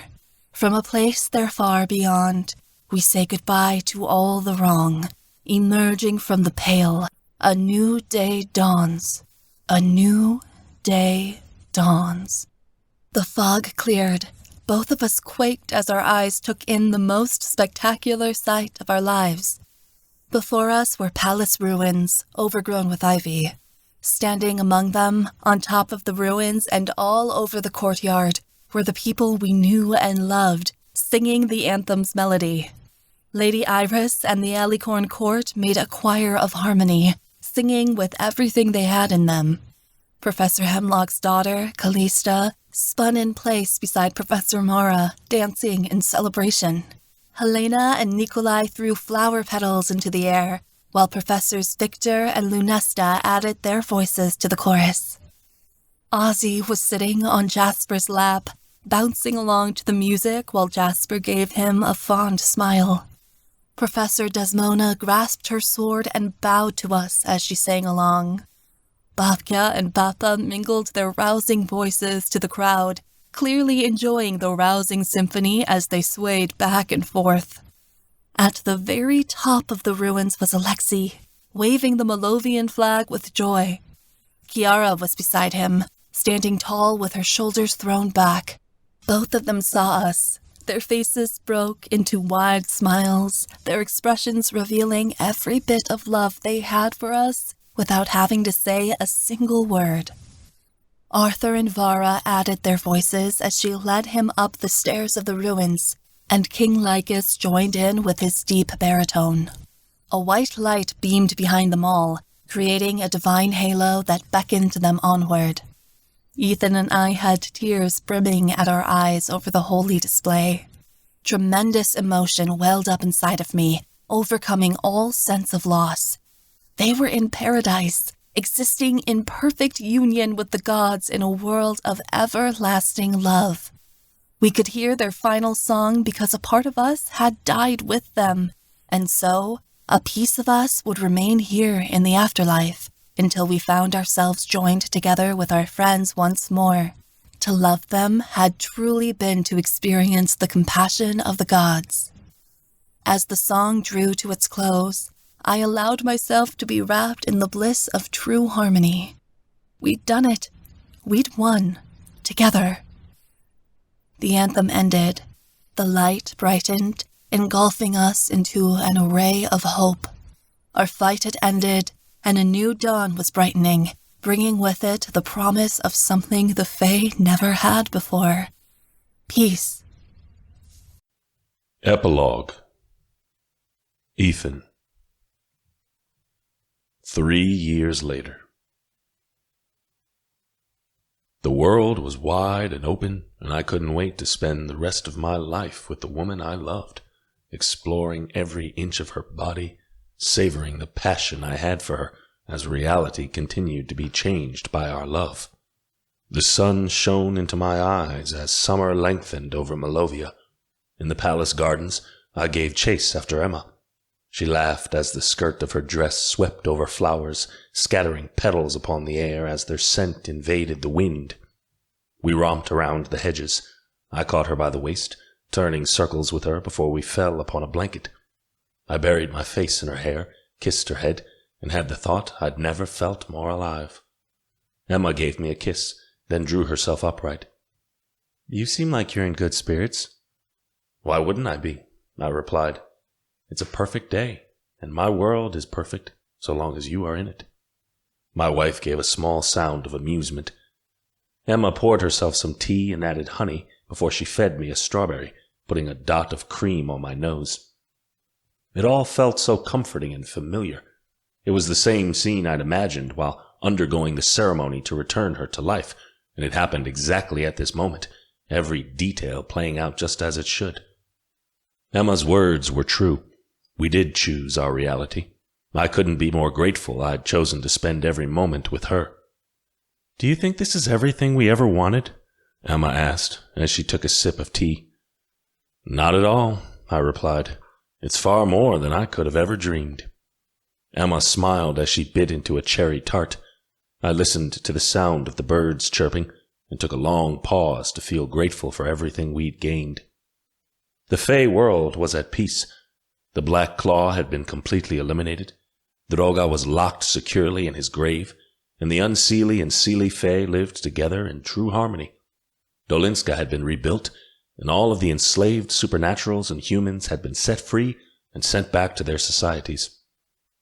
We could wipe the minds of the humans with our magic, but we could not do the same with the supernaturals Droga had captured from other magical races. They would remember, and someday the Fae would pay the repercussions for what we'd done, though there was no telling when that would be. I did not concern myself with fears about the future. My mate and I had been through the worst, and we'd come out of it despite all odds. Whatever shadows would next cross our doorstep, we would deal with once the time came. The royal palace had been rebuilt and Arcania University converted back into a school. Unseelie classes were being taught at the university, and dark magic had become fully integrated into society. It seemed after centuries of being at war, the two different Fae courts were willing to put their differences aside and live together as one. The press is reeling over what you did to those witches, Emma said as she ate a raspberry. I shrugged. A group of witches had been caught along our border recently, spying for the Miriamic Coven. The public had demanded that they be hanged. I let them go unharmed. Slaughtering people is not the way to run this country. People will say we're weak. Let them. It's harder to offer mercy than death. I was a changed man. I had hung up my sword and my armor, and vowed never to go back to war until I could no longer avoid it. Since I had taken Emma's life while under Droga's control, my eyes had been exposed to the truth. I once believed that there was no price too great for saving the country, no individual that wasn't worth sacrificing in the name of restoring peace amongst our people. Previously, I would have given up thousands of lives if it meant preserving Malovia for generations to come. I had thought that the cause of nobility, justice, and the greater good was worth more than all of us. Now I knew my former ideals to be nothing but lies. One life lost to the cause of peace was one life too many. I had sworn to do anything to save my country, but hadn't asked myself what my country could do for me and the people I loved, or even the world at large. I was no longer a patriot, but instead an individual concerned with the well-being of all, not just the Arcania. As such, I had promised myself that in the future I would do whatever I could to save as many lives as possible, instead of destroying them in the name of our nation. When the next war came, as it inevitably would, I promised myself that I wouldn't act as I did before. I would consider the consequences of each battle. And I would not raise my sword again until I had no other choice. We lingered in the garden for as long as we could, enjoying our lunch and savoring the day before Emma said, "We should go. The others are waiting for us." I nodded and held out a hand to lift her up. We wandered through the gardens arm in arm, approaching the palace gates. As we walked the cobblestone path, people bowed lowly, giving us the utmost respect as they uttered low compliments. Some people met my eyes, but everyone averted Emma's gaze, too terrified to meet it. "I can't believe they still treat me like this," Emma murmured as we entered the palace. "You are nearly a goddess to them," I responded. "Everyone saw your body and knew you were dead. That you returned astonishes even your enemies. The entire kingdom reveres you." When we'd come back from the great hunting grounds, the cathedral had been full of patrons ready to partake in the morning service. They and the high priestess had walked upon an unusual scene, the remnants of the resurrection ceremony. People gasped as they'd watched Emma's spirit return to her body and rise up from her casket, restored to life. She appeared like Milonia herself descended to earth. Arthur's body had laid on the floor amongst the white rose petals, his spirit gone on to join Vera. The entire moment had been beautiful and overwhelming. It was a miracle and a death all in one for the entire country to observe. My joy had resulted in Emma's grief, but you could not have life without loss. We'd all made our choices, for better and for worse. This is how it ended up. "Well, I wish they wouldn't," Emma responded crossly. "My brother made the sacrifice anyhow." I grasped her hand. "We all made sacrifices. You gave yourself up for your country, and Arthur gave himself up for you. None of it was easy, but we did it together." "Exactly. If only people could see that and not think that I did it all on my own, I wouldn't have made it without all of you." "They want a heroine, Onawilke, someone to worship and tell stories about." Emma gave a grumpy sigh. "I guess it has been beneficial. No one complains about the laws we pass anymore." Indeed. No one wanted to appear foolish enough to object to the words of a woman who'd seen the afterlife and returned to talk about it. Her grip tightened on my arm as she said, If only he were here. He'd be so happy to see how things have changed. He does see, and he knows, I told her. He is with you, despite him being gone. Tears still rose to Emma's eyes whenever we spoke of Arthur. It was wrong. I got so little time with him. The time you did spend with him created a love that will last a lifetime, I told her. Your brother will be waiting for you in the great hunting grounds, as will all the people we lost. They are at peace. It is up to us to carry on the torch for them. I know. Emma wiped her eyes. If only we didn't lose them at all. There was a heavy weight on my heart that would never go away. It still felt as if we'd lost Kiara and Alexei yesterday. None of us had gotten used to their absence, even in the years that passed. Whenever all of us were together, I found myself looking for them, searching the room for their presence, before I realized again that they wouldn't be found in any place I sought. We all missed them, so much so that we didn't feel complete without them here. There was a hole in our union that would never go away, so long as we were bound to this life. But they would not want us to carry on in this way. They had new existences in the great hunting grounds, and we had our mortal lives on earth. Being separated from them now did not mean losing them forever. Friendship overcame everything, even death. This was just a small part of eternity we had to bear until we met them again. Kiara's family had done their best to move on. Her parents had gone to South Africa, swearing off returning to Malovia ever again. Siona had reopened her shop and married a sorceress from the Griffin faction last year. I hope she and her wife were happy, although I knew Siona would always grieve for her sister. We took the stairs downward until we came to an ornate golden door. Emma turned the handle, and we stepped into a beautiful illusion room. The room had taken on the appearance of a massive frozen lake surrounded by mountains. Snow trickled lightly from the ceiling, which was overcast into a gray sky. It looked very similar to the frozen lake we'd flown over on our way to the Dark Fae City. Emma had rebuilt the Hall of Wonders with her magic. I thought no one would be able to replicate it but Lady Magdalena, yet Emma had grown even more powerful since her return. "About time you two showed up," Stefan said. He was on the ice, guiding Isaac along. They'd put hockey skates on his feet from the moment he could walk. He loved it, though he fell whenever Stefan stepped away. "We were enjoying our lunch in the gardens," Emma replied. "Yeah, and giving the palace a good show, I bet," Stefan teased. "We did no such thing," I said. "We all heard you last night." Edinmyre sat on a wooden bench by the ice, holding her black cloak tightly around her as a small fire blazed. She reached out to grasp Emma's hand affectionately as she drew near. "Good," Emma replied. "Maybe they'll learn to stop bothering us once the door is closed." Doubtful. The king and queen's work was never done, and there was always more to do. Ways to make the country better, ways to provide a better life for Arcania everywhere. We stole away what moments we could behind closed doors, but we belonged to the people now.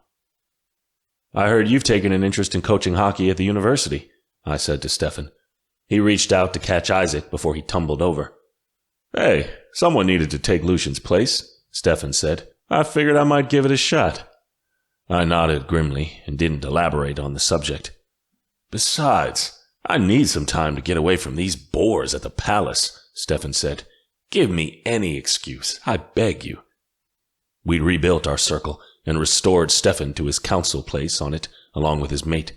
Edinmyre's reputation as a lady had risen in recent months, as her paintings were hanging in the Louvre, and some of her books had recently earned awards and accolades.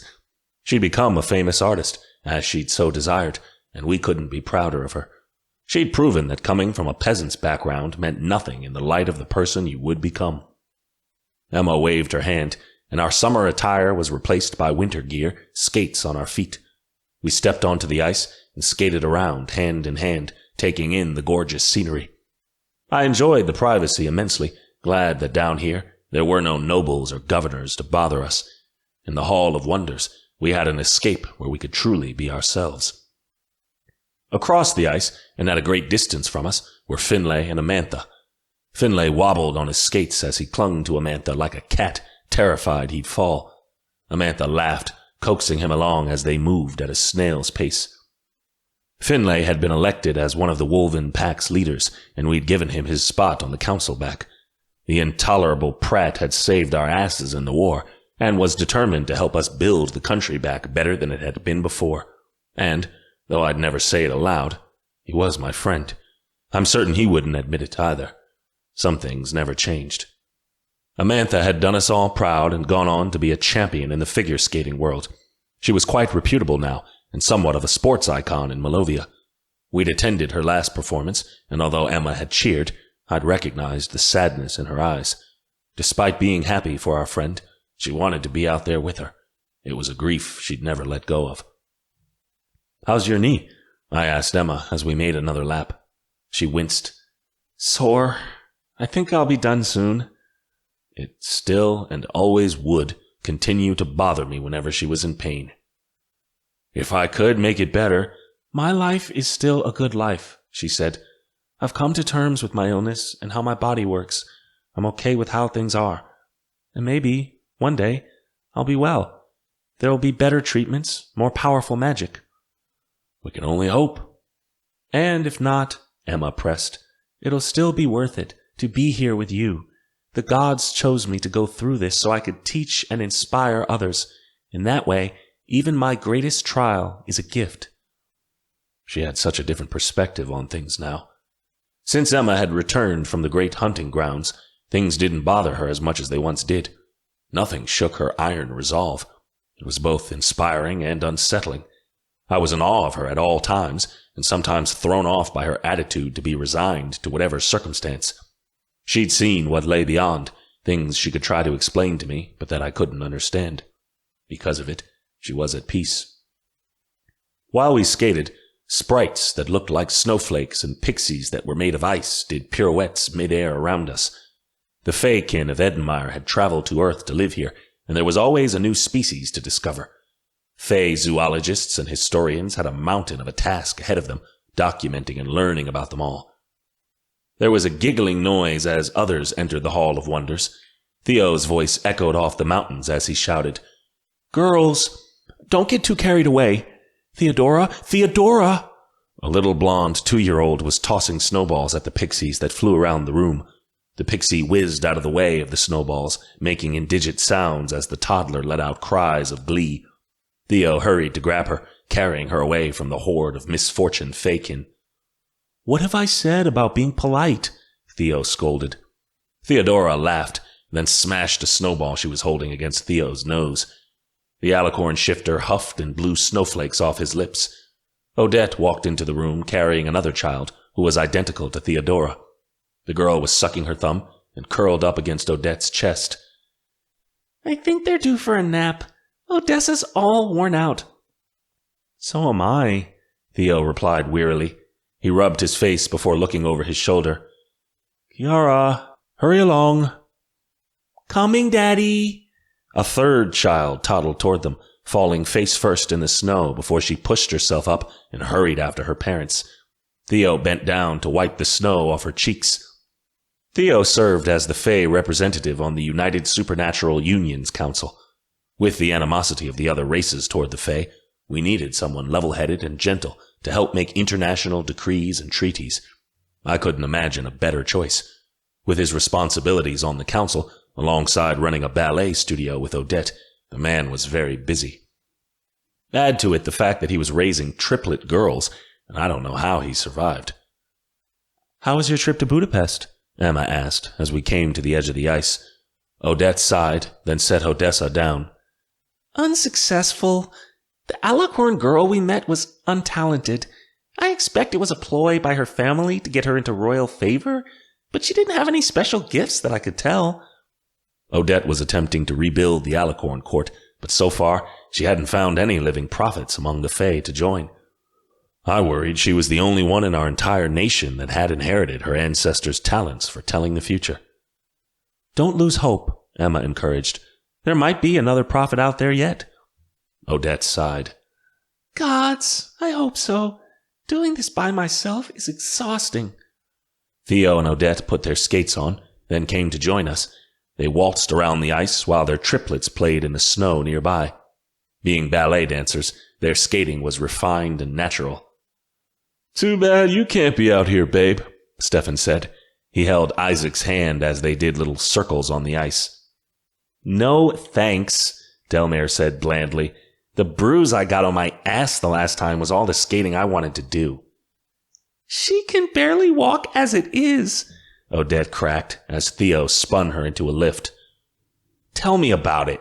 This kid gets any bigger, he'll be fully grown by the time he's born," Delmare said as she patted her belly with a bemused smile. Delmare was with child again, another son. He was due any day now. They planned to name him Alexei. When Emma and I had gotten our skates off, the door opened again. Emma's expression brightened as she turned, watching Kalina and Chasm run forward. "There you are." She stooped down to sweep Kalina into her arms. Chasm was below us, bouncing up and down, raising his arms and asking to be picked up. I scooped him up and fixed his hair, which was sticking up on one side. Lucien approached, keeping a fair distance as the twins clung to us. "Did you enjoy your sleepover with your babka and papa?"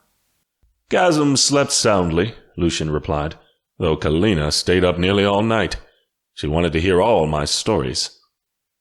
"Of course she did," I said. She was full of energy and hardly slept. She always was ready for a new adventure, it seemed. I could barely keep up with her rowdy personality. "How's Mom?" Emma asked, as Kalina wiggled in her arms, trying to escape. "Doing well. The restaurant is back up and running again," Lucien said. Emma frowned. "I didn't think it would take her this long." "Yes. She needed some time." Lucien and Ivana had reconciled after Arthur's death, though their relationship didn't quite seem the same. They were together, and they were happy, but there was a sadness that hovered over their marriage that shadowed whatever they shared. I held great respect for them, keeping themselves together after the loss of a child, though out of the two, I think Lucien held the most guilt. "I offered the Spring Queen years off my life in order to leave her island when I was a child," Lucien had told me shortly after Arthur had died. "I believed she'd cut my life short, but now I understand that she bartered for my son's existence, and not mine. A true Fae trick, to ask for your child's life instead of your own." "Fae contracts are never straightforward. You couldn't have known," I'd insisted.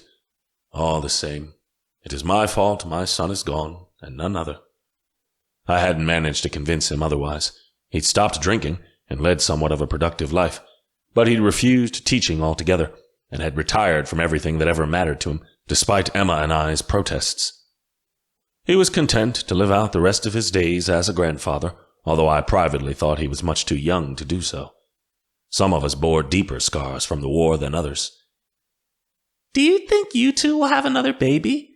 Odette asked Delmare curiously as she came out of a spin. "We'll have as many as the gods are willing to bless us with," Stefan said. "Or as many as I can stand," Delmare joked. "What about you?" "I've got my hooves full with 3 rambunctious, spirited girls," Theo stated, and Odette giggled. "That's quite enough." Emma and I hadn't discussed the idea of attempting for a biological child of our own, because there was no desire to, from either of us. Chasm and Kalina might as well have been my own flesh and blood. They were my son and daughter and the best of my life. I would devote the rest of my existence to raising them, giving them everything I had. Emma and I set the twins down, and they ran off to play with the triplets. Lucien strode forward with his hands in his pockets. "Your mother and I have been to Iregrad recently. I must say, Zika, well done." "Don't thank me. It's the Unseelie Fae. They're putting in all the work," Emma said. "All the same, it was your idea, and you should be honored for it," Lucien said. Emma had begun an Unseelie settlement in Iregrad. The previously empty city was now bustling again with all kinds of dark Fae. Many of the citizens of True Agleen had moved there to start a new life. It was the official Fae capital in Edinmyre, and the Unseelie city would be Emma's legacy as she grew it to become a safe haven for all Arcania.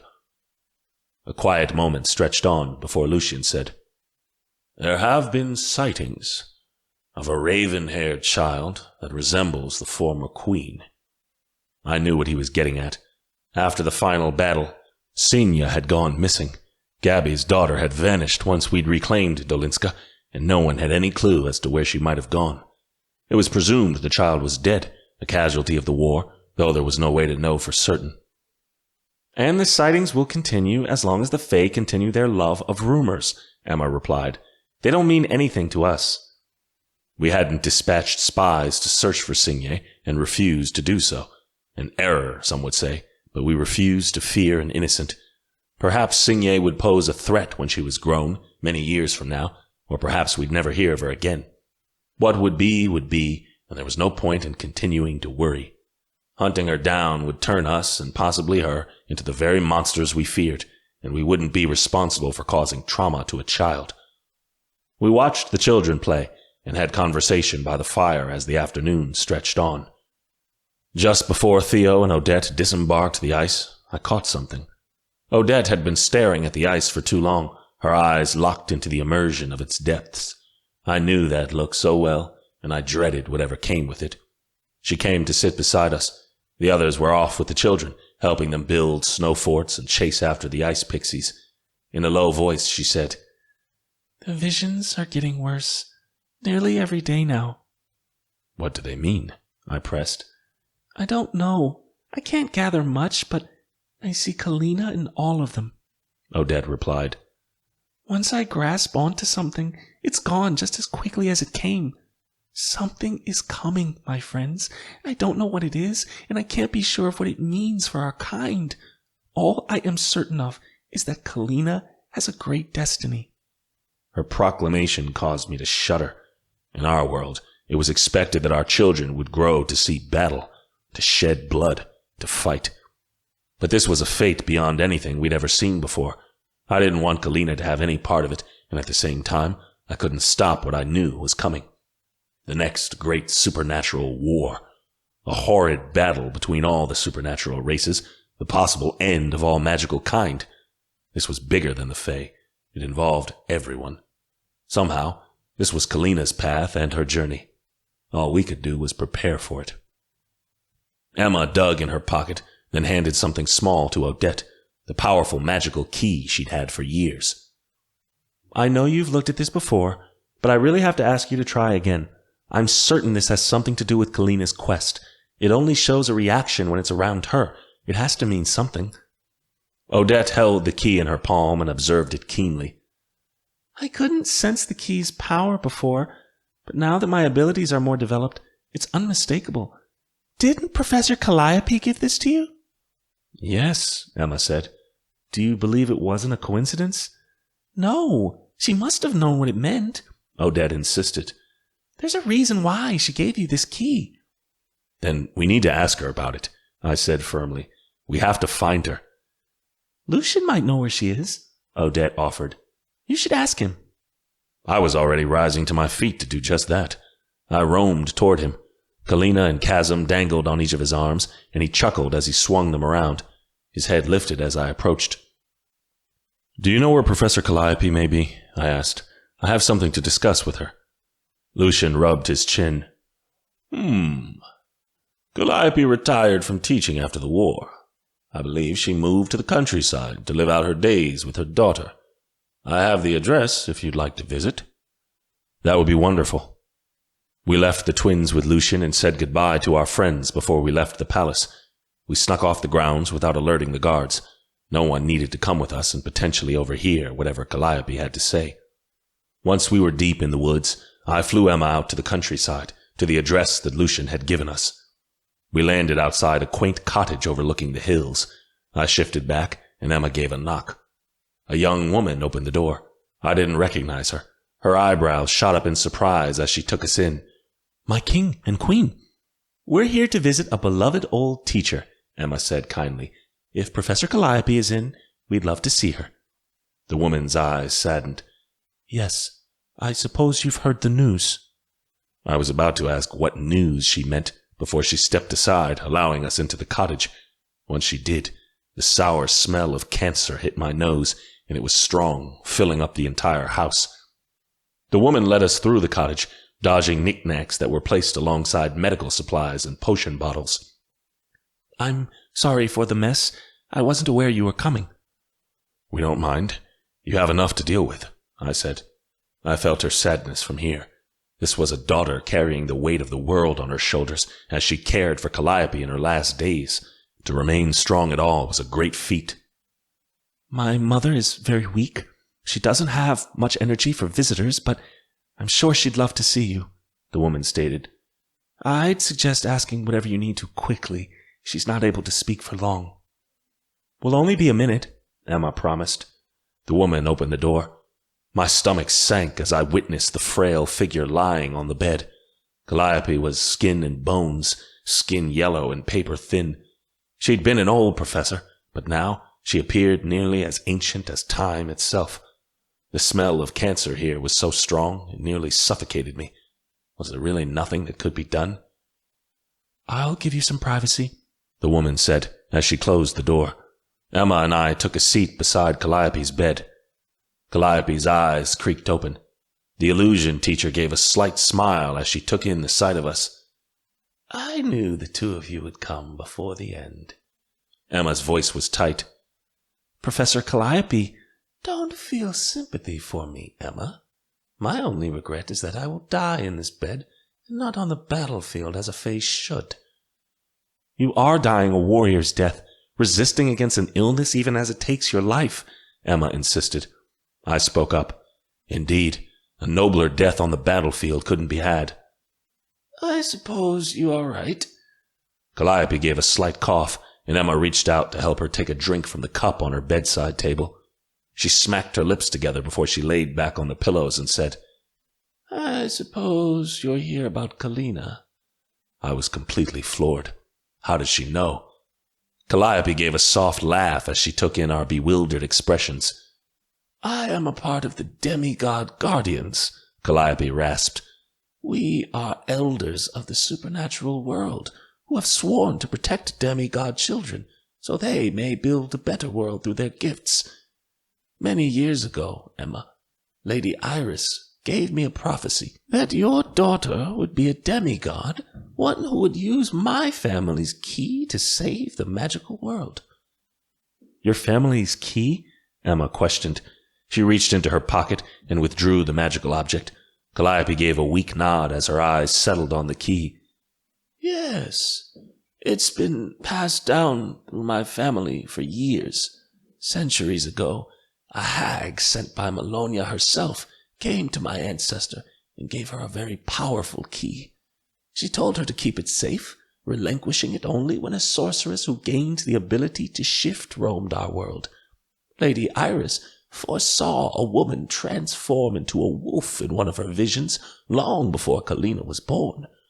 Her gift led her to believe that this child was your daughter. When she told me of this, I knew the key had to be in your hands, though the method I used to deliver it had to be unremarkable as to not attract attention. There are many in this world who would long to get their hands on that which you possess. What do you know of her quest? I asked. Almost nothing, Calliope replied. Lady Iris's visions, as well as the visions of the rest of the Alicorn court, were unclear. All we were able to say for certain is that Kalina will fight in a war between all supernatural kind, a war that will enlist the very gods themselves. Heaven and hell pitted against each other in a conflict that will put at risk the souls of all. My mouth went completely dry as my stomach churned with nausea. This was far worse than we could have ever imagined. Is there anything we can do that will stop this? Emma insisted. She wasn't willing to give up.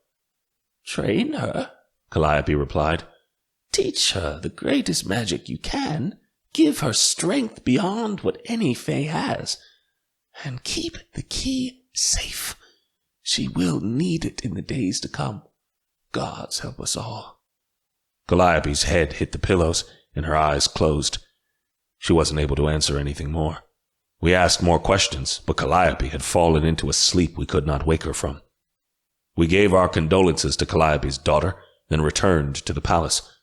Word came later that evening that Professor Calliope had died, passing into the great hunting grounds while holding her daughter's hand. She'd been waiting for us to deliver what she knew. Now she could die in peace.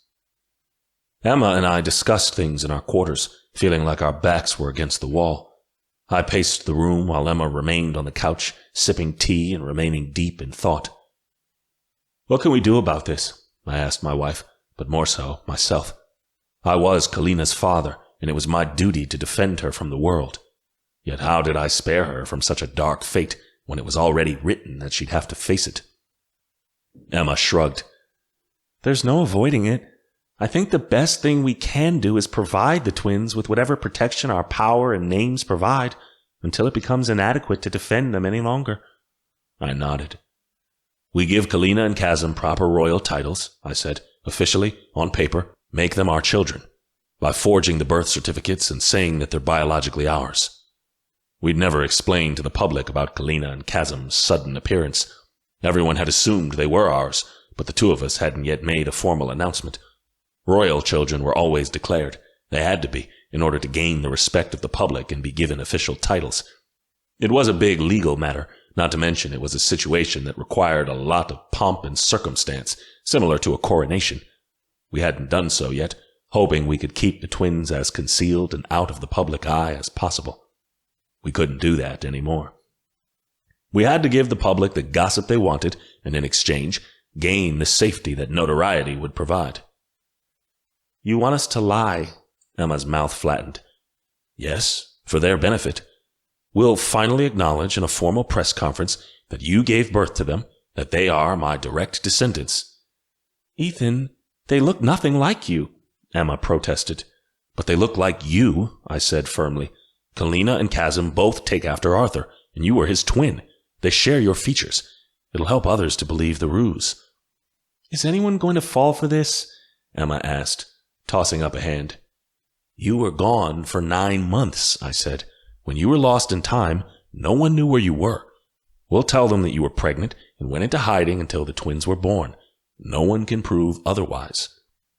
What about Vera? They knew she was with child, Emma protested. And it's known that she's dead. We'll say her child died with her in the womb, and due to the time travel situation, their growth doesn't match up to their actual age anyway.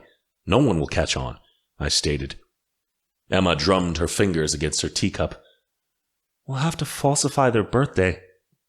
Yes, and no one but those who already do can know that they're adopted, I stated.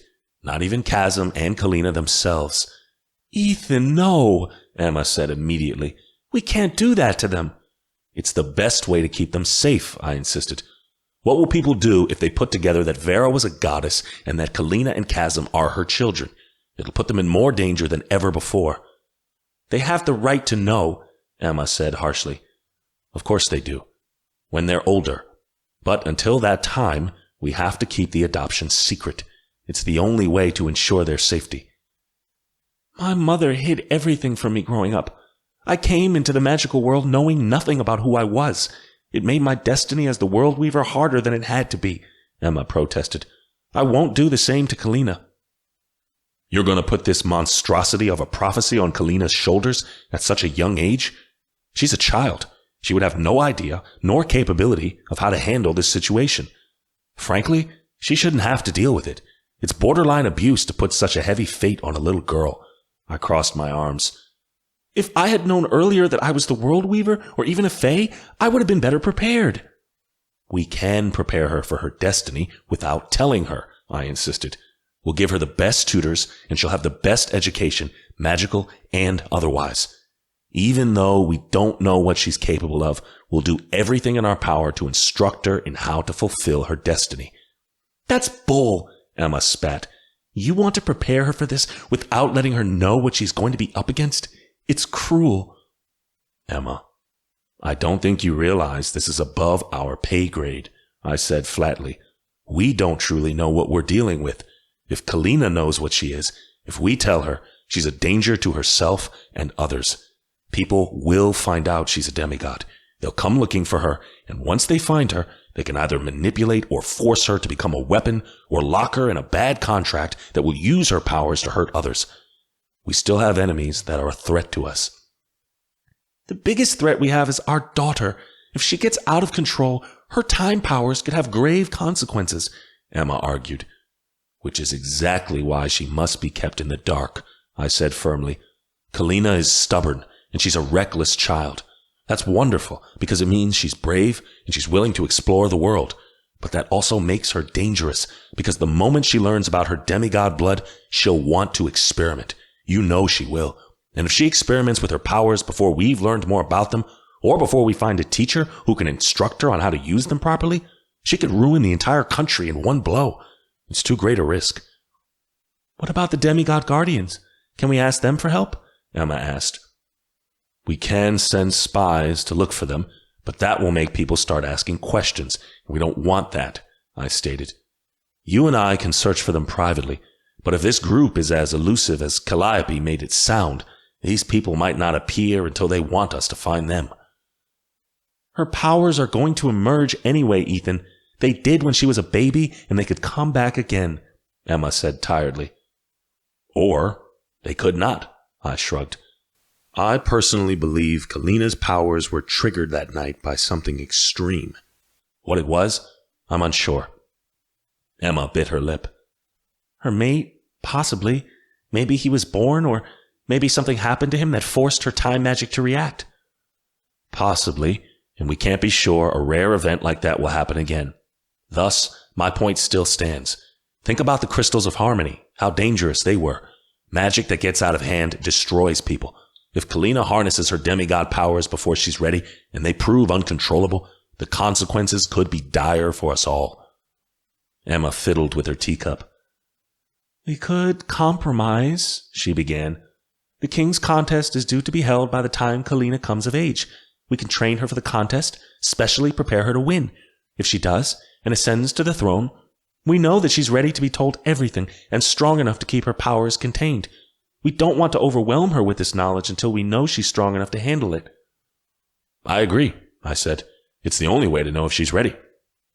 Emma put aside her teacup and stood. I don't like it, and I don't approve. I think they deserve to know the truth. Her shoulders slumped. But I also know how the Fey world works, and the danger it would put them in once this scandal is revealed. If you think this is the right way, I'll go along with it until we can't keep it a secret any longer. We'll put the key in the royal vault and give it to Kalina once she comes of age, and if she succeeds in the contest. Then she can determine her own destiny. It was decided. If we couldn't prevent Kalina's fate, we'd do whatever we could to shield her from it until we had no other choice but to let her face it. I despised the idea of lying to my children, but if this would preserve their lives, and by the gods, I'd be the greatest liar who walked this realm. Nothing meant more to me than my family. Putting my honor aside to keep them safe wasn't even a question. It was an action I took willingly. Even if my children hated me once they discovered the truth. Emma strode up to me, wrapping her arms around my waist. She held me tightly as she said, No matter what may come, I'm here for you and our children. I'll fight for you until forever comes. I held her tightly against me as I pressed my lips to hers. Forever. And even longer than that. We'd gotten all our friends together for dinner that night. Everyone sat around the table, raising tankards and feasting like there was no tomorrow. Perhaps there wasn't, because as far as we were concerned, nothing was guaranteed, not even today. I smiled as I observed the faces of the people I loved. They'd been here for me while I was at my lowest, picked me up when all my heart felt was the burden of sorrow and despair. Even in my darkest moments, they'd come in during the quiet and sat with me, enduring the worst as they walked beside me through every storm. Their laughter echoed around the room, and as we shared a meal together, I'd never been more grateful to know each and every one of them. I was strong because they were beside me. I ruled because they followed me. Emma and I had accomplished the impossible because they had helped us to move mountains. Now, we were all here, and it felt like we were on top of the world. This is what it truly meant to be a king. As long as I had my friends, I had all the power I needed. I wouldn't have made it without them. I found myself on the balcony overlooking Dolinska as the sun set over the city. Kalina was there, waving around a wooden toy sword and screaming war cries that I was certain she'd learned from Lucian. Her hair was braided, and she'd rummaged through Emma's makeup and found black shadow to smudge across her eyes. Looking at her now, I could almost picture the woman she would become, the warrior she'd have to be to survive what the gods had in store. But that was a long way off. She was a child now, and I'd fight for her to be a child until she no longer was one. Destiny would have to wait, because right now she belonged to me. "What are you up to, Zika?" I asked. I bent down to lift her onto my shoulders. "Fighting off monsters," she replied, and she patted my head. I gave a soft smile as I reached up to grasp her hand. Yes, there would always be more monsters left to fight. Emma had fulfilled her destiny as given to her by the gods. Kalina's destiny, whatever it was waiting for her. The future wasn't so far off, and a new world was coming, one my daughter would be instrumental in shaping. She wasn't ready for all that yet. I wasn't sure if she'd ever be. So, until destiny called, I was desperate to bless her with the greatest gift I could afford to give. Time.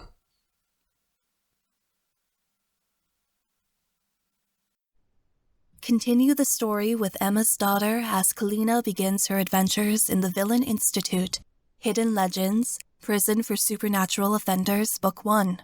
Now available. The End. This has been The Fae Queen, Hidden Legends, University of Sorcery, Book 6. Copyright 2022 by Megan Linsky. Audio copyright 2023 by Megan Linsky.